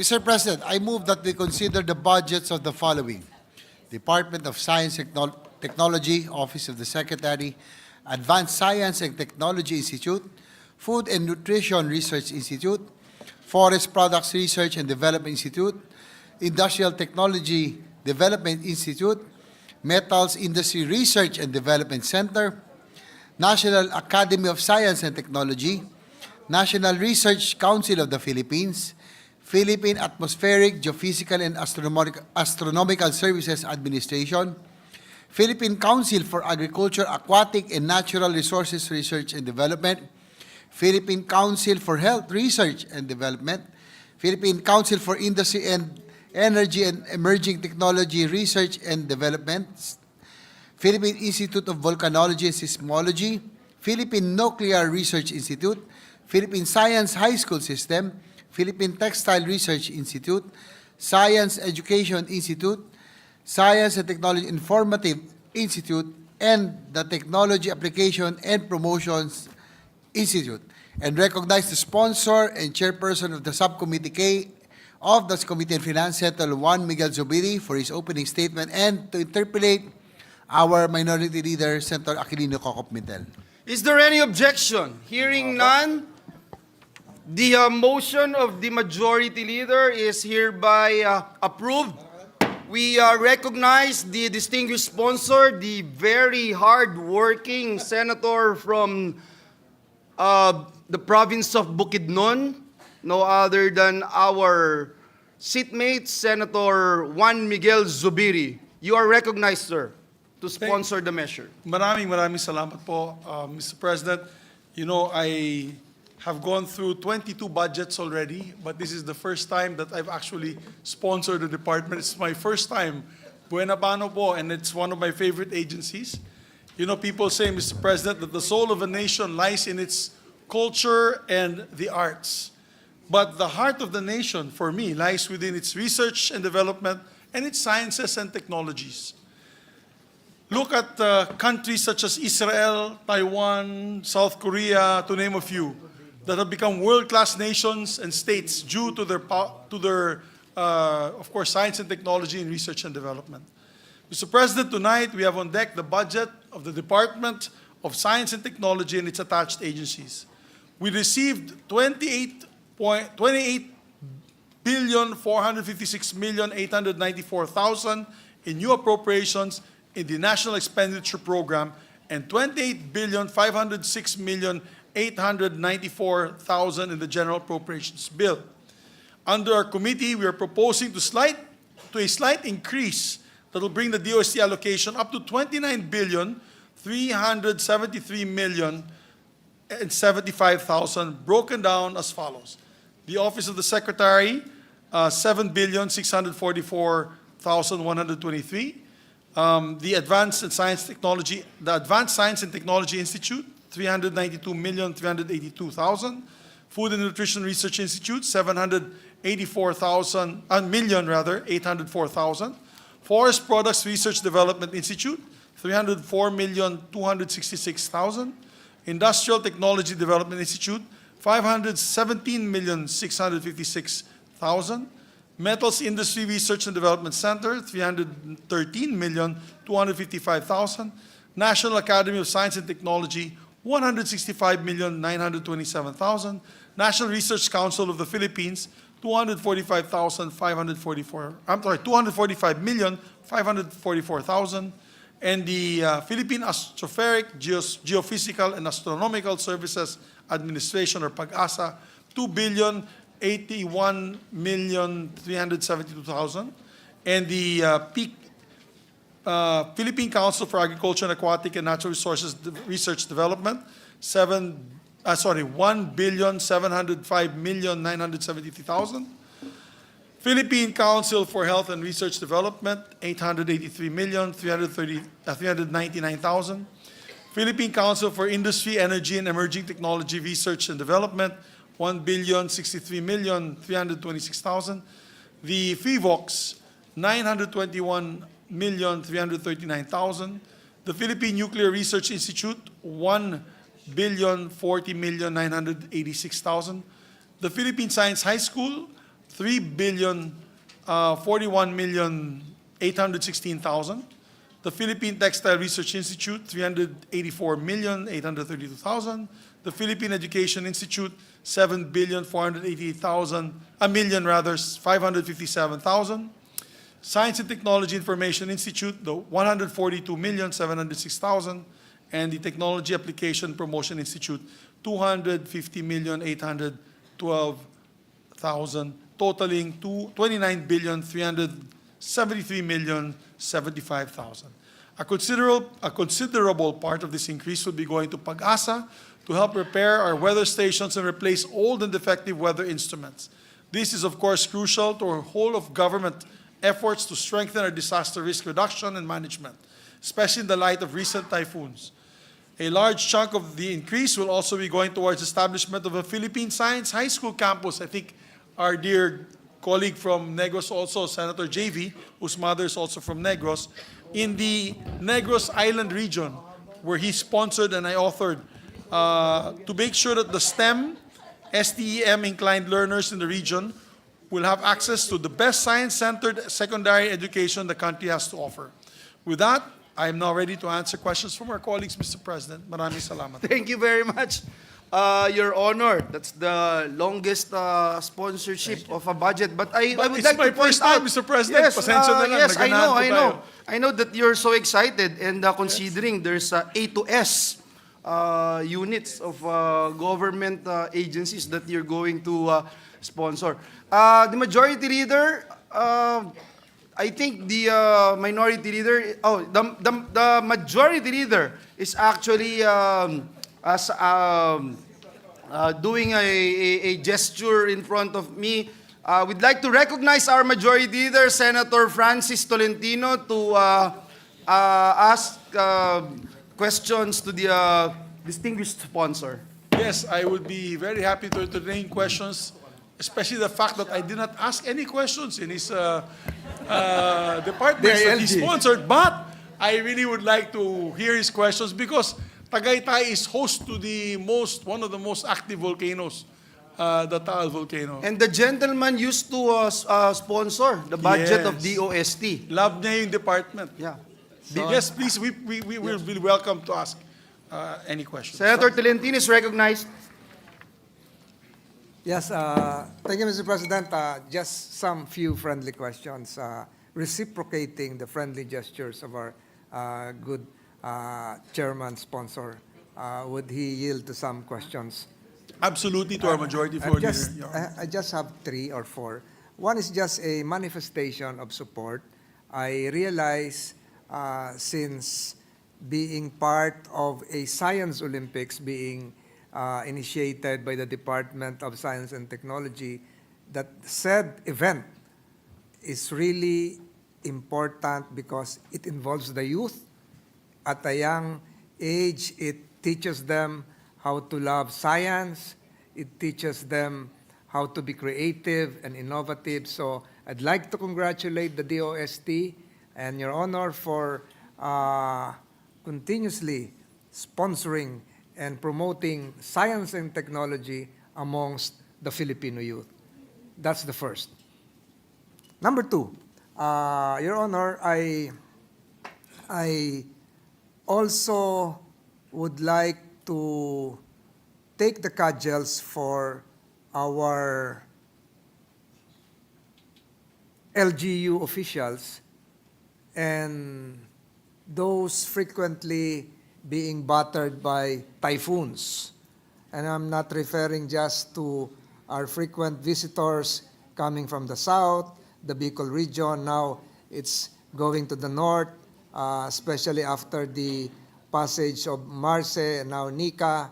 Ang tinatanong po ng ating mga kababayan, hindi ba natin pwedeng mapasimplify yung ating mga weather bulletins na madaling maunawaan na instead of intertropical convergence zone, orange rainfall warning, eh sabihin na lamang na sa ganitong oras ay babagsak ng 2,000 drum na ulan sa lugar na ito at nag-i-issue kami ng babala na kayo ay lumikas na. Can't we simplify the weather bulletins?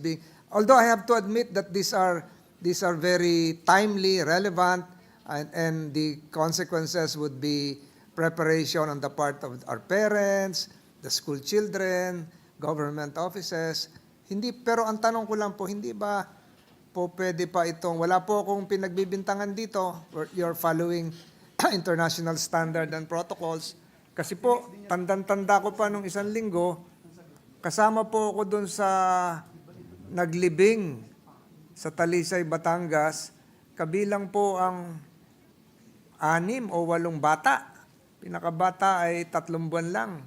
Sabay-sabay po namin nilibing dahil dun sa pagkatapos ng bagyong Christine, sila po ay natabunan ng lupa, nalibing ng buhay, 2:00 ng hapon.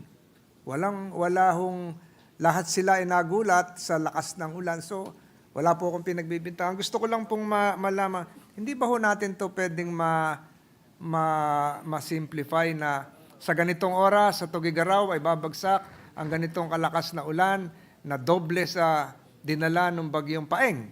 O kaya po pag bumagyo sa Metro Manila, ganitong oras, mas doble ito sa bagyong Undoy. Para po, at kung pwede, gawin pang Bisaya, Ilocano, Kapampangan, Bicolano. Yun lang po, Your Honor, sa patungkol sa Weather Bureau. But wala po akong pine-personal doon. They're doing a good job, kaya lang mas lalo po sanang maintindihan. No, I totally agree with you, Your Honor. As a matter of fact, in our I had a briefing with them the other day. Tinanong ko din sa Pag-asa po yan, na pwede natin ba ma-simplify? Kasi hindi siguro nila maintindihan yung red rainfall warning, orange rainfall warning, yellow. Of course, meron po sila sa kanilang methodology, meron naman sila nilalagay na ilang inches of rain. No? nababagsak pag red, pag yellow, pag orange. So, meron po silang binabanggit. Pero tama po kayo, sana tagalugin na lang po nila, gawin nilang simplified. And I think the problem, and I really asked them about this, is how to disseminate it to the most number of people as possible. Kasi yun nga, yung kanilang briefings, although it is periodic, minsan hindi na live ng mga news outlets or hindi na take up ng iba't ibang agencies that are supposed to be in charge of that. As a matter of fact, I spoke to the DILG about it, Your Honor, Mr. President, because it is important for the DILG to also, and that's why I'm happy that Governor John Vic is now Secretary John Vic of the Remulla of the DILG. Kasi may bakal na kamay din yan eh. So, ang sabi nga niya, itong last bagyong dumating, yung pumunta sa itong Nika, wala nang namatay kasi talagang ginawa niya sa PNP, they made sure na it is a mandatory evacuation. Mandatory na po. Pero tama po yung sinabi mo, and they agree with me, the Secretary agrees with me, maybe they'll come up with a more simplified methodology na maintindihan ng masang Pilipino. Salamat po, Your Honor. Salamat po. Sana po ay ito ay maipatupad sa lalong madaling panahon, considering that more typhoons would be entering ito na yung term nila, the Philippine Area of Responsibility. Salamat po. Sa pangalawang tanong ko po, ay gusto ko lang pong, excuse me, malaman yung atin pong Lighthouse program.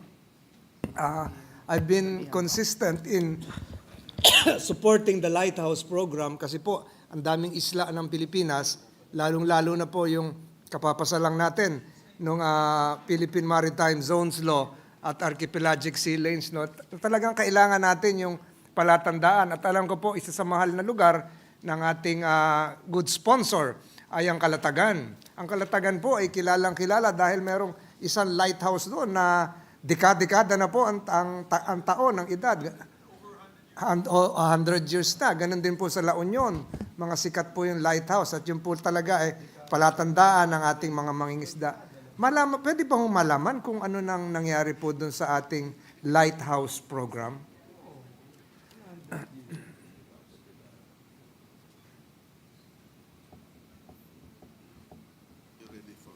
According to the Secretary, and by the way, Secretary Solido is with us tonight, and all the undersecretaries.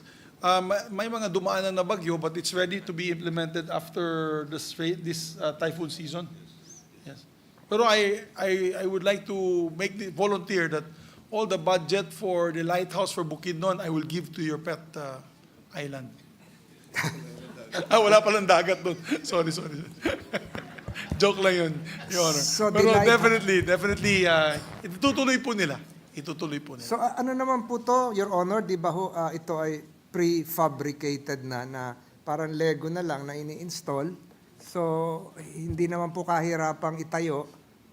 According to them, Your Honor, kino-construct pa po nila eh. It's still on-site construction. No? So, ilan pa bang mga...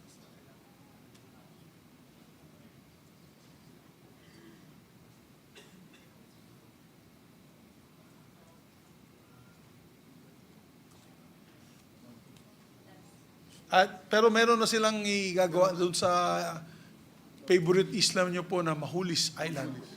Magulis? Yan. Meron silang nakahanda na. Binagyo lang po kasi dahil, di ba, the last 3 typhoons hit the north, extreme north. Particularly, Batanes was hit bad. So, but according to them, they will push through their commitment, Your Honor. Salamat po, Your Honor.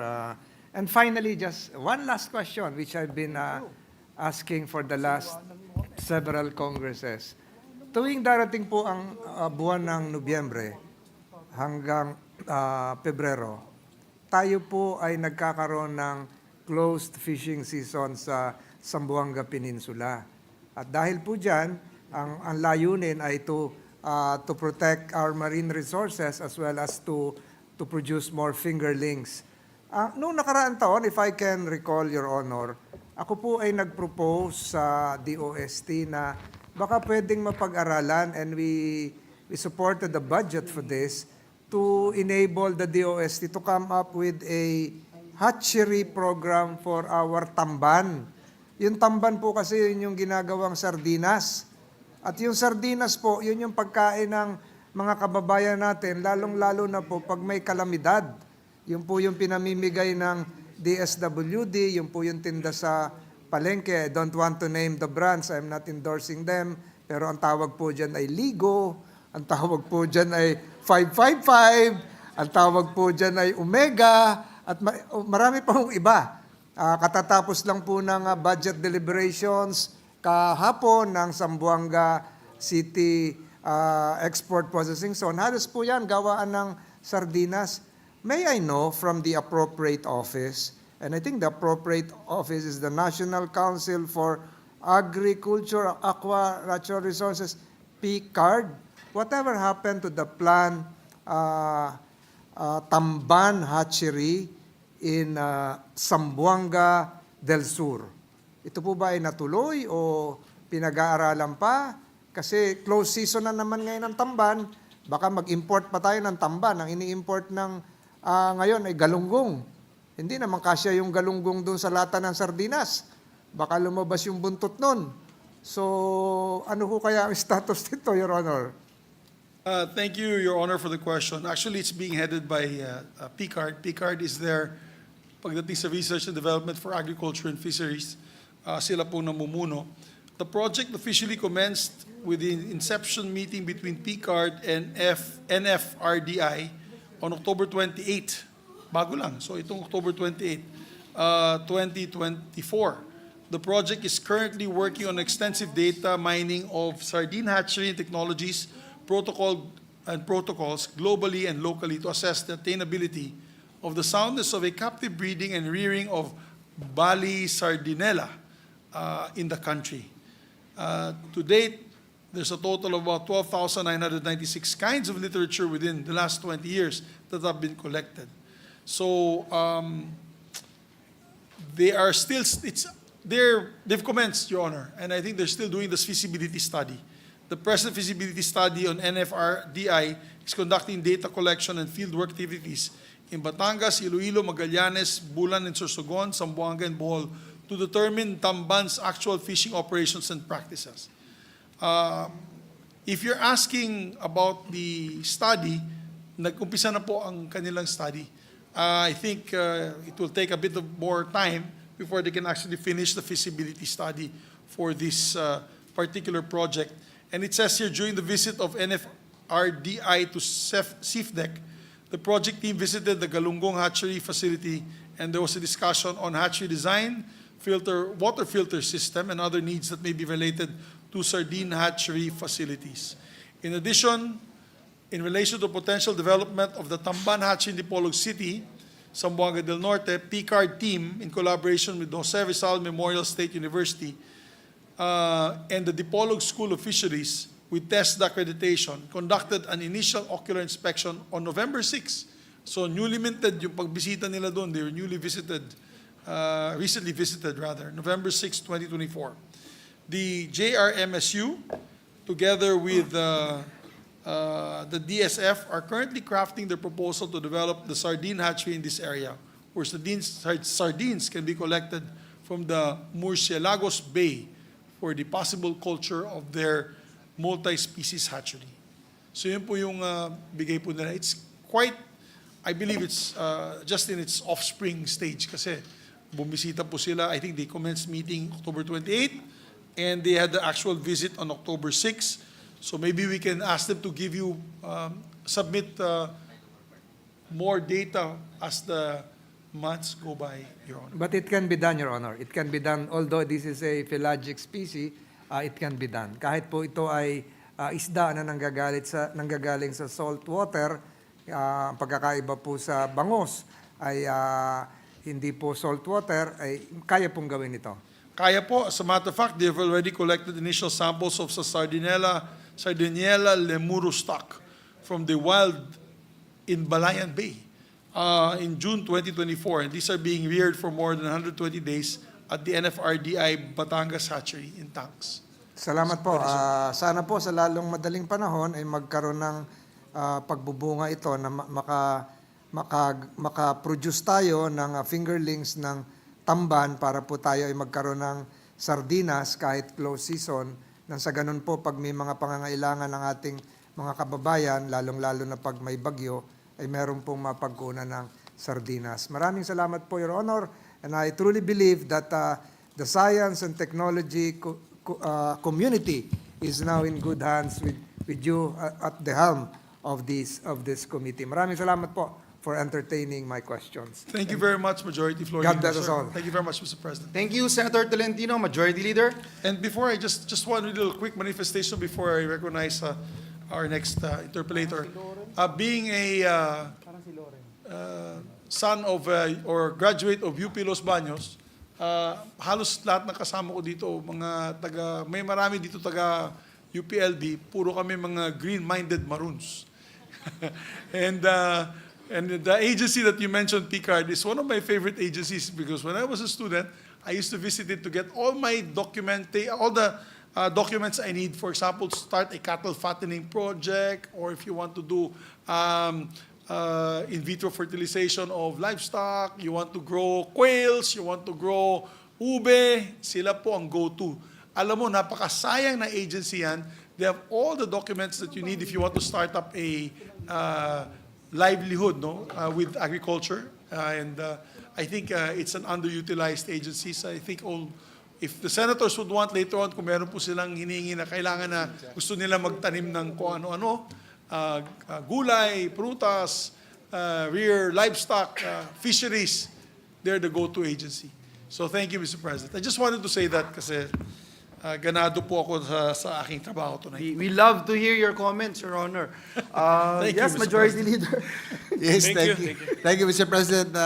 Next, and the last interpellation. Yes. The short interpellation, hopefully. Our minority leader, Senator Aquilino Coco. Our Minority Thank you, Leader thank is recognized. Thank you, but our chairman is still excited, so it's still early, so he can share his thoughts with us for as long as he wants. Maaga pa. I think it's 11:28 a.m. Is that a.m. or p.m.? PM na po pala. PM na. Opo. Sige po,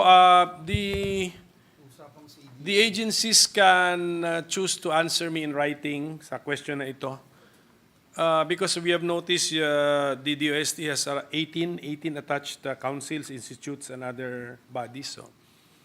And I'm sure yung research output niyan, tremendous. I mean, in terms of quantity plus impressive in terms of quality.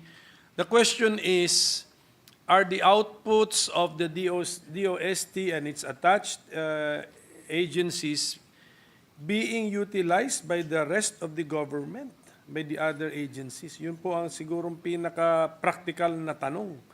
So what would be the short answer and the long answer in writing? Sige. The short answer is yes. Okay. And we can submit in writing. Yes. Your Honor. Yes. No, I can just explain. I'll explain po Yes. if you would An permission. example kung pwede. Opo. Kung pwede, yes. Okay. For example, yung research na ginagawa po ng PCARD, ginagamit po ng DA natin yun. So, Okay. for example, research on the ASF vaccines. They are the ones, the DOST's tasked in charge of this vaccination, the study, if these vaccines actually work, and the DA implements. And they actually do the final testing with the DA. Another example is even as we speak now, the military, under the sa metals place. Metals, kasi nagulat ako when I studied their budget. For example, itong metals. Anong number? Number 6, Metals Industry Research and Development Center.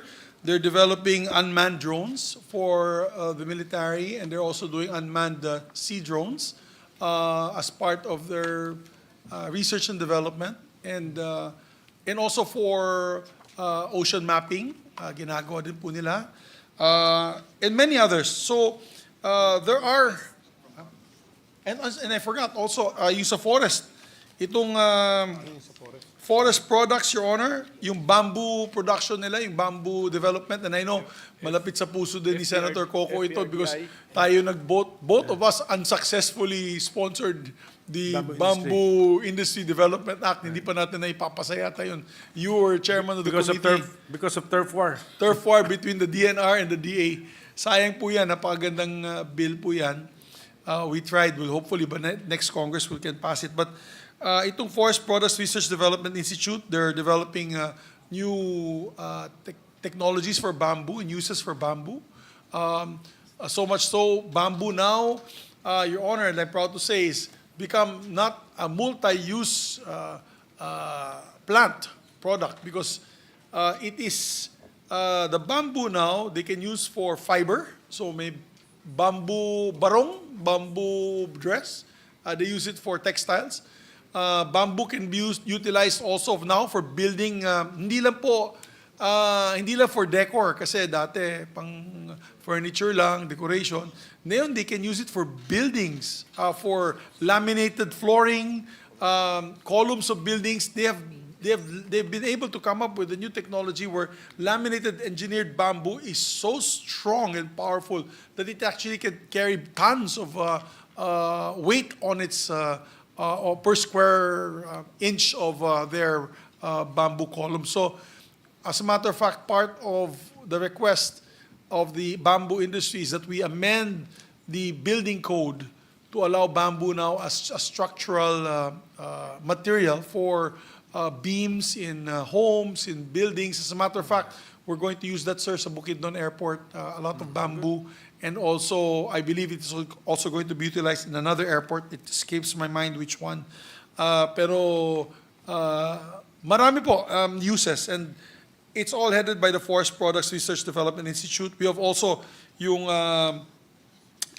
ating sa fabrics, itong Philippine Textile Research Institute has the mandate even to come up with indigenous textiles from our indigenous plants, Your Honor. So, may real-world application naman po siya, and they help in the government agencies. Siguro in the I'll ask them to submit. written response, yes. Mr. President. And our chairman mentioned the Metals Industry Research and Development Center, MIRDC. Yan, nagbigay kayata ng dalawa o tatlong example. But we have also encountered this news about the hybrid electric trains.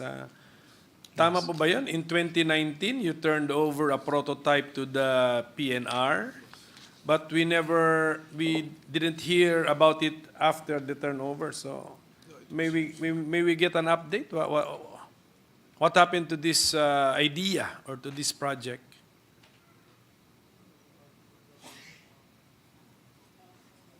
Okay. It was used daw, Your Honor, ginamit po nila, but apparently they're building a new rail system. So they're modernizing the rail system. So they're developing another one that will conform with the rail that is being used. But it was used, no? How many? Ilan taon ang ginamit? The old... But 2 years po, it was used. It's used was turned experimental over basis. on experimental basis. Not on a commercial commercial in the sense that they were really passengers. The daily No, there passenger load were Meron daw po. were using for 2 years. the prototype train. Yes, sir. Sige. For Okay. 2 years. Good. And they're now developing their second prototype to be used on the Laguna to Bicol route. Okay, using the new specs of the Yes, sir. of the railway siguro. Opo. Yes. So thank you for that. So pakisama na lang din po dun sa isama na lang Yes, din sir. po sa written response. Can we have that? One concern is the below average or the very low dismal performance in math and science international tests of our students. So any contribution from the DOST on how to help our students improve their proficiency in math and science?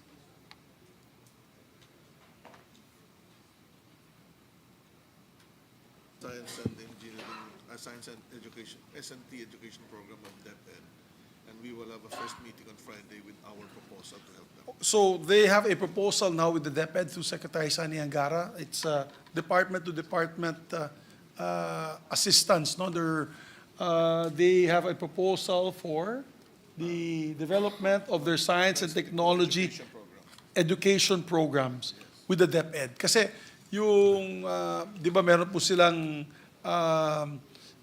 National Science High School, yung mga Philippine Science High School, Science Education Institute. and Science Education Institute. Ito lahat, ito mga genius, I know, because it's very difficult to get into the Philippine Science PSI, no? It's very, very difficult. And they're very, very smart kids. But they're now sharing their experience with the DepEd, so that way, pwedeng i-spread out ito sa buong Pilipinas. And Senator Angara is going to come up, I think, with a memorandum very soon to work with the department. But when the DepEd establishes this so-called science high schools, is the DOST somehow involved or I participating? think it's not science high schools po. They're going to develop the science program, math for and science that program. for the the different DepEd. yes, sir. So if it's Is it in the future tense pa? You're still going to develop it? No, we have already. oh, you already have. Yes. So it's a matter of, if they have already, according to the secretary, they already have it, but it's a matter of spreading it out to the different divisions, schools in the country, right? And improving the way teachers teach. And improving the way teachers teach. Kasi, Science and math. yes, Okay. opo. So the DOST conducts actual teachers training, math and science teachers training seminars? That is correct, sir. Oh, okay. And they have modules na rin po. And the budget would be found where? In the Under the, is it under? OSEX or anong linya? Maganda yun. Science Education Institute po. It's in the The Science budget, sir. Education Institute? Yes. Under them. The chairman's favorite, sabi niya, is the Picard. Diba? Sabi mo, chairman? Opo. That's your favorite? Opo. Ako naman, favorite ko actually si NSDB. Sino successor entity po na NSDB? DOST. The entire department, it used to be. Yes. But okay, but that's a scholarship program. So what is the successor scholarship program of the NSDB? SEI po. The It's called SEI, ito na, SEI. which has the budget of 7.48 billion pesos. That's correct, So sir. this amount we really give out as scholarships. Yes, sir. And teacher training. And So the it's teacher training the training. trainers. Pero Yes, the bulk they siguro train the is teachers. would be in the scholarships. Scholarships. Opo. And then our scholarships would be for undergraduate level. May we know the number of scholars we have in the undergraduate level? Under the 2023 General Appropriations Act, they had about 4,009, the number of scholars supported was 4,908, Your Honor. And this is graduate MS and PhD. And 2024 General Appropriations Act, they have 4,382, and the recommendation for 2025 is 5,091. Under the undergraduate program, the number of scholars is about, in 2023 was 50,518. In 2024 was 46,234. And the recommendation for 2025 is 48,615 scholars po, Your Honor. Okay, and the scholars also can go to private colleges, no? Yes, sir. And as well as SUCs, gano'n ba? Sige, 50,000 na yan. Yes, Mr. President. Sige po. Thank you for that. Ito pong may phoned-in ko, ito muna, before the phoned-in question for Pag-asa, ito muna. Does the Food and Nutrition Research Institute want to join us in the debate on the food poverty concept? Sige. Yes. Is the FNRI the source of the figure of NEDA, where when NEDA reached the figure of around 64 pesos per day? Hindi naman. Yeah, I asked that question, Your Honor, during the hearing. Yes. I actually asked that question. It's not the the amount of money that was the 60 plus pesos, Yes. hindi galing sa kanila po. They Okay. came up with a formula on the nutritional value of the food products that will give enough nutrition to one person per day. So, hindi po yung amount. Yung amount, sino? PSA nang naglagay po ng amount. Pero yung nutritional formula, sa kanila po. Apa, sige. Was the yung nutritional formula or composition bounced off other agencies like the NNC, the National Nutrition Council? Not as to price, but as to the substance, the content Yes. of the It's of an the meal. affirmative answer, Your Honor. Yes, so Mr. President. may collaboration sila doon. Yes, Okay. sir. Because the NNC gave us the figure Yes, sir. in cost naman. So okay. So FNRI says that pagdating sa what would be the nutritious meals necessary, okay. Yes. They participated. Actually, but may not mga as to ano the sila amount. may Okay, mga sige. meals na pinigay Thank sa you po. akin. Opo. Thank you. So, ito na po sa phone-in question natin, itong pag-asa, because marami pong parents na disappoint na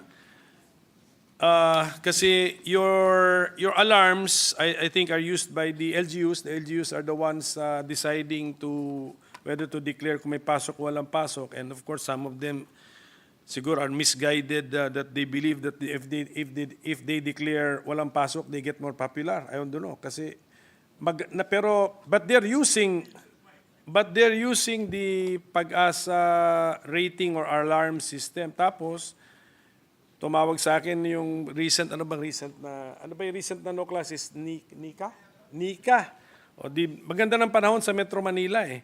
So yung isang father nag-react sa akin na bakit ganun? So how can pag-asa get it so inaccurately or so wrong? I mean, pero you declared yet as one.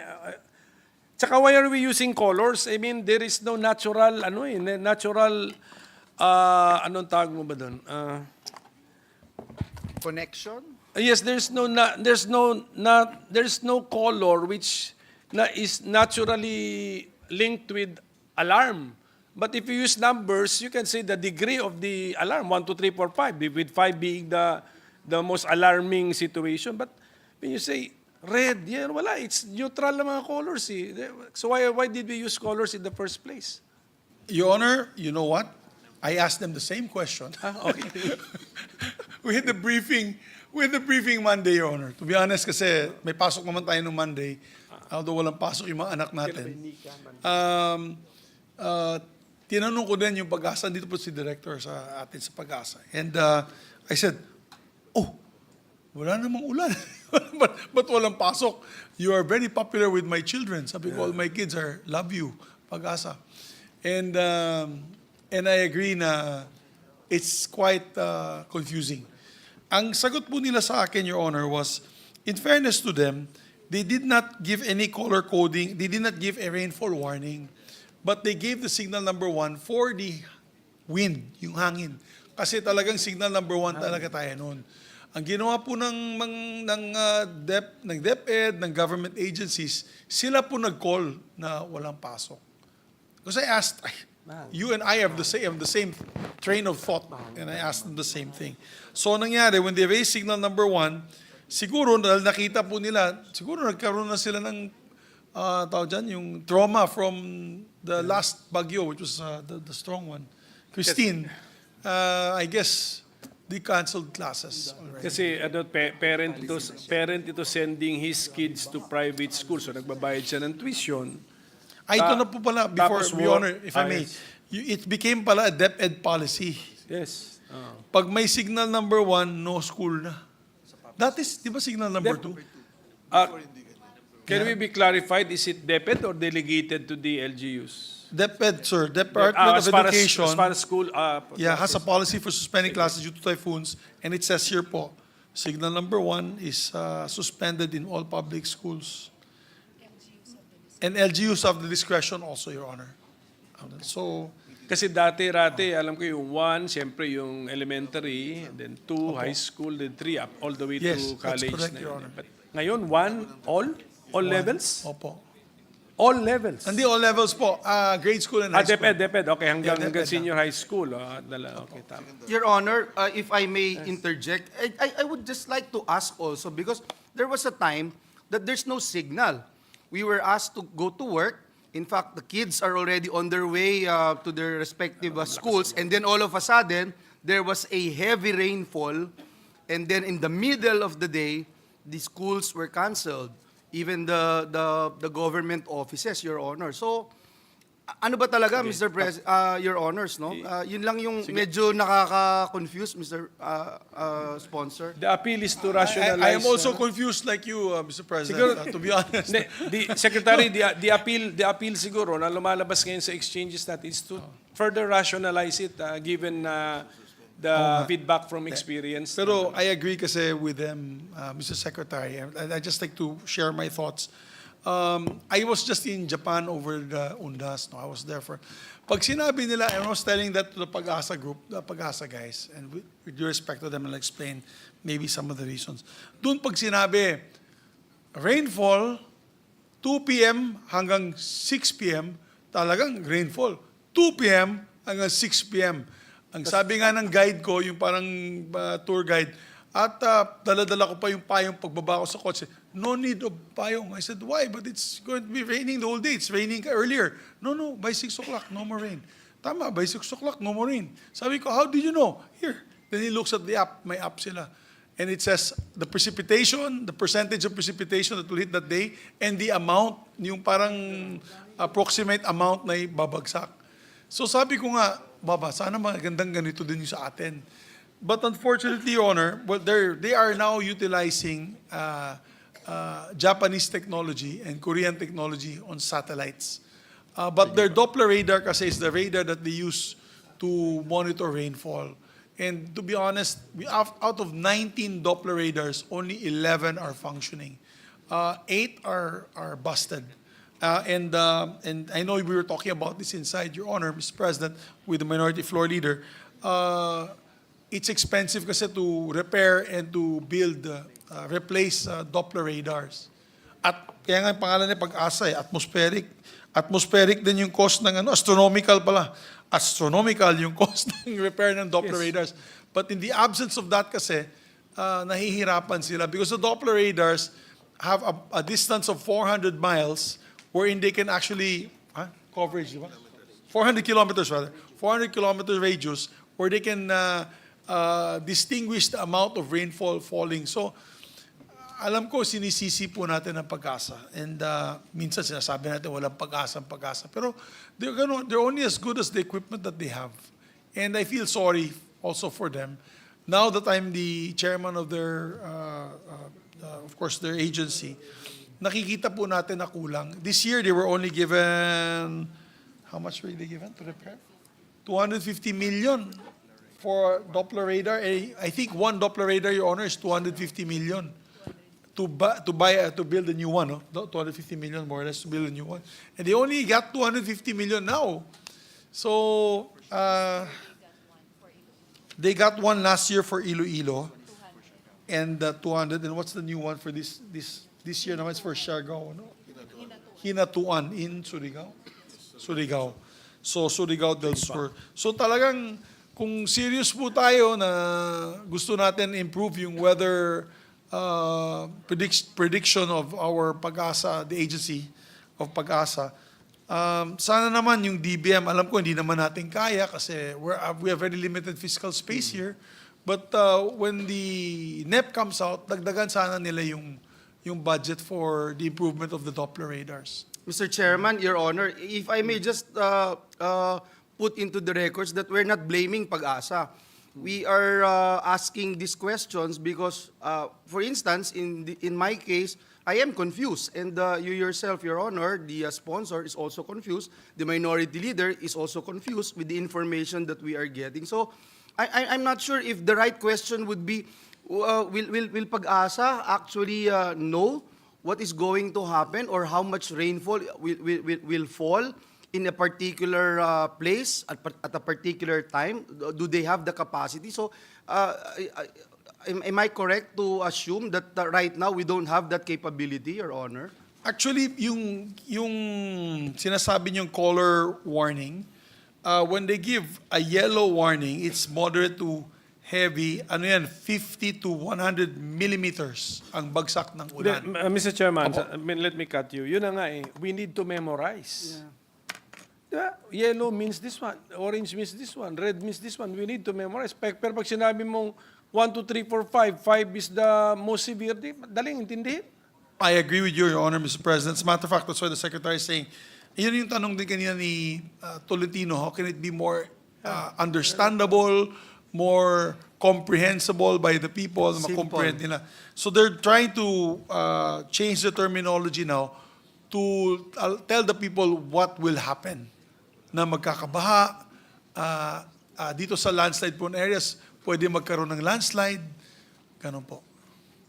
Sige po, yung siguro sa pagdating sa Doppler radars, if we could get in writing the reason why you have 8 non-functioning, and if you can indicate the year that they were procured and installed, para makita po natin, and as well as the make, who delivered them, what is the technology, is it Japanese, German, or American, etc., Mr. President? In writing na lang po. Yes, sir. Sige We have the documentation here. We'll give it to you formally in writing. Yes, po. So, last question na lang on the nuclear, kasi not on the debate on whether we will adopt nuclear power or not, but I think last year, PNRI expressed the plans to undertake research on the application of nuclear medicine for cancer treatment. Kasi during the DOH, yung cancer fund yung tinanong ko yung PhilHealth, tinanong din natin sa cancer programs nila. So, this is somehow related to our concern for the rising incidents of cancer and then the corresponding financial burden for those suffering cancer. So, kumusta po ito? Are we having good news, good developments on this front, Mr. President? Yes, Your Honor, Mr. President. Yes, my dear colleague, Minority Leader. They're focusing on the innovating nuclear medicine research and services, development of emerging PET, PET, radiopharmaceuticals for early cancer staging and assessment of biologic functions in cancer cells, establishing the Nuclear Medicine Research Development and Innovation Center as a center of excellence for training in operations of radiopharmaceutical production. So with this facility, the PNR initiates non-FDG, PET, and CT cancer imaging for research and clinical practices. So meron po silang program. It's, they have 498 million pesos, Your Honor, for this research and development. So I think that they're going to do is, they are going to build, I think they're going to develop PET scans. Yes, a machine, an actual machine. Machines, yes, sir. That's They're very going to so. build PET scans. Yeah, tapos gagamitin nila dun sa access sites. Diba access sites yung cancer fund? Yes, so they're building the building now. They also bought the cyclotron, and they're now going to build the PET scans. So, by the PET scans. So, and it aims, Your Honor, to lower the cost of cancer diagnosis significantly. And it says here because of 70,000 Filipino deaths to cancer is due to late diagnosis. This is the technology behind the machine. That's what you're studying. But is the goal that the Philippines will now be a manufacturer of the said machines? No po.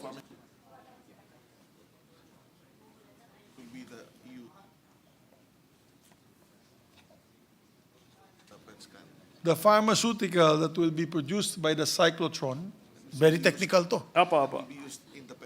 will be used in the PET scanning.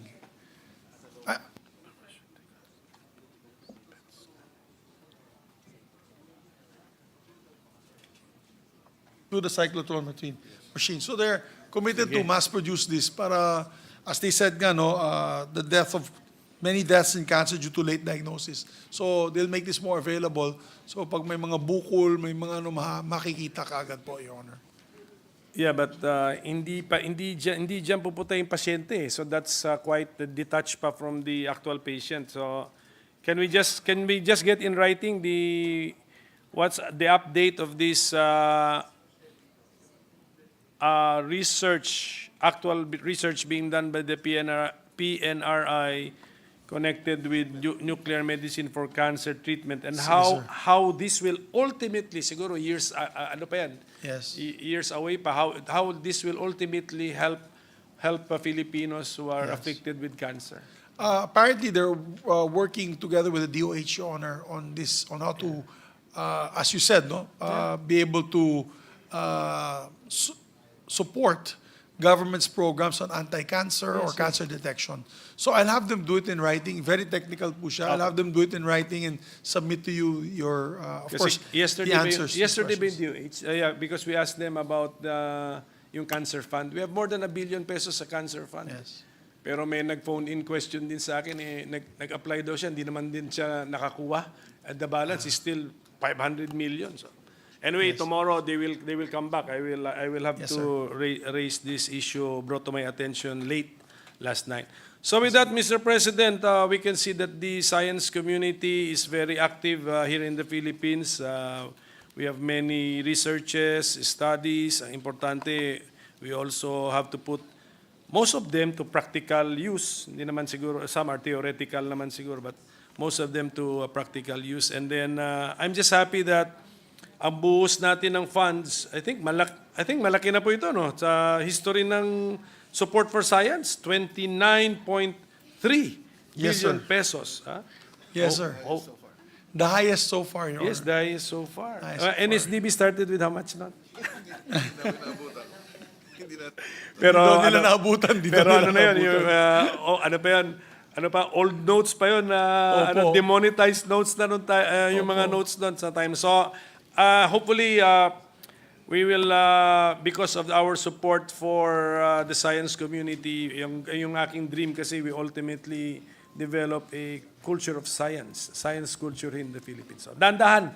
I'm with you, Your Honor. I'm with you 1,000%. So, congratulations to the UST and the science family and to our chairman for his first ever Thank you very much, Your successful defense of the budget of a department with 18 attached agencies. Yes, sir.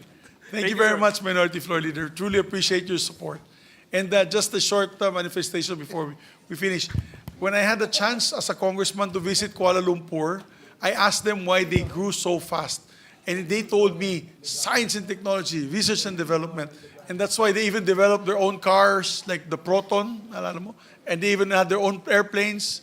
So Indonesia is doing the same, Your Honor. Kaya tama, we are going to the right direction. Maraming salamat po, Minority Leader. Thank you very much, Mr. President. Thank you, Your Honor. Majority Leader. Yes, Mr. President, there being no other reservation for interpellation, I move that the budgets of the following: Department of Science and Technology, Office of the Secretary, Advanced Science and Technology Institute, Food and Nutrition Research Institute, Forest Products Research and Development Institute, Industrial Technology Development Institute, Metals Industry Research and Development Center, National Academy of Science and Technology, National Research Council of the Philippines, Philippine Atmospheric, Geophysical, and Astronomical Service Administration, Philippine Council for Agriculture, Aquatic and Natural Resource Research and Development, Philippine Council for Health Research and Development, Philippine Council for Industry and Energy and Emerging Technology Research and Development, Philippine Institute of Volcanology and Seismology, Philippine Nuclear Research Institute, Philippine Science High School System, Philippine Textile Research Institute, Science Education Institute, Science and Technology Information Institute, and the Technology Application and Promotion Institute be deemed submitted for the body's consideration. So move, Mr. President.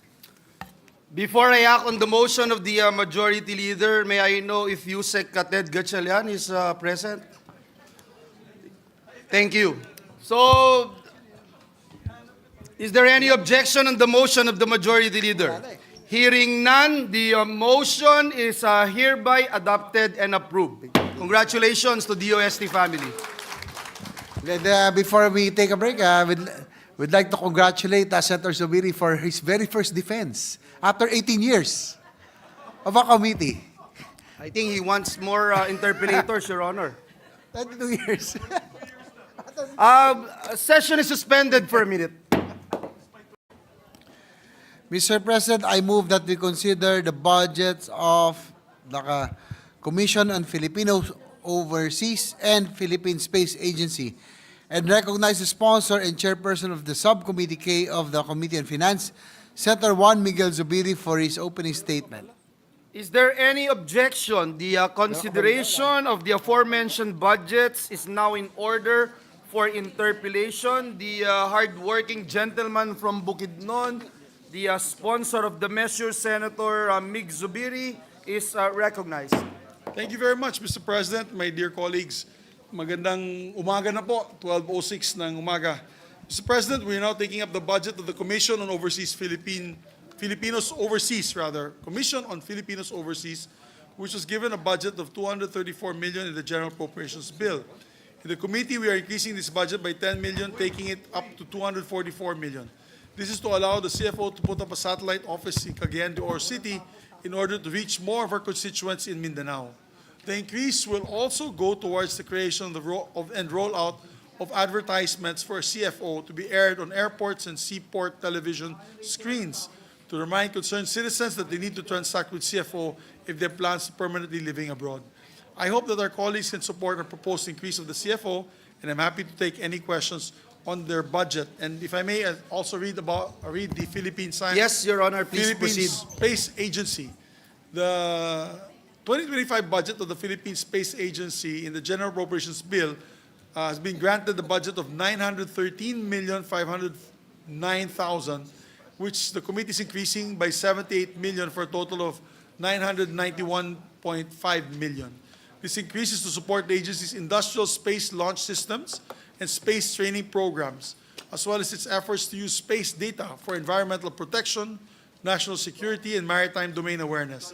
Lastly, this increase will also cover PhilSA's academic scholarship initiatives and the agency's promotion of our national space program to encourage more Filipinos, especially younger Filipinos, to venture into space science.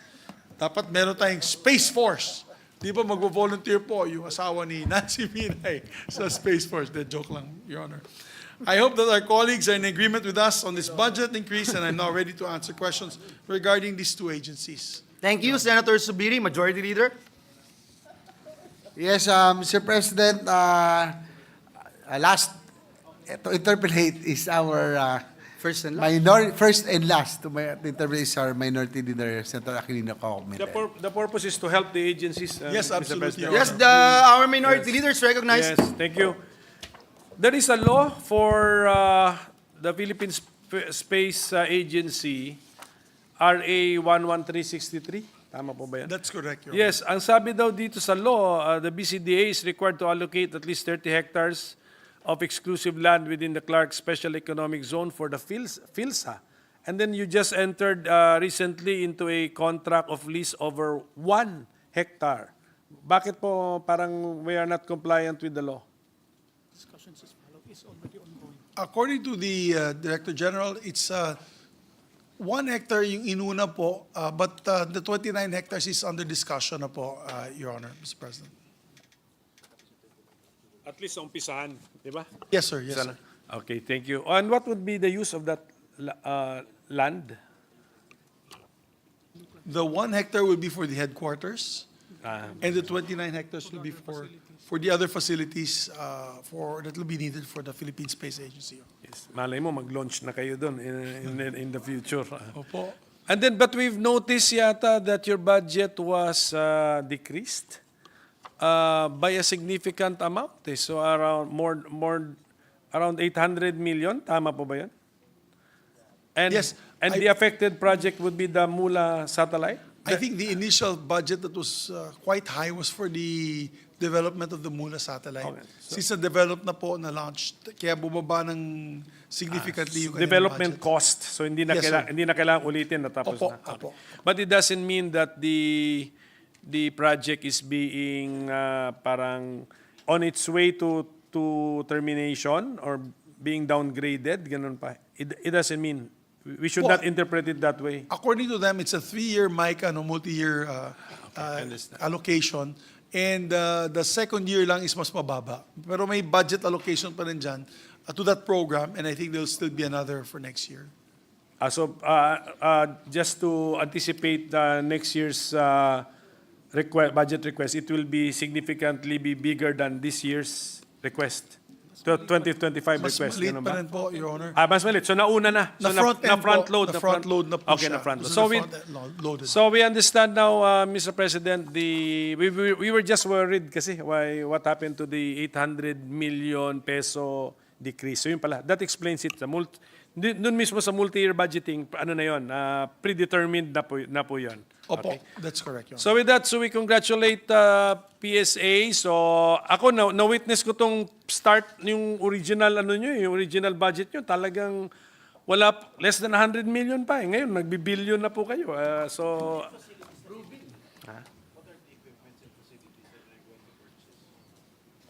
May phone-in question po tayo. Okay. What are the equipment and facilities that the PhilSA is intending to purchase? Right now, I asked them also that, first of all, I asked them the relevance of their agency.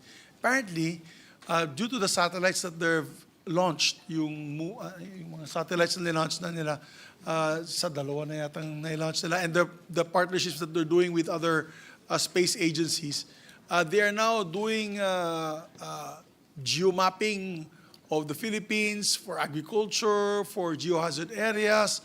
Napaka-interesting po, Your Honor. No? When I asked them, very interesting their plans and programs. So the funding that we're going to give them will continue this program, working with the different space agencies on technologies for basically satellite technology, satellite feed, and also that they'll be utilized for environmental protection and monitoring, natural resource management, disaster risk reduction. So napakaganda po. So the budget that we're giving them is to continuously enhance this program, Your Honor. Mr. President, if I may be recognized. Mr. President. Mr. President, if I may be recognized. Yes, the Senate President Pro Tem, Senator Jinggoy Estrada is recognized. Thank you, Mr. President. Mr. Sponsor, how important is this agency to our national government? Well, Your Honor, earlier we discussed the budgets of the DOST. Sabi ko nga, the soul of a country is its culture and its arts. But the heart of a country, if you ask me, is really on the research and development and science and technology. And halos lahat po ng ating mga kapitbahay na katulad ng Indonesia, Malaysia, Singapore, Thailand, they already have space agencies which are tasked to develop satellite technology, astronomical technologies to assist us, no? Particularly our agencies like Pag-asa, FIVOX, even the geohazard mapping areas now are all satellite imagery, radar technology. Ito po yung trabaho po nila. So, kaya napakalaga din po nitong agency na ito, Your Honors. Mr. Sponsor, how can this agency contribute to our national government economically? Is there an economic impact? Yeah, it's the development of space agency, space technology, and development of satellites, as well as, and I mentioned that the satellites that they're utilizing, for example, yung multispectral unit for land assessment, yung MULA satellite, it's being developed by them, Your Honor. It is a 167 kilogram Earth observation satellite. It's developed by PhilSA to generate satellite data to benefit applications in agriculture, environmental protection and monitoring, natural resource management, yung disaster risk reduction, yung geohazard mapping, and MULA will have a 5-meter multispectral imager allowing the satellite to capture 120,000 square kilometers of satellite images per day. Kasi dati po, we would buy it from other countries. So are we still going to buy from other countries? Using this particular satellite, hindi na po, no, hindi na kailangan. Although, Anyway, we can produce it locally. but we can still, they'll still augment pa daw, Your Honor, with other countries' So imaging. with regard to the land that is going to be purchased by the Philippine Space Agency. Where is it? At Clark? New Clark City, Your Honor. New Clark City? New Clark City, opo. 30 hectares? Yes, sir. Are you going to purchase the land or just going to rent? I think it's lease ang usapan How nila many po. years on lease? 50-year lease. 50 years. 50 Yes, year sir. lease. Yes, How much? For the 1 hectare po is 1.3 million per year. One For the per- 1 hectare. So if you compute it for 30 hectares, kano yun? 30 million. For the larger area po is less. It's going to be less than 1.2 kasi it's in another developed area. Siguro that's where they're going to do their So testing, what are you going to launching. do with the 29 hectares? Yun 1 hectare, I understand, for the office. Yes, the headquarters will be in the 1 Yung hectare. 29 for the facilities. Ba't napakalaki? Facilities for the integration of satellites, assembly of satellites, co-locator of science and technology startup companies for this purpose, Your Honor. Okay. Thank you, Mr. Sponsor. It's already 12:17. I do not want to belabor the point already. Thank you very much, Mr. President. Thank you, Senator Estrada. Thank you very much, Your Honor, to Senator Estrada. We acknowledge Thank and you. Yes, recognize yes. our minority leader to Sige po. continue. So- Thank you. So I've seen the journey of this agency budget-wise. I still remember the time na less than 100 million siya. Do we envision the Philippines to be the launching site of some of these mga SpaceX satellites, etc.? Is it possible? Not just SpaceX po, but the other companies because we have geographical advantages Sabi nga nila, dito po. closer to the equator daw, medyo Yes, sir. advantage. Yes, sir. Tama po And ba we're yun? facing the east. And facing the east pa. Sige. So, okay. So, congratulations to Phil Sake and the CFO. Who's the new head of the CFO? Dante Ang Junior. Junior, yes. The third one. Sige, let's... The second from the- pala, second. Si Sir Dante Ang Click. the second, coming from the book development board. No? Yes, sir. Yes. So I'll just give Mr. Ang some insider information that whenever we talk about right-sizing the government, abolishing some office, somehow your agency or your office is always mentioned. But I don't think anyone has filed any bill calling for the abolition of your office. But it's always being mentioned. So siguro in writing na lang po, if the office of the commission can give us a listing of their most important programs and then as well as their most significant achievements in the last 5 years siguro. Para whenever the commission's name crops up in the discussion of right sizing, at least we have been informed of their programs and achievements. So, sige. If I may, Your Honor, I totally agree with the good minority floor leader. At the beginning, I also asked the same question. Sabi ko may DMW na yung Department of Migrant Workers. Then they corrected me. They said that these are for those who are not working abroad. These are for those who are migrating abroad. In other words, kung mag-apply po kayo ng Canada, tapos approve na yung application nyo for residency in Canada, or citizenship, ito po was created under Batas Pambansa 97. So it's, Batas Pambansa 79.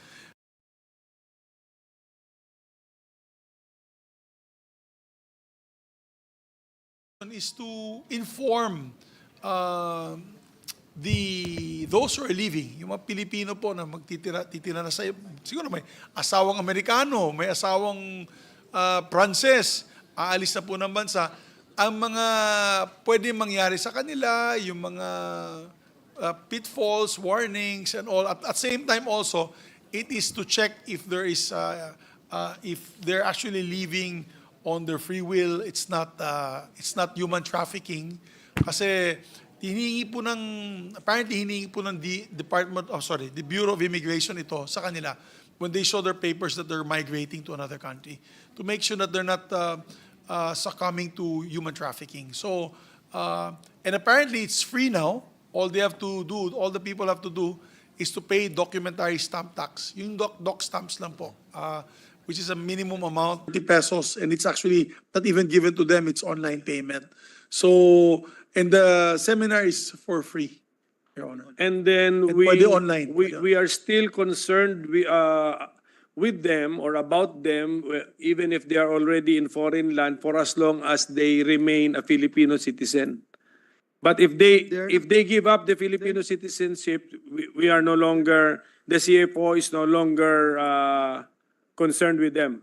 So, according to them, part of the mandate is to help them link back to the Philippines. Yeah, even if they have given up their Filipino citizenship. Yes, sir. And according to them, also, most of the statistics is many of the Filipinos who leave opt to do dual citizenship. Yes, kung dual kasi Filipino pa rin talaga yun. So, Your Honor, okay, I'm just worried doon sa or no longer Filipino. So, maybe we're spoiling some people too much. Yan lang ang gusto ko sabihin. Pero kasi mandate po kasi siya, Your Honor. It's nasa the law. It's the law. Batas sa pambansa. That's really their mandate. Batas Pambansa 79. You may want to look at that, Your Honor, being a learned legal luminary. just to put on Yes, record, Your Mr. Honors, distinguished sponsor of the measure, when we were tackling the bill on establishing the Department of Migrant Workers, majority, if not unanimously, the members of the Senate agreed that we should not include the CFO in the DMW bill before it became a law. Another issue that, and I'm very interested also with the documents that our minority leader is asking for, because I, for one, still, I'd be honest and consistent about my position, even during the time when we were tackling the passage of the Department of Migrant Workers, that we need to see something that is being done by CFO, the relevance of CFO, because even during the time, Your Honors, if you recall, CFO came up with exacting fees without any legal basis, and that was probably about 2 or 3 years ago. And I hope that it's no longer, they're no longer exacting fees because, again, there's no legal basis. Another program that we encountered years back, Your Honors, yung pong programa na anak ng mga mayayaman doon sa Alemanya, doon sa London, i-sponsoran ng CFO para pumunta ng Pilipinas, para ipakilala ang kanilang heritage and culture, at papamasahihan nila at gagastusan nila. So, during those times, Mr. President, I was actually convinced, and with all due respect to our new head of CFO, I just want to put that on record, and that's the main reason why I'm also interested with the documents being asked by our minority leader. Thank you very much, Your Honors, distinguished sponsor. Thank you very much, Your Honor. I instructed them to give the Senate, particularly the two gentlemen, a copy of their accomplishments and what the programs are for the CFO. But just to add that there's no fees anymore, Your Yes. Honor. And pwede na online yung application, yung kanilang pre-departure orientations and seminars. So in the meantime, we wish them all the best, and we urge them to do more with what is given to you. I know it's not a large sum, pero I know that the drive and the dedication is there in the commission. At any rate, if ever dumating man tayo sa punto na i-right size or i-abolish, we always take care of those affected. We never we never As just always. leave them out in the cold. Parati pong may accommodation yan in an existing government agency. And there's a continuation of the government service. Yes. So with that, we congratulate the two agencies and our chairman. Thank you. Thank you, minority leader, majority leader. Thank you very much, Minority Leader. Mr. President, maraming salamat. Mr. President, there being no other reservation for interpellation, I move that we approve the budget of the Commission of Filipino Overseas and Philippine Space Agencies be deemed submitted for the body's consideration. So move, Mr. President. Is there any objection? The chair hears none. The motion is approved. Mr. President, I move that we consider the budget of the Philippine Postal Corporation and recognize the sponsor and chairperson of the Subcommittee K of the Committee on Finance, Senator Juan Miguel Zubiri, for his opening statement, and later to interpret our Minority Leader, Senator Aquilino Cocopimentel. Is there any objection? The consideration of the budget of the Philippine Postal Corporation is now in order for interpellation. The gentleman from Bukidnon is recognized, Senator Zubiri, for his opening statement. Thank you very much, Mr. President. I'll be very quick, very short, because the Philippine Postal Corporation is actually a GOCC, and it operates its own corporate funds and not getting government subsidy. However, they're asking us to subsidize lang, Your Honors, my dear colleagues here, their franking privileges of government. Hindi na po nila kaya na kunin sa kanilang pondo dahil alam niyo naman po natin, slow mail is no longer profitable. Everybody does internet transactions, online emails. So they're requesting lang po, it was given by our former sponsor, Senator Tolentino, last year. They gave 100 million. And this is utilized for the judiciary mostly. Ito po yung mga pinapadalang sabina, pinapadala ng yung mga iba't ibang notices by the courts, Your Honor. So in line with this, we allotted another 100 million, Your Honor, for this year for franking privileges. And we ask our colleagues to hopefully support this. Kasi mahirap naman po kung wala po tayong ibigay doon.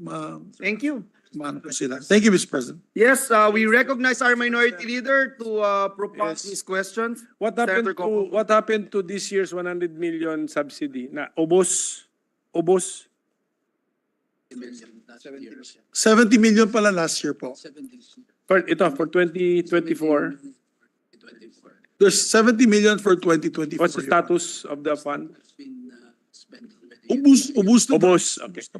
And then ang greatest user of the franking privilege is the judiciary.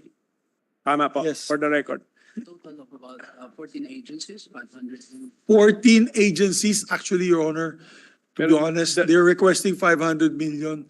Pero ang naibigay lang po natin last year was 70. This year po dinagdagan na natin po ng another 30 million, naging 100 billion. But including the judiciary, kasama pa pala yung COMELEC. Yes, o Yes, COMELEC. Your Honor. Lalo na yung voters information sheet siguro kung but inaalis na rin natin yan, but siguro magbabalance off na ito. Yung 100 million hopefully mag-cash yan na. Actually, the total of this year was 6,095,546 mail was sent last year. Imagine 6 million letters, parcels. Yung post office po na nasunog, ito po yung inyong opisina. And what is it? So we, Yes. it's going to be restored by, Yes, it used to be their office, Your Honor. It burned down, as we all know. I believe we were all here. You own that. Burned down. They You own that. So there is no entry in your budget for its repair or renovation, rehabilitation? solicitor. I believe the government is going through a PPP program with the private sector, Your Honor, to rehabilitate it. So I have here kasi a compilation of Reddit posts ranting about the service of PhilPost. Bigay ko na lang kayo ng kopya kasi hindi maganda basahin, pero the point is paki-address na lang din po ito. It's basically yun na nga siguro ngayon yung kasi instantaneous sending of communication they find even if you're efficient, they find you to be slow kasi it's not instantaneous. Pero pa rin kung parcel ang pinadala, item or object, kailangan pa rin si PhilPost. It's correct, sir. Unless you do it through DHL, LBC, or something Yes, it's really PhilPost if you send it. Let's say US Airmail, PhilPost din yung agency na nag-handle dito po. So with that, Mr. President, that is very clear ito. It's just a subsidy na hiningi and very clear for one specific purpose, the franking privilege, which is provided by law. Okay. So with that, it's very clear. So we urge the PhilPost to just improve the quality of your service from the point of view of the present generation. Iba, understand the present generation na lang. Kayo na lang po mag-adjust, Mr. President. So congratulations, Mr. Chairman. Thank you very much, Minority Leader. Thank you very much. Yes, Majority Leader? Mr. President, there being no other reservation of interpellation, I move that we move that the budget of the Philippine Postal Corporation be deemed submitted for the body's consideration. So move, Mr. President. Is there any objection? The chair hears none. The motion of the Majority Leader is approved. Congratulations to the Philippine Postal Corporation. Minute suspension, Mr. President. Session suspended for a minute. Leader?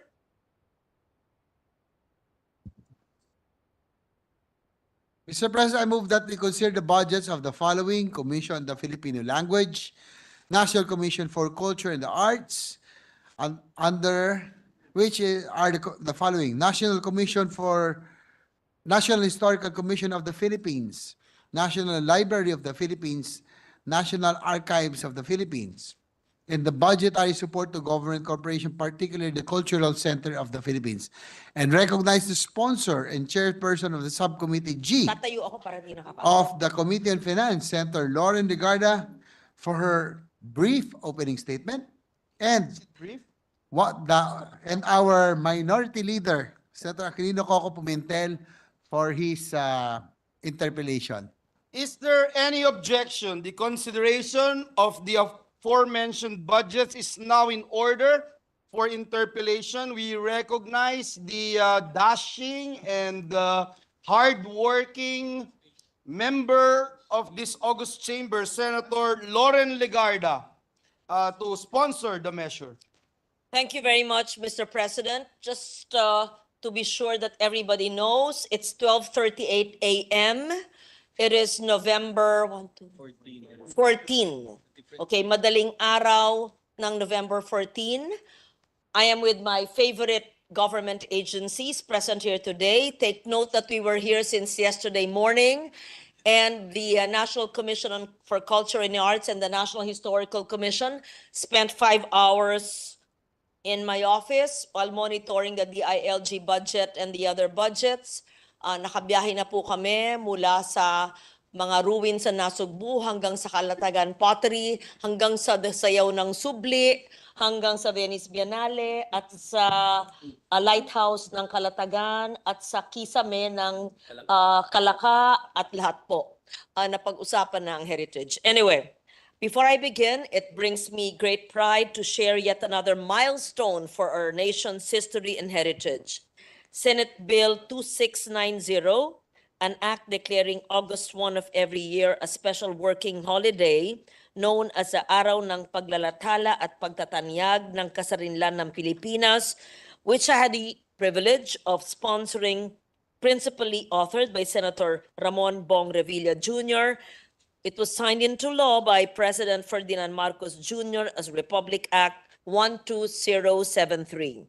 I extend my gratitude to all members of this august body for supporting this measure. Through this law, we honor every step in our path to independence, ensuring that the legacy of courage and vision of those who fought for it lives on, not only in spirit, but also in our laws. Once again, thank you. And now, Mr. President, the Senate Finance Committee Report 335 on fiscal year 2025 General Appropriations Bill outlines the proposed funding allocation for our cultural agencies as follows. National Commission for Culture and the Arts, 574,610,000.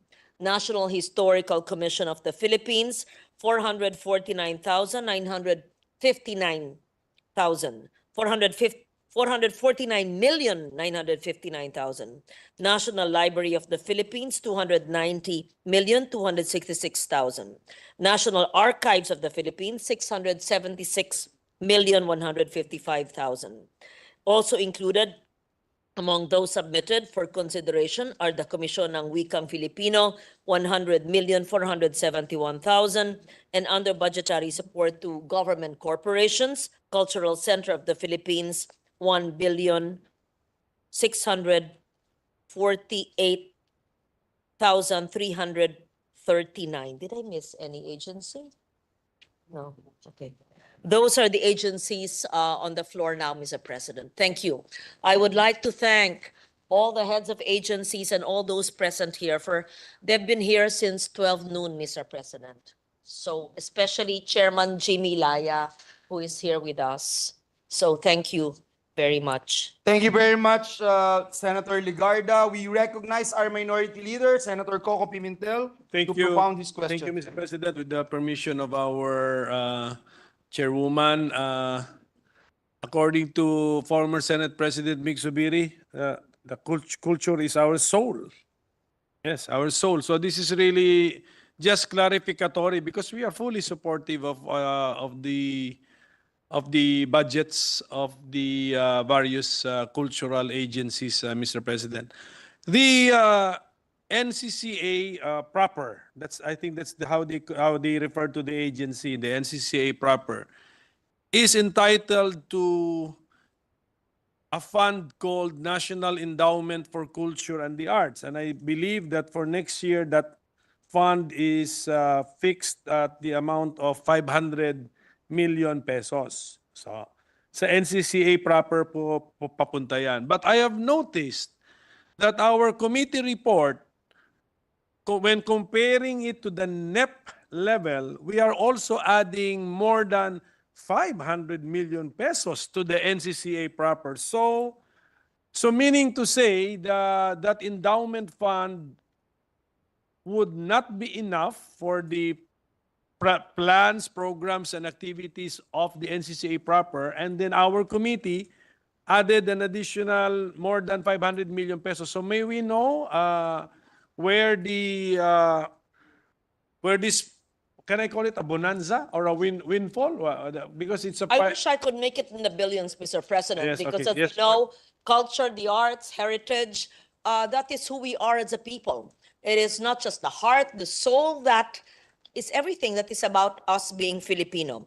But let me just put on record, what is the National Endowment Fund for Culture and the Arts, or the NEFCA? The legal basis of this is Republic Act 7356, the law creating the National Commission for Culture and the Arts. And it was established exclusively for Philippine arts and culture programs, projects, and activities all over the country. And per Section 20 of this RA 7356, contributions to the fund are seed capital from PAGCOR, that was 100 million, 10% share on annual travel taxes collected, which are used for admin expenses, programs, and projects, etc. The NEFCA does not support other programs which were not programmed under the regular budget. What do I mean? The Venice Biennale, after a 51-year hiatus, when this representation asked in 2012, why are we not in the Venice Biennale? And no one from government could answer me, why not? I had to trek the rainy and cold Venice at the time to look for possibilities on how we could join the Philippines as a pavilion. And we rented a space, Palazzo Mora, before we could go to Arsenale. I do not expect it to come from the NEFCA. I had to amend the budget so that in 2015, we had returned to the Venice Biennale, albeit in a small floor, in a part of a floor in the Palazzo Mora. When I dreamt and envisioned that we would be in the main Arsenale, the main staging place, nobody could believe me then. But then we provided the funds. Again, the NEFCA is not enough for all this. Aside from that, Mr. President, there are heritage structures, there are historical structures, there are landmarks, there are many many beautiful institutions, historical places in our country, which may fall under both the NCCA, the National Museum, and the National Historical Commission of the Philippines, that need to be marked, labeled, studied, researched, retrofitted, rehabilitated. All of these cannot come from the NEFCA alone. Our participation, for example, in Paris, in the UNESCO exhibit for Piña, I wanted to bring the Philippines there because we had recently been recognized, at least the Philippine Piña, as an intangible cultural heritage. Bringing the Philippines in an exhibit in UNESCO in Paris, it would be difficult to touch the NESCAP because it's not a regular program. I mentioned here the other day, Mr. President, when I told you that we, after 10 years of working on it, will finally be the Philippine guest of honor in the Frankfurter Buchmesse. This cannot be part of the NEFCA because it's not a regular program. And so, aside from the NBDB, which is under DepEd, we included the Department of Foreign Affairs and the NCCA so that it would be a convergence of government agencies, and the Philippines, for the first time, will be the guest of honor country in the Frankfurter Buchmesse. What am I trying to say? Among many other programs that we support in NCCA, the NEFCA is a very measly sum. In fact, I wish I could amend the budget more. I will list down programs which I could not fund. Perhaps the minority leader could support me, just like what I did with others. Let me just also explain.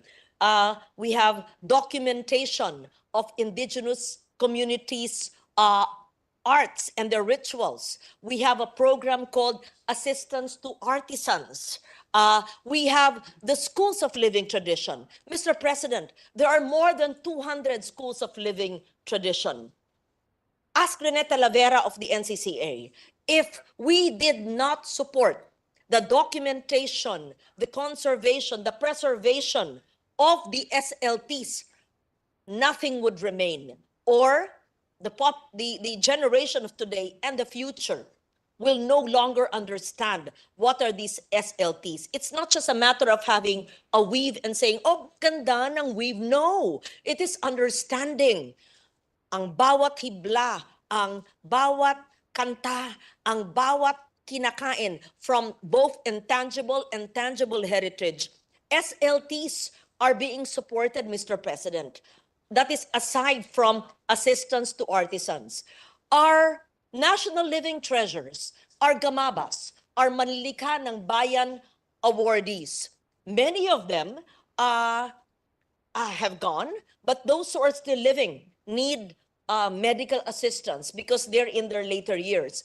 We need to promote the arts that they represent, and it needs to be passed on to the next generation. And so we decided to support the building of cultural centers in the Gamaba area. So these are just some of the programs that we have supported. We have also supported, let's say, the Rondalia. The Rondalia is a musical form. Would you believe that there are rondalias existing in Metro Manila as well? I don't think anyone would just amend the budget to include support for these art forms, whether contemporary art in Venice, the publishing industry in Frankfurt, the Rondalia, and assistance to artisans, and the SLTs, and much, much more. We have cultural mapping. Here is Eric Sorudo, one of our most expert culture mappers among many things in his hat, and he has culturally mapped many municipalities, cities, places in the country. What is culture mapping? If we do not have a research and database of everything around us, in every city, municipality, province, region, even barangay, how would we know what exists? How can we treasure what we do not know exists? How can we treasure what we do not measure? And we can only do that if we culturally map our language, our songs, our ritual, even religious beliefs, our dialects, aside from the languages, both written and spoken. So we have the wikang Filipino. Many years, Mr. President, we instituted or institutionalized the placement of language markers, and we're continuing to do that so that we know where languages emanated from, where we can have walking tours perhaps of these languages. That is our partnership with the KWF. How can we get that from the NEFCA? In fact, we have so many other projects that are not funded. If my colleagues can help me in the amendments, because we know that the allocations or there's a ceiling up to which a senator can fund or can allocate budgets. Let's say we have the Patnongon Old Casa Municipal building in Patnongon, Antique. We have the San Juan de Nepomuceno Parish Church in Aninii, Antique. We have the Leon Apacible House in Taal, Batangas. We have the Marcelia Agoncillo House where the flag was sewn in Taal, Batangas. We have, let's say, participation in the Osaka Expo. We have the Schools of Living Traditions, much, much more. So from expos to contemporary art, to restoration of casa municipal halls of many decades or centuries ago, there's so much more to be done. So the NESCA is never enough. Yes, we have more than 500, and the bulk of the 500 million will go to our participation. It will be the NCCA's contribution to the convergence of various government agencies to the Frankfurter Buchmesse. So the 500 is actually a small amount which I amended.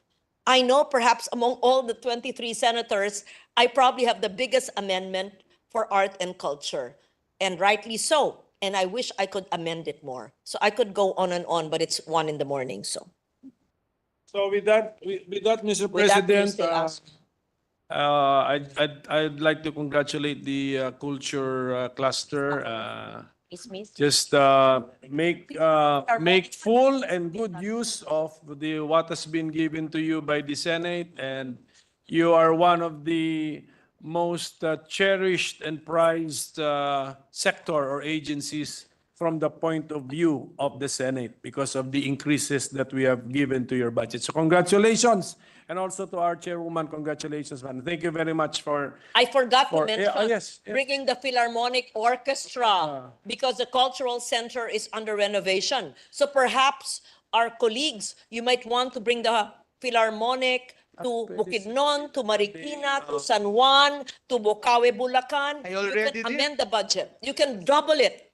I understand that our period of amendments has been extended. You can double it. So you may sponsor from language markers to PPO. Oh, Mr. President, another amendment that I did, which you may want to sponsor, we included allocations for Cinemalaya, for short independent films. I also amended the budget to include the Virgin Lab Fest under the Cultural Center of the Philippines. We also supported Comics Festival. We even are reviving the Comedia in different municipalities around the country. So, Mr. President, alam ko siguro nagtataka kayo ng 1:00 umaga, ito ang mga pinag-uusapan ko po. Ito po ang buhay ko, 30 taon ko na o 40 taon, ginagawa ito hindi lang sa silid ng Senado, kung hindi sa aking pribadong pamamaraan. At ako po'y nagagalak na ako ay naging chair ng budget. At magpapasalamat ako kay former Senate President Mig Subiri because the Senate would not have had, you listen, the Senate would not have the Standing Committee on Arts and Culture if Senator Sherwin Gatchalian, Chairman of Education, did not agree. But he heartily agreed because he understands the challenges of the education, basic education sector, and agreed towards the creation of the Arts and Culture Committee under the leadership of then Senate President Mig Subiri. For that, I'm eternally grateful. And I am grateful, just so that everybody knows, at this time, 12:56, we have the presiding officer, Joel Villanueva. We have Acting Majority Leader, JV Ejercito. We have the Minority Leader, Coco Pimentel. You just fired me up, and I'm ready to answer your questions. Your Honor, Mr. Mr. President. Mr. President. Before that, I almost forgot. Ano pa? I wrote a letter to the chairperson about the intention of this representation to add additional 35 million for Cultural Center of the Philippines, Philippine Philharmonic Orchestra, and another 15 million for the National Commission for Culture and the Arts. So I just wanted to find out, Your Honor, if this was included in the budget that we are deliberating this morning at 12:57 a.m. Baka individual. Are these, Mr. President, are these your individual amendments you're reading? The request of this representation, Your Honor. Yes. If these are part of your individual, it was not part of the subcommittee report, which was reported 2 weeks ago. However, So it was not included yet. not yet, but if you had submitted it as part of your individual amendments, definitely it will be part of the agency's amendments. It is the intention of this representation to make sure that we'll be able to help and ensure that the Cultural Center of the Philippines and the NCCA would get additional funding. I just want to put that on record, Your Honor. Thank you very much, Mr. President. Yes. I hope you have submitted that as part of your individual amendments, which will go into the various committees. Yes. Mr. President, maybe you Senator Zubiri would like to propound 20 more questions. Yes, No. we recognize, sir. Not at all. I'm here to support my dear my former Senate President Pro Temp. And I'd just like to say, to second what she said, we're very proud that during our time in their leadership, we were able to come up with a Committee on Culture and Arts for the first time po yan. Kasi usually that's lodged in the Education Committee. And as I've said, it is too important a sector to be just lodged into the Education Committee. And as I mentioned earlier, and our good gentleman here said, when I sponsored the DOST budget, I said in my opening statement that the heart and soul, the soul of a country is the culture and arts of the nation. And it is the heart, which is the science and technology and research and development side. So I really full support with this, all these agencies. And as a matter of fact, Your Honor, I would like to make special mention and thank the National Philharmonic Orchestra. Are they here? I would like to thank you under the CCP. Thank you so much because you visited Bukidnon last April. And the people of Bukidnon was treated to a wonderful show by the Philharmonic Orchestra. They did 2 shows that night, 2 days straight in Malaybalay, and they were enjoyed by everyone. And at first people were, my children were saying, they might be bored because, it's Philharmonic, it's classical music. You know what? We filled up with 30,000 people in the Kamulan Garden, Kamulan grounds. And they were all clapping and they were enjoying, all ages, young and old. It was the first time, I think, the biggest audience, according to Philharmonic, it was the biggest audience ever. And we want to bring them again next year. So, Madam Chairperson, we want to put a budget again, additional budget for the Philharmonic. Hopefully, we can invite the Madrigal singers also. Special request nila yung Madrigal singer, yung UP, it is the Madrigal singers under the CCP.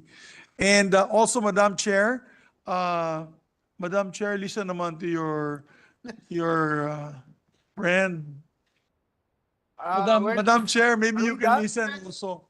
I'm saying thank you to the Philharmonic, no? Okay. And we'll add some funds for them next year. Are you But okay, also, Senator Zubiri? yes, You're of okay? course, yes, of course, Mr. President.